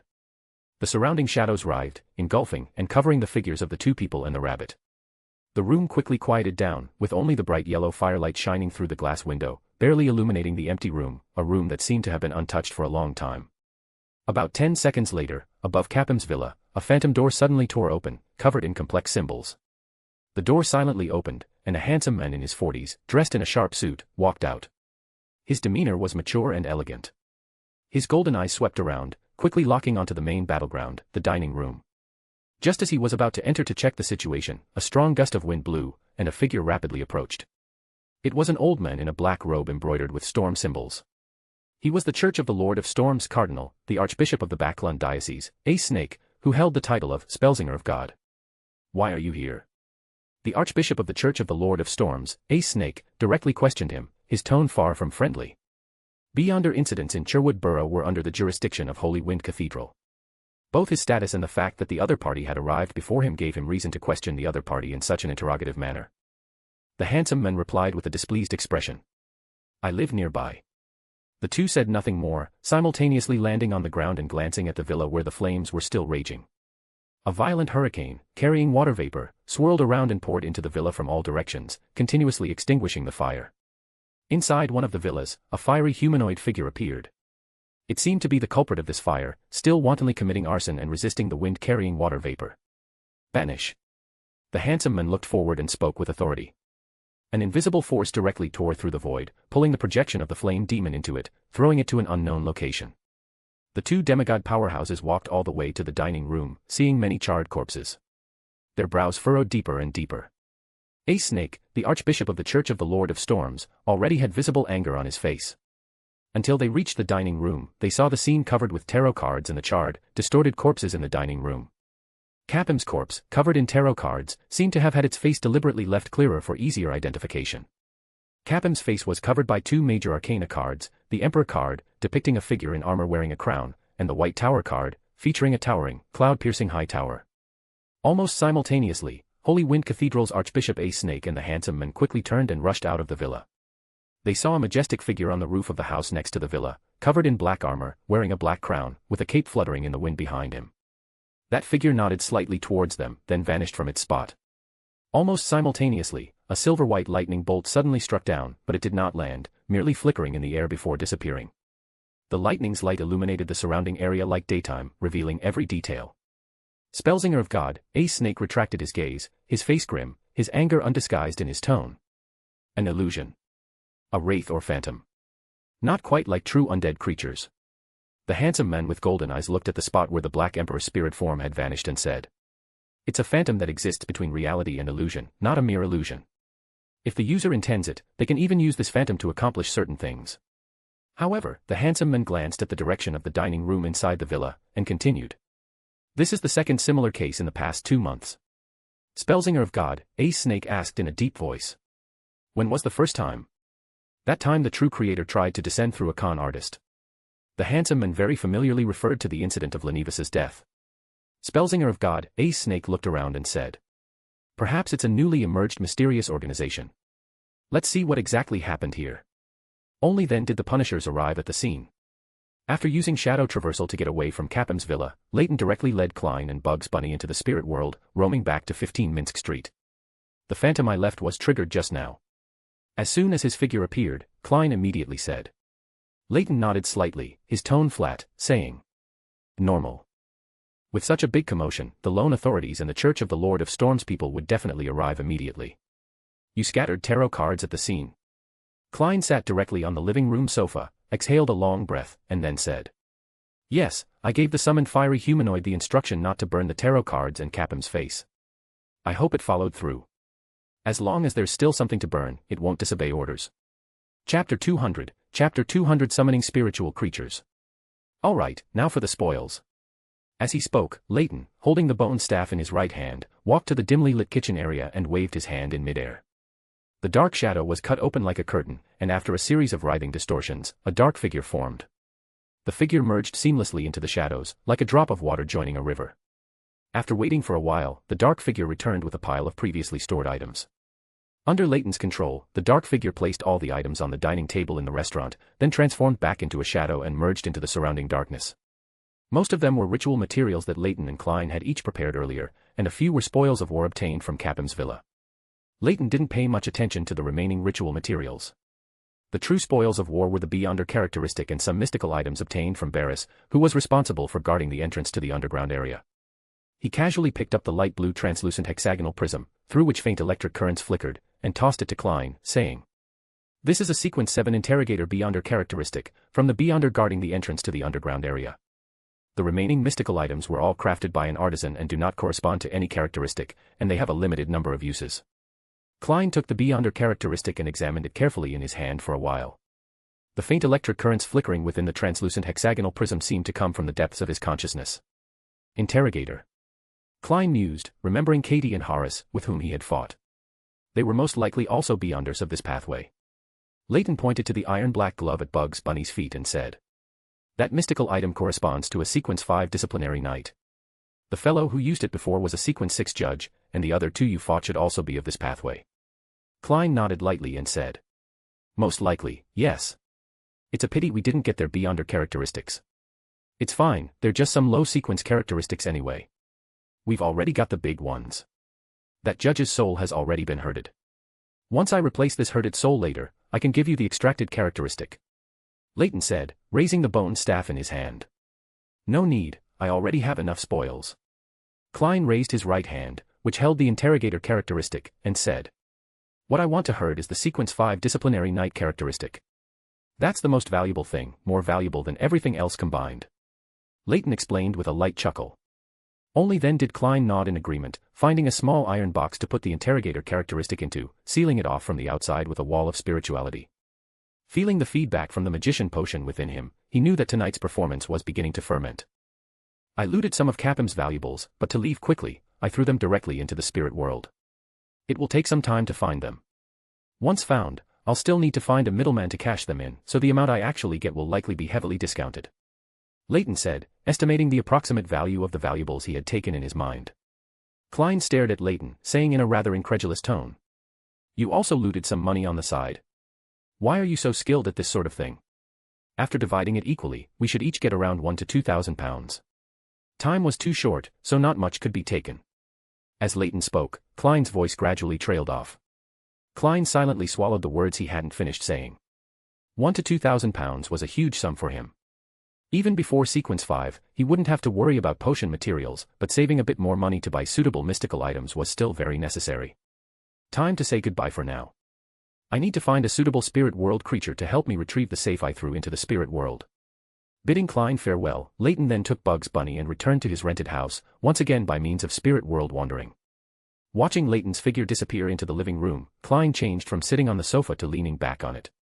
He closed his eyes, carefully recalling the details of tonight's battle. A human trafficker, and the royal family sent 4 Beyonders to protect him. This clearly doesn't add up. Moreover, Horace was a Sequence 6, and wearing that glove made him almost equivalent to a Sequence 5. This matter is definitely not as simple as it appears on the surface.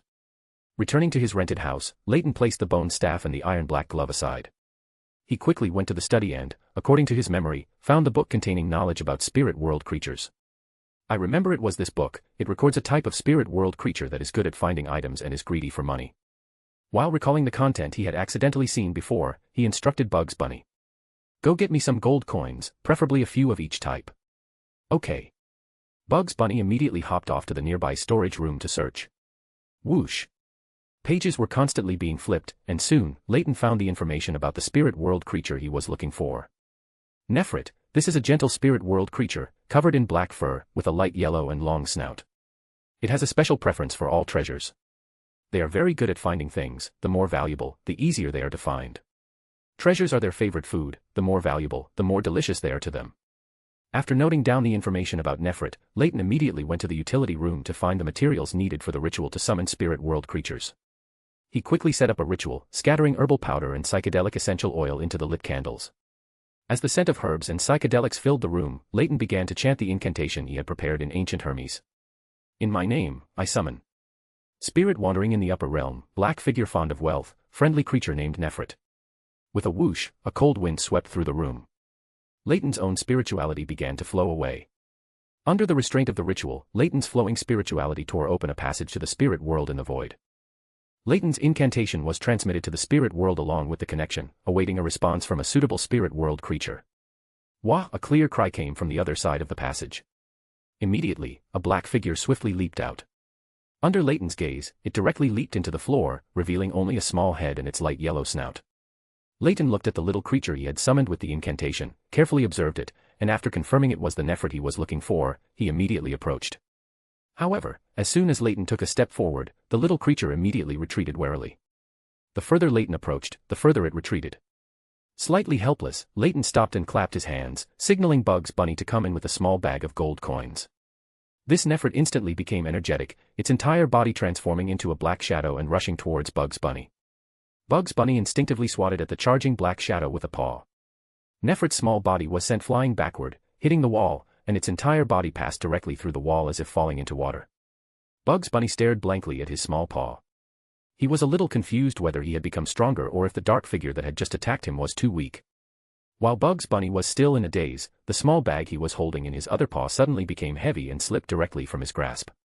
Nefrit's body, which had passed through the wall, leaped out from beneath the floor again, directly reaching out and grabbing the small bag of gold coins from Bugs Bunny's hand. After snatching the bag of gold coins, Nefrit adjusted its posture and dropped towards the floor.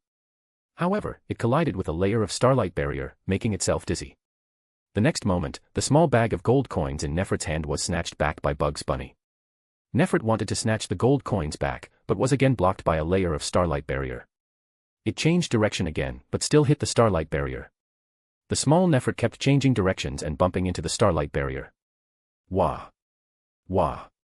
After trying all directions, this Nefrit finally realized it had been caught, and sat on the ground in despair, crying out. So stupid. Can this really help me find the safe, or will it just be eaten by other spirit world creatures? Looking at this foolishly cute Nefrit confined by the starlight barrier, Leyton approached in a few steps. Amidst Nefrit's fear and shock, he took the small bag from Bugs Bunny's hand. He directly poured out all the various gold coins in front of Nefrit. The gold coins scattered on the ground, and this Nefrit's eyes went straight, completely forgetting the fact that it had been caught. Leyton picked up a gold coin and held it in front of Nefrit. Nefrit directly made a flying pounce, hitting the starlight barrier. After shaking its head for a while, it pressed itself against the starlight barrier again, and a line of drool ungracefully flowed from its light yellow snout. Do you want gold coins? Leyton communicated with this Nefrit in Dragonese. The Nefrit, blocked by the starlight barrier, nodded frantically, even shaking out its drool. Seeing this, Leyton scooped up more gold coins from the ground and held them out to it, saying, Go to the spirit world and find something for me. If you find it, all these gold coins will be yours. Wah, wah, wah. This Nefrit displayed an intelligence completely different from its previous behavior, and began to haggle with Leyton.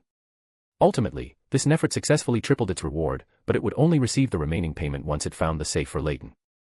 After both parties signed the contract, this Nefrit excitedly carried a bag of gold coins and returned to the spirit world through the passage created by the ritual. After the ritual ended, Leyton and Bugs Bunny looked at each other for a moment, and Leyton spoke with a hint of helplessness. Do you think that spirit world creature just now was smart or stupid? Bugs Bunny mimicked Leyton's action, rubbing his chin with a paw and saying, Pretty smart when it comes to making money. Chapter 201, Go and Return. The next morning, Leyton was having breakfast in the downstairs restaurant. An invisible natural spirit handed him the Tussock Post, which had just arrived today. Leyton took the newspaper and unfolded it. As expected, he saw the report about Capim's death in the most prominent position in the newspaper. The basement in Capim's luxurious villa, used to imprison kidnapped girls, was also discovered. The girls who escaped exposed to the church the fact that Capim was a human trafficker, accusing him of various degrees of abuse after being kidnapped. And the hero who killed Capim and everyone in that villa, and rescued the kidnapped girls, the newspaper gave him a codename, the Vigilante, Hero Bandit Black Emperor. Heh. It seems Klein's acting this time was very successful. Knock, knock, knock. The knocking sound interrupted Leyton's thoughts. A natural spirit approached and skillfully attached itself to the doorknob. With a creak, the door opened automatically. Destiny, with a head full of white beard and hair, walked in with a smile. Not until the other party found a chair opposite him and sat down, did Leyton, with a hint of confusion, open his mouth and say, What happened? You look like you're in a very good mood. I received a reply from him. It's the whereabouts of a soothsayer characteristic. Once I complete my advancement in Backlund, I can go search for this characteristic. Destiny explained with a smile. Soothsayer. Leyton recalled in his mind and found that besides knowing it was a sequence 2 of the fate pathway, he knew nothing else. He raised an eyebrow slightly, asking curiously. Soothsayer? What kind of characteristics does it have? Destiny smiled and said. He is the spokesperson of God, able to see visions and understand what will happen in the future. God has bestowed upon him the ability to perform miracles and wonders. The spokesperson of God. I remember Will said that he can only be considered a part of fate. Only by becoming the Wheel of Fortune can one, to a certain extent, be considered the embodiment of fate. If the Wheel of Fortune appears, the Sequence 2 soothsayer will naturally be his angel. The spokesperson of God also refers to the spokesperson of fate. After a moment of contemplation, Leyton looked at Destiny again, his tone very sincere. Congratulations. City of Silver. Derek hid the translucent small worm he had coughed out, planning to ask the other members of the Tarot Club about it during the next Tarot Club meeting, and then decide whether to hand it over to the chief. Originally, he wanted to directly ask the fool what it was, but considering that he had already troubled the fool more than once recently, the thin-skinned Derek still gave up the idea of directly asking the fool. After sitting in the room for a moment, Derek picked up the hurricane axe, fastened it to his waist, and prepared to go out to the trading area to see if he could directly buy the materials that other members of the Tarot Club were seeking. Whether it's to improve my strength or to inquire about news outside the forsaken land of the gods, I need to offer things and make deals with others.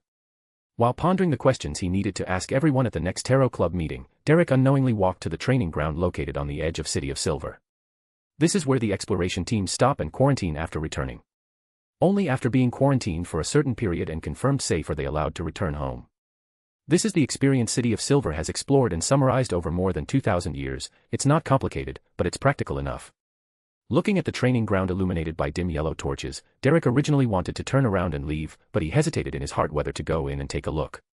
If the chief and the others hadn't cancelled the exploration of that half-destroyed temple, the members of the exploration team who went there should have returned by now. While contemplating, Derek had already stepped into the training ground. As soon as he entered the training ground, Derek saw a strongman with a shaved head, dark green symbols tattooed on the top, and a height of nearly 2.5 meters. This is Waiter Hillman, one of the elders of the Council of Six in City of Silver, a powerful demon hunter. At the same time, Derek also saw two acquaintances of the same age group, one of whom was his teammate in the patrol team, Dark Regents. The Council of Six replaced Elder Lovia, the shepherd who originally led the team, with Elder Waiter. Derek whispered silently to himself from the side. Although it wasn't Elder Lovia, the shepherd, leading the team, but the more experienced Elder Waiter, Derek didn't think this would avoid the corresponding dangers. Perhaps Derek's gaze was too direct. On the other side of a translucent but hard-as-steel wall, the young man named Dark noticed and turned his head to look over. Dark, you're back from exploring that half-destroyed temple. How was it? You didn't encounter any danger, did you? Seeing Dark look at him, Derek shouted from his side of the wall. Derek's anticipated bright smile and words did not appear. He only saw Dark walk a few steps closer and then reply with a smile. Yes, no danger, it was all very smooth. The smile on Dark's face was impeccable, and his reply was very concise. Derek, however, suddenly felt a chill all over his body, as if he were in a desolate and terrifying night, surrounded by darkness, with undercurrents accumulating. No, it shouldn't be like this. This isn't Dark's tone or demeanor. Backlund, Minsk Street. Leyton sat in front of the fireplace in the dining room, flipping through a book without a cover. This was a book of knowledge in the spiritual domain, previously obtained from Greenlight Serapis through a ritual. Leyton's spiritual perception was triggered. He looked up and forward, a faint purple glow covering his eyes. Leyton's gaze pierced through reality, seeing the corresponding spiritual world area. A small creature, covered in black fur with a pale yellow and relatively long snout, was struggling to push a safe far larger than its body. That was quite fast. It only took a day to find the safe for me. Leyton murmured to himself. Then, a pale blue glow lit up in his eyes. Placing the open book aside, Leyton took 2 steps forward and raised his hand to draw a mysterious symbol representing a door in midair. As his spirituality diffused, layers of symbols, like double-opening doors, appeared where Leyton had just gestured. As spirituality rippled like water, the barrier between reality and the spiritual world in the dining room was temporarily breached. Clang! The sound of heavy metal hitting the ground rang out, and a silver-gray safe with a paper figurine stuck to its surface fell directly from midair onto the floor. Immediately, a black figure swiftly rushed out of the spiritual world and pounced on it. A Nefrit, the size of a small cat, stood atop the safe, hands on its hips, staring intently at Leyton. Wah, wah. Even without using language comprehension or spiritual communication spells, Leyton could understand what it wanted to express. Hurry up and pay. Raising an eyebrow at the greedy little fellow, Leyton went upstairs, put the already prepared gold coins into a bag, brought them down, and handed them to it. The Nefrit, clutching a bag nearly as big as its own body, leaped off the safe in a dive-like posture. The moment it touched the floor, its body directly melted into it, and the bag of gold coins it was holding also merged into the floor. Leyton watched as it, like a swimming fish, plunged into the spiritual world and quickly moved away. Leyton's gaze returned to the safe. With the paper figurine still attached, Leyton could confirm that the safe had not been opened. That greedy Nefrit didn't know that the safe it found was the most valuable. Leyton slightly curled his lips, tore off the paper figurine attached to the safe, then simulated the ability to open a door, easily opening the safe to reveal the gold bars, land deeds, jewels, antiques, and other items inside. A head with a flattened, pale yellow snout poked out from the side, its eyes fixed on the treasures inside the safe. The next instant, it transformed into a black shadow and pounced. In midair, an invisible natural spirit firmly restrained it. The Nefrit's small arms and legs flailed wildly in the air. Glancing at the returning Nefrit, Leyton closed the safe again and reattached the paper figurine. A faint layer of starlight appeared, then vanished in an instant. Having secured the safe, Leyton then turned his attention back to the Nefrit suspended in midair, with no intention of putting it down. He directly spoke in ancient Hermes. "Didn't you leave? Why did you come back?" "Wah wah, I smelled treasure." "You liar. You have so many treasures, but you only gave me a few gold coins. These are all found by me, they're all mine." "Wah." Leyton roughly understood what the Nefrit was saying, then directly picked it up and tossed it back into the spiritual world.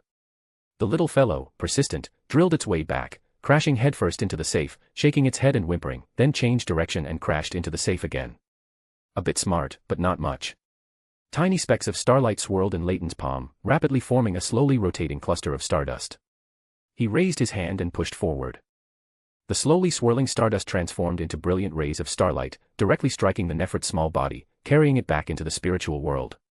In the spiritual world, brilliant starlight flashed continuously, carrying it to a very distant place. "Pay attention, don't let this little fellow steal things from the house. If it can't take the things from the safe, it might change its target." Leyton turned to Crow Anu, who was preening its feathers on the windowsill, and instructed. Chapter 202 Exploring Dreams. On Friday evening, Leyton finished dinner with the 3 small animals in his home. Glancing at Nefrit, who was still persistent and trying to ram into the safe, Leyton calmly picked up his after-dinner fruit, enjoying the performance of this stubborn Nefrit.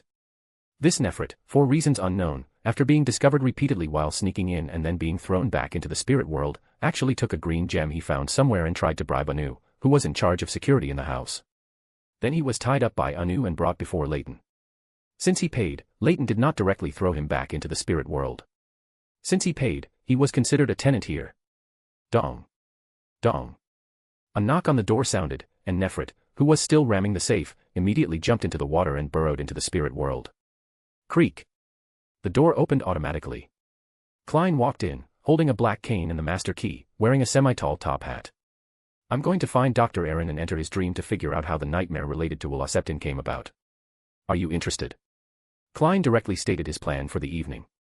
"Well, I'm certainly interested, but Will might not want to see me, even in a dream."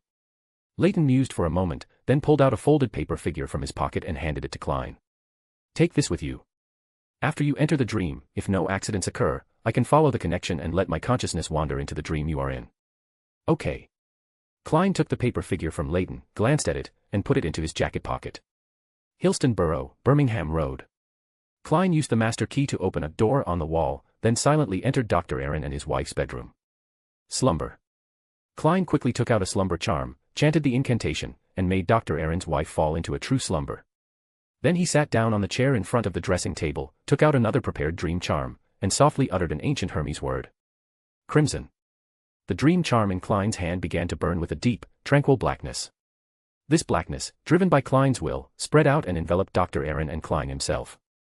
At the same time, Leyton, who was already lying in bed, felt a faint connection appear.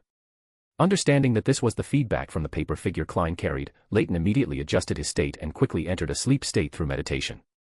Through the psychological cue he had left for himself beforehand, Leyton's consciousness quickly became clear and, following the connection between himself and the paper figure, wandered through the world of dreams and minds, heading towards Dr. Aaron Chris's dream.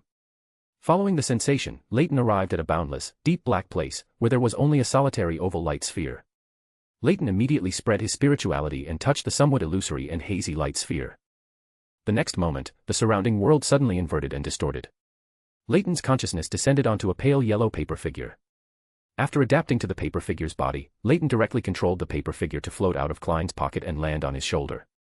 Klein looked at the paper figure floating out of his pocket and instantly understood that this was the manifestation of Leyton's consciousness in this dream.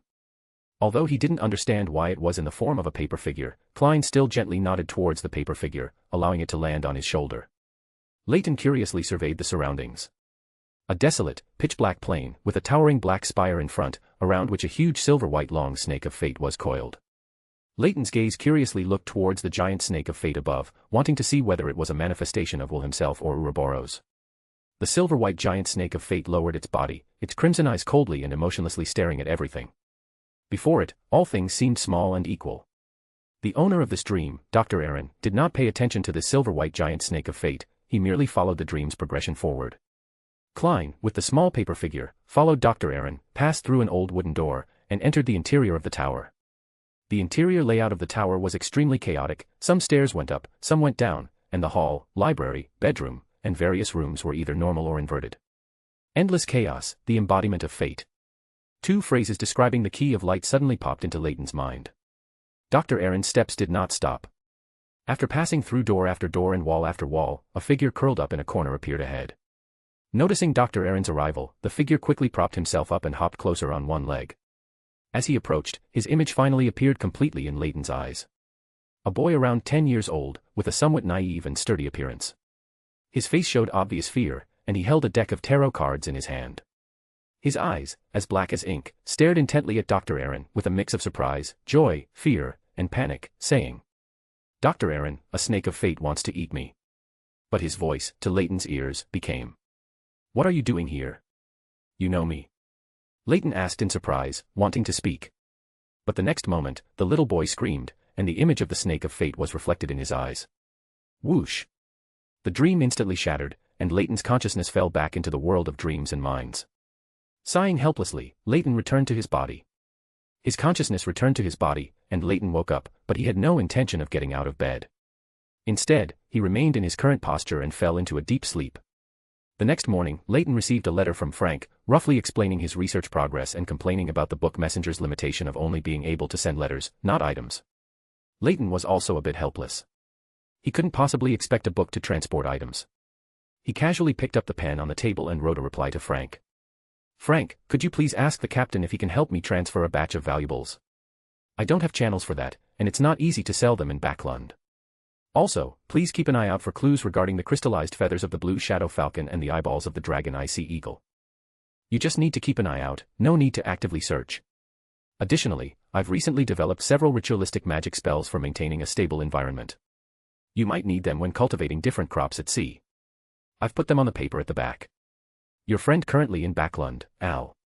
After writing his reply to Frank, he raised his hand and sent the letter into the spirit world. Leyton began to ponder whether he should find another messenger. Although this book messenger was convenient to use, the inability to help deliver items was indeed troublesome at times. As he pondered, Leyton saw Nefrit, who had just poked its head out of the spirit world. Nefrit blinked its small black eyes twice. Before Leyton could speak, it quickly retracted its head and left without looking back. Leyton looked at the spot where Nefrit disappeared and sighed helplessly. He had a trust crisis with this little guy. It seems he can't ask it to be a part-time messenger. However, this greedy fellow also couldn't be trusted. Monday, 3 in the afternoon, today's tarot club was held on time. Above the boundless gray fog, as streaks of red light rose, blurred figures appeared around the bronze long table.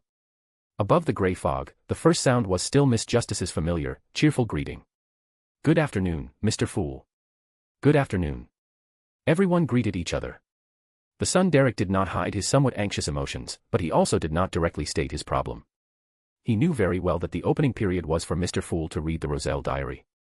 The gathering had already begun, there was no need to rush. If Mr. Fool was in a good mood, he might answer some questions. The son Derek comforted himself in his heart. Hangman Alger turned his head to look at the top, and spoke humbly. "Respected Mr. Fool, I have collected 3 new pages of the Roselle diary." "Diary? Roselle diary?" Magician Furs immediately became focused. She suspected that this so-called Roselle diary might be something she was very familiar with. Klein, shrouded in grey fog, smiled and replied. "What do you want to exchange them for?" Hangman Alger glanced at the playing card covering the right side of Mr. Fool, suppressing his inner eagerness, and maintaining his normal tone of voice. "I want to know what that playing card next to you is." Klein didn't expect the hanged man's request to be the easiest for him to fulfill, so he chuckled softly and said, "You may. Do you wish for everyone to hear, or only for yourself to know?" Hangman Alger answered without hesitation. Only for myself to know. He truly lacks the spirit of selfless dedication. Leyton leaned back in the high-backed chair, silently complaining. At this moment, Magician Furs had almost understood something. With the so-called Roselle Diary, one could exchange for answers to certain questions from Mr. Fool, and perhaps even exchange for items. Roselle Diary. Is it something written by Emperor Roselle in that unique symbol? That's actually a diary. At least Mr. Hangman's tone was very certain, and Mr. Fool didn't refute it. I've come across many, but I never bought them because I wasn't interested. Miss Audrey has quite a few, but I remember last week, no, it seems it was the week before last, anyway, not long ago, her dog chewed up many books and notes, including those diaries of Emperor Roselle. Furz's mood at this moment was like a roller coaster, from great joy to great sorrow. I hate dogs. Only this one thought remained in Magician Furz's mind. Chapter 203, Chapter 203 Little Son's Story. Hangman Alger and the Fool Klein finished their private conversation, and then he began to materialize the 3 newly acquired Roselle diary pages. Soon, those 3 yellowish-brown parchment sheets came into Klein's hands. Leyton's gaze swept over the 3 pages without a trace. I can't see it, but I really want to know what golden phrases are on this Roselle diary. Everyone waited in silence for Mr. Fool at the head of the table to finish reading today's Roselle diary. After a while, a light tapping sound, thump, thump, echoed from the table. Klein, sitting at the head of the bronze long table, his gaze swept across Leyton. Why didn't I notice before that every time the Roselle diary appears, Alger's spirit body is filled with complex emotions like curiosity, contemplation, and torment? Klein subtly withdrew his gaze and chuckled softly. You may begin. The son Derek originally intended to ask about the true creator and the semi-transparent worm he coughed up, but Hangman Alger spoke faster than him, asking in a seemingly unconcerned tone. Have you had any further communication with that former exploration team captain? Did he show any abnormalities? The son Derek temporarily suppressed the urgency in his heart and honestly answered Mr. Hangman's question. He died. He died. Miss Justice, Mr. Hangman, and Miss Magician all expressed their surprise simultaneously. Did you report to your chief that he was an Amon avatar? Magician Furs asked with great curiosity. The son Derek slowly shook his head. Although he didn't really want to recall what happened that day, in order to get advice from everyone, he tried his best to keep his voice calm as he narrated. No, after that gathering ended, I was very afraid of what that Amon might do and didn't dare to contact him at all. Then it suddenly crossed the wall and the seal of that mystical item, appearing beside me. He also asked me, where did you go just now? Hearing this, Magician Furs, as a famous author, had already immersed herself in the scene, feeling both fear and excitement, just like listening to ghost stories when she was a child. Even though she was so scared that she covered her ears, she still couldn't help but spread her fingers slightly, allowing the sound to reach her mind. Justice Audrey took a small breath. Just imagining the scene Mr. Sun described in her mind made her spine tingle. Did the seal of that mystical item in your city of silver fail? Hangman Alger subconsciously questioned. The son Derek shook his head blankly and said. I don't know either. It shouldn't have failed, but he wasn't affected for some reason. When he appeared in my room, he was already completely out of control. His head split open in the middle, constantly oozing liquid, and many cracks appeared on his body, like mouths. Then how did you survive? Or rather, how did you escape from it? Magician Furs felt very much like she was there, so she asked curiously. Justice Audrey tilted her head slightly, adopting a listening posture. This was also a question she was very concerned about. The son Derek replied with a hint of relief in his voice. It was His Excellency the Chief. He appeared in time and used that mystical item to deal with the out-of-control Amon avatar. Furs and Audrey both had an, of course, expression, nodding slightly. This was the most reasonable explanation. Hangman Alger frowned slightly and asked slowly. You said that former exploration team captain lost control shortly after you returned. He hadn't lost control for decades, but suddenly lost control after you returned. And, when that mystical item didn't react, your chief appeared in time and dealt with that out-of-control person. While asking, Hangman Alger looked up at Mr. Fool at the head of the table. Seeing that he was still calm and leisurely, he finally relaxed. Heh. Why would you think Amon's avatar would lose control on its own? Leyton leaned back in the high-backed chair and spoke lazily. After everyone looked at him with either confusion or realization, he slowly continued. The loss of control of that former exploration team captain was most likely just a drama directed and performed by Amon himself. His true goal should be to silently parasitize you. At the same time, it was also to force your chief to make other countermeasures, for example, changing your detention to having someone monitor you in secret. By observing your reaction after being parasitized, it might be possible to obtain more information. The son Derek's mouth slowly opened. He just felt how amazing Mr. Tower was. Based on just a little of his narration, he had almost restored the entire incident and also pointed out details he had not noticed before. Derek replied with great admiration in his tone. Yes, Amon did parasitize me in the end, and the chief also released me from the round tower bottom. But why would Amon perform that drama himself? Wouldn't doing so weaken his own power?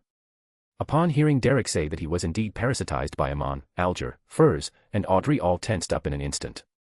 Alger, with his extremely rich combat experience, almost assumed a combat stance to prevent any accidents.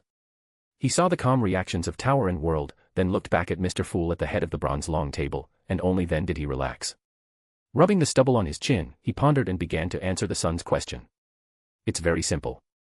Amon's avatar only needs to appear as if he has been eliminated, then others will lower their guard, and he can begin his next actions. Losing just one avatar is not a loss at all for an existence at Amon's level. The son Derek nodded repeatedly as he listened. He felt that Mr. Hanged Man's analysis made a lot of sense. Hangman Alger looked at the son's appearance and shook his head slightly, somewhat helplessly, saying, "This is a game between three parties, Mr. Fool, your chief, and Amon. And you are the most crucial chess piece." The son Derek nodded as if he understood, and continued to talk about his encounter. "After I left the round tower bottom, I prayed to Mr. Fool. Amon's parasitism was also discovered by Mr. Fool at that time. As he spoke, he also materialized the image Mr. Fool had transmitted to him at the time. Amon wearing a black pointed soft hat and a crystal monocle. What happened then?" Hangman quickly pressed. "Then Mr. Fool taught me a ritual. Through that ritual, Mr. Fool dispatched his angel to purify Amon's avatar." The son Derek answered honestly. "Angel?" Hangman Alger looked in astonishment at the figure shrouded in grey fog at the head of the bronze long table. He immediately realized that his movement was too abrupt and rude, not respectful enough, so he quickly lowered his head again. "Angel?" Justice Audrey was momentarily bewildered, then quickly understood what Mr. Sun was saying. Mr. Fool dispatched his angel to purify Amon's avatar. An angel? Mr. Fool actually dispatched an angel. Mr. Fool indeed has an angel as a servant. Although this was a matter of course, it was still exciting. Only a deity can command an angel. Audrey couldn't help but imagine what Mr. Fool's seated angel looked like. I wonder when I will be fortunate enough to meet one. Magician Furs recalled her previous encounter. At that time, she had only asked Mr. Fool for help in interfering with a divination, but instead, she saw an angel with 12 pairs of wings descend and shroud her spirit body with its wings. It really was an angel. Dark wings, a total of 12 pairs. This is an archangel. Furs suddenly didn't dare to look up at the leisurely figure sitting at the head of the bronze long table. After a brief moment of fear, Hangman Alger felt an inexplicable excitement welling up in his heart. In this short time, he thought of many things and suddenly felt that the future was full of light. Only then did he have the presence of mind to ponder the details in the son's words. The way Mr. Fool purified Amon's avatar took a very roundabout path.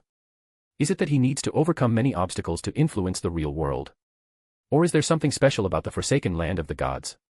The son Derek couldn't quite understand the reactions of Mr. Hangman, Miss Justice, and Miss Magician.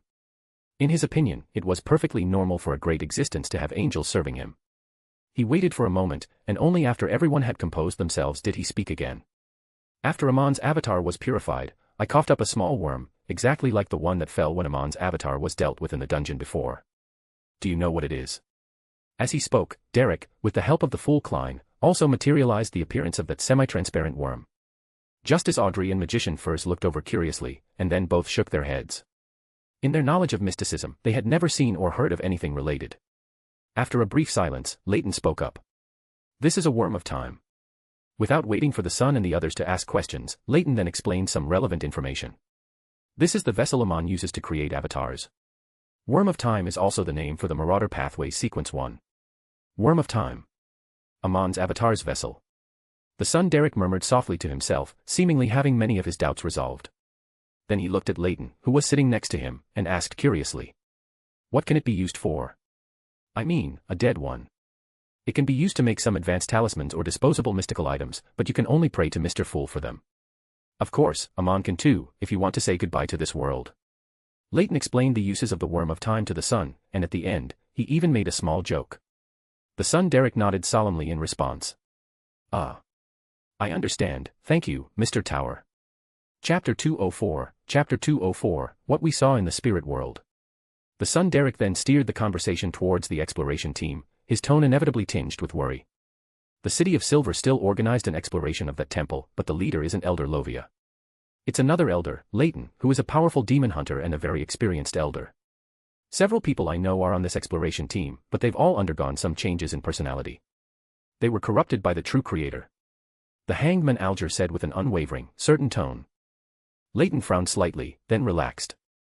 The City of Silver couldn't possibly abandon the exploration of that half-ruined temple just because of what the sun said.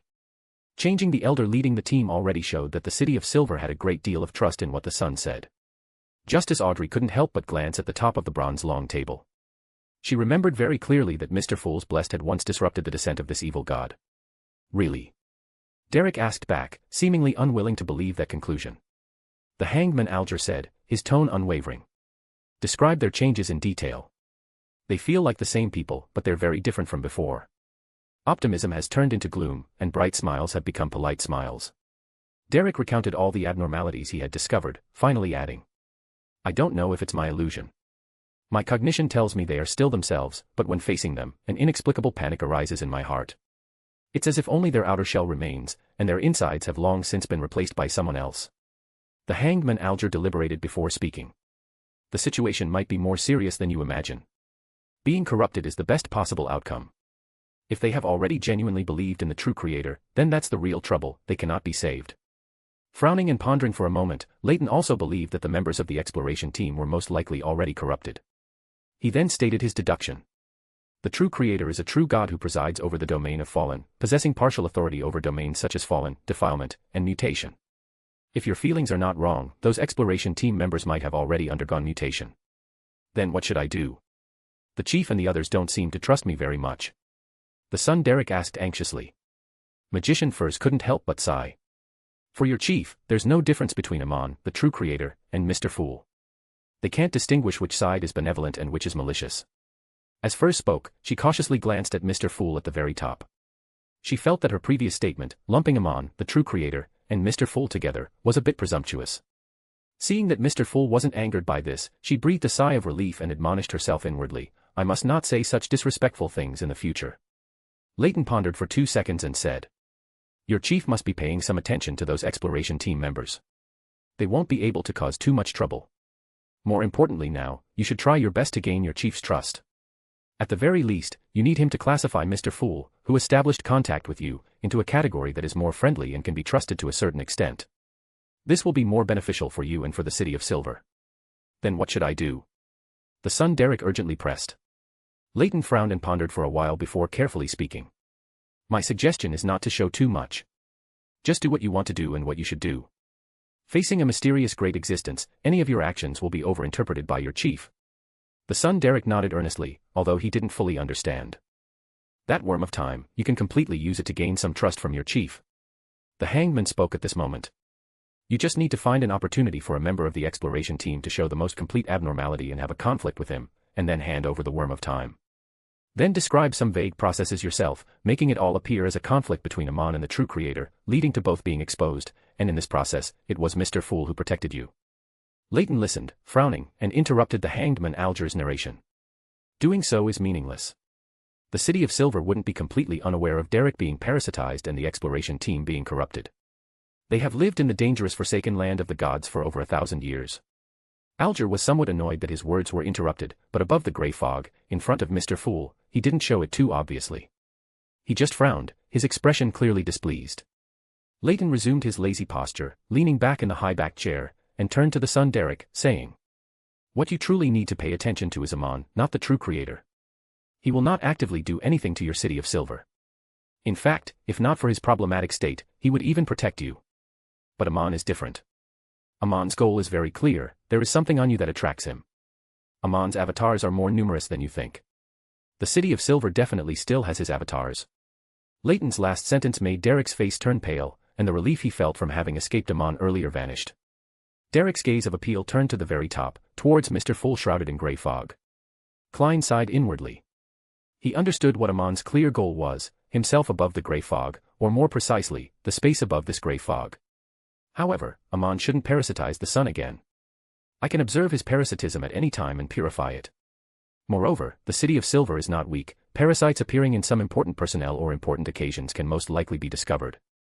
Therefore, although the City of Silver most likely still has Amon's avatars, they should only be in the peripheral areas, on unimportant people or creatures.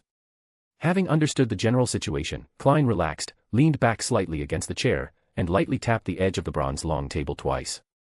After attracting everyone's attention, he said in a relaxed posture, "Don't worry, Amon will no longer casually parasitize or appear by your side. Doing so is meaningless." Meaningless. Audrey repeated the sentence in her heart, and then added the next sentence in her mind, because I will act. Meaningless. Meaningless. The son Derek repeated it twice to himself, then respectfully bowed to Mr. Fool at the very top and said, "Thank you, esteemed Mr. Fool." He then turned his gaze to Leyton beside him and asked with great curiosity, "Mr. Tower, why won't the true creator do anything to the City of Silver? Isn't he an evil god?"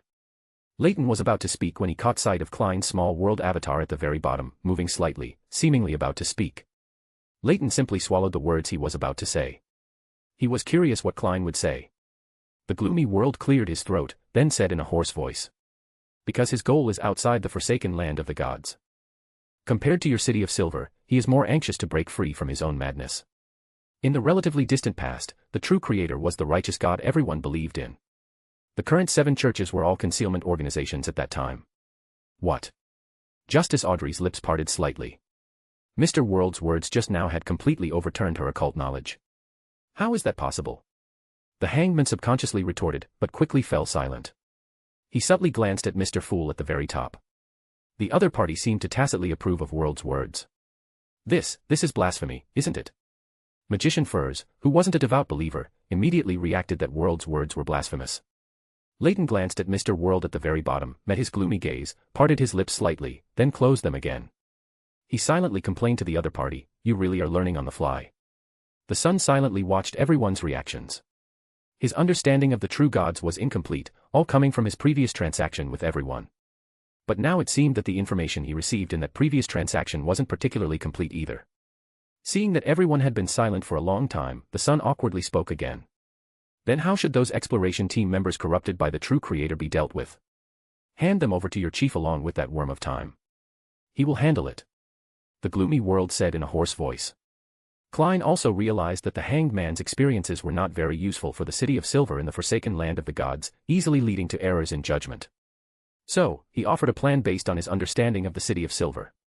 The son Derek pondered for a while before slowly nodding and saying, "I understand." He then thanked everyone again. With the son's matter concluded, Magician Furs, who had witnessed the entire process, suddenly had an idea. She brushed a strand of her curly hair and said, "I want to know which family the apprentice pathway belongs to.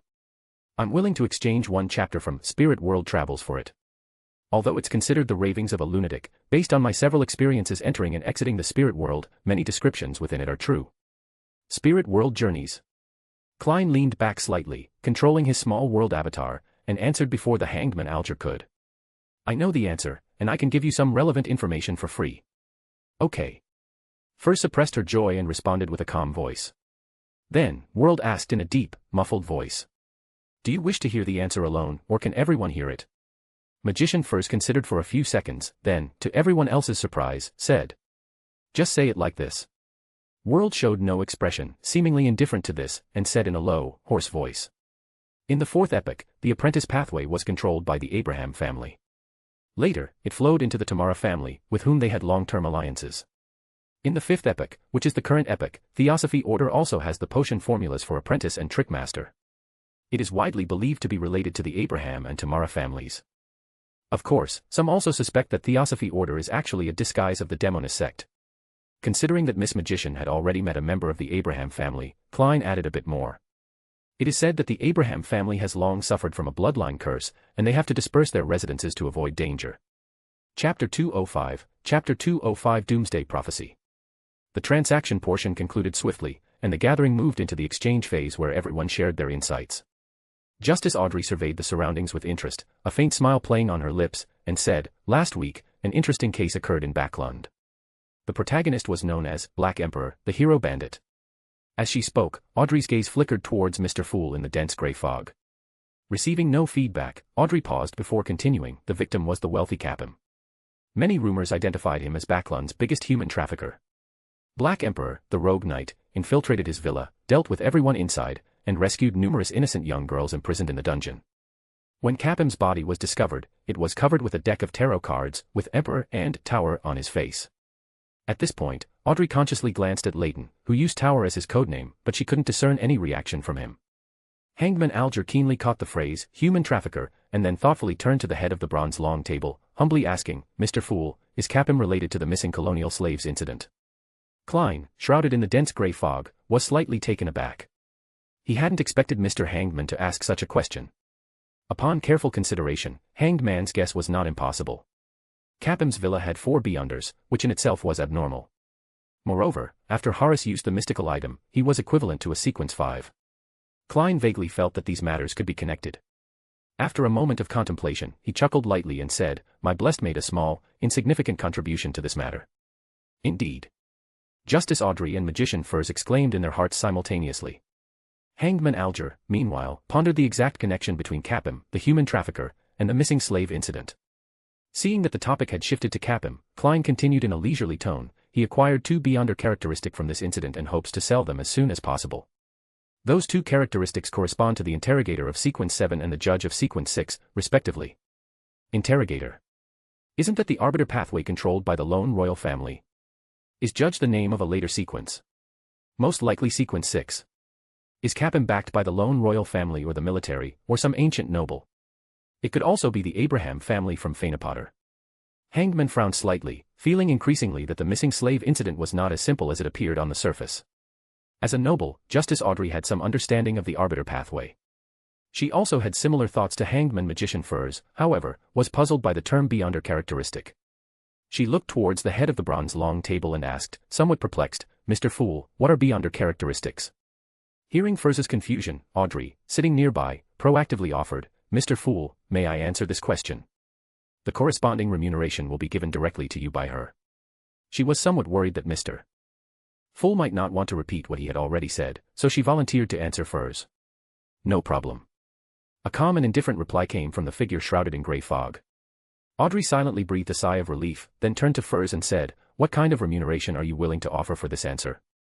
Furs looked towards the figure shrouded in grey fog at the head of the table and respectfully asked, Mr. Fool, can I use another chapter of Sights in the Spirit World as remuneration?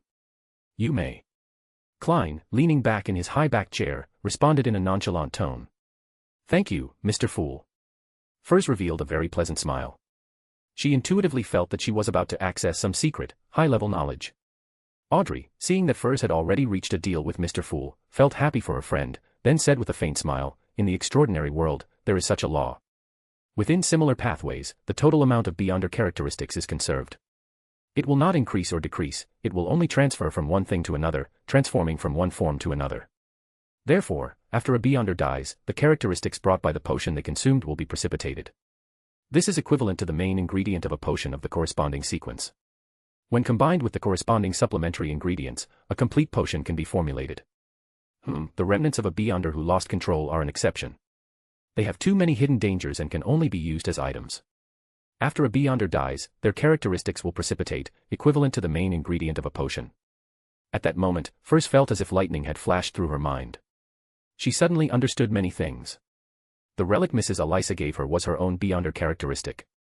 Doesn't this mean that every beyonder, in the eyes of others, is equivalent to a walking material? How dark! Unconsciously, Furs had clenched her hands. She suddenly realized that the essence of the extraordinary world seemed to be filled with madness. I understand, thank you for your explanation. Furs nodded thoughtfully. However, she had no intention of buying the interrogator beyonder characteristic. Zaya was still just an arbiter, quite a distance from sequence 7, and given her financial situation, she couldn't afford characteristics equivalent to a sequence 7 potion's main ingredient. Everyone continued to share their insights for a while until Mr. Fool at the head of the table calmly said, Let today's gathering end here. As you wish. Leyton, along with Audrey, Furs, and others, rose and bowed. Crimson light flashed across his vision, and after a brief moment of daze, Leyton found himself back in his study. He stood up and stretched, glancing at the desk beside him, but he didn't see any letters delivered by the messenger. Frank's reply is a bit slow this time. I wanted to ask the captain for help in liquidating the assets I plundered from Capim sooner. Pulling back his wandering thoughts, Leyton prepared to ask the hidden sage for some savant pathway potion formulas and information. To promote the advancement of civilization, this pathway was the most suitable. He lowered his head in thought for a moment, then softly chanted the hidden sage's honorific name. Sage who observes the world, eye that peers into truth, embodiment of endless knowledge and numerology. I wish to supplicate to you. I need some paragon pathway knowledge. As the prayer ended, Leyton felt his consciousness suddenly elevate, and a dazzling galaxy appeared in his vision. As his gaze pulled back, this dazzling galaxy revealed its true form. A pair of cold, indifferent, lashless eyes containing countless brilliant stars. The next moment, a flood of information poured into Leyton's mind. Ugh. A heavy, dull pain struck him, causing Leyton to let out a muffled groan. Although he was accustomed to the hidden sage's knowledge infusion, this time, the knowledge seemed to involve high-level matters, putting an exceptionally great strain on Leyton. It took several minutes to sort out the knowledge the hidden sage had poured into his mind. Leaning by the window, his head no longer felt heavy or dull. Leyton then carefully recalled the information he had received, including potion formulas for Sequence 9 Savant up to Sequence 4 Alchemist, and some information about the Paragon pathway. The inspiration gained from potions is quite limited. One is less likely to hear sounds that shouldn't be heard or see scenes that shouldn't be seen. The core is to lead civilization to achieve developmental leaps. Basically, high sequence beyonders of the Savant pathway can handcraft things like Gundams and nuclear fusion, it's just that mass production is not possible. Is it because the current Earth is in a sealed state, leading to many resource limitations, so mass production is temporarily restricted? Promoting the advancement of civilization can currently only be done by guiding the development of energy and technology through mysticism. Leyton frowned slightly, rubbing his chin with his right hand, pondering in his mind. His gaze unconsciously followed his upward movement to look at the sky, then shifted away, not dwelling on that kind of problem. Wind energy, electrical energy, solar energy. If I develop these energies, the Church of the Lord of Storms and the Eternal Blazing Sun Church would directly accuse me of blasphemy, wouldn't they? He muttered a couple of sentences helplessly. Leyton shook his head, no longer thinking about these issues, and instead began to screen for people suitable for the Savant pathway. It wasn't until evening that Klein knocked on the door, holding 2 pages of Sights in the Spirit World, and handing them to Leyton. They mentioned 2 prophecies that give me a not-so-good premonition. Klein explained, lowering his gaze. Leyton probably guessed what prophecies Klein was referring to. He nodded gently, took the 2 pages of Sights in the Spirit World, and directly skipped the first chapter to read the content that followed. Gaze cast from the cosmos, the earth will be torn apart, and everything in the world will cease to exist. The second prophecy was related to the Abraham family. The day the curse is lifted will also be the beginning of the Abraham's true calamity. After reading the 2 prophecies in Sights in the Spirit World, Leyton's expression remained unchanged as he handed the papers back, and at the same time, he said, "Yellow light Venethan is a symbol in the field of astrology. His prophecies are authoritative enough." "I know, that's why I came to ask you." Klein nodded lightly, then continued to ask, "You must know something, right? About the prophecy of the apocalypse, or the curse of the Abraham family?" Leyton nodded noncommittally, not rushing to answer. He poured a cup of freshly brewed black tea and handed it to Klein, then sat back in his seat and continued the previous topic, saying, "The topic of the apocalypse cannot be spoken of, at least not without the sequence of an angel, otherwise it's suicide. The prophecy concerning the Abraham family also has some connection to you, Mr. Dorr." Klein quickly reacted. The Abraham family controlled the apprentice pathway, which was also one of the pathways under Sapphira Castle. Leyton nodded gently, then sighed and said, "Mr. Dorr is only one ritual away from becoming a god, but unfortunately, he was corrupted. The Abraham family has acquired most of the corresponding items for this pathway, and due to Mr. Dorr's influence, no true powerhouses have emerged." Chapter 206, Undead Chef. Klein was silent for a moment, then said with an unusually heavy tone, "So, the resolution of the Abraham family's curse means Mr. Dorr has completely fallen. Do you want to try to salvage him? To get an angel under your command?" Leyton looked at Klein with a slight smile. Klein gave a bitter laugh. "Mr. Dorr is in existence only one step away from becoming a god. What can I use to salvage him? Moreover, as an angel from a neighboring pathway, shouldn't he and I be in an adversarial relationship? I'm quite keen to try it. It's an inspiration I got from the true creator last time." Leyton raised his left hand and said with a serious tone. Klein raised an eyebrow and glanced at Leyton, then lowered his head to sip his black tea, organizing his thoughts. "You seem to have a good impression of this Mr. Dorr.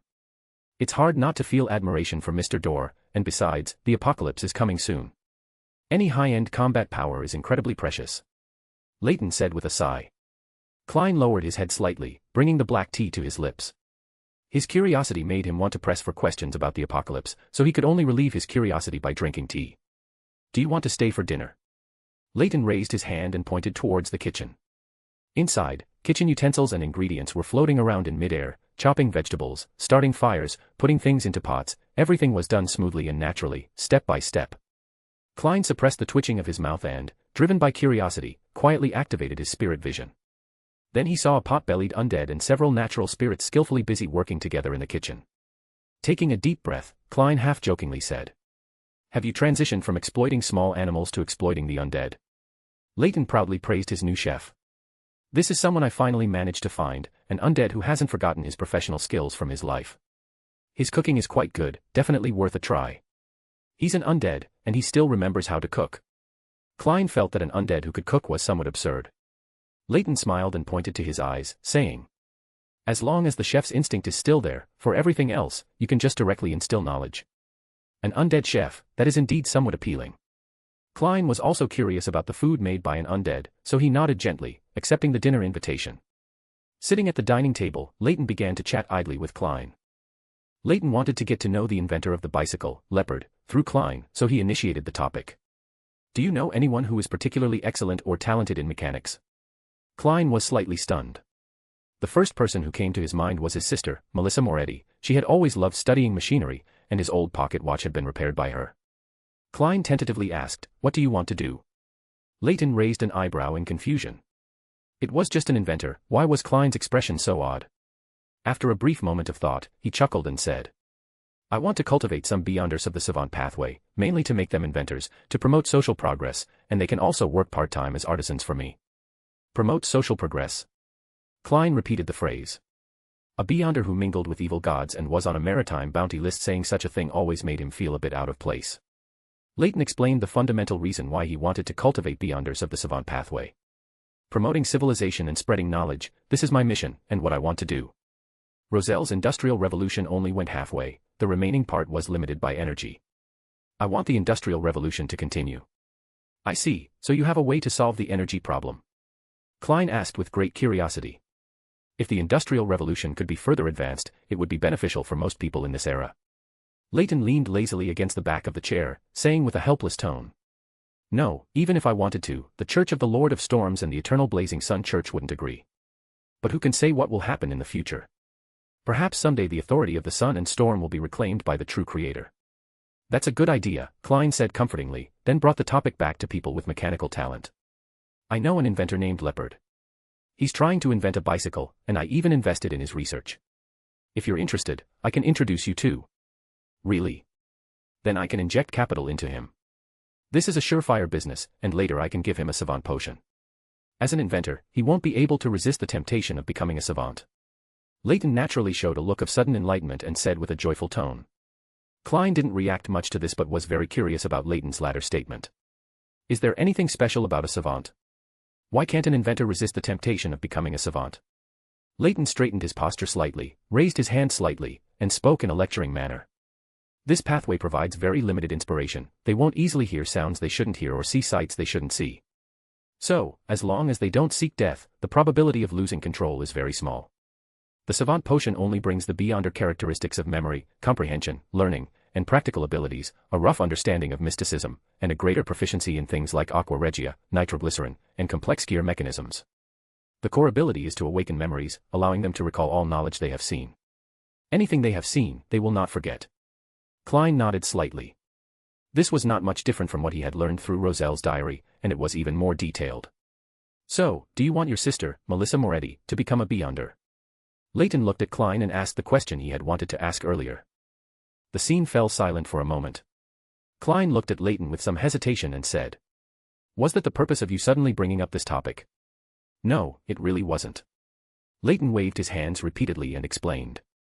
"You were lost in thought for too long just now, so I connected it to your sister who has a great talent for mechanics. This pathway suits her preferences well, and there won't be too much risk of losing control. The only problem is probably that they are truly very weak in the early stages."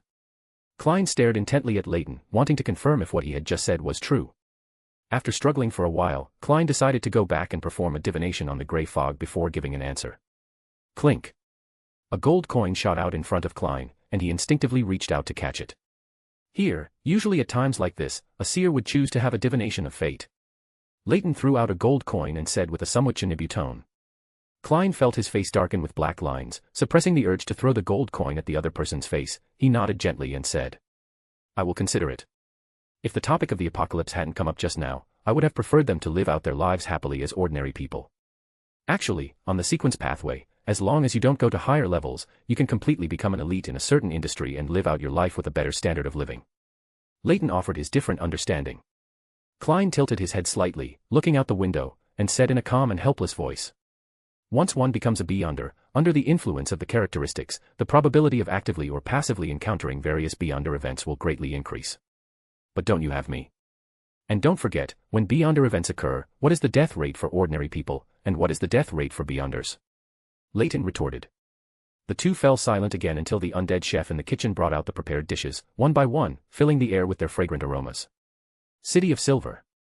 Derek had just handed the worm of time that Amon used to parasitize him to the chief and reminded him that the members of the exploration team might have been corrupted by the true creator. Back in his home, Derek sat by the old wooden table, pondering whether he should do something to make the corrupted members of the exploration team expose their peculiarities on their own. Only by proving that everything he said was true would His Excellency the Chief believe him to a greater extent. Derek, who had not yet figured out what to do, suddenly heard a knock on the door. "Who is it?" he asked with some bewilderment and doubt. A voice filled with laughter came from outside the door. "It's me, Dark. The exploration team has been released from isolation. Weren't you very curious about our experiences this time?" Dark. Derek's mind conjured up the other person's usual appearance, and then he recalled what the other person looked like when he last saw him. Derek suddenly shivered, a chill rushing to his scalp. Why is he coming to find me? Having just been released from isolation, shouldn't he go home first? In an instant, many doubts arose in Derek's mind. Whoosh. Derek turned his head to look out the window, wanting to alleviate his nervousness. At this time, the frequency of lightning outside had dropped to its lowest, with only one lightning bolt streaking across the sky every 1 or 2 minutes, illuminating the air. For the rest of the time, City of Silver was in deep darkness. However, as a light supplicant, Derek inherently possessed a certain light attribute. Inside City of Silver, even if he was in darkness from time to time, there wouldn't be too much danger. So, when he was alone, he didn't have the habit of lighting candles. Derek took out a candle from a wooden box, rubbed his fingers lightly, created a golden yellow flame, and lit the candle. The room instantly filled with dim yellow light, accompanied by a faint, pungent aroma. Thump thump thump. The door was knocked again by Dark. He wasn't like this before, he was very polite. A strong sense of sadness suddenly welled up in Derek's heart. Placing the lit candle in the center of the table, Derek took a deep breath, and with intense vigilance, opened the door. Chapter 207, Chapter 207 The Contaminated. Why are you so slow? Dark asked, maintaining a perfectly polite smile on his face. I was looking for candles, and it took some time, Derek replied calmly. He walked alongside Dark, returning to the table with him, and they both sat down. Dark took a small cloth bag from his waist and asked with a smile, freshly dried fruit, would you like some? No, thank you. Derek cautiously shook his head, his voice a little hoarse and stammering due to his extreme tension. All right. Dark took a black fruit from the small cloth bag, put it into his mouth, and bit it with a crunching sound. A silence fell over the room, with only the sound of Dark chewing the black fruit echoing. After a moment of hesitation, Derek initiated a conversation. Did you encounter any monsters during your exploration of the half-ruined temple? Quite a few, but they weren't very powerful, we cleared them out easily. Dark paused for a second, then a smile curved on his lips as he said. We found some peculiar plants in the temple. They looked like the mushrooms taught in the general knowledge classes, very vibrant, making one feel full of appetite just by looking at them. Eating them can enhance spirituality and strengthen the physique. If paired with roasted monster meat, they emit an unimaginable fragrance. As he spoke, he took out a palm-sized mushroom from another small cloth bag. It was brightly colored, translucent, and adorned with dark golden spots. Just seeing it made Derek's mouth water, and his appetite was so stirred that it was hard to control. Here's one for you, Dark said with an enthusiastic smile, handing over the mushroom. Okay, Derek forced himself to speak, struggling to resist the urge to immediately put the mushroom in his mouth. I'll try it tomorrow. Dark didn't say much, pushing the mushroom in front of Derek before continuing to eat the black fruit on his own. Derek with difficulty shifted his gaze from the mushroom and continued to chat with Dark about other topics. Did you discover anything during this exploration? Dark stopped eating and replied with a very serious expression. We found many murals, continuous murals. Do you still remember the statue inside the temple? The newly discovered murals record related content. The temple builders believed that the statue represented the Lord who created everything, the omnipotent and omniscient God. When the great cataclysm arrived, the Lord bore most of our sins, which is why his image changed from standing upright to inverted, from walking freely to being nailed to a cross. We are not abandoned people, we are favored by the Lord. Derek listened silently, neither refuting nor questioning. But Dark's attitude towards that statue almost indicated that he had sincerely begun to believe in the true creator. Dark and the others have been completely corrupted. If everything recorded in the temple is true, we only need to change some symbols and the corresponding honorific names during sacrifices to regain the Lord's response. Dark narrated endlessly, becoming more and more excited as he spoke, even starting to wave his hands. Derek's brows gradually furrowed, and he no longer had the energy to listen to Dark's words. He found himself increasingly unable to resist the mushroom's temptation. It seemed as if his body might break free from the constraints of reason at any moment and swallow the mushroom whole. No, I can't eat it. I must hold back. Derek felt a surge of panic, constantly thinking about what he should do to cope. I'll go get you a glass of water. Derek tried his best to make his voice sound steady, without revealing any abnormality. Then he walked aside, deliberately slowing his movements, and softly chanted the honorific name of the Fool. The Fool who doesn't belong to this era, the mysterious ruler above the grey fog, the king of yellow and black who wields good luck. Backlund, 15 Minsk Street. Having just finished a lavish dinner prepared by a spirit chef at Leyton's place, Klein returned home and heard a faint, low prayer echoing in his ears. A male voice, is it son? Or Mr. Hangman? Leyton was slightly puzzled, but he quickly closed the bedroom doors and windows, then took 4 counterclockwise steps to enter the grey fog.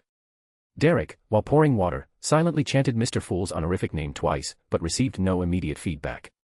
After a slight hesitation, he bit the bullet and said in a deep voice. I'm sorry, the water at home is a bit cold. I'll boil some hot water again. It's fine, we are all Beyonders, it doesn't affect us much. Dark crunched on his doom fruit, speaking in a nonchalant tone. Derek didn't know how to respond for a moment. His right hand was already secretly resting on the hurricane axe at his waist. As soon as Dark made any unusual move, he would erupt into action. I prefer hot water, Derek replied, his voice dry. If I were to summon a holy light to illuminate the darkness now, would it attract the attention of those secretly monitoring me? As long as there were other people here, Derek felt he wouldn't be so panicked. Derek hesitated briefly, then saw Dark take 2 steps forward, looking at him with some confusion and asking. What are you doing? Derek opened his mouth to make up an excuse. Suddenly, a dense, grayish-white mist surged before his eyes, and a deep red light rose.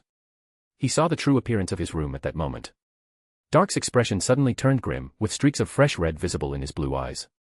The fruit he had been eating also revealed its true form, they were human fingers, bloody fingers. Where the vibrant mushroom had been, there was now a layer of blood-stained scalp with short black hair. The next moment, a magnificent golden figure with 12 pairs of dark wings appeared in Derek's vision. The figure enveloped him with layers of wings. Derek felt the panic, fear, and other emotions in his heart all being suppressed. Reason once again took the lead. What are you doing? Dark's voice grew colder, his eyes fixed on Derek, the hidden malice seemingly ready to surge out at any moment. Derek did not answer. He clasped his hands in front of his chest, forming a prayer pose. A beam of light descended from the sky, a holy, pure, brilliant, and utterly warm light instantly illuminated the entire room. The purification ability of the holy light seemed to naturally counter the abnormality on Dark's body. The doom fruit in his hand, the vibrant mushroom beside him, and even Dark himself, all sizzled under the holy light, emitting wisps of black smoke. Dark's clothes were suddenly stretched by a series of strip-like bulges. Whoosh! Whoosh! Whoosh! Bloody strips of flesh pierced through Dark's clothing, surging forward to attack Derek. Derek swiftly picked up his hurricane axe and swung it forward. Thud! Several bloody strips of flesh were severed and fell to the ground. These strips even had rough skin with body hair still attached. Then, more bloody strips of flesh surged in, tightly coiling around the hurricane axe again and again. Derek decisively released his tightly gripped right hand from the hurricane axe, rapidly retreated, and at the same time, cupped his hands in front of his mouth and nose, assuming a prayer posture. Silently, a clear pillar of light burning with flames appeared out of thin air and struck the bloody strips of flesh. Ah! Dark, who had transformed into a monster, let out a shriek that sounded more like a roar. Many bloody strips of flesh instantly charred, broke, and fell off. All these changes happened almost in an instant. The next moment, the bloody strips of flesh that Dark had transformed into seemed enraged, launching a fierce counterattack. Derek's expression changed abruptly, and he quickly moved to evade to his side and rear. The anticipated attack did not land on him. After Derek stabilized himself and looked, he found that Dark, who was waving bloody strips of flesh around him, was enveloped by an unknown dark, viscous liquid. He was like a cat placed inside an opaque bag. The surrounding shadows continuously spread and distorted. Soon, the monster that Dark had become was wrapped into a giant black cocoon. Derek quietly watched the person who had suddenly appeared, understanding that this was the one responsible for monitoring him from the darkness. For a moment, he didn't know what to say, so he just stood there silently, watching the other person, wanting to know how they would deal with Dark, who had become a monster.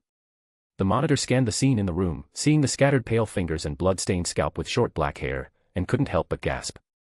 Then, using his beyonder power, he manipulated the shadows outside, forming tidal waves to notify Chief Colin in the tower. Dark was silently corrupted during his exploration of that temple. I think the other members of the exploration team should have the same problem. Derek hesitated for a moment but still spoke up to warn. Someone will deal with them, the monitor responded with a heavy, hoarse voice. The two fell silent again until Chief Colin of the Council of Six arrived. At the top of the tower, in Chief Colin's room. The white-haired Chief Colin Iliad of the City of Silver listened quietly to Derek's description of what had happened earlier, then gently nodded. Why did Dark come to you first, instead of returning to his own home and then making his move when the opportunity arose? Derek looked down, somewhat at a loss, and said in a muffled voice. Perhaps it's because I went to see them when they were still in isolation at the training ground, and I had some interaction with him. Also, Dark and I were already quite familiar with each other. Thinking of Dark, who used to be cheerful and always wore a bright smile, Derek's mood inevitably dropped a few degrees. How did you discover his abnormality? Chief Colin continued to ask expressionlessly. That mushroom, it was that blood-stained scalp. When Dark handed it to me, it looked like a mushroom in my eyes. It had an abnormal attraction, constantly urging me to eat it. I felt this wasn't normal, so I secretly chanted the honorific name of a great existence. He showed me the true scene in the room. What happened afterward, that monitor also participated. Chapter 208, Chapter 208 Divine Revelation. After listening to Derek's account, Chief Colin Iliad of the City of Silver did not relax. Instead, he brought Derek to the location of the City of Silver's psychoanalyst, Ivloro.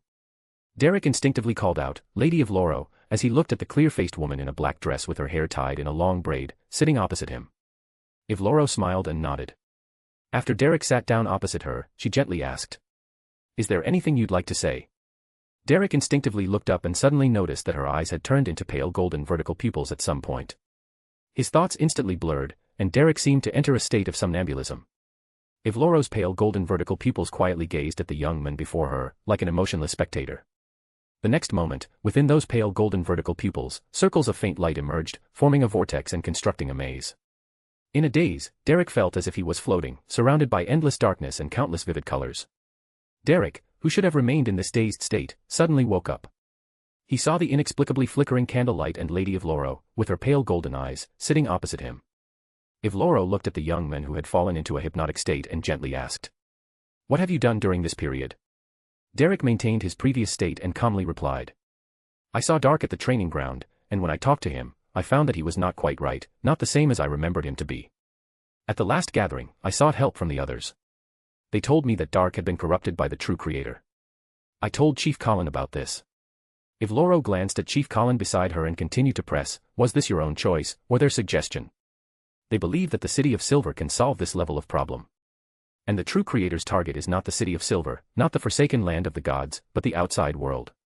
Compared to the true creator, Amon's existence is more dangerous to the City of Silver. Ivloro continued to ask in an exceptionally gentle voice, What is the forsaken land of the gods? This is the forsaken land of the gods. In the world outside the forsaken land of the gods, there is sun, there is the sea, and there are normal things, without various monsters and dangers hidden in the darkness. Derek revealed all the information he knew. He even felt that it would be fine even if he didn't have Mr. Fool's blessing now, as he had planned to tell Chief Colin all of this anyway. Ivloro's expression was not calm, her eyes, as she looked at Chief Colin beside her, held unconcealed worry and longing. Colin merely nodded slightly, signaling her to continue asking. Ivloro quickly composed herself and continued to inquire, How much do you know about the true creator, Amon, and that great existence you pray to? The true creator was not an evil god a long time ago. In the world outside the forsaken land of the gods, he was a god of orthodox faith.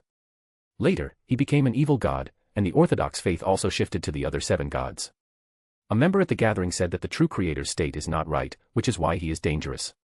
Amon is a cunning, dangerous existence. He is a blasphemer and also the god of deceit. He seems to have a conflict with the existence who convenes the gathering. The Amon avatar parasitic on me was discovered by him, and he dispatched his subordinate angel to purify it. But at the last gathering, I felt that the great existence didn't seem to care much about Amon. Derek maintained his dazed state and revealed all the information he knew about the true creator and Amon. He did not explicitly state information involving Mr. Fool, only referring to him as the Great Existence. Finally, Ivloro asked, "Where did your axe and the Sun Pathways potion formula come from?" The axe was traded for with other members at the gathering, and the Sun Pathways potion formula was also obtained through trade. "I like the Sun Pathway. I want to become the light that illuminates the darkness." Towards the end, Derek couldn't quite control his emotions, and his voice became slightly more excited. Ivloro did not become suspicious because of this. After listening carefully, she turned to Chief Colin and said, "He didn't lie, he couldn't possibly lie. I used the power of the Crown of Glory." Colin nodded lightly and said, "In this state, he also showed no signs of evil, fallen, or being corrupted."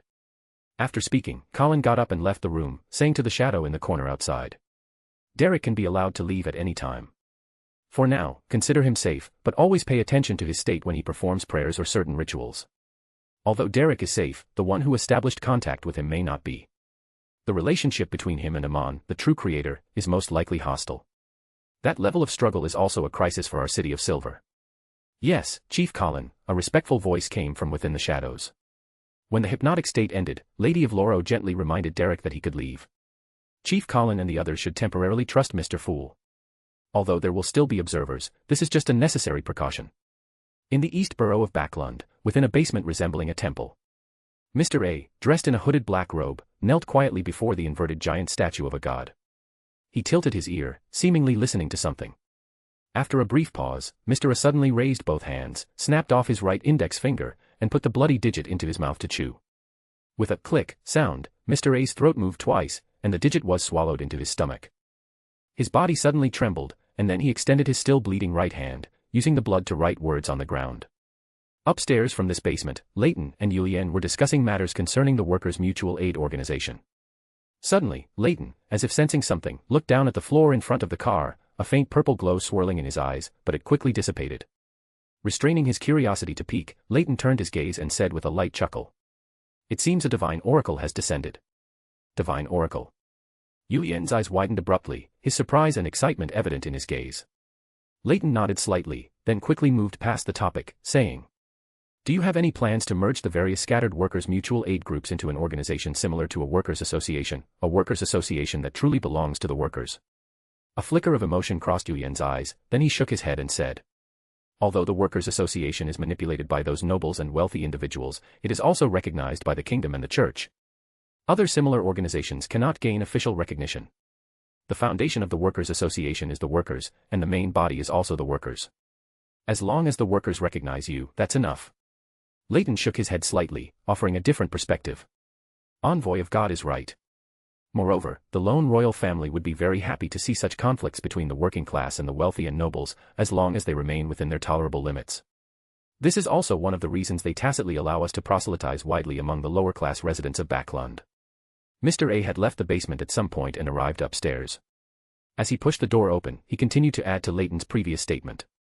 "Mr. A." Yulian immediately turned and bowed to the entering Mr. A. "It seems that the cooperation between the lone royal family, the Aurora Order, and the Demonist sect will ultimately only harm themselves. The Aurora Order and the Demonist sect will both ultimately achieve their respective goals. Envoy of God, what do you think a new workers' association, one that completely belongs to the workers themselves, should be called?" Mr. A's gaze lingered on Leyton, and after a slight pause, he asked, Leyton rubbed his chin with his right hand, pondering for a moment before saying, "The Red Cross Mutual Aid Society. And the symbol could be a blood-stained red cross, how about that?" A smile appeared on Mr. A's pale face, and he nodded lightly, saying, "A blood-stained cross is very close to the image of the Lord, and it won't expose us. Perhaps, before long, you will see news of the Red Cross Mutual Aid Society in the newspapers." Changing the subject, Mr. A proactively brought up the divine revelation he had just received. "The Lord gave me some revelation." Yulian had already clasped his hands together, resting them before his mouth and nose, in a prayerful posture, listening intently to Mr. A's subsequent words. Feeling Mr. A's and Yulian's fervent attitudes, Leyton felt somewhat out of place here. Mr. A did not pay attention to Leyton's attitude and continued to speak about the content of the divine revelation. "The Lord wants us to find the Fool's favored and believers, right here in Backlund. The Fool's honorific name is the Fool who doesn't belong to this era. The mysterious ruler above the gray fog. The king of yellow and black who wields good luck." Mr. A spoke in the most common and ordinary Loanese, intermittently reciting the Fool's honorific name. Leyton listened in silence, his gaze unconsciously glancing at his left forearm. Is there no information exchange between him and the true creator? Or rather, is he now a completely independent entity? Chapter 209, KWM Chapter 209 Cemetery. At night, back in his rented house, Leyton lay on the bed in his bedroom and quickly fell asleep through meditation. In a deep dream, Leyton suddenly woke up. It was still the twilight sanctuary, and Sasser still looked the same, but Leyton noticed that the shadow beneath him was much lighter. It seemed that during this period, his digestion of part of the true creator's will had been remarkably effective. You want to see me? Sasser did not beat around the bush and asked directly. Leyton nodded slightly and said with a hint of confusion. The true creator gave an oracle to the Aurora Order, instructing them to find the fools blessed and believers in Backlund. Is there no information sharing between you and him? Sasser answered calmly. If I were to connect with him in my current state, it would only cause me to be tainted by his madness. Leyton nodded slightly, then brought up other topics. Are there high-level characteristics of the Paragon pathway remaining in the forsaken land of the gods? Sasser was silent for a long time, seemingly lost in thought, and only spoke again after a while. Arcane scholars at the saint level exist, but I cannot confirm the existence of angel-level knowledge magister characteristics. Perhaps they exist as mystical items somewhere. The true creator is always in a state of madness and doesn't have that much energy to pay attention to these things. I understand. Then, how many city-states with survivors are there in the forsaken land of the gods now? Nodding slightly, confirming the existence of arcane scholars in the forsaken land of the gods, Leyton then shifted the topic to other areas. Counting the settlements around me, there are only 7 city-states in total. Sasser's voice inevitably carried emotions of helplessness and dejection. Among them, 4 city-states are outside my protection: the City of Silver, Moon City, Valentine, and Bidan City. These cities, due to their respective reasons, have retained enough characteristics and powerful mystical items to persist for thousands of years in the darkness. However, this is pretty much their limit. Valentine, Bidan City. Leyton repeated softly. These were cities that had not appeared in the original work. Amon and Klein also mentioned in their conversation in the Forsaken Land of the Gods that the remaining survivor city-states in the Forsaken Land of the Gods do not exceed 10. Amon would not lie about this, there is no need. If there's a chance, it's still very necessary to go to the Forsaken Land of the Gods. Are you collecting Paragon Pathway characteristics to find an opportunity to strip away the sage characteristics from your body and switch pathways? Sasser's voice interrupted Leyton's internal contemplation. Leyton shook his head and said, I have no such intention. If I were to switch to the Paragon Pathway, wouldn't I just be sending myself to the Paragon to be killed? I just want to cultivate some professional talents to promote the Industrial Revolution that Roselle didn't complete. The progress of civilization will make steam even more powerful. Sasser said, as if admonishing him. Before Leyton could explain, he proposed a new trade. If you help me reclaim the authorities of the Sun and Storm, I can share the corresponding authorities with you to promote the Industrial Revolution. Don't be surprised. At that time, I was just crazy, but I still had the necessary memories and judgment. Roselle's biggest obstacle to promoting the Industrial Revolution was the lack of energy. The initial barrier that remained protected us, but also limited Earth's external development. Promoting civilization is something that must be done to become a demon of knowledge. God Almighty, who possesses omniscience, omnipotence, and the Creator's authority, is a better collaborator than the Lord of the Mysteries. Just by relying on those memories of the true Creator, he analyzed the Industrial Revolution brought by Roselle so thoroughly. This person is quite formidable in terms of insight, planning, and strategy. It can be seen from Adam. I'm a little shamelessly tempted. Leyton frowned, struggling. From his perspective, the other party's proposal was too tempting. Unfortunately, Amon's existence is the biggest obstacle to cooperation. Time is long. You can wait until the situation becomes clear before giving your answer. Sasser said calmly. The next morning, as Leyton woke up from his bed, the conversation he had with Sasser in his dream last night clearly appeared in his mind. These are still too far away from me. I'll think about them after I become a saint, or even an angel. With a long sigh, Leyton quickly sprang out of bed and put on his clothes. After a simple wash, he immediately went down to the dining room downstairs, rubbed his fingers by the fireplace, and created a crimson flame through friction and spirituality to light the fireplace. As the fire in the fireplace began to burn, the temperature inside the house gradually started to rise. Later, I'll go find Klein and have him take me to that inventor, Leopard. I also need to hurry up and collect the potion ingredients for the savant. Sitting at the dining table, Leyton pondered the things he planned to do today. Not long after, the undead chef finished today's breakfast: simple sandwiches, biscuits, and hot milk. After quickly finishing breakfast, Leyton walked to the house across the street and knocked on the door. Thump, thump, thump. Klein quickly opened the door, with a surprised expression on his face. "It's a good thing you knocked today," Klein said jokingly, while stepping aside to make way. "When I use the main entrance, I still have the habit of knocking," Leyton chuckled. After Klein stepped aside, he saw Dr. Aaron in the living room. Dr. Aaron also looked over with curiosity. Seeing that it was someone he had met at the Quelag Club before, Dr. Aaron smiled and greeted him. After returning the smile, Leyton withdrew his gaze and then directly stated his purpose. "I came to see you about Leopard. I want to invest in his invention." Klein nodded slightly, raised his hand, and pointed to Dr. Aaron next to him, saying, "Okay, but you'll have to wait a bit. I have another commission." "No problem, I'm not short on time. Remember to come find me when you're done." Leyton waved his hand, turned, and left directly after speaking. Klein was stunned for a moment. He had just raised his hand to try and keep him, and to ask about Wields, but Leyton had already walked some distance away, so he had to give up. Back in the living room, Dr. Aaron asked curiously, "Sherlock, are you also involved in investments? What kind of project is it? Something that would catch the eye of a great detective like you and make you invest." "A new type of transportation," Klein replied with a smile. "I'll go change my clothes first, then we can leave." After speaking, Klein went up to the second floor, found a thick coat to put on, and then went to the grey fog to perform a divination. He concluded that there was almost no risk with this commission, which finally put his mind at ease. A small, exquisite paper figure fluttered in the cold wind, finally landing on a moving carriage. The moment the small paper figure landed, it seemed to come alive, firmly attaching itself to the roof of the carriage. Inside the carriage, Klein looked up at the roof of the carriage in confusion, saw nothing, and then withdrew his gaze. The carriage traveled all the way to the outskirts of Green Graveyard in Backlund Westborough. Klein and Dr. Aaron got off the carriage and wandered around, searching for something in the nearby woods. The small paper figure was blown by the wind, drifting between one tree after another. There. Dr. Aaron suddenly stopped, pointing to a birch tree about 10 meters ahead and to the side, which had a ring of bark peeled off its trunk. After getting closer, Dr. Aaron stared intently at the birch tree and said, "It's exactly like it was in my dream." Klein smiled with a slight hint of caution, "But Wields isn't here." Dr. Aaron frowned and looked for a while, then suddenly pointed to the ground beside the tree roots and said, "Wields was sitting right here, and one of his hands was pointing to the soil below. You want to dig it up?" Klein stood to the side, looked down at the patch of ground with almost no withered grass, then looked up at Dr. Aaron's serious, frowning expression. Dr. Aaron nodded. "Since we found this place, it's important to confirm what's there." After a while, Dr. Aaron exchanged money for 3 iron shovels and the help of a gravedigger.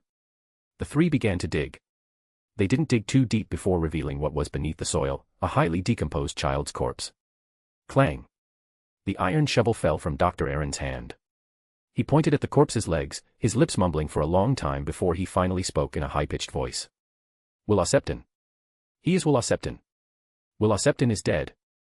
And he seems to have been dead for some time. This can't be fake, can it?" Klein looked at the child's corpse underground with doubt and uncertainty, numerous thoughts constantly emerging in his mind. Klein quickly came to his senses and said to the gravedigger and Dr. Aaron, who were almost scared silly, "Call the police." Not long after, a sheriff arrived, and both Klein and Dr. Aaron were taken to the nearby police station. After everyone had left, a small paper figure floated down from a tree. After a twist, Leyton's figure appeared. This figure was just an illusion, essentially still that small paper figure. Leyton looked at the child's corpse revealed in the dug-up earth in front of him. The corpse was highly decomposed, its skin and flesh looked as if they were melting, and there were many insects crawling in and out of it. They didn't even move the body. "Is it really okay to just leave it so carelessly in front of me?" Leyton murmured to himself. Other than the occasional gust of wind, he received no response. After lingering for a while, Leyton sensed that someone was approaching, so he turned and left directly. "Perhaps tomorrow, or even tonight, we'll move the location of this corpse."